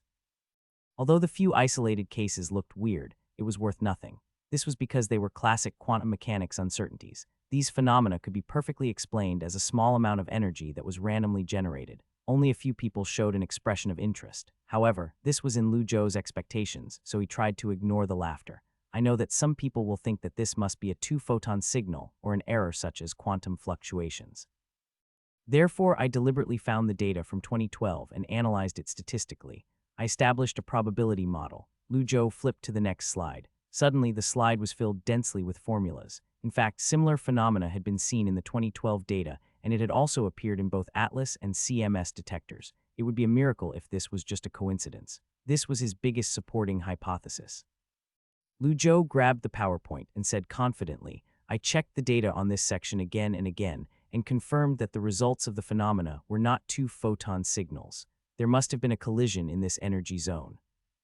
And according to the probability model behind me, I can say confidently that if the data collected on the Atlas and CMS detectors are correct, then there definitely is a characteristic peak in the 750 GV energy zone. Maybe it's a new and heavier Higgs particle, or maybe it's a gravitational force. All kinds of possibilities exist. Maybe." Lu Zhou paused for a second. He looked around in the tense venue and took a deep breath before he continued to speak. "Maybe this could be the last peace puzzle we have all been searching for." The supersymmetric particle. The venue was quiet. People had not expected this conclusion. Some people thought that the data was worthless, but after seeing the argument, doubts were raised in their minds. If the number of samples accumulated to a sufficiently large value, the probability of this characteristic peak appearing was as high as 84.5. This was already worth researching. This discovery seems to be interesting. Luo Wengxuan sat in the back row of the conference room. He looked at the PowerPoint as he quickly checked the calculations. Obviously, some people were ahead of him. This person was the winner of the Fields Medal, Edward Witten. "He's correct," said Witten as he stared at the PowerPoint and nodded. He said, "At least mathematically speaking." Luo Wengxuan had a strange look on his face and he asked subconsciously, "You mean that he found a new particle?" "I didn't say that." "Neither physicists nor mathematicians can directly see the particles," said Witten as he shrugged and smiled. He then added, "The only thing that can find the particles is the collider. All we can do is run the collider." Lu Zhou's presentation shocked the audience. The sound of applause reverberated through the venue, and it gradually became louder and louder. When Lu Zhou heard the applause, he felt his heart beating faster. The situation was already clear. It did not matter if the 750 GV meant nothing. All Lu Zhou wanted was to inform CERN of this possibility. The efforts that he had exerted this month was not wasted. He still had not thought about what to do beyond this presentation. Lu Zhou smiled and relaxed his clenched fist. He then faced the thunderous applause and bowed. After that, he walked off stage. The report would continue. However, there was nothing else to look forward to. Nothing could compare to Lu Zhou's discovery. Many people thought of the neutrino oscillation experiment a couple of years ago, which proved that there should not be neutrinos in the prediction of the standard model. However, there was. Due to this amazing discovery, the standard model was almost pushed down, if there really was a 750 GV particle missing from the standard model. In a sense, this clue had great disruptive potential. Many people looked at their watches, some even left the venue. They could not wait to get back to their labs and start writing a thesis on this new phenomenon. It was foreseeable that if the probability of the occurrence of this characteristic peak was really high, CERN would definitely start using the LHC to further investigate this clue. If the data collected on the LHC proved that there really was a characteristic peak at 750 GV, then this could mean a Nobel Prize. It was no doubt that this clue was valuable. Peter Higgs said in amazement, "Unbelievable, this is the amazing discovery you talked about." "Yes," said Frank Wilczek, who sat next to him. He smiled and continued, "I read his thesis 2 weeks ago. The paper wasn't completed yet at that time, but I was confident that there was a clue in there somewhere." Peter Higgs thought for a long time before he asked, "From a mathematical point of view, do you think this possibility exists?" Frank smiled, "I think that it's worth trying." "You're right, I think so too," said Peter Higgs as he nodded. He stood up from his seat and said, "I have some new theories about this clue. I have to go." Frank stopped his friend. "Wait a minute. Peter Higgs, is there anything else?" Frank smiled and rubbed his thumbs. "You forgot the money." Frank won the bet definitively. It seemed that the gambler won this time. Peter Higgs paused for a second before he threw a crumpled Franklin on the chair. He then left quickly. On the other side of the venue, Professor Liu said, "This kid is interesting. No wonder he's my student." Yan Xinju could not help but ask, "But Professor, I thought you said that this was a quantum fluctuation." "I never said that," said Professor Liu Shenjin. He had a serious look on his face as he continued, "I only said that it's possible." He still thought it was possible. This was an important clue, but experiments were still needed to prove anything. Yan Xinju continued to ask, "But what if there's a characteristic peak at 750 GV? How can this be explained with quantum chromodynamics?" Professor Liu nodded and said, "It's unexplainable as this is beyond the standard model." "Then why?" "There's no reason why," said Professor Gao, who interrupted them. He smiled and said, "Physics doesn't comply with our wishes. It exists on its own. We need to find new puzzles to perfect our theory. Any physics conclusion was imperfect. Therefore, even if Einstein proved the theory of relativity, no one would jump out to say that Newton was wrong. Similarly, if one day someone found out that relativity did not apply at more distant galaxies, no one would say that Einstein was wrong. Physics was constantly improving. This was the same for the standard model." Yan Xinju held his breath and asked with an exciting tone, "Then you're saying that Lu Zhou's discovery can bring forward a new physics theory?" Professor Gao thought for a moment before he gave a vague answer, "Maybe." That was right, maybe. For a master's student like Lu Zhou, a maybe was impressive. Lu Zhou came here at the beginning of May, and he had already been here for 2.5 months. As he stared at the calendar, he could not help but contemplate. If he recalled correctly, right now his friends from dorm 201 should have finished their final exams. Only students who were studying for the graduate entrance exam would still be at the University of Jinling. If his life trajectory did not deviate from its course, then he would be a third-year student in 2 months. He would have to think about working or continuing his studies. However, now, he did not have to think about those superficial problems. He had to think of even more problems, but just different ones. 2 weeks ago, the European Nuclear Research Summit had ended, and the researchers from China Cooperation Group had returned to China. Lu Zhou was supposed to fly back with Yan Xinju and Professor Liu Shenjian, but the professor ditched him and told him to fly by himself. It was a long story. After the end of Lu Zhou's report, Lin Evans gave him a new contract and sent him an invitation. Lu Zhou was previously a CERN intern, but now he was a CERN researcher. In short, he got promoted. For an international research institution, the turnover rate of the researchers was very high. For example, at the famous Argonne National Laboratory, the ratio of temporary workers to permanent personnel was close to 11. CERN probably had the highest turnover rate of all research institutions. CERN had different personnel contracts for researchers from different countries and experiment institutions. These contracts did not carry a salary, so it was not an employment agreement. They were more like proof of identity. For example, Yan Xinju and Professor Liu Shenjian had these proof of identities. As for the use of these identities, in addition to easier visa application and entering research areas, they were pretty useless. Also, if he wanted to earn some extra money, he could use this identity and signed a contract with another lab. Of course, Lu Zhou did not stay for a summer job. He stayed because CERN modified the experiment arrangements to accommodate the clue that he found. Lu Zhou wanted to stay and witness the results of his own discovery. Of course, this was only one of the reasons. The other reason was that since the system did not end his mission, he had to continue to work here. He was worried about the cancellation of the system mission, so he did not want to leave. In short, experiments like this had a high variance. It could take a month or even a year. Therefore, Professor Liu Shenjian ditched Lu Zhou. After all, academicians' times were precious. Professor Liu Shenjian could not just stay here and waited for the results. However, Professor Liu did not completely ditch Lu Zhou. He gave Lu Zhou a €3,000 living allowance. He also paid for the hotel room until the end of July. After all, if this discovery was confirmed, it would be great news to the research community in China. Professor Lu Shenjian was looking forward to the results. Waiting in the hotel was boring, and CERN did not have any more quality lectures after the nuclear research conference. Lu Zhou was bored to death, so he ended up walking around Geneva. He took a few tourist photos and bought some stuff as well. He then went back to his hotel and posted the photos on his news feed before he took a shower. When he came out of the shower and was about to sleep, Shishang suddenly called him. The first sentence was, "Zhou, when are you coming back?" Lu Zhou was still drying off his hair when he thought and said, "I'll see. When the experiment results are released, I'll come back. Tell me if you want anything else. I'm so bored, I'll go shopping." Shishang replied, "Traveling for free. I'm jealous. Free traveling, I guess that's what I'm doing." Lu Zhou remembered that he had not spent a single dollar from his own pocket on this trip. Shishang, when you come back to campus, just put the stuff on my table. Please don't send it to my house. There's no space there. Lu Zhou, sure, anything else? Shishang shook his head, nothing. Oh yeah, how come I haven't seen you on Weibo the past few days? Lu Zhou said, what do you mean? I just posted some photos on Weibo. Shishang, no, I meant I haven't seen you humble bragging. Lu Zhou.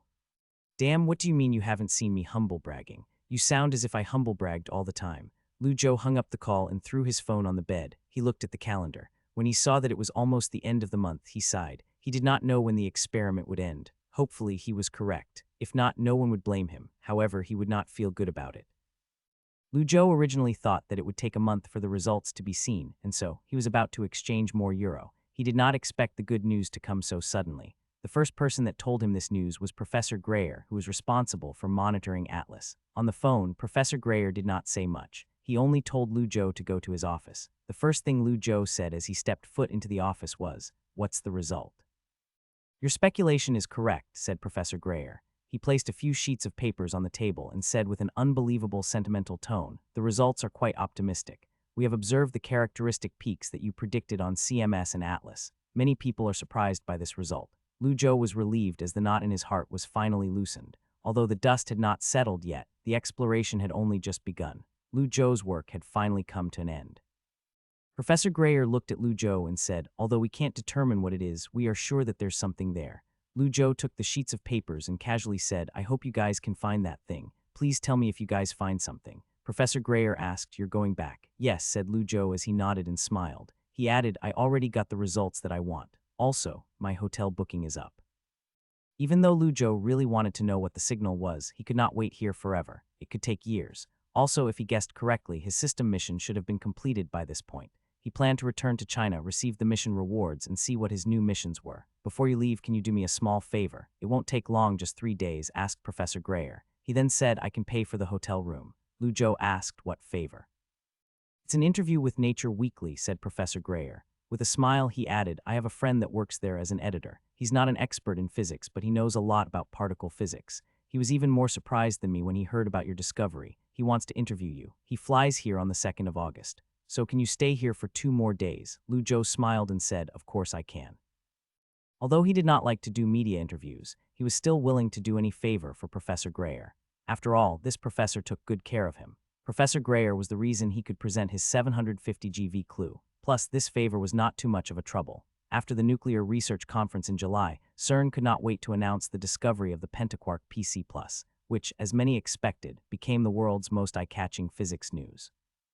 Of course, there was some unexpected news as well. For example, the characteristic peak that appeared at 750 GV. Yes, appeared. From Lu Zhou's predictions in the report, CERN adjusted the collision test and made the collision energy 1 TeV. Then the final results were quite amazing. When the number of samples accumulated to a certain extent, the probability of the characteristic peak at 750 GV increased exponentially. This could not be explained by our current knowledge of quantum chromodynamics. Some people speculated that this was a decay signal, or it was a 2-photon signal generated by gluon polymerization. Some also speculated that it was the last piece of the standard model puzzle that the physics community had been looking for years, the supersymmetric particle. Of course, some people were also pessimistic and said that it could just be quantum fluctuations. Even though CERN researchers observed this phenomenon on both Atlas and CMS detectors, in less than a month, hundreds of theses attempting to explain the characteristic peak were submitted. This doubled the number of particle physics theses submissions. Many well-known physicists made bold speculations on this characteristic peak.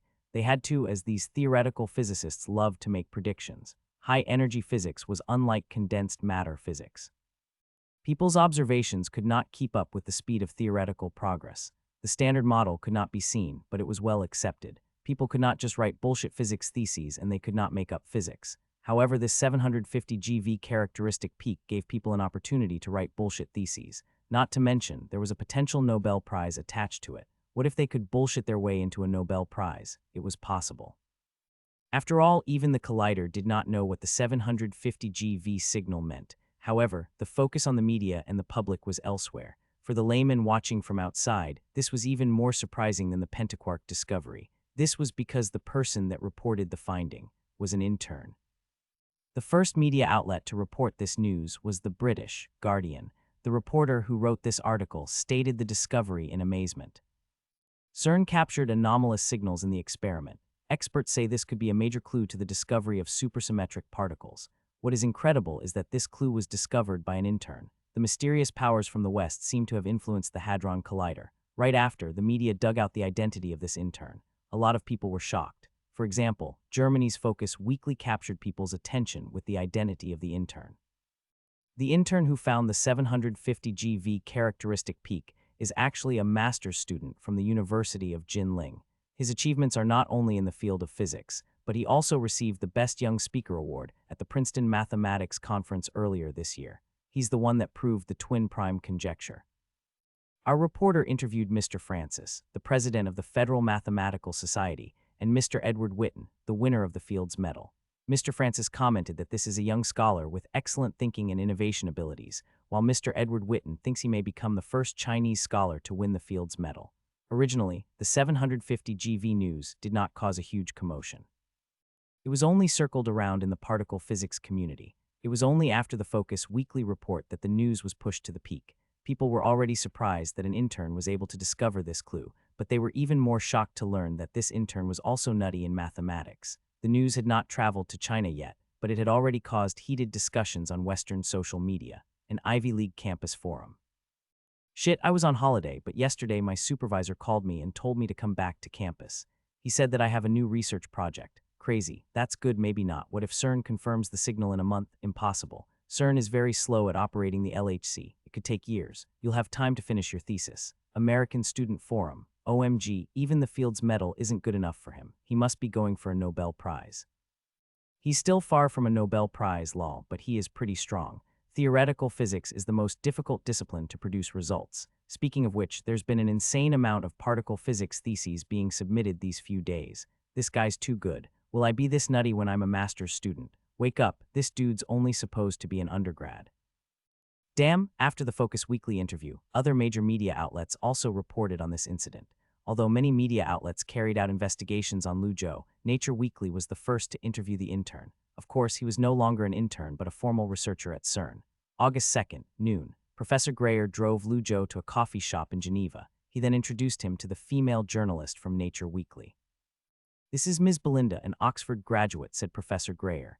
He then looked at Belinda and said, "This is Lu Zhou." The two nodded at each other. However, Lu Zhou felt a sense of awkwardness in the air. This source of the awkwardness came from Professor Greyer. On the other hand, Belinda had a natural smile. "Hello, Ms. Belinda," said Lu Zhou as he reached out his right hand. "Hello, nice to meet you," said Belinda as she smiled. She then continued, "This interview might take a while. Can we start now?" "Of course," said Lu Zhou with a smile. He then said, "I hope my answers will satisfy you." After all, Nature Weekly was a somewhat scientific and rigorous journal. It was a lot more sophisticated than those Chinese daily news media outlets. No wonder Belinda was an Oxford graduate. Her questions were all professional questions. For example, her first question, "How did you find the 750 GV characteristic peak?" "An accident," said Lu Zhou. He smiled and added, "My colleagues thought that the 750 GV peak was just an accident. But this accident appeared on both Atlas and CMS, so it can't be just a coincidence. Therefore, I asked Professor Greyer to find 2012 and 2013 LHC records, and the results were interesting. 750 GV characteristic peak. Not quite, but close," said Lu Zhou. He shrugged. "I had limited samples, so the information I could get was quite limited. Therefore, I tried to prove it from a statistical model probability perspective. When this probability was large enough, CERN would have a reason to undergo this experiment. As for this characteristic peak, it was found by the collider, not me." Ms. Belinda smiled and typed some words in her laptop before she continued to ask, "I noticed that you used a lot of uncertain words. That just a habit or because of the rigorous nature of physics?" Lu Zhou nodded and said, "It's the latter, because even now we don't know what it is." "Belinda, what do you think the particle could be?" "I hope it's a supersymmetric particle. If it is, then our biggest trouble will be solved. But that's just my personal wish. Things don't always go smoothly," said Lu Zhou. He thought for a moment before continuing. "If I had to guess, I'll rather believe that it is something that we don't understand." "Like dark matter?" Belinda opened her mouth in surprise and asked, "Amazing speculation.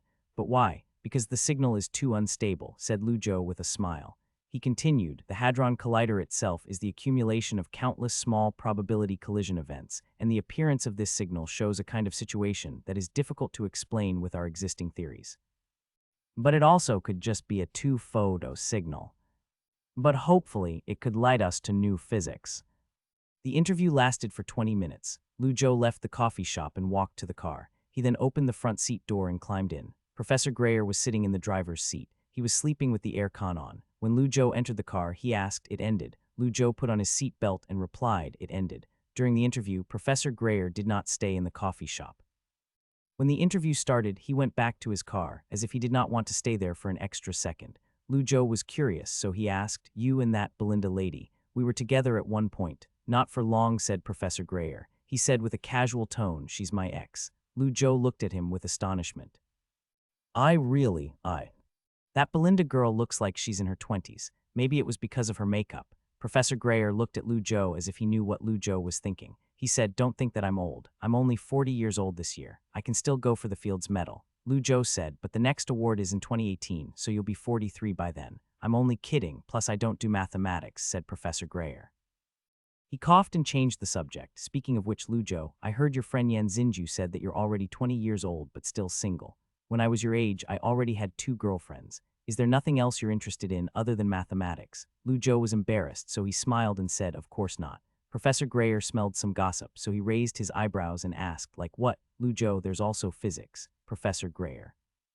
When Lu Zhou went back to his hotel, he began to pack his bags. He had already been in Europe for almost 3 months. He only brought some clothes when he came here, but now his suitcase was filled with stuff he bought. He did not know if customs would give him a hard time. Regardless, his trip to Europe finally came to a successful conclusion. He could not wait to fly back to China and received his mission rewards. He should at least get an S+ evaluation, right?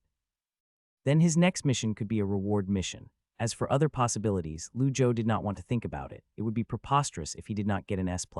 Lu Zhou was stuffing the milk powder he bought for his sister into his suitcase when his phone rang. He picked up his phone and asked, "Hello, it's me." Lu Zhou was stunned for a second. He asked cautiously, "You are?" A violent cough came from the other side as if the person was choking.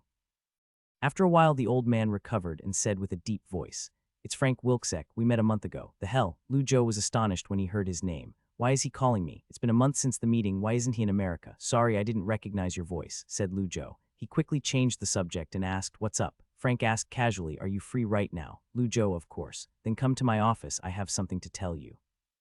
The old man did not elaborate further. Instead, he hung up the call. Lu Zhou's flight was tomorrow night, so he still had time. He walked to the old man's office while being confused. When he saw Frank Wilczek, the latter gestured him to sit down. Frank then asked his assistant to bring them 2 cups of coffee. As the old man stared at the coffee, he spoke slowly. "The 750 GeV particle may start a generation of new physics. If it's real, the value could be higher than a Nobel Prize. All theoretical physicists are interested in this. I am no exception." Lu Zhou stayed silent while he waited for the old man to continue. Frank paused for a second before he continued, "I'm optimistic about your talents in mathematical physics. If you are interested, you can join my research. We can solve this puzzle together." Over the past month, almost all of the theoretical physicists around the world had been trying to solve this puzzle. To this day, nothing of value had been achieved. There was still a lot of content to be solved. When CERN's LHC further revealed the data on 750 GeV, maybe someone would get a Nobel Prize. Although Frank himself had already won a Nobel Prize, there was no rule against winning it a second time. There had only been a few people that won it twice, so it was unsurprisingly a very difficult task to accomplish. If this discovery was amazing enough, maybe it could. Having an opportunity to engrave it in history was rare, so no one wanted to pass on this opportunity. Lu Zhou asked, finishing the puzzle, "Are you referring to the theoretical explanation of this unknown particle?" "Yes," said Frank as he nodded. He added, "In fact, not only am I a CERN's researcher, but I also work at the Theoretical Physics Department at MIT. By the way, are you interested in pursuing a PhD from MIT?" Lu Zhou was stunned. He did not know that this old man would give him such an offer. MIT was one of the top physics universities in the world. Not to mention, the invitation was from a winner of the Nobel Prize. If the University of Jinling did not create a personal development plan for Lu Zhou, he might have accepted this offer. In the end, Lu Zhou did not accept it as he was a man of his words. Rejecting this offer was almost disrespectful, so Lu Zhou tried to reject the old man smoothly. Princeton is strong at mathematics, said Frank with a smile. He did not seem to care as he said, but even though you've selected Princeton, my offer is still valid. After all, in this era, many things can be communicated through the internet. Maybe you can reconsider my offer. Frank paused for a second before he continued, if you are interested in the Nobel Prize. Lu Zhou, he was shocked. He did not know what to say. In this internet era, nothing was private. Within 2 days, the news was blown all over the country. Shock, the person who found the high-energy particle was actually him. Lu Zhou, I'm actually a physicist. He threw a high-energy particle physics bomb at the Standard Model building. However, Lu Zhou was still on the flight back home. His phone was turned off and he was sleeping in his seat. He did not know that he was trending again. Actually, even if he knew, he would not think much of it. After all, this was nothing compared to a potential Nobel Prize. Even if CERN found something interesting at the 750 GeV energy zone, Lu Zhou might not even win a prize. Therefore, he never imagined himself winning anything from this. As for why, this was part of the rules for the Nobel Prize. From an academic standpoint, the work of the first two, while important, they were not crucial. Anyone could randomly stumble upon discovery, and anyone could operate an experiment. On the other hand, the latter's work was crucial. This was why the 2013 Nobel Prize was awarded to the authors of the Higgs mechanism and the Higgs boson theory, namely Peter Higgs and Francois Engler. This theory was proposed in the 1960s. As for the CERN researchers who participated in the experiment, although they all contributed, the Nobel Prize could not be given to an organization. Therefore, it was impossible for people to share the prize. Another example was the neutrino oscillation found in the Daya Bay reactor in China. It was nominated for the Nobel Prize in 2015. However, the nominees were Professor Takashi of Japan and Professor Arthur MacDonald of Canada. Some might ask, why not randomly fabricate a fictional particle and then set a lot of various physical properties about it? After that, one just needed to wait until it was discovered by others so that one could win the prize. Theoretically, it was possible to do this. This was also why there was a sudden influx of theoretical physics thesis submissions after the release of the 750 GeV data. Many people were betting on this theory. However, the possibility of getting a Nobel Prize through this manner was low. A new theory, or a new physical model, must be at least theoretically established and logically autonomous. Just like the superstring theory, although it was increasingly marginalized in the field of theoretical physics, no one could falsify it theoretically. If one could not achieve logical autonomy, even if one found the Higgs particles or claimed to find gravitational waves, one would not be recognized by the academic community. This was also why common folks would never get the Nobel Prize. They could submit theses, but they would not understand the logic and formulas behind it.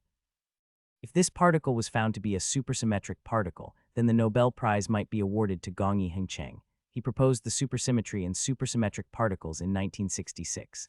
As for Lu Zhou, was it possible for him to win? Of course it was possible. Not just Lu Zhou, but Frank Wilczek also had a chance. Continuous improvement was not only the means of observation, but also the theory corresponding to it. For example, if the 750 GeV signal was actually a supersymmetric particle, this would break the current knowledge of the Standard Model. Then there could be a Lu model or Wilczek model to explain this particle. That might be worthy of a Nobel Prize. However, this was much more difficult than proving a mathematical conjecture. It was impossible to accomplish by one person. That was why, the day before yesterday, Frank gave Lu Zhou an invitation to solve this problem together. The two agreed to communicate through email and complete this theory together. The main work of establishing this theory would be done by Frank and his PhD student. Lu Zhou, on the other hand, would mainly be responsible for calculations. Since Lu Zhou showcased his mathematical abilities at the European Nuclear Research Conference, Frank Wilczek decided to invite him. This work would definitely take up a lot of Lu Zhou's time. However, if he could win a Nobel Prize, it would be worth it. Even if it was just a chance of a Nobel Prize. It was dark when Lu Zhou took off, and it was still dark when he landed. The plane glided through the dark night and landed slowly on the runway. Although Professor Liu Shenjian already told Lu Zhou that Yan Xinju would come to pick him up, Lu Zhou did not want to trouble Yan Xinju, so he did not contact him.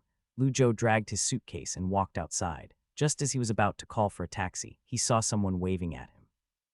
When he saw the person, he was shocked. Yan Xinju. Yan Xinju carried Lu Zhou's suitcase into the car. Once he sat in the driver's seat, he said, "What were you doing at the airport? I've been waiting here since 10 o'clock before I finally found you. Sorry, my flight was delayed. Also, how did you find my flight? Grayer told me," said Yan Xinju as he steered the wheel. He asked, "Are you going back to school?" "It's fine, we're all friends here. This is just a small favor," said Yan Xinju with a smile.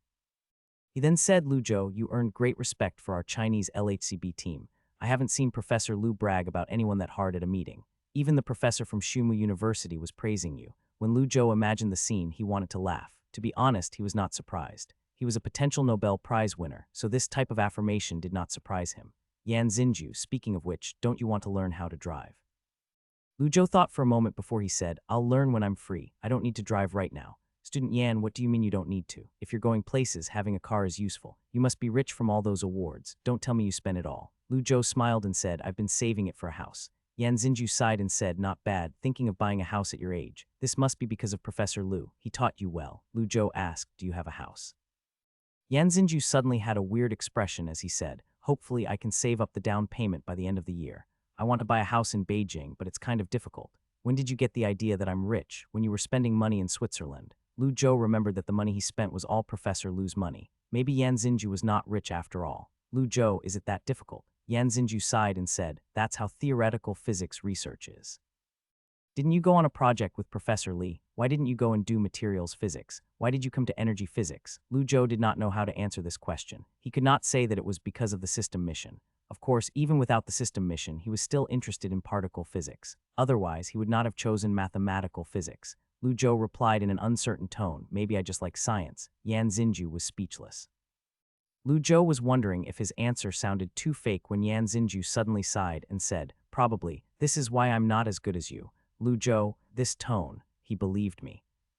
Yan Xinju parked the car at the dorms and opened the trunk. He then helped Lu Zhou drag the suitcase down with all his strength. "My God, why is this so heavy? What did you buy over there?" Lu Zhou was embarrassed to say, "Some souvenirs and some stuff for friends." "Yan Xinju, do you want me to send you up?" "Okay then, I'll go back first." Yan Xinju got back in the car. He waved goodbye before he quickly started the car and drove off. Lu Zhou looked at the taillights of the car before he turned to look back at the dark building. He took a deep breath before he carried the suitcase up the stairs. It was only early August, so the school was still on summer vacation. As such, it was dead silent. Thank God his dorm room was on the second floor, otherwise, he did not know how he would carry this heavy suitcase up the stairs. Once Lu Zhou opened the door, he threw his suitcase aside. He then took a shower first before he climbed into his own bed. As he laid in bed, he whispered, "System." When he opened his eyes, he was met with pure white. He could not wait to open the information screen. He then reached out to the semi-transparent mission panel and clicked, "Congratulations, user, for completing the mission." Mission completion details are as follows: successful participation in the LHCB China Cooperation Group, participation in the B1 partition data test, and full spectrum analysis of the Pentaquark PC+, and found clues in the 750 GV energy region. Mission final evaluation, S+. Mission rewards: 100,000 physics experience points, 500 general points, 1 chance of lucky draw 100 sample. Additional rewards: 50,000 mathematics experience, 100 grand. When Lu Zhou saw this number, he could not breathe and his heart skipped a beat. He then quickly looked at the pop-up text. "What is this? I get 50,000 mathematics experience points as well." He almost forgot to breathe. This system finally treated him well. He had received S+ evaluations before, but this was the first additional award that he received. "Is it because I found a 750 GV energy zone clue?" As Lu Zhou stared at the mission rewards, he immediately started to think carefully. "I don't know how the system evaluates the missions, but this situation of having an additional award is out of my expectations." Lu Zhou still remembered that at the Princeton conference, he also received an S+ award. However, at that time, he only received 42,000 mathematics experience points and no additional award. Which is saying that the 750 GV clue is more valuable than the twin prime conjecture, thought Lu Zhou. He rubbed his chin as he continued to think carefully. The system's intellectual property was horrible, and it showed some unexpected clues as small details. Maybe the system had more information on the 750 GV signal. Although Lu Zhou did not know what the particle was, it must be significant. At the very least, it was significant enough for 100,000 experience points and a 50,000 additional reward. However, although this clue was exciting, there was no use thinking about it now. After all, there was no LHC in the system space. If Lu Zhou wanted to figure out what the signal was, he could only wait for the CERN's collision experiment. He took a deep breath before he said loudly, "System, open my characteristic panel." Core Science A Mathematics, Level 354,100,000. A Physics, Level 353,000, 100,000. C. Biochemistry, Level 1, 4,000, 10,000. D. Engineering, Level 1, 0, 10,000. E. Materials Science, Level 1, 3,000, 10,000. F. Energy Science, Level 1, 0, 10,000. G. Information Science, Level 1, 2,900, 10,000.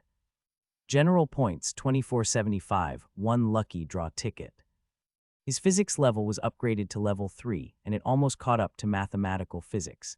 If he wanted to continually upgrade his physics level, he would have to level up his mathematics first. This was because mathematics determined the upper level limit of other disciplines. As expected, mathematics was his cup of tea. Lu Zhou slid his fingers on the information screen and turned off the characteristic panel. He then turned his sight on the lucky draw.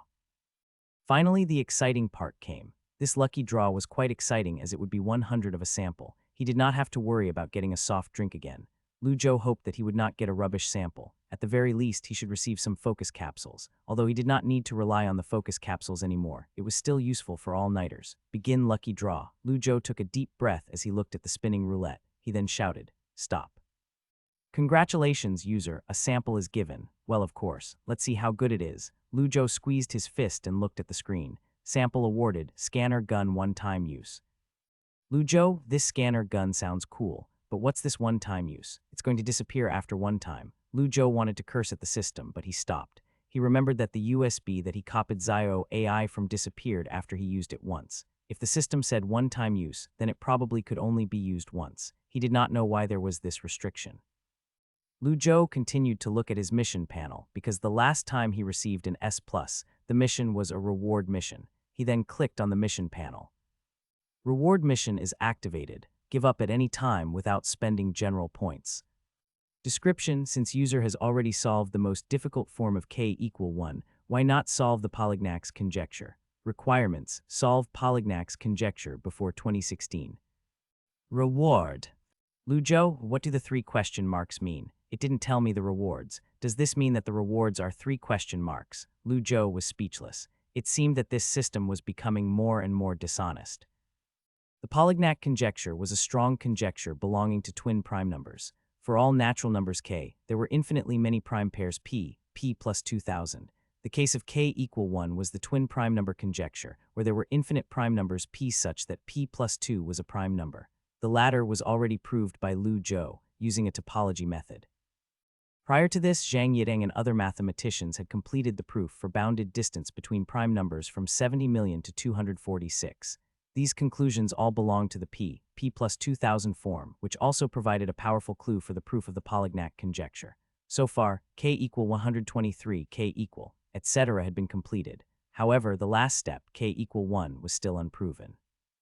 If the twin prime conjecture gave Lu Zhou a nomination for the Fields Medal, then the proof of the Polignac conjecture would guarantee his win.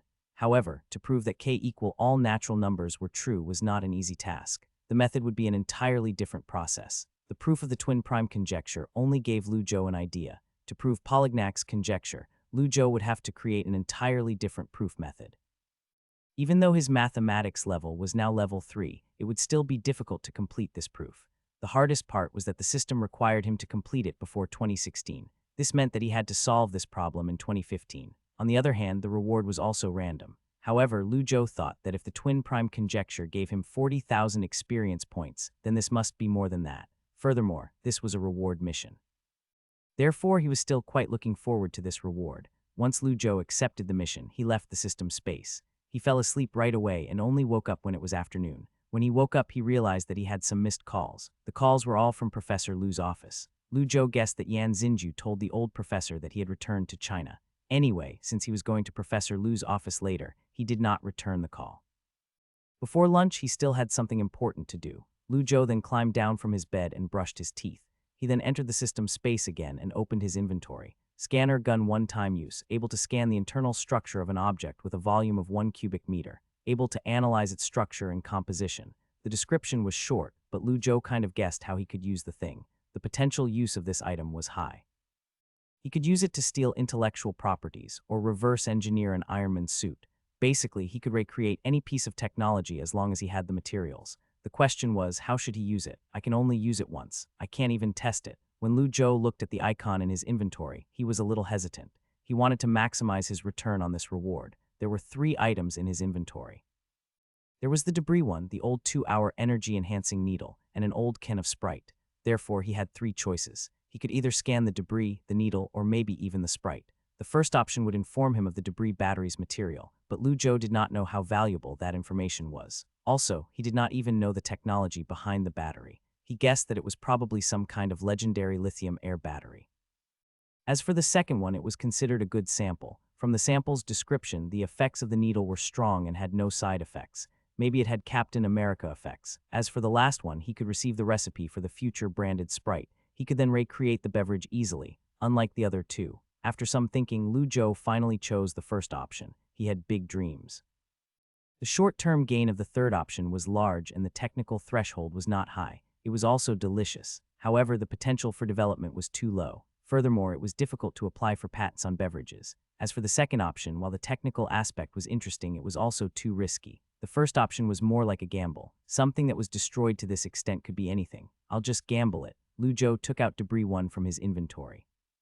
He then closed his eyes and exited the system space. He felt the cold and light metal in his hand. He then placed the broken battery on the table before he shot the scanner gun at the battery. He then heard a soft bang sound. A cone-shaped blue holographic light covered the battery. It was like this blue light was scanning every surface and every inch of the debris. Lu Zhou's eyes nearly popped out.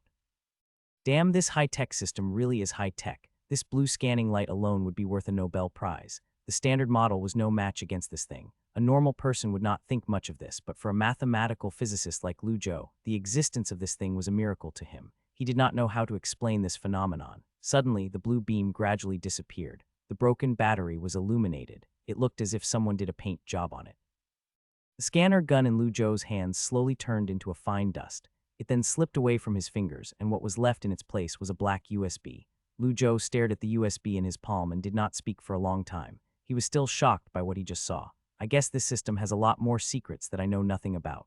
The USB in his hand was probably made of some special material, and that would disintegrate after he copied the data.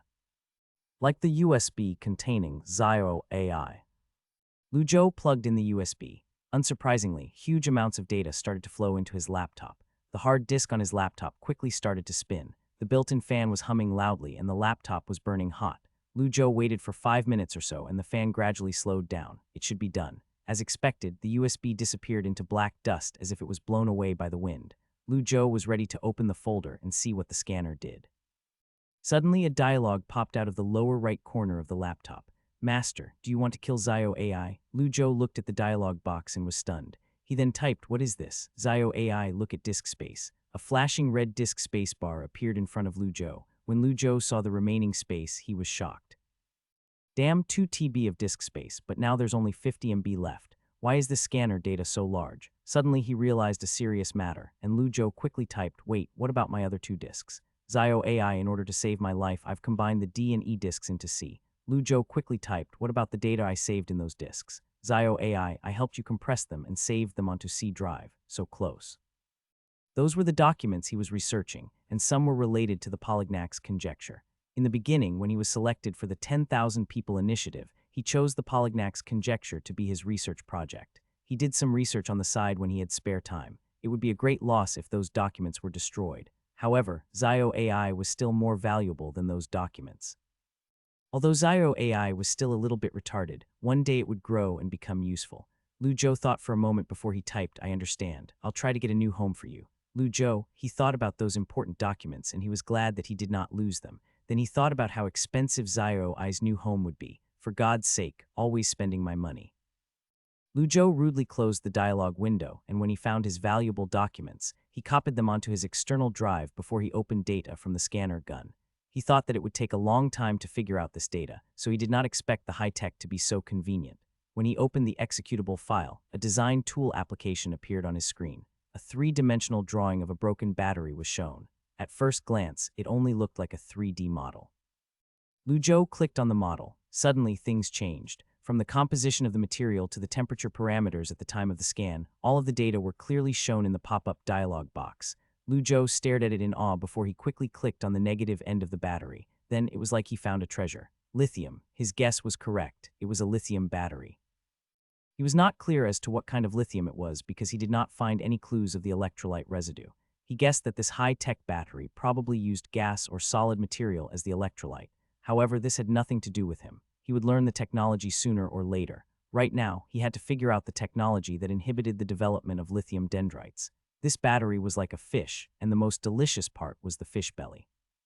In this case, it would be the lithium dendrite part. Suddenly, Zio AI popped up. Zio AI Master, what's this? Lu Zhou smiled. He was in a good mood as he typed, your new home will rely on this. Wait till I register a pat. Then I'll buy you a 3 million yuan server. Zio AI, wow, really? Lu Zhou, really? If this thing really could teach him how to inhibit the growth of the lithium dendrites, then the pat would earn enough for him to buy an entire server farm. Of course, he had other wishes, so he would not actually spend all his money on servers. He would at least buy a lab for himself, as he could not always rely on the system to give him high-tech components. He had to find a way to make his own technology. However, he was in no rush to register the pat. It was not like anyone else had access to the battery. Even though he already knew what the material was, he still had to do experiments in the lab and fake the discovery. After all, when he registered the pat, he would have to specify the equipment used, source of the material, and the laboratory information. Only after that would people accept his new technology pat. Where should he submit the thesis? He had accepted a Nature Weekly interview recently, so maybe he would just submit it to Nature. Lu Zhou could not help but feel excited. Once Lu Zhou turned off his computer, he then changed his clothes. He ate some lunch at the cafeteria before he went to Professor Lu Shenjian's office. When Professor Lu saw Lu Zhou, he smiled and said, you finally came back from Europe. I thought you were going to stay there for good. Lu Zhou smiled and said, no way, my visa won't even let me stay there for long. Ah, hard to say. If you really wanted to stay there, CERN would take care of your visa. They might even get you a PR, said Professor Lu with a smile. Lu Zhou smiled, but he did not say anything.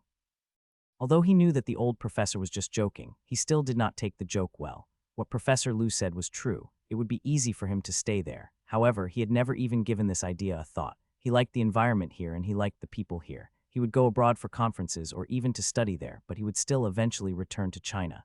They chatted for a while before Professor Lu got to the main point. I'm glad to see that you come back safely. Next time when you fly, make sure you shoot me a text when you land. If it wasn't for Yan Xinju, I wouldn't even know you were back. Nothing else, that's all I wanted to say. Professor Lu paused and continued. I'm going to Beijing in a few days. Come with me. I have a friend that wants to see you. Lu Zhou asked, is the friend Professor Gao? Not him. Why would he want to see you? I see him every day, said Professor Lu as he waved his hand. He then said, old Q wants to see you. He's in the mathematics field as well, so you should know him. Lu Zhou had obviously heard of him, as the old man was famous as hell. It was not an exaggeration to say that Professor Q was the leading figure in China's mathematics world. He was comparable to the likes of Hua Liuzheng and Chen Shengshan. PhD at 22 years old, associate professor at 25 years old, solving the Calabi conjecture at 27 years old, winning the Fields Medal at 34. It was like this guy was hacking in real life. These academic achievements made him one of the most influential mathematicians today. His influence extended to many different fields such as topology, algebraic geometry, general relativity, and even high-energy physics. The most famous was his proof of the Calabi conjecture, which directly laid the theoretical foundation of the superstring theory in 1980. In the theoretical physics world, this old gentleman was widely regarded as one of the founding fathers of superstring theory. Anyone in the mathematics field knew of this god. Even the people in the theoretical physics field knew of him. However, Professor Q was usually very busy, so it was difficult to see him. On the other hand, one could gain a lot just from a short conversation with him. Therefore, when Lu Zhou heard that Professor Lu was bringing him to see Professor Q, he immediately asked, when are we going to Beijing? Professor Lu smiled and said, around October. Then why are you telling me this now? Lu Zhou was speechless. When Professor Lu saw that Lu Zhou did not speak, he said, I don't have many projects for you to do right now, so just study on your own. I don't have much to say regarding mathematics, but for quantum chromodynamics, you still have a lot to learn. I already sent the class schedule to your email. If you want to graduate this year, work hard and go to those classes. I'll test you at the end of this semester. The exam syllabus is the classes that I'm sending you to. When Lu Zhou heard the broad scope of this syllabus, he said, Professor, this syllabus is a bit too vague. Professor Lu smiled and said, what are you scared of? Believe in yourself. He had to study hard for quantum chromodynamics, but he had to do something else first. After Lu Zhou left Professor Lu's office, he did not hang around. Instead, he went back to his dorm and sat in front of his laptop. He began to research the data from the scanner gun. He did not know how this battery was produced, as the technology was way ahead of its time. Leaving the negative electrode material aside, even the oxygen screening diaphragm on the side of the battery could not be produced with the current technology. Even if Lu Zhou knew the structure and the parameters of the material, he could not just put this information online and hope that someone else could build it. There was not a laboratory in the world that could create a diaphragm this thin. Even if he solved the problem of the lithium dendrite without this diaphragm, he could not create a lithium air battery. Everyone knew that not only would lithium react with oxygen, but it would also react with nitrogen in the air to form lithium nitride crystals that were difficult to reduce. If the water vapor leaked, there would be a violent explosion. The Japanese people were ambitious on this front, but they had yet found a solution. If someone could solve the gas screening problem, an oxygen tank could be attached to the lithium-ion battery, and this could potentially power cars. However, no one wanted their car to blow up. After some thorough research, Lu Zhou was sure that this battery was the legendary lithium air battery. The positive electrode was a gas chamber covered by a gas screening membrane, and the negative electrode was a lithium negative electrode material encapsulated by an electrolyte. However, the electrolyte was not leaking at all, and the negative electrode material had completely turned into lithium oxide. The design structure was simple and clear, but even if people had the design model, no one could create it. This was because while the technical difficulties were all in the details, most of the problems were regarding the material. Lu Zhou tried to search online for the plastic in the battery and could not even find anything.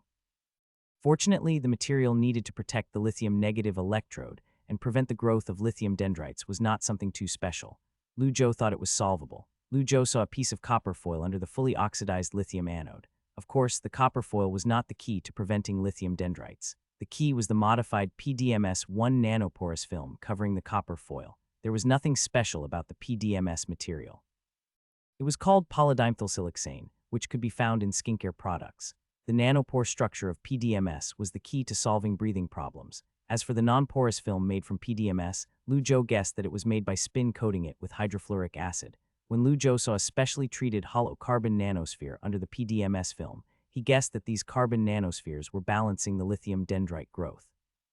After around half an hour of playing on his laptop, Lu Zhou leaned back in his chair and sighed. This task is arduous. Even my 20,000 yuan computer can't handle this. I guess I have to rely on a professional computer to process this data.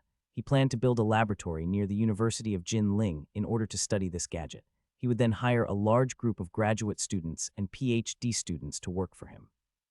Then he could even get Zio AI to delegate work to these students. However, right now, there were more important things waiting for him. Lu Zhou pulled out a piece of A4 paper from his desk and wrote two things on it. He then circled the words PDMS film and carbon nanoball. He planned to register patents for these two things. After that, he would register a patent for both as a whole and called it L1 anode material. If he had time, he could even figure out the production process and patent the industrial production process. Even if he did not produce the batteries himself, he could still sell it to others for a profit. However, Lu Zhou did not choose to do this. First of all, the design and production of this were out of his abilities. Also, he knew that as a scientific researcher, his fight was in the laboratory, not in a mall or a factory. As for how to send this technology to the market, he would leave it to the professional engineers to design. He would leave the easy work to the common folks. It was neither necessary nor efficient to set up factory production. Factory production and researching products were two different things. He was much better at researching products. However, it would not be easy to earn patent fees. He knew that he would have to at least recreate this battery in his laboratory. Otherwise, he would not be able to explain many things in his patents. This was part of design experiments. Once he solved the design experiment, he could happily register the patent. He would then be making a contribution to society. In an apartment building near the University of Shuimu, Beijing, an old man held an English magazine in his hand, and he was reading it on the sofa. He suddenly smiled and placed the magazine down before he said, "This kid really is a genius." This old man was no other than the god of mathematics, Qiu Chengtong. The magazine in his hand was Nature Weekly, and the article he was reading was written by the British female journalist, Belinda, who interviewed Lu Zhou. In the interview, the magazine mentioned the identity of the University of Jinling master's student, as well as the fact that he was a member of the LHCb China Cooperation Group. As per what the high-ranking academician from LHCb China Cooperation Group said earlier, this intern greatly helped China's reputation at CERN. China would soon create overwhelming coverage of this young scholar. This glory was well-deserved. Yeah, whispered the old man sitting opposite Professor Q as he drank tea. This was Wang Yuping, who helped Lu Zhou back at Princeton.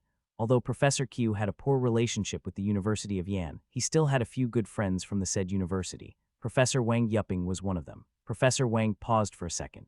He then sighed and said, after the Princeton conference, I thought that this kid was talented in mathematics. I didn't think that he would be so talented in particle physics as well. I've met a lot of young scholars, but none are like him. Professor Q Chengtong smiled and said, I've seen one. Who? Tao Zhexuan. Professor Wang Yuping was stunned. He then smiled and asked, your evaluation of him is that high? Tao Zhexuan was the first Australian to receive the Fields Medal, and he was the second Chinese ethnicity person to win this award. He was currently teaching at UCLA and considered a genius in mathematical analysis. Although applied mathematics was not in mathematical physics, his research covered almost all of mathematics, from harmonic analysis to nonlinear partial differential equations to number theory and topology. Many people called him the Mozart of mathematics because there was no explanation as to how one person could achieve so much in mathematics. In China, people called Lu Zhou as the young Tao Zhexuan. Professor Q smiled and said, high evaluation. I think that he can accomplish more than his predecessors. Professor Wang Yuping was surprised and he could not help but ask, are you serious? Of course, said Professor Q as he nodded. He then added, when I saw him chose Polignac's conjecture to be his research topic, I had this feeling in my heart. Now with this article, I'm even more certain. Professor Wang Yuping smiled and asked, do you think he can solve this conjecture? Hard to say.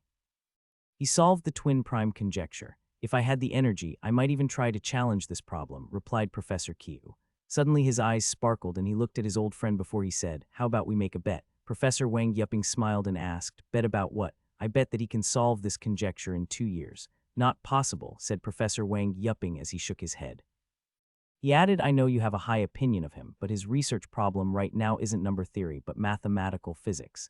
If he concentrates on number theory, he could solve this conjecture. But as I see it, 2 years is too short. Professor Q shook his head. Research direction isn't the problem. I think he has the talent to solve the problem. Since we disagree, should we bet on it? Slapping his thighs, Professor Wang Yuping said, sure, let's bet. I'll bet 100 yuan.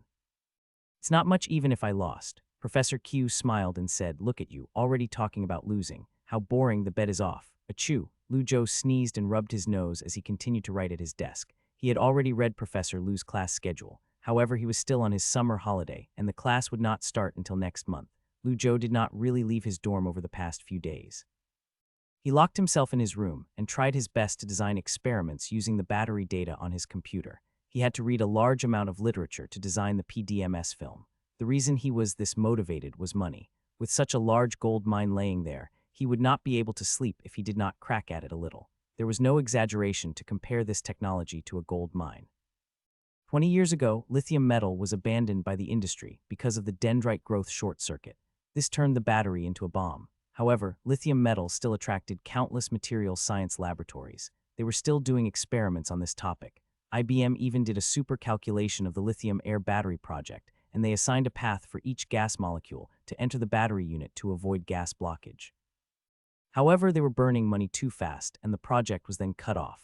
At the national level, the energy minister from the Alabama team and the Chinese-American who won the Physics Nobel Prize in 1997, Mr. Zhu Yuan, had been a fanatic supporter of lithium-negative batteries for quite some time. However, he was persuaded by a group of people. As for why lithium batteries were so fascinating, it had to do with its energy density. The so-called energy density was the energy contained per unit volume.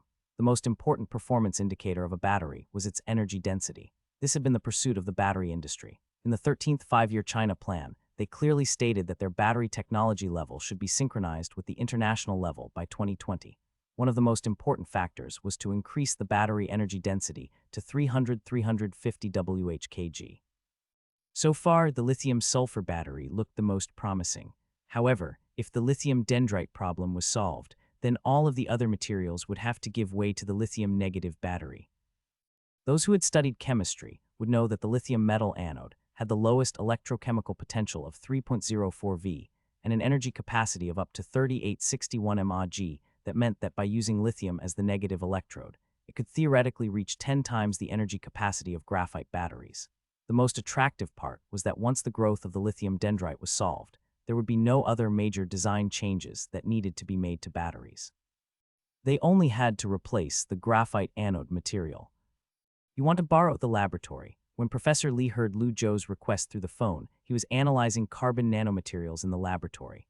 Lu Zhou held the phone against his ear as he said, yes, I found something interesting while reading theses. I want to use the laboratory, and I need a homogenizer and digital microscope. Obviously, he had made up the reason. Even though he had a good relationship with Professor Lei, they were not that close. After all, the value of this invention could not be measured by an SCI thesis, especially for someone looking to monetize this invention. Okay then, I'll talk to the lab director. You can take lab 304. Just look for Professor Wang Xianfu. Professor Li was curious as to why Lu Zhou needed to do this kind of experiment, but he did not ask him. Instead, he readily agreed to his request. If someone else asked to borrow these types of equipment, he would hesitate and might even refuse. However, Lu Zhou was different as he had helped the professor greatly on that last thesis. That was a billion-yuan project, and not to mention, as a shareholder of Zhongshan New Materials, he was a direct beneficiary. This was only a small favor which he was happy to help. Lu Zhou was almost embarrassed to see Professor Li agreed so easily. If I knew that this old man is so kind, I would have just asked for the SEM scanning electron microscope instead. Anything else? Asked Professor Li when he saw that Lu Zhou did not speak. Are you fine doing experiments alone? Do you want Qian Zhongming to help you? Naturally, he would not want any help. Brother Qian would instantly see through his act. From the design of the experiment to how it was done, Lu Zhou would not be able to explain anything to him. He had to do this experiment with his own hands. Okay then, try not to break anything. Lu Zhou knew that Professor Li was joking, so he smiled and said, "Rest assured, I won't break anything." After Lu Zhou took the keys to Lab 304 from Professor Wang, he could finally begin his next procedure. From the reverse technology of the scanner, the key to solving the problem of lithium dendrite growth was in the treatment of polydimethylsiloxane materials. In order to solve this problem, he designed 2 experiments. However, the key to the problem remained in the processing of PDMS materials. The untreated PDMS material, even if coated in copper sheet, was no use at all. The lithium dendrite would still explode. Material science and mathematics were different. The former needed countless experiments and huge investments. The latter only needed a pen and paper. Most of the mathematics research funding was used for travel expenses. Lu Zhou thought for an entire day, and he still could not find a good solution. Finally, he decided to spend 500 general points to ask the system for help. He saw his general points drop back down to 1975. This thing was expensive. 500 general points just for a PDMS material processing method. The general points required for the technology of the entire battery could probably buy a Goldbach conjecture. Although it took a lot of general points, fortunately, the materials used in the formula could be found in the laboratory. After 3 days and countless failures, Lu Zhou finally succeeded in preparing the qualified PDMS material, a box of waxy yellow gel. This thing looked like honey and had a jelly texture. On the surface, it did not look like anything special, but when he placed it under a microscope, it did not look like ordinary liquid polydimethylsiloxane. Lu Zhou could not bathe in this victory for long, so he quickly prepared a rectangular copper foil from the glue machine. He also began to prepare his next step of making the electrode materials, spin coating. Spin coating relied on the centrifugal force and gravitational force generated by the rotation of the workpiece. This would completely spread the coating droplets to the surface of the workpiece. Technically, the operation was very demanding. An uneven coating could mean that lithium ions would not form on the negative electrode material. Although Lu Zhou had some experience with spin coating, he still failed many times. After a couple of hours, he finally succeeded in obtaining a copper foil that was uniformly coated with PDMS nanoporous film. As Lu Zhou looked at the copper foil, he could not help but think, I can probably sell this for hundreds of millions of yuan, right? Lu Zhou packed up the remaining samples and PDMS materials. There was only one step left, and it was to make a simple battery. He had to test the performance of this film to see if it was as magical as he thought. Lu Zhou saw Brother Qian's demonstration before, so he was basically familiar with the operation. In another laboratory, Lu Zhou put on a white scientist robe before he placed his hand into the argon-filled glove box. He then carefully fixed the copper foil onto the battery mold. The binder was sodium carboxymethylcellulose and styrene butadiene rubber. The current collector was aluminum foil, and the positive active material was still the LiFePO4 commonly found in lithium-ion batteries that were used nowadays. For the diaphragm, Lu Zhou used the Celgard 2325 3-layer composite diaphragm. There were only slight changes made to the battery. Once Lu Zhou finished the assembly, he felt proud of himself. He then carefully took the sample out of the box and closed the valves. He then exhaled a sigh of relief as he wiped the sweat off his forehead. Done. When he looked at the sample in his hands, he was really excited. He had not expected this piousness. Yes, piousness. As a scientist, he was devoted to science. This technology likely came from a civilization far more advanced than Earth. Perhaps it came from a Star Trek battleship. No matter where it came from, this valuable debris was in his hands. Lu Zhou took a deep breath and tried to calm himself down. He then placed the battery sample into the BK6808 battery charger before he carefully placed it under the digital microscope. Now all he had to do was wait. Hopefully, the result would not be disappointing. Lu Zhou set a 10-minute photo timer and turned on the battery tester. He then took a Polignax conjecture research document and quietly started to read. The sun shined bright outside the window. Lu Zhou had fallen asleep at the table. He woke up and rubbed his eyes. He then moved his stiff arms as he stood up. Then he quickly went over to check on the digital microscope. No explosions, no smoke. Lu Zhou was glad to see that the sample was intact. He then looked at the computer next to it and flipped through the photos. It's done. He squeezed his fist tightly and he nearly screamed out loud. Since yesterday, he had completed 4 sets of charge and discharge cycles, and there was no lithium dendrite.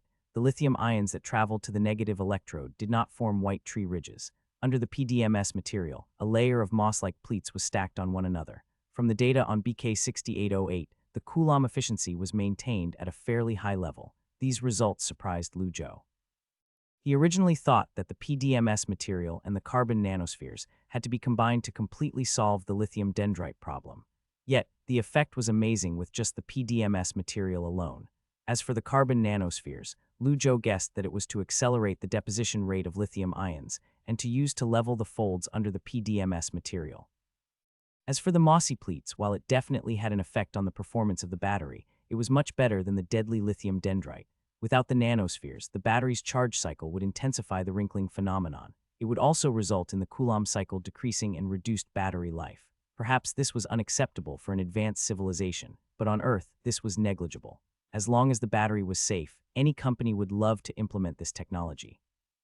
Someone could use their phone for a week straight. Of course, many other factors would also affect the performance of the battery. The battery life depended on how the battery chip was designed, and this part was out of Lu Zhou's expertise. However, there was no doubt that this new anode material would revolutionize the battery industry. Whether it was the lithium borate battery or a lithium manganese cobalt battery, the negative electrodes were mainly graphite. As for the lithium sulfur battery that was still lying in the laboratory, that was inhibited by the lithium dendrites. Therefore, Lu Zhou knew that what his experiment results meant. He took a deep breath and closed his eyes. System, what will those carbon nanospheres do? The system did not answer. When Lu Zhou opened his eyes, he looked at the sample under the microscope. As expected, the carbon nanospheres technology was beyond his material science level. He did not have access to the information. Nonetheless, this did not matter. He had the data from the debris, so he did not have to rely on the system to solve the problem. When he had his own laboratory, he would hire a team of researchers to do the experiments for him. Lu Zhou unplugged the power supply and placed the battery sample into a small box. Then, he saved all of the photos from the BK6808 into his USB, and as a precaution, he deleted all of the data. Lu Zhou cleaned the laboratory and made sure that he did not leave anything behind. He then walked out and planned to return the keys to Professor Wang. When he stepped outside, he bumped into Brother Kayan. When Brother Kayan saw Lu Zhou, he waved and asked, "Is the experiment done?" Lu Zhou smiled and replied, "It's done." He suddenly thought of something and asked, "Oh yeah, are you studying electrode materials?" Last year when Lu Zhou was helping Professor Li, he heard that they were going to do an electrode material experiment this year. "Yeah," replied Brother Kayan as he nodded. With a smile, he asked, interested. Lu Zhou answered with another question, "What research project is it?" Brother Kayan replied casually, "The positive electrode material of lithium-sulfur battery." The latest research results of MIT found that the sulfur is fixed in the mesoporous carbon material as the positive electrode material, and it effectively slows down the growth of the lithium dendrites of the negative electrode. I can't say anything else since I signed a confidentiality agreement. If you're interested, Professor Li will definitely welcome you to join our team. I'm fine. Anyway, Professor Lu would not be happy to see me doing experiments, said Lu Zhou with a smile. He then said also, "I don't think this is a good choice. I've read the thesis you talked about as I'm doing a similar research experiment." Lu Zhou continued to speak. "I think that if the discovery was so important, the team from MIT wouldn't publish it so easily. Technology that had been published could not be patented, as it would conflict with national patent laws. Generally, those laboratories with investment in enterprises mainly engineering would usually register the first patent in order to protect the results from the research. It was only after they registered that they would publish the thesis. Anything that was published was unreliable, and similar things had happened in the battery industry. In 2011, Cornell University's L. Archer Research Group published a paper on aluminum-ion batteries. They proposed a battery model in which Al was used as a positive electrode for V2O5, which was once used as a battery model. The breakthrough was reported, and it was even reported by the famous science journal. However, the final outcome was unpleasant. In the Mrs. One meeting, Cornell's people were attacked by a man named Luke Reed. Lu Zhou did not know if the MIT results were correct, but he knew that there was no way to inhibit the growth of lithium dendrites from the cathode. He knew this because he had already solved this problem. He was even about to register a patent. Brother Kyan shook his head and said, "We'll still run experiments just to see how it goes." Lu Zhou sighed then. "I wish you good luck." He could not reveal anything more. No one would believe him and they might even get offended. He could only warn them. However, he did not worry too much. He wondered what Professor Lee would say to him after he published his thesis. He could register his patent by next year, and after that, he could start writing his thesis. He would be in Princeton by then. Maybe, by then, Professor Lee would give up on this research project. Once the bottleneck of the lithium anode breakthrough, the entire industry would benefit from it. From mobile phone charging to new energy vehicles, many problems could be solved with the solution of lithium dendrite. However, the birth of new technology was bound to conflict with the interests of some people. For example, the laboratories that were doing this experiment. Proving a mathematics conjecture would only destroy maybe a dozen or so theses. However, developing technology would potentially destroy research projects worth hundreds of millions. Their research projects would be worthless, while his technological invention would be worth billions. Of course, Lu Zhou did not let this stop him. He still planned on registering the patent and publishing the thesis. From another perspective, the resources wasted on lithium anode materials could now be allocated to other research projects. Could be allocated to designing the battery itself or even the production of the battery. These resources meant funding, and it also meant researchers. Once Lu Zhou went back to his dorm, he began to fill in the patent documents. He had to state the thing he was patenting. For the sake of caution, he did not brag too much. He only stated it as an improved polydimethylsiloxane nanoporous film and said that it can protect the anode material. This was Lu Zhou's first time applying for a patent, so he did not know that he was being too cautious. There was a countless patent application for lithium-negative electrodes, so he could brag all he wanted to. Some people even dared to claim to solve the lithium dendrite problem. Just like submitting subpar theses, the patent industry was no different. The reason for this was that many scientific research projects required patents. Therefore, they were of no use. One had to have patents for a company to have an interest in investing. Another reason was regarding policy. Many enterprises were using the old-fashioned way of catching up, which created a lot of patent problems. In order to catch up with the technology of developed nations, the National Knowledge Bureau had been relatively lax on patent applications. Of course, the most important reason for the flood of patents was that patents were different than journals. Journals were strictly peer-reviewed. Meanwhile, the auditors would only verify if the patent conflicted with other pre-existing patents. They would not really test to see if the patent was as nutty as it claimed to be. Even journals could not guarantee that every breakthrough thesis was real and reliable. How could patents? Lu Zhou guessed that even when his patent was accepted, no one would notice the value of his technology unless he published his experiment data online, or wait until his patent was approved before he published a thesis to catch the public's attention. The materials section was filled out. As for the specific patent application process, Lu Zhou was not worried. He had a reliable party for help. Lu Zhou's responsible patent attorney was a 30-year-old man named Han Tianyu. From his CV, this guy looked quite reliable. His professional smile reminded Lu Zhou of insurance sellers. From domestic patents to international patents, this guy did it all. He promised the fastest handling speed and signed a confidentiality agreement. Although it cost a lot of money, it was worthwhile to protect his intellectual property rights. Generally, large enterprises had specialized departments for patent management. Lu Zhou obviously did not have access to that team, so his best choice was to find a reliable patent agency for help.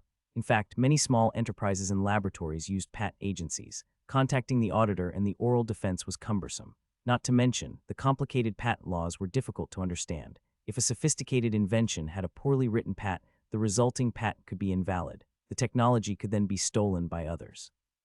Therefore, the patent exams were one of the hardest exams in the country.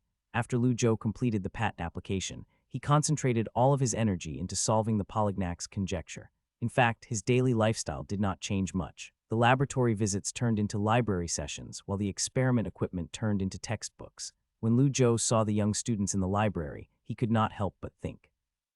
Maybe 2 years later, these students would be calling him Professor Lu. Wow, it's quite exciting to think about this. Suddenly, a jasmine flower scent floated from the side. Someone poked his arm and quietly asked, "Hey, how do you do this question? Question, show me." Wait, when Lu Zhou saw the person sitting next to him, he was shocked. He almost thought that he was dreaming. Chen Yushin was happy to see that Lu Zhou was surprised, so she smirked and asked, "How it is, little brother, are you surprised to see me?" "Surprised? Not really, just unexpected." "Yeah, it's unexpected. Didn't she get into the University of Yan? Why is she back at the University of Jinling? Wait a minute, something doesn't feel right." Lu Zhou suddenly realized the problem. "Speaking of which, I'm also a master's student now." He did not want her calling him little brother anymore. Chen Yushin blinked and said casually, "I know, Meng Qi told me. You graduated at the beginning of the year. Speaking of which, how come you didn't tell me?" Chen Yushin had a sliver of complaint in her eyes. "Lu Zhou, for God's sake, you're the one calling me little brother, so why are you giving me that look?" He wanted to say something, but suddenly someone near them coughed. That loner instantly killed the vibe in the atmosphere. The two had an awkward expression when they suddenly recalled that they were in the library. Chen Yushin was a little embarrassed as she pointed to the door and said, "How about we go get something to drink?" Lu Zhou looked around. Even though he was not done with his calculations, he still nodded okay. He could not stand the depressing vibes that were coming from the loners. Also, since she came all the way from Beijing, he was obligated to hang out with her. Their friendship was still quite good, not to mention she was the one buying. Chen Yushin was not talking about alcohol. They went to the coffee shop in front of the school gate, and the two ordered a mocha and cappuccino before they sat down by the window. "Why did you suddenly come back?" Chen Yushin replied nonchalantly, "It's the summer holiday. Why won't I return to Jinling? Is there such a thing as a summer holiday for master's students?" Lu Zhou asked. "Your supervisor didn't take you to do projects." Chen Yushin supported her chin with her palms as she sighed and said, "That's how it is studying under an academician. I can't even find him. I have to rely on myself." Lu Zhou smiled and said, "What a coincidence, I'm also studying under an academician, but I feel quite fulfilled." Professor Lu treated him pretty well. He took Lu Zhou to Switzerland and gave him a lot of working experience at CERN. If he did not have CERN's internship, he would not have found the 750 GV sample. Neither would he appeared in Nature Weekly or worked with Professor Frank. "I guess it depends on the supervisor," said Chen Yushin as she sighed. She suddenly remembered something and asked excitedly, "Oh yeah, Meng Qi told me that you're going to Princeton next year." Lu Zhou nodded and said, "Yeah, I'm going latest summer next year. Once I get my degree, I'll go to Princeton for PhD." "Wow, impressive," gasped Chen Yushin. Her mouth was wide opened as she stared at Lu Zhou for a long time. She then said softly, "Oh, little brother, you're giving me a lot of pressure like this. If this goes on, maybe I'll have to call you as my older brother." Lu Zhou was speechless. "Did you just realize this? Little brother, little brother." Lu Zhou saw that Chen Yushin kept calling him little brother, so he asked, "What?" "Nothing," said Chen Yushin as she shook her head. She then smiled, "I just want to call you that a few more times since I won't get the chance in the future."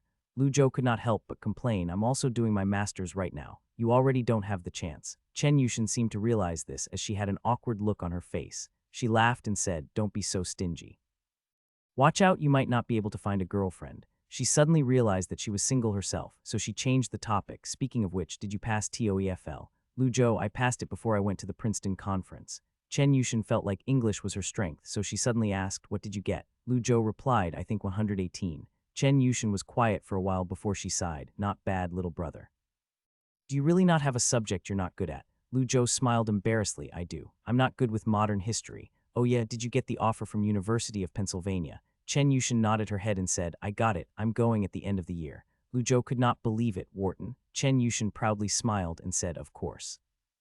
"Damn, I can't believe she got in." Lu Zhou was astonished. Wharton at the University of Pennsylvania was known as the birthplace of the MBA. It was the top business school in the US and ranked top 3 in the world. All of the Wall Street investment banks wanted graduates from Wharton. Even POTUS went to Wharton. Even though the admission was not as difficult as Princeton, it was still hard to get an offer. Also, even if she did 1+2 training, she would have to stay at the University of Yan for another year. Strictly speaking, she would be admitted to the school after September. It meant that she had half a year left at the University of Yan, basically 0.5+2 training. Would her supervisor really let her go? Lu Zhou had always been suspicious of Chen Yushin's academics, but now he believed her. This chick really is a genius student. Even though her mathematics is kind of crappy, it was getting late, so the two ate dinner together. Lu Zhou thought that they would split the bill, but Chen Yushin insisted on paying. She said that he could buy her dinner next time. From their conversation, Lu Zhou learned that she came back to Jinling to pack up her dorm. The new semester was about to start, so Chen Yushin had to move her stuff out of her dorm room at the University of Jinling and into her dorm room at the University of Yan. She just happened to bump into Lu Zhou. Once they finished eating, they walked back to campus. Suddenly, Lu Zhou thought of something and he asked, "Oh yeah, how did you know I was in the library?" Chen Yushin said, "I mean, where else could you be?" "Lu Zhou, why does she sounds like I'm always at the library?" The pair walked back to the dorms. These two were only platonic friends, so Chen Yushin did not have plans to go back to his dorm. She cleared her throat as she held her hands behind her back while she looked at Lu Zhou and said then, "Little brother, I'll see you next year." Lu Zhou wanted to say bye but felt a little strange. So he asked next year. Chen Yushin blinked and said, "Yeah, aren't you going to Princeton?" Lu Zhou said, "Yeah, but Princeton is in New Jersey, not in Pennsylvania." Chen Yushin tilted her head and said, "But the University of Pennsylvania is in Philadelphia, and I think the University of Pennsylvania is close to Princeton. Didn't you get off the plane at Philly when you went to Princeton?" Damn, Lu Zhou suddenly realized that geography was not his strong suit. Last time he went to Princeton, he got off at Philadelphia. The University of Pennsylvania was close to Philadelphia. Chen Yushin looked at Lu Zhou's expression and smiled. "They're really close together. I'll check out the place for you first. When you go there next year, remember to call me. I'll take you to Princeton." The school was about to start, and the friends of Dorm 201 had returned. Liu Rui was the first to return to school. He was working hard as always, and he began to study advanced algebra as soon as he got back. However, since he knew that he would never catch up to Lu Zhou, he had a more realistic goal. Like the graduate entrance exam, most people started studying in their fourth year, so it was impressive that he had already started in his third year. The dorm leader was the second to come back. When Shishang walked in and saw Lu Zhou, he put down his luggage and shouted excitedly, "Zhou, I haven't seen you all summer. You've been humble bragging again." Lu Zhou was studying the Polignac's conjecture in his seat when he looked at Shishang with a confused expression. "What did I do? I didn't do anything. What do you mean humble bragging? What are you talking about?" Shishang sat in his seat and said, "Stop being modest. I saw what you did in Nature Weekly."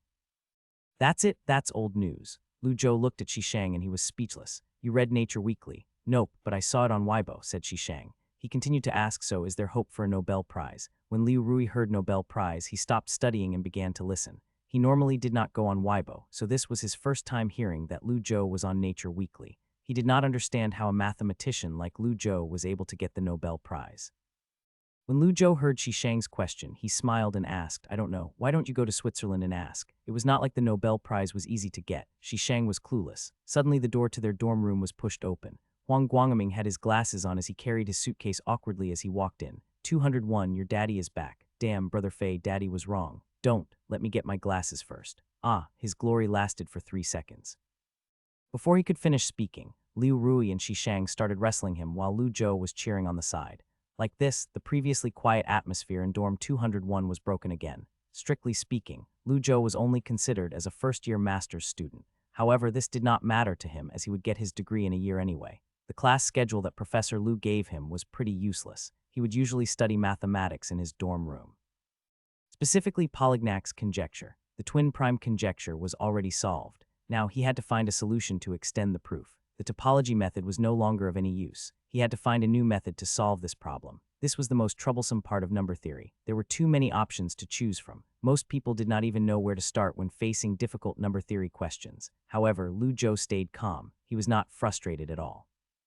He had already solved many mathematical conjectures. Even though he was not inspired this time, he knew what being inspired felt like. Even though he did not have inspiration hours to help him, he knew that sooner or later he would solve this problem. On the other hand, Lu Zhou's 3 friends from dorm 201 began their third-year undergraduate studies. Lu Zhou felt like he was racing ahead of his peers. The class leader Tian Jun came back and had a committee meeting. Tian Jun said to check their class schedules online. Some classes were canceled, so some students could not take the classes they wanted. Normally speaking, in order to study for the graduate entrance exam in their fourth year, third-year students would take all the core subjects in their third year. It was a pain in the ass when they could not take a class. Unfortunately, this happened to someone. Damn, my actuarial mathematics class was canceled. Huang Guangming screamed in front of the computer. Shishang's heart dropped and he quickly looked at his own class schedule. He saw that all his classes were still there. He smiled and said, "Not bad, Guangming, you want to get into finance." Huang Guangming said, "Shut up, it's so annoying. Why was the class canceled?" Normally, teachers with many projects did not want to teach undergraduate students. They wanted to use their energy on PhD students. They were too busy to teach undergrad classes. Shishang smiled and said, "Then why don't you choose something else ASAP? I think the Academic Affairs Office website is still open, so hurry up." "I know, I'm choosing," murmured Huang Guangming as he logged onto the Academic Affairs Office website. He then looked at Lu Zhou, "Which class is easier?" Lu Zhou replied without thinking, "Mathematical model." Professor Liu teaches this class, and he's a nice guy. Professor Liu was the type of teacher to give the students the entire syllabus and not lie about it. He was also the fairest professor that Lu Zhou had ever come across. In his opinion, the mathematical model was one of the most simple courses he took. "Let me look at it," said Huang Guangming as he looked at the computer screen and clicked his mouse. He said, "Damn, it's full."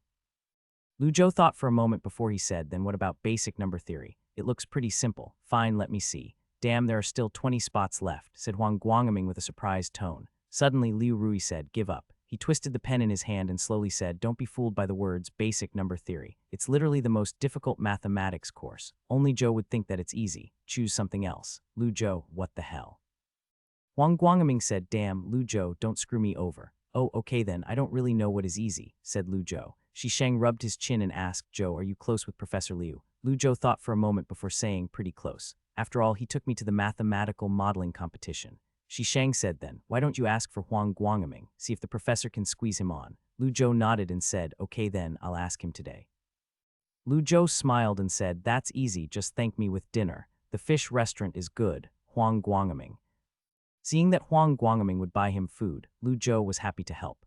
Once he finished his class in the afternoon, he went straight to Professor Liu's office. He greeted the old gentleman and mentioned his favor. "Oh, this thing," said Professor Liu at Lu Zhou's request. He smiled. "Easy, I'll let him join. Write down your friend's name. I'll go to the academic affairs office later and add his name for the enrollment." For him, this favor was very easy to do.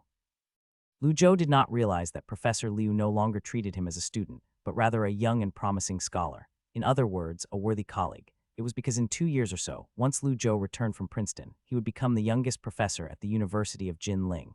Not to mention, Lu Zhou was also a CERN researcher and Professor Liu's student, and he was about to be a nominee for Fields Medal. This kid was famous among the domestic academic community.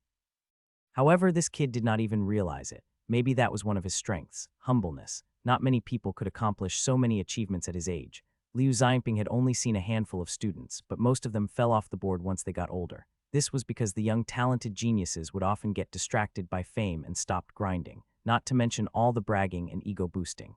This was why Professor Liu was so curious about Lu Zhou.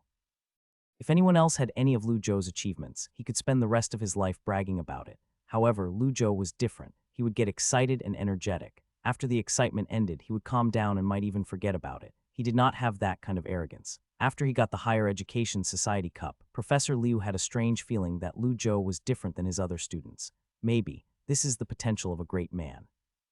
Liu Xiaoping was shocked at his own thoughts, and it was unclear how this idea came to mind. He had taught countless students over the years, but only one person was able to make him think this way. "You're welcome," said Liu Xiaoping as he shook his hand. He then asked, "Oh yeah, are you going to Beijing in October?" Lu Zhou did not know why Professor Liu would ask him this, but he still nodded and said, "Yeah, Professor Liu is taking me there."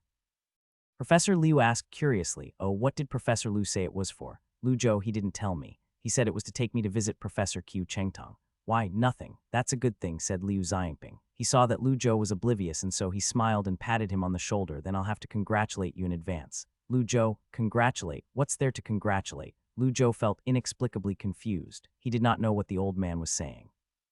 However, Professor Liu would not tell him why. He only said, "It would be boring if I revealed it to you. Go ask old Liu if you're curious." When Lu Zhou saw Professor Liu's smirk, he was speechless. He did not like it when someone left him hanging. He was at a loss. The study of the Polignac's conjecture reached a bottleneck. Lu Zhou read a ton of documents, and still, he could not find an effective method. Recently on Archive, there were many interesting theses. Someone cited his annual mathematics thesis and discussed his method of proving the twin prime conjecture. This person tried to attack the Polignac's conjecture, and it exploded on the internet. Lu Zhou felt like some of the viewpoints were interesting, but they were missing something. He planned on taking a break from this conjecture for a few days. Suddenly, an email from CERN appeared in his mailbox. "Lu, CERN's recent research results are exciting. The characteristic peaks of 750 GeV are becoming clearer. The confidence levels on Atlas and CMS detectors are 1.9 sigma and 2.1 sigma respectively. I believe that with the accumulation of collisions, we will definitely find the hidden secret, the secret behind the characteristic peak of this energy zone, so we might have to start doing more work. I am watching the Hadron Collider experiment closely. I will update you on any new discoveries. Also, based on the latest data collected by the LHC, I speculate that the particles there may form the last piece of the puzzle in the standard model.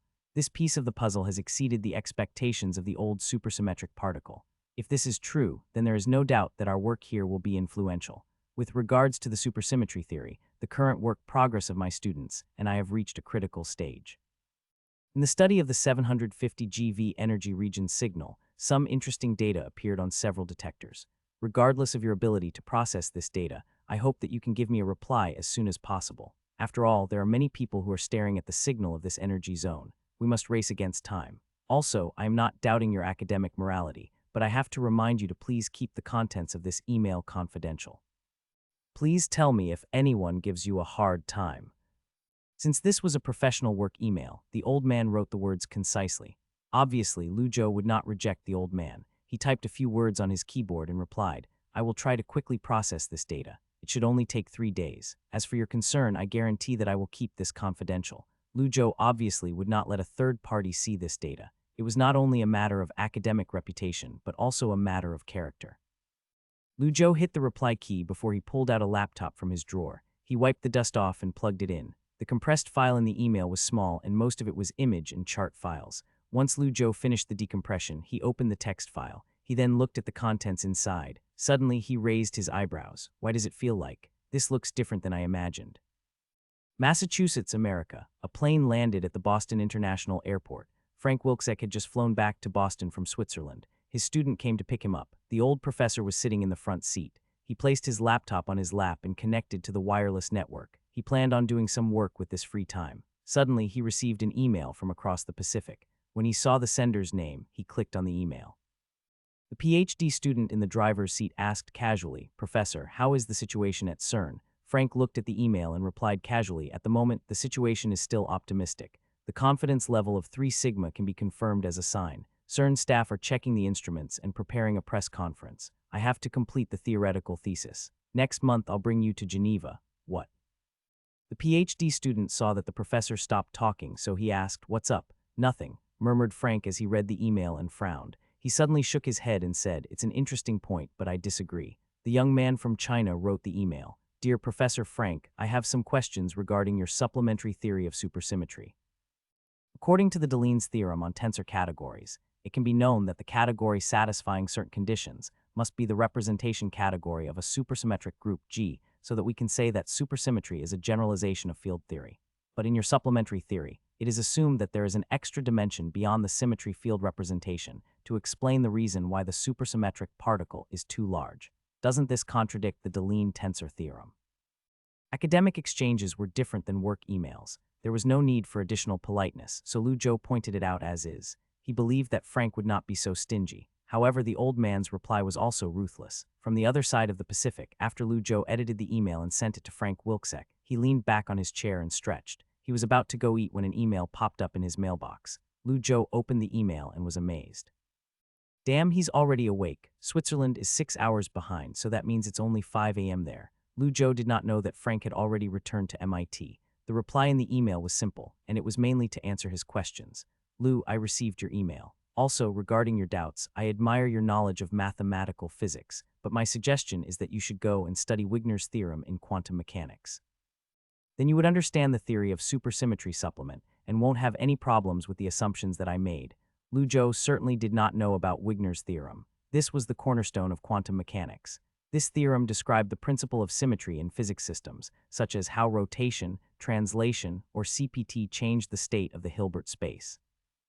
According to this theorem, elementary particles could basically be represented by the irreducible Lie group, and a tensor product could be made for these representations. Furthermore, this operation could correspond to the physical particle-bound state. Isn't that amazing? Mathematics and physics were linked by a theorem. This nature provided a theoretical cornerstone for the later application of the Deline's theorem on tensor categories in physics. Lujo knew Professor Frank's intentions. He did not have a problem with the supersymmetric complement theory. It was just lacking in mathematical beauty. For example, as Lujo said, it was impossible to explain the rationality of this extra dimension by using the Deline's theorem in tensor categories. Lujo thought for a bit, then typed his thoughts on the keyboard. "But don't you think that we can use a more mathematical, sophisticated model to describe the peaks in the 750 GeV energy zone? There is absolutely no need to introduce an extra dimension outside of a fully symmetric field. What I mean is that maybe this is a particle that we don't understand, dark matter particle." Although in order to convince this old man, Lujo said that the 750 GeV signal may have come from supersymmetric particles, he wasn't actually obsessed with supersymmetric particles himself. There could be many things behind that characteristic peak. The universe isn't built on a single set of theories. Lu Zhou felt like it was most likely dark matter particles. After all, this signal is weak enough that without a large number of collisions, this clue wouldn't have been discovered. Dark matter is difficult to observe as it hardly interacts with other elementary particles, including photos. Lu Zhou pressed the reply button and didn't bother to go eat. He patiently waited in his chair. If the old man was looking at his email right now, he would soon get a reply. As expected, soon after, an email popped up. What you said is possible, but I don't think it is likely. I'm certain that CERN's equipment isn't advanced enough to detect dark matter. If the signals observed on Atlas and CMS detectors are dark matter, I'm sure that the characteristic peaks of the two would not be so consistent. If you have any questions, you can consult Mr. Lynn Evans. And for my theory, I can also add a supplementary explanation. Lu Zhou read the email from top to bottom, but he did not know how to reply. Suddenly, two other emails popped up. If there's an extra dimension of compaction, then each field in the high-dimensional space corresponds to a normal field in the four-dimensional space, plus an infinite number of fields that are inversely proportional to the length of the compaction. And the source of this field can be used as the Fourier series of the original zero film, field in the compaction dimension. Supersymmetric particles should also exist in this field. This relationship couples the supersymmetric particles with fermions. I think this makes sense in theory. So according to this theory, we should be able to find supersymmetric particles under the energy mark below TV, so you should have more confidence in LHC. Damn, this guy types pretty fast. While the first email made him doubt CERN's equipment, the second email gave him confidence in the collider. What the hell is this? Lu Zhou stared at the three emails for a long time while his hands remained static on the keyboard. The old gentleman was confident in his own theory. Lu Zhou was speechless, and he did not know what to reply. After a long time, Lu Zhou finally typed a line of words. What if we don't find it? The old man typed fast, and within 5 minutes he answered Lu Zhou's question. This is of course possible. If the energy standard doesn't find what we need, we can only declare the non-existence of the smallest supersymmetric standard model. Then we would go to higher energy zones and find us the things that we need. Proving that our previous work was wrong is also an important discovery.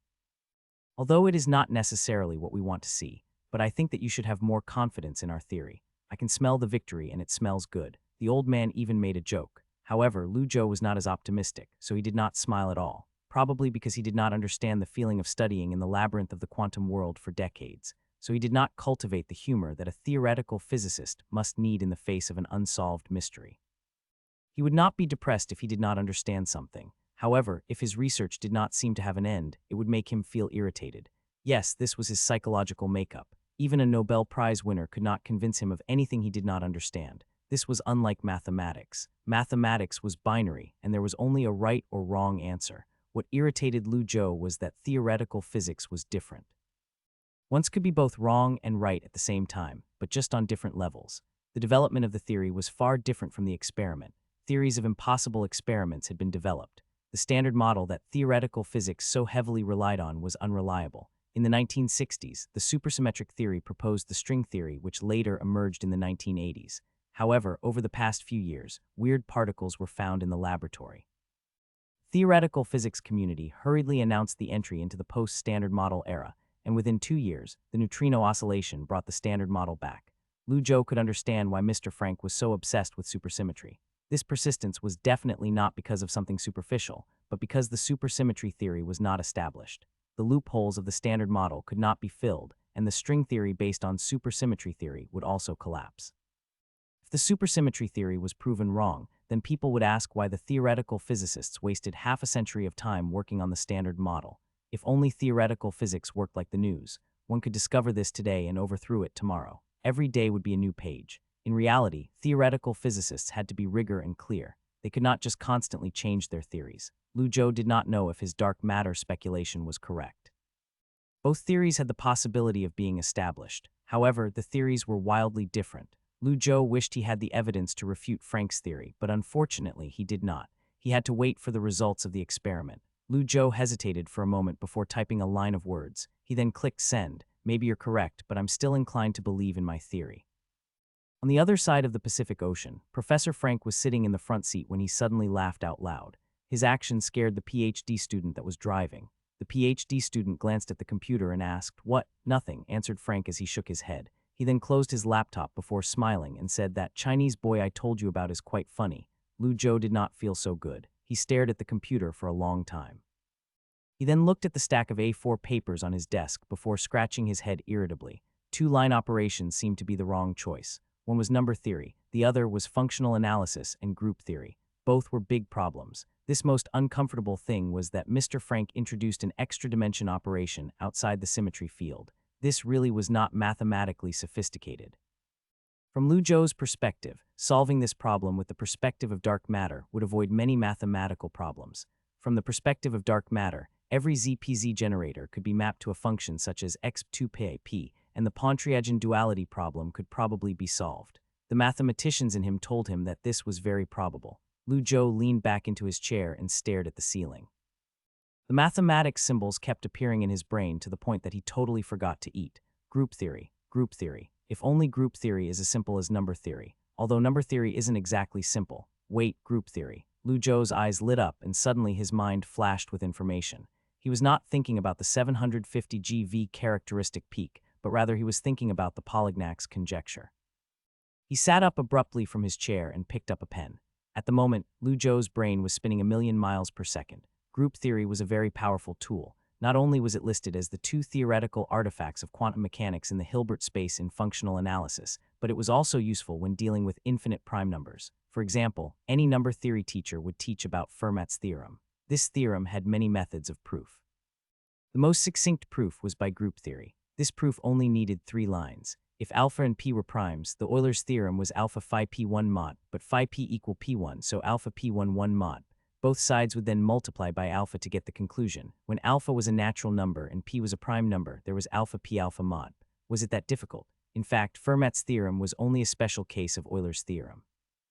On the other hand, Euler's theorem could also be solved by group theory. However, it took half a page. During this time, Lu Zhou was thinking of how to solve the Polignac conjecture with a topology method. He had not even considered other mathematical methods. In fact, many theses on arXiv had been trying to solve the Polignac conjecture with his topology method. However, Lu Zhou did not realize that physics would inspire him. This was unexpected. Lu Zhou started to spin the pen in his hand and he suddenly slapped the table. He sighed and spoke with emotion. This idea might work. When the inspiration comes, it's like a tsunami. You can't stop it. Lu Zhou placed the 750 GV issue aside and pulled out a brand new A4 paper. Once the inspiration came to Lu Zhou, he could not stop writing. He had even completely forgotten about eating. Lu Zhou's brain was filled with creative juice, and he was totally motivated as he took his pen and started to write on the paper. The restriction group G is provided, and G equal P1 alpha 1 P2 alpha to P alpha, where pi is a prime number and alpha is a positive integer. Let P pi G define deg P equal Q pi G PQ. The number of times deg P is the vertex P redefines CG equal. Time slowly passed by, but he did not stop writing. This felt different than the last time. Last time his inspiration was given. This time his inspiration was created by himself. The pen moved swiftly on the paper. Without him realizing it, he had already written 5 draft papers. Lu Zhou rubbed his stomach and leaned against his chair before he took out his phone. He was shocked when he looked at the time.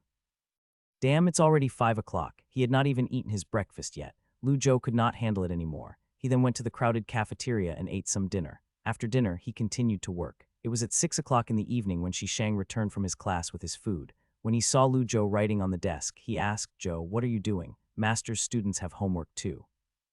Lu Zhou was at a crucial point, so he did not raise his head when he replied, writing a thesis. Suddenly, Huang Guangming and Liu Rui also came back with their food. Liu Rui placed his backpack on the table and took out his homework while Huang Guangming walked over to Lu Zhou and looked at the paper curiously. He was muddled when he saw what Lu Zhou was writing. "Damn, Zhou, I don't understand a single word you wrote." Out of curiosity, Shishang also came over. "Guangming, we're third-year students already, so you should at least be able to understand the symbols." "Damn, this is group theory. Advanced stuff." Liu Rui was writing his homework when he twirled his pen and said calmly, "It's not that advanced. I think some fourth-year students take that. But it's not related to us applied mathematics majors." "Well, unless you transfer to theoretical physics." Applied mathematics and theoretical physics were similar, so it was not that unusual for people to transfer. Most people transferred for the fat physics research budget. "No way I would transfer," said Huang Guangming as he shook his head and walked away. "Of course you couldn't transfer, you're not like Lu Zhou," said Shishang. He patted Guangming's shoulder with a look of defeat. "Lu Zhou, Rome was not built in a day." Well-established theory required inspiration and time. Over the next few days, Lu Zhou spent all his daytime at the library and all his nighttime in his dorm. Occasionally, he would have to reply to Professor Frank's email. However, since there was no new data from CERN, he did not have to do too much work. Lu Zhou felt fulfilled. Although other people could not understand, he himself was happy. The second week of September, on a sunny morning, Lu Zhou leaned against his chair in the library.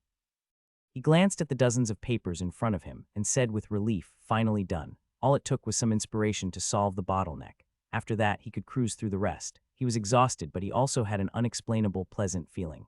It was not just because he solved another difficult mathematics conjecture, but it was also because while he was solving this problem, it deepened his understanding of group theory. This gave him new tools in his mathematics toolbox. This was more exciting than the conjecture itself. Hilbert once said that Fermat's great theorem was a chicken that could lay golden eggs, not because the chicken had fed a large number of mathematicians, and nor was it because the chicken had given many journals a chance to publish their subpar papers, but because through it, many novel mathematical methods were derived. Inspired by the Fermat problem, Kummer introduced the concept of ideal numbers and found the only decomposition theorem that decomposed the number of a circular domain into an ideal prime factor. This theorem had been promoted today by Dedekind and Kroneck. It occupied a central position in the theory of modern numbers, and its significance had gone far beyond the scope of number theory. Lu Zhou's work at the Princeton conference was the same. His applied topology method solved the twin prime conjecture.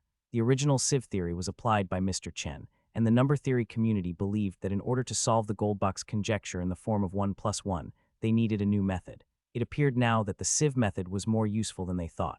Even the professor that introduced the sieve theory in 1995 had not expected this. This is the value of number theory. While Lu Zhou was solving the Polignac's conjecture, he also found a unique solution.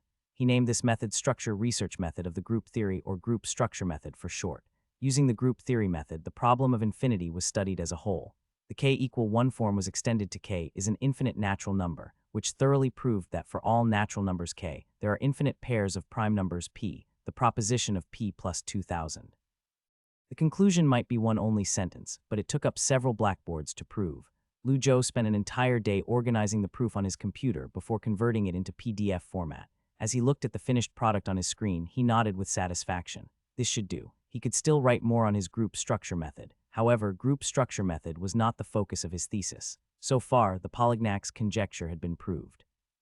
While it might seem that the proof was only an extension of the twin prime conjecture proof, but no one other than Lu Zhou knew of its difficulty. Lu Zhou added a sentence to his thesis. Due to structural reasons, the group structure method theory will be explained in my next thesis. Reformat, upload, target, annual mathematics. At a cafe near Princeton University, a bald old man was sitting at a corner while he drank his coffee. At the same time, he was reading the thesis in his hand. Sitting opposite him was Edward Witten. When Edward Witten saw the thesis in his old friend's hand, he asked, "What are you reading?" "An interesting thesis submission," said Professor Deline as he turned the page. He continued, "It's about the Polignac's conjecture." He could not help but add, "An interesting proof." Edward Witten asked Lu Zhou. "Yes," answered Professor Deline as he held a pen and wrote a few question marks on the paper. In a casual manner, he said, "Missing that conference was your biggest mistake of the year." Edward Witten smiled and said, "Haha, I agree. Especially since I met him in person, my regrets have gotten stronger." Deline looked at him and said, "Oh, when did you fly across the Pacific Ocean?" Edward Witten, other side of Atlantic. "Did you forget that I just got back from there?" Professor Deline raised his eyebrows and asked, "You met that kid at CERN?"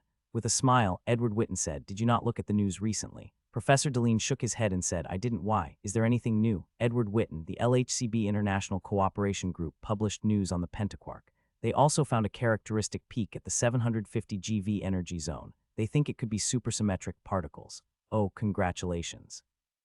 You're one step closer to the Nobel Prize," said Professor Deline casually.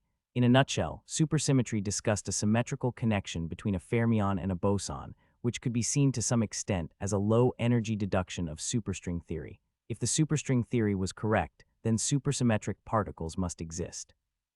So the reverse was that if supersymmetric particles were found, they could provide powerful experimental evidence for superstring theory, but it wouldn't be a rigorous proof. If they did not find it, the superstring theory would be disproved. However, Professor Deline was not particularly concerned about the physics world. His focus was on pure mathematical physics, especially number theory and algebraic geometry. "It's too early for congratulations," said Edward Witten with a smile. He then joked, "I think my Nobel Prize would be behind Stephen Hawking. I won't have a chance. Only an experimentally proven theory could win a Nobel Prize." finding the string that made up the universe was much more difficult than proving the black hole evaporation theory. The latter was theoretically achievable. It only required creating a black hole on a tiny scale. Then, one could use equipment to observe this black hole evaporate at the speed of light. However, the former could not be solved by the Hadron Collider. It would take generations to create a collider that could observe in the one dimension. It was impossible to prove the superstring theory with the current existing technologies. When Professor Deline heard his friend speaking in a self-deprecating tone, he smiled and said he was also listening to the report. Edward Witten smiled and said he wasn't listening. He was reporting. Can you believe it? The 750 GV clue was presented by an intern. He used a probabilistic method to calculate the probability of a characteristic peak appearing in the 750 GV energy region, and then guess what happened? CERN researchers did a month of experiments and found this characteristic peak on the Hadron Collider. Professor Deline stared at the thesis for a long time before he suddenly said, I didn't realize he was so talented in physics as well. Yeah, said Edward Witten as he nodded his head with approval. He then said, I heard he's coming to Princeton next year. I want to accept him as my student. Deline said that would depend on his own choices. I think that he's more talented in number theory. Edward Witten smiled and did not respond. He hoped that Lu Zhou would choose him, but Lu Zhou might not choose either of them. When Professor Deline turned to the last page of the thesis, his eyebrows twitched. Edward Witten asked, what? Deline shook his head as he replied, nothing. He was just praising the cleverness of the group structure method, but when he read the last line, he was shocked. If Lu Zhou's thesis was bad, he would have written him an angry email. A major conjecture took a lot of time to test its correctness. Lu Zhou did not know how long this would take, but he hoped that the review process was faster. Hopefully, it could be done before the end of the year. After the Polignac's conjecture came to an end, Lu Zhou spent all his time on Mr. Frank's project. Frank would communicate through email about the supersymmetric supplement theory. Although Lu Zhou had doubts about the theory, he still tried to seek common ground while reserving his opinions. Lu Zhou had no choice. He could only pick out mathematical problems from the theory, and he was unable to build his own theory. The main part of this supersymmetric complement theory was mainly done by Mr. Frank. Lu Zhou was responsible for processing the data and repairing the mathematical loopholes of the theory from a mathematical point of view, thus making it look more mathematically aesthetic. Lu Zhou's work was actually very important. The reason why string theory was accepted by others was that it was mathematically beautiful. It was soon October when Professor Lu called Lu Zhou into his office. We're going to Beijing on the 20th. I've already booked the ticket for you, so start preparing. Out of curiosity, Lu Zhou asked, okay, Professor, can you tell me why we're going? Professor Lu smiled and replied, nothing, it's just the 12th National Chinese Mathematical Society Conference. It's also the 80th anniversary of the founding of the Communist Party. Several old guys proposed to have the conferences together. Also, that old Q guy will come, so I'll bring you along. The hell, why do you sound so calm? This is a big deal. Lu Zhou wondered, isn't the conference in November? Why is it in October? Also, why are you going to a mathematics conference? Aren't you a physicist? However, that was not the main point since Lu Zhou remembered that this conference was by invitation only. Finally, Lu Zhou asked, can you go without an invitation? I have the invitation, don't worry about it, just come with me. This is a good thing for you, said Professor Lu as he waved his hand. He then said, oh yeah, isn't your research topic the Polignac's conjecture? Is there any new research results? If there is, I suggest you apply for a report at this conference. This is a good opportunity. Reporting at such a high-level conference was a great honor. Even though Professor Lu was engaged in theoretical physics, he was no stranger to the mathematics world. At this moment, however, he did not know that the Polignac's conjecture thesis was already submitted to Annual Mathematics by Lu Zhou. It was already in the peer review process. Theses that were submitted could not be reported at conferences, as it would be counted as a double submission. Lu Zhou began to think over it carefully. Other than the Polignac's conjecture, he did not have any other interesting research results to present. However, he did have his group structure method, which could be considered a research result. Maybe I'll just type up a group structure method thesis and report it at the conference. Lu Zhou smiled at Professor Lu and said, I'll prepare something. Professor Lu smiled and said, okay then, go prepare. Oh yeah, the deadline for submission is next Friday. Hurry up. Lu Zhou, the hell, you're only telling me now. As it turned out, a person would never know how much potential he had unless he pushed himself. Lu Zhou was surprised by his own speed. It took him only a week to sort out his thesis. Of course, it was given since he had already done most of the work before. His week was spent only on sorting out the thesis. The thesis was 15 pages long. The title was simple, The Structure of the Group Theory. Of course, he had to prove the superiority of his mathematical method. He used two examples. One was the infinite prime problem, and the other was Wilson's theorem. These two questions were the touchstone of number theory. The summary of the various methods could be written into a touchstone, standard, or criterion by which something was judged. Similar to these two were the Euler's theorem and Fermat's theorem. Lu Zhou originally planned to use these two examples, but these two already had a fairly simple group theory proof method. Especially the latter, it only took 3 lines to prove. There was no room for improvement. Using his method would be a little redundant. Finally, Lu Zhou submitted his thesis the day before the deadline. On the morning of 20th October, Lu Zhou dragged his suitcase and went on the airplane with Professor Lu. They flew from Jinling to Beijing. This year's academic conference host was Beijing Normal University, and the organizer was the China Mathematics Society. Since it was also the 80th anniversary of the China Mathematics Society, the conference was exceptionally grand. Many internationally well-known mathematicians were invited to attend this conference. Lu Zhou's accommodation was at the Emperor Dragon Hotel. The invited guests already had their food and room expenses paid for, so he only had to pay for the 800 yuan registration fee. However, this fee was already paid by Professor Lu. He had to admit that it was nice working with a rich supervisor. Of course, one also had to be worthy enough to be his student. Once they arrived at the airport, they got on Yan Xinju's car. When they arrived at the hotel, Yan Xinju went to park the car while the two went in first. When they stepped in the elevator, Lu Zhou saw Yan Xinju walking toward them, and he could not help but ask, "Student Yan, you're also attending this conference?" Yan Xinju smiled. Before he could say anything else, Professor Lu interrupted and said, "This kid's coming for fun. Don't mind him." Yan Xinju smiled and said, "What do you mean for fun? I'm supporting Lu Zhou." Lu Zhou was embarrassed as he said, "I'm only doing a report, nothing major." Yan Xinju patted his shoulder and said, "Humble, but I'll congratulate you in advance." "Oh yeah, aren't you doing a report on stage? What hairstyle should you do? Make it handsome." Lu Zhou, Professor Lu smiled, but he did not speak.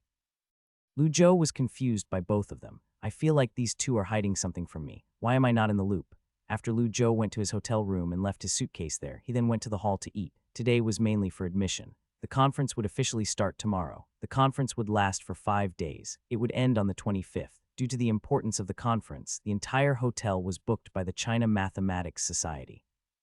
Once Lu Zhou finished eating, he looked around. He noticed that the average age of the people here was around 40 years old, and only the waiter was as young as him.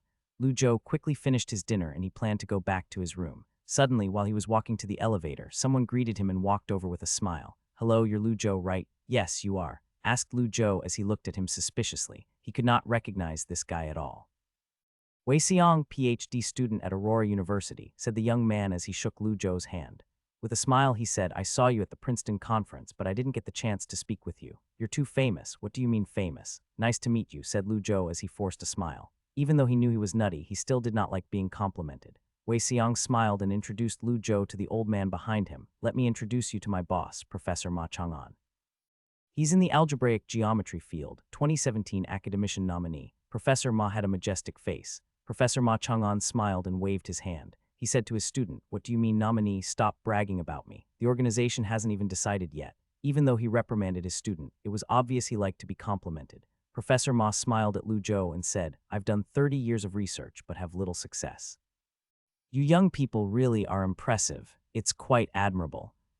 With a smile, Lu Zhou replied humbly, "Professor Ma, you're too kind. I still have lots to learn. Being humble is good. If I achieved as much as you at your age, I would have been bragging my ass off," said Professor Ma with a smile. He then said, "I heard you were researching Polignac's conjecture. The 10,000 people initiative research projects were not confidential." Lu Zhou smiled and replied, "Yeah." Professor Ma lifted his eyebrows and said, "How's the research going?"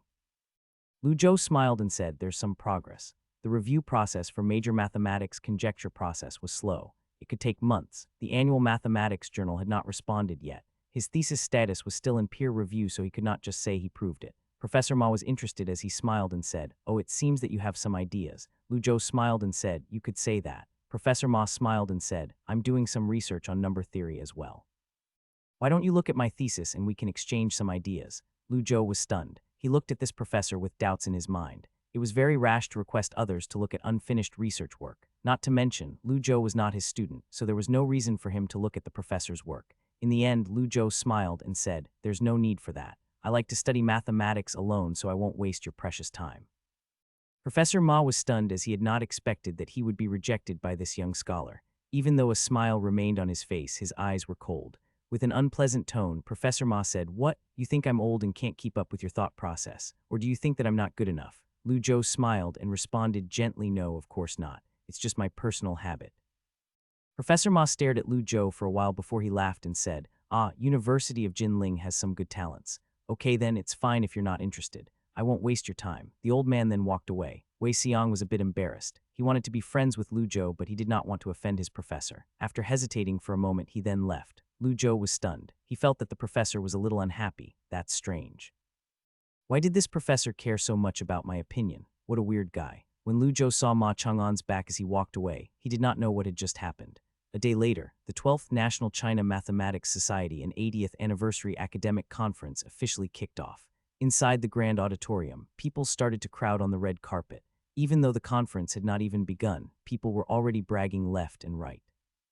Domestic conferences were different from foreign conferences. The primary goal for domestic conferences was not for academic exchanges. Instead, it was an opportunity to make friends. Unfortunately, before this conference even began, Lu Zhou had already offended a big name. However, he felt that his rejection was nicely put and did not think too much into it.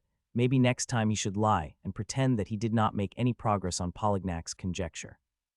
Lu Zhou, who went into the venue with Professor Lu, excused himself to go to the toilet. When he returned, Professor Lu was nowhere to be found. He looked around in the venue and could not find Professor Lu, but he did find Yan Xinju. Yan Xinju was chatting with a handsome man who wore glasses. Just as Lu Zhou walked up and was about to say hello, Yan Xinju was already one step ahead of him as he said, "Come, let me introduce you to Professor Yang Zhiguang, our outstanding alumni from University of Jinling." When Lu Zhou heard this name, he was stunned for a moment. He then said, "Professor Yang Zhiguang, nice to meet you." Yang Zhiguang was impressive. Lu Zhou saw his name on the University of Jinling's Hall of Fame. Graduated from the University of Jinling in 1985, he obtained a master's degree from the Chinese Academy of Sciences in 1989 before he went to study at the University of Augsburg in Germany. After obtaining his PhD, he then did 2 years of research at the Technical University of Munich. When he returned to China in 1994, he worked in the Institute of Mathematics of the Chinese Academy of Sciences. He was selected into the 100 Talents program of the Chinese Academy of Sciences and won major awards such as Feng Kang Scientific Computing Award and National Natural Science Second Prize. Of course, the nuttiest part was that this guy reported for 45 minutes at the 2006 International Conference of Mathematicians in Spain. He was the only speaker from China at that conference. Yang Zhiguang was absolutely qualified to be a 2017 academician. However, his research area was different than Lu Zhou. While Lu Zhou did not know much about what he studied, he knew that the professor was engaged in numerical analysis and scientific calculation. His direction was not purely mathematical, but it was more to applied mathematics and was closely related to engineering. Lu Zhou was not surprised to see him here. What he did not expect was that Professor Yang Zhiguang looked so young. Yan Xinju did not introduce Lu Zhou to him. Lu Zhou would have thought that the guy was 30 years old. The truth was that Yang Zhiguang was already in his 50s. In comparison, Yan Xinju, who was only in his 30s, already had a receding hairline. "Hello," said Yang Zhiguang as he shook Lu Zhou's hand. He said rather enthusiastically, "I was just talking about your glorious deeds. I didn't expect to meet you so quickly." "What an honor." Lu Zhou smiled and replied humbly, "What glorious deeds?" "Your research results have brought benefits to the entire country. My research is all theoretically. It's not even worth mentioning." As a physicist, Yan Xinju could not converse with these two. Yang Zhiguang held Lu Zhou's hand and said humbly, "Don't be too modest. Your calculation methods are of a textbook level. The entire country will be using them." Professor Liu of the Institute of Polymer Materials of the Chinese Academy of Sciences was very proud of your achievements. "Every time I talked about you, he would praise your work. He said it has bridged the gap between materials science and mathematics, as well as igniting the fire of stars in computational materials science. Not to mention your work in number theory. Even international masters have praised you."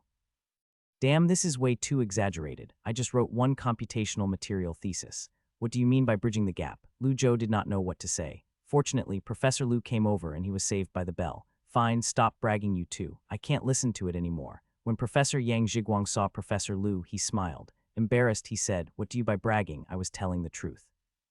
Yang Zhiguang was in his 50s, so he was still young compared to the 70-year-old Professor Lu. Not to mention, Yang Zhiguang was once in Professor Lu's physics class. Their relationship was that of mentor and mentee. As Professor Lu nodded with satisfaction, he said, "Your academician evaluation is coming up, right?" Yang Zhiguang smiled and said, "Not sure, it's all up to the organization." "Okay then. Our University of Jinling hasn't produced much mathematics talent, and you're the only one from the 80s. As for the 2010s, it'll depend on this guy," said Professor Lu as he patted Lu Zhou's shoulder. He then added, "You two should do your best. The future of this country depends on you young people." Yan Xinju suddenly asked, "Boss, what about me?" "You," said Professor Lu. As he looked at him, he said, "You. You should also try your best. Yan Xinju, Lu Zhou nearly laughed out loud. It was soon 9 o'clock, and the opening ceremony of the conference officially began. Professor Wang Shicheng of the Chinese Mathematical Society delivered an opening speech. He was then followed by the chairman of the International Mathematical Union, Sen Chongwen, as well as Hergy Horton and the other international mathematicians. They all came to celebrate China Mathematics Society's 80th birthday. These scholars had been researching since the 80s, and they came from all around the world.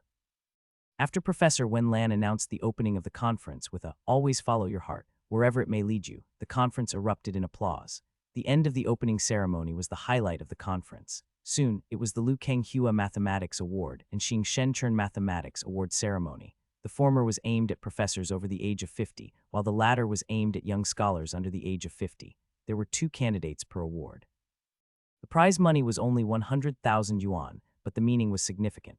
Especially the Xing Shenchern Mathematics Award. It was considered a domestic fields medal. Winners of the Liu Kenghua Mathematics Award were academicians Lin and Liu from the University of Sichuan. They were rewarded for their outstanding contributions in computational mathematics and topology. Soon after, the most exciting moment came. Professor Qiu Chengtong stood on the podium and smiled. He shook hands with Professor Wang Shicheng before he took over the microphone. The Xing Shenchern Mathematics Award Young Scholar Award would be awarded by this old gentleman. The applause gradually subsided. The old man cleared his throat and said slowly, "The first winner is Professor Yang Zhiguang from the Institute of Mathematics of the Chinese Academy of Sciences. His main research results are systematic research on the perfect matching layer method (PML) for wave scattering problems and the wave source transfer region splitting algorithm for high-frequency Helmholtz equations. He established a mathematical foundation for the famous Peaceman machine model in the engineering world." The second award winner is... Professor Qiu flipped to the next page and adjusted his glasses before he announced it loudly. Lu Zhou. The second winner, Lu Zhou. When the audience heard this name, they did not make any noise. No one was unfamiliar with this name. Yet when everyone heard this name, a look of surprise appeared on their faces. The reason was that the named person was way too young. He had just turned 21 years old. In fact, Lu Zhou was half the age of everyone else at the venue. The academic world was a place of qualifications. No one doubted his qualifications. However, it was still a surprise that a kid won this award. Professor Qiu pushed his glasses and continued to speak in a steady tone. The main research results of Lu Zhou are the Zhou's theorem, the twin prime conjecture, and the use of topological methods to further supplement the sieve theory. He created his own unique insights, not only in the field of pure mathematics, but also applied mathematics. His research results have been highly praised by Professor Bondi. All of these achievements are commendable for such a young scholar. This was impressive for a young scholar because even an old scholar who had been doing research for decades might not be able to achieve this level. As for qualifications, since Lu Zhou received recognition from Professor Qiu, no one objected. Applause sounds soon reverberated through the venue. It was like a thunderstorm, spreading from the front row to the back. Lu Zhou stared at the podium with his eyes wide opened. He finally knew what Professor Lu was hiding, and why Yan Xinju and Professor Liu were congratulating him. He had never expected that the China Mathematics Society would grant him such an honor. Although the Xing Shenchern Mathematics Award was for younger scholars, it had never been awarded to a 20-something-year-old. Professor Yang Zhiguang was not shocked. His thick face was neutral. He had expected it. He patted Lu Zhou's shoulder and said, "Go on, Lu Zhou. Go up the stage and take your award." "Oh," murmured Lu Zhou as he nodded. He then stood up and walked on the red carpet. As he slowly approached the stage, his heart was beating so fast that it almost jumped out of his chest. However, the second he stepped onto the stage, his heart calmed down. Professor Qiu smiled and replied, "You're welcome. You deserve this honor." Professor Qiu nodded toward Professor Yang Zhiguang and said, "You 2 winners, say whatever you want." Yang Zhiguang smiled and said, "I'll let the younger one talk first."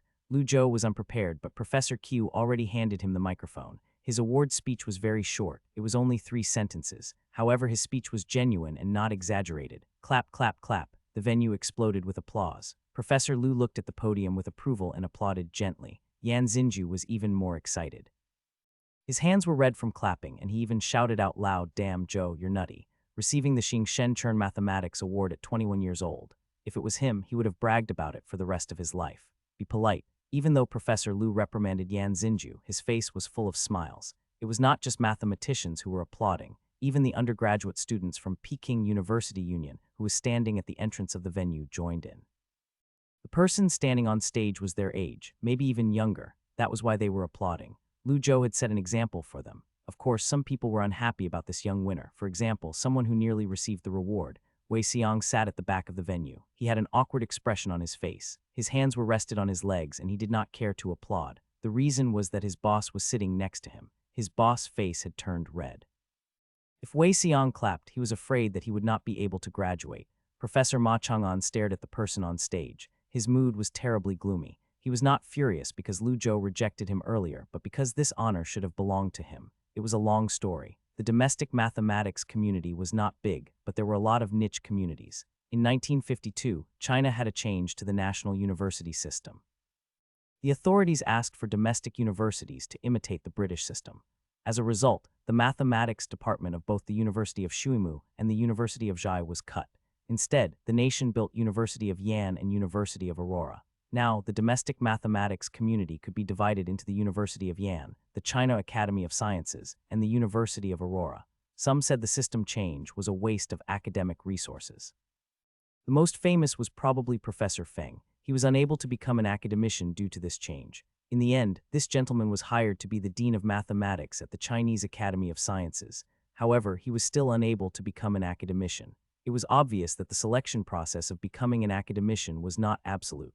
Of course, not anyone could become one. One had to have some academic background. Professor Ma Chang'an was a member of the University of Aurora. He had prepared for the 2017 academician selection for a long time. He spent the last 20 years working hard at the Department of Mathematics at Aurora. However, his academic capital was still too small compared to professors that only did research. He had not even written one major research thesis. Of course, he had written a few small theses, but most of them were collaborations. The hardest part was that in China, only the first author mattered. Therefore, he set his sights on the Xingsheng Mathematics Award. If he received this Xingsheng Mathematics Award, this would add to his qualifications and he might be able to become an academician. He had been preparing for this award for years. He had even planned his award speech. However, this kid just stole the award from him. In the afternoon of that same day, at the Mathematics Research Lab of the Chinese Academy of Sciences, Professor Xiang Huanan was sitting quietly. With his reading glasses on, he was reading Annual Mathematics. He had a pen in his hand, and every now and then he would write on the paper. To learn was to grow, especially when it came to research in mathematics. New research results were born every month. He did not want to fall behind, so he would read every new edition of Annual Mathematics. Suddenly, an unexpected guest visited his office. The guest smiled and shouted, "Old man, what are you doing?" When Professor Xiang Huanan raised his head, he saw Professor Wang Yuping walking into his office. He then took off his reading glasses and said with a smile, "Hey." He looked at the student next to his desk and said, "Zio Li, give Professor Wang some tea." "Okay." Zio Li put his pen down and respectfully poured some tea for the two old professors. It was not Professor Wang Yuping's first visit, so he casually took the cup and sat down on the sofa. Professor Xiang Huanan was still flipping through the journal as he chatted with his old friend. "Why aren't you at the mathematics conference? What are you doing here? They're not giving me a prize, so why should I go? I'd rather come here to your cool office," said Professor Wang Yuping. He smiled and said, "But I heard that this conference was interesting." The morning opening ceremony was presented by Qiu Chengtang. He gave the Xingsheng Mathematics Award to some 20-year-old. The rumor was that this award belonged to Ma Chang'an, but it seems that he was screwed over. This was big news to old Xiang. However, Professor Xiang was not surprised by who won. Instead, Xiang Huanan was surprised as he looked at his friend and asked, "That Wang Shicheng guy actually bowed down to Qiu Chengtang." Due to a professor named Tian, Professor Qiu was unhappy with the Department of Mathematics at the University of Yan. In 2001, University of Yan invited a MIT professor to become an academician. Professor Qiu Chengtang was unhappy about it, and he said to the press, "I'm the one that deserves to become an academician." This incident blew up in the country, but in the end it ended in a low-key manner. However, Professor Qiu Chengtang and the University of Yan never solved their issue. Professor Qiu Chengtang eventually transferred to University of Shuimu due to this incident. However, not everyone was obsessed with faction, and not everyone was passionate about power, especially the old professors who had already made a name for themselves. Their name alone counted as academic capital. They were not overly obsessive and were easygoing. Professor Wang Yuping, for example, was one of those professors who did not care about fame or fortune. He was just an old professor who was really passionate about education. Due to this, even though he taught at the University of Yan, his relationship with Professor Qiu Chengtang had been quite good. He would often come to the Chinese Academy of Sciences to visit his old friend. Professor Wang Yuping sipped some tea before saying he had to bow. If Ma Chang'an won the Xing Chern Mathematics Award, it would be ungodly embarrassing. Are you sure? Asked Professor Xiang Huanan. Of course. Why do you think old Q came back? He came back just so he could tell academician Wang Shicheng that the Federal Mathematics Society is considering about giving Lu Zhou the Cole Prize. Professor Xiang Huanan was stunned for a moment. He then smiled and said, "This is a bit serious. No wonder academician Wang is unhappy." It was not too bad if the winner did not deserve the prize. However, if the loser went overseas and won an even bigger prize there, then that would be a problem. The media would start to gossip and maybe even talked about conspiracy theories. If a 20-year-old kid defeated several academicians, he would surely deserve the Cole Prize, right? However, people were not that stupid. After all, the weight of the Cole Prize was much heavier than the Xing Chern Mathematics Award. It seems that this conference is a bit interesting. Wang Shicheng actually took the initiative to shake hands with Qiu Chengtong. "It's a pity that I missed it," Professor Xiang said with a smile. Professor Wang Yuping smiled and said, "It's interesting. I plan on going over there tomorrow to check it out. I heard that the kid has a 30-minute report. It seems that when he was researching Polignac's conjecture, he found out some group structure method. I read his thesis, and it looks interesting. His report skill level is high, so it would be a pity to miss it. That kid's skill level is high. I could tell that from the oral defense," said Professor Xiang Huanan with a smile. He added, "It's a pity that Lu Shenjian stole him away. Otherwise, I would have been the one guiding him to the award. Don't mention it. It still pisses me off," said Professor Wang Yuping as he slapped his thigh. "He said that Lu Gai is a physicist, and he stole one of our mathematicians. How dare he?"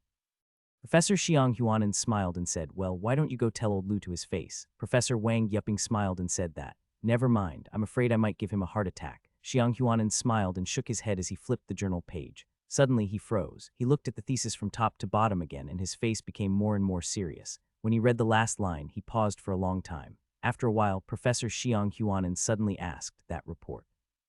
What time is it where?" Professor Wang Yuping was sipping his tea when he casually replied, 3 o'clock in the afternoon, Beijing Normal University.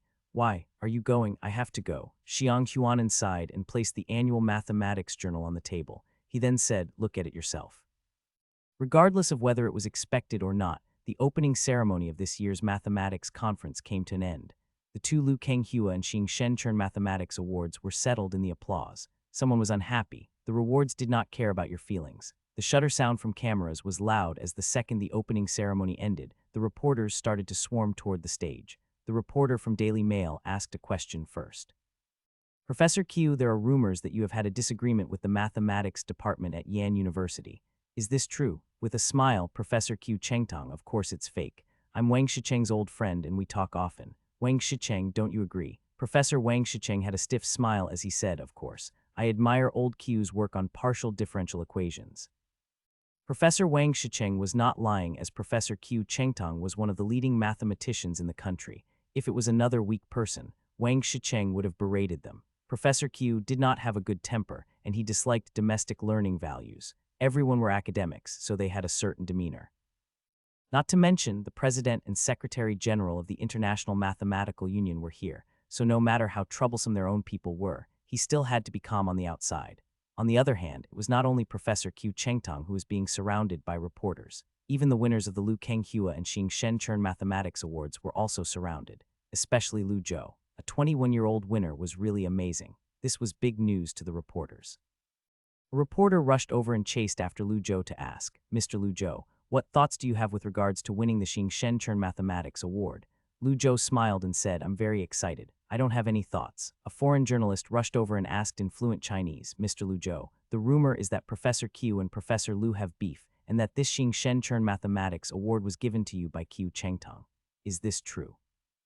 Lu Zhou rolled his eyes and said, "It's my first time meeting with Professor Qiu. He's a respectable scholar. I have no comment regarding personal issues. Mr. Lu Zhou, can I please get your WeChat?" A young female journalist from the journalism department of Beijing Normal University came over. However, would Lu Zhou be tempted by her beauty? Of course not. In order to avoid being entangled by this lady, Lu Zhou chose to be interviewed. The questions were firing at Lu Zhou, and he soon felt numb in his head. He quickly moved through the crowd. "Dumbass, why is it so difficult to accept an award?" On the other hand, Professor Yang Zhiguang was comfortable with such a scene. He always had a smile on his face that offended no one. When Lu Zhou finally escaped from the Beijing Normal University auditorium, he sat in Yan Xinju's car. "Where is Professor Lu?" Professor Lu went to eat with his old friends. "We'll eat back at the hotel," said Yan Xinju. He smiled and said, Lu Zhou, not bad, 21-year-old Xingshen Chern Mathematics Award winner. You'll probably earn the Fields Medal by the time you're 30. Lu Zhou smiled and said, speaking of which, how did you guys know beforehand that I would win? I accidentally knew it since Professor Lu is very well connected. I think he got it from old Q. Then one day he spilled the news when drunk and I heard it, said Yan Xinju while he was driving the car.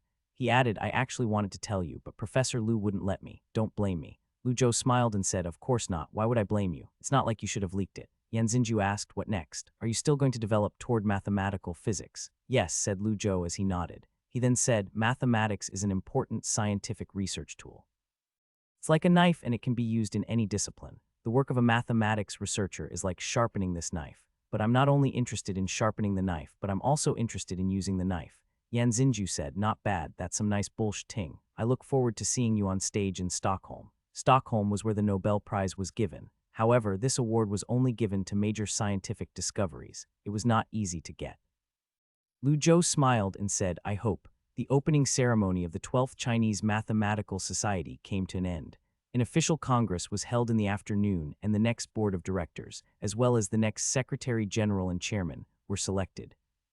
While the conference was going on, Lu Zhou was on Weibo. He had to admire the journalists. They had already sent out the press releases. The journalists attached a short video and eye-catching titles for clickbait. Surprised, Xingshen Chern Mathematics Award winner is a 21-year-old, named the Chinese Fields Medal. Anyone that won the Xingshen Chern Mathematics Award is a genius. Who could have thought that this year's Xingshen Chern Mathematics Award was given to him? Without surprise, this hot news was once again on trending. The short video showed Lu Zhou on stage. The first media outlet that posted this video had their comment section blow up. What is the Xingshen Chern Mathematics Award? It's one of the most famous mathematics prizes. How do you not know? 21 years old, isn't that a bit young? I remember most of the past winners are in their 40s. How many 40-year-olds can achieve this level of success? This guy will probably win the Fields Medal. Praise the Chinese Mathematics Society for not being ageist. Wu Yan and old dog Zhu must be furious. Lu Zhou did not know about the discussion online. At night, he went to the dinner hosted by the Chinese Mathematics Society. As the Xingshen Chern Mathematics Award winner, and as the youngest winner of all time, Lu Zhou became the star of the party. Many young scholars wanted to speak with him. Even the older scholars respected his humbleness and passion. Even the academician from China Mathematics Society, Wang Shicheng, was eager to speak with him. Not just that, Wang Shicheng praised Lu Zhou's work in front of many people. He also offered Lu Zhou to go to the University of Yan. Lu Zhou was tempted as the mathematics department of the University of Yan was top in the country. Not to mention, under the University of Yan, he might become the youngest academician ever. However, he still had to keep his word. Lu Zhou already agreed to be part of the University of Jinling's training program.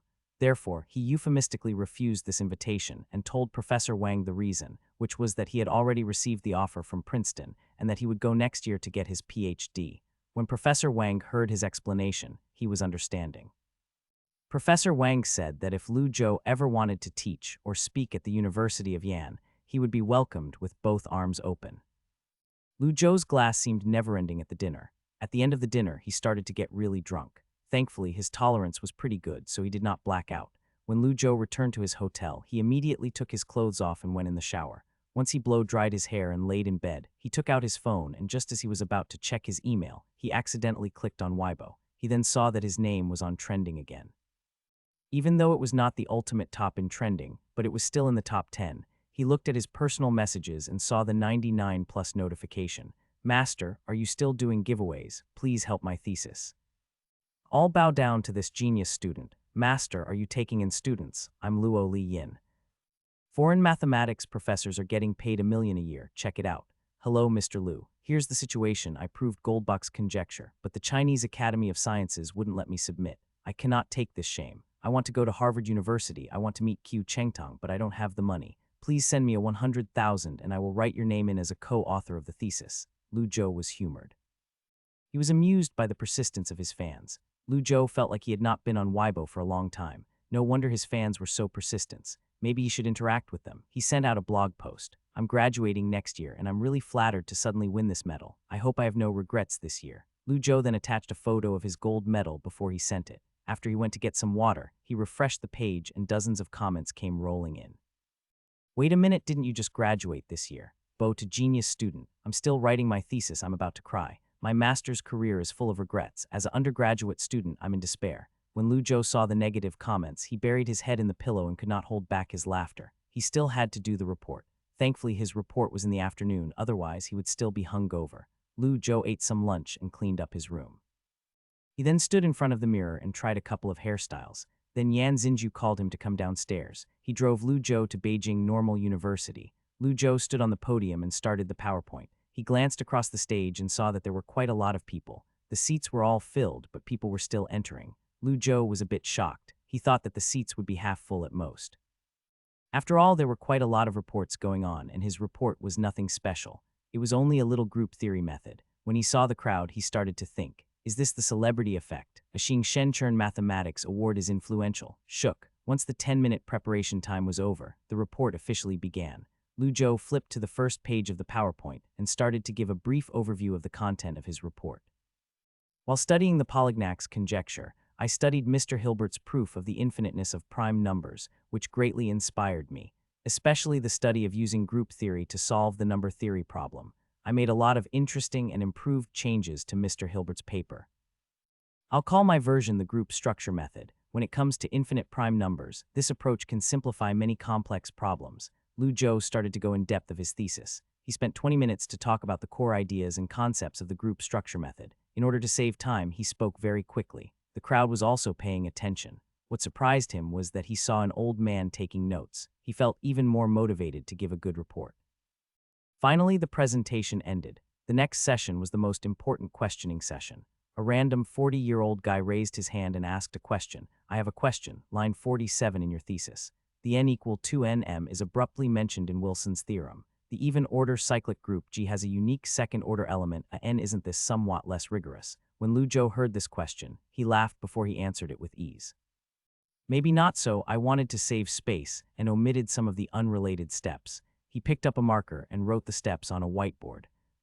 From an ng and an n equal 2, an mg, and an m equal 2, the order of an m is 2n2nm, which gives 2n2n m equal 2. Then n divides m, as m and n.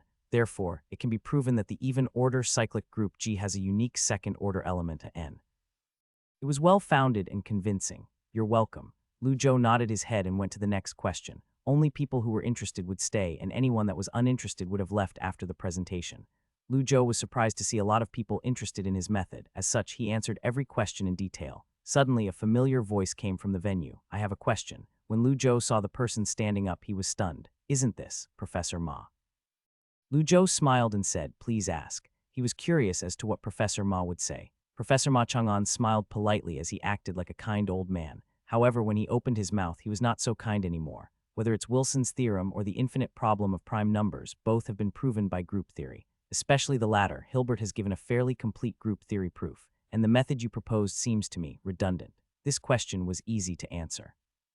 Lu Zhou smiled and he was about to answer the question. However, Professor Ma Chang'an did not allow him to speak. Instead, Professor Ma Chang'an continued to ask, of course, I'm not doubting the value of your research, but I question if this small research project deserves to be discussed here. I noticed that you have answered the questions in detail, but you didn't answer your own research topic, which is Polignac's conjecture. I can't help but ask, did you actually come up with this method while researching the Polignac's conjecture? If so, how is it used to solve Polignac's conjecture? Ma Chang'an had a smirk on his face as he continued to attack. I think we all know that you chose Polignac's conjecture for your research topic for the 10,000 People Initiative, which probably got 1 million in grants. I think we're all looking forward to your research results, but is this all you came up with? The atmosphere in the venue was in dead silence. There was a weird vibe, awkwardness. Ma Chang'an frowned. He thought that people would agree with him, but it was the opposite. From the audience's reaction, it seemed that no one agreed with his question. However, it did not matter, as he planned to defeat this boy himself. Other professors did not want to make enemies, so they did not speak up. Even Professor Q Chengtong stayed silent, however. Sitting to his left, an old professor coughed before he spoke loud and clear. Ma Chang'an, how about you sit down? You can ask this question after the report is over. This report is for academic questions. Ma Chang'an was stunned as he did not expect people to refute him. Wei Xiang turned his face, and when he saw the old professor, he was shocked. It's actually academician Guo. He's a major player in the field of nonlinear equations. But isn't he a professor from Aurora University? Ma Chang'an had an unpleasant expression. Even though he respected Professor Guo, he was not afraid of him. He had to stand his ground. They were from the same school, so he had to be a little euphemistic. Professor Guo, I don't really agree with what you said. I'm concerned about the state's research funding. Why can't I discuss this at an academic conference? Professor Ma Chang'an paused for a second before he continued. We all know that putting into practice is the only way of testing the truth. Without implementing it, how would we know if a method is useful? Otherwise, new methods would have no basis behind them. Isn't that ridiculous? Haha, Professor Gu nodded his head as he did not want to step down to Professor Ma Chang'an's level. He calmly sat back down. He only wanted to remind Professor Ma Chang'an. He did not want to start a debate. Unfortunate. Lu Zhou stood on stage and looked at Professor Ma Chang'an oddly. He thought, you're not my supervisor, so why is my research progress any of your business? You're talking about a scientific methodology to me. Do I look like a politician to you? Lu Zhou was about to speak before another familiar voice came from the crowd. Let me say something. An old man from the back of the venue slowly stood up. His voice was impatient as he asked, I don't know if Ma Chang'an reads annual mathematics. When Lu Zhou saw the old man, he was surprised. Isn't he academician Xiang Huanan from the Chinese Academy of Sciences? He was one of the judges from my undergraduate oral defense. It has been a while. When Professor Ma Chang'an heard this question, his heart dropped. A mathematician not subscribed to annual mathematics was like an undergraduate student coming to class without a textbook. Professor Ma Chang'an smiled and said, Academician Xiang, you're funny. Every mathematics office at Aurora University has a copy of it. Then you haven't read it, asked Professor Xiang Huanan. He then said, maybe read the latest issue of Annual Mathematics. It might answer your question. Ma Chang'an did not understand, and so he asked, what do you mean? Professor Xiang smiled and calmly said, in the latest edition of Annual Mathematics, the thesis for the Polignac's conjecture proof was published. The author is the guy currently standing on the stage. The method he used to solve the Polignac's conjecture is the so-called group structure method. The venue was dead silent. Some people were oblivious. Some people, like academician Gu, had already read the latest issue of Annual Mathematics. However, they were in the minority. Most people had a look of astonishment on their faces. They could not believe it. They could not believe that the young guy that solved the twin prime conjecture at the beginning of the year had expanded the k=1 form to infinity and solved the Polignac's conjecture. Some people did not know why the Chinese Mathematics Society gave the Xingshenzhen Mathematics Award to such a young person. Now it was all clear. He was definitely worthy of this award. When Professor Ma Chang'an heard this news, he froze and he was at loss of words. He could not believe it. However, he also knew that Professor Xiang was not lying. His face turned red, but he did not know what to say. He wanted to sit down, but his legs could not move. At this moment, he was the laughing stock. Sitting close by, Professor Gu shook his head. There was nothing wrong with asking questions at an academic conference. However, for someone to ask a question like Ma Chang'an, he better be damned sure that his question was backed by evidence. Otherwise, he would lose all credibility. An academic conference was no place for rhetorical questions, not to mention it was in front of so many people. Even though Professor Hong was his friend, he could not help Professor Ma Chang'an. It seemed that Professor Ma Chang'an would not become an academician after all, at least not until he accomplishes some big achievement. Professor Guo could not help but look at the man on stage. The young man was calm as a cucumber. He did not even mention about publishing his major thesis. Meanwhile, Professor Ma Chang'an just stood there as he dug his grave deeper. The young man on stage had a mature-like mentality.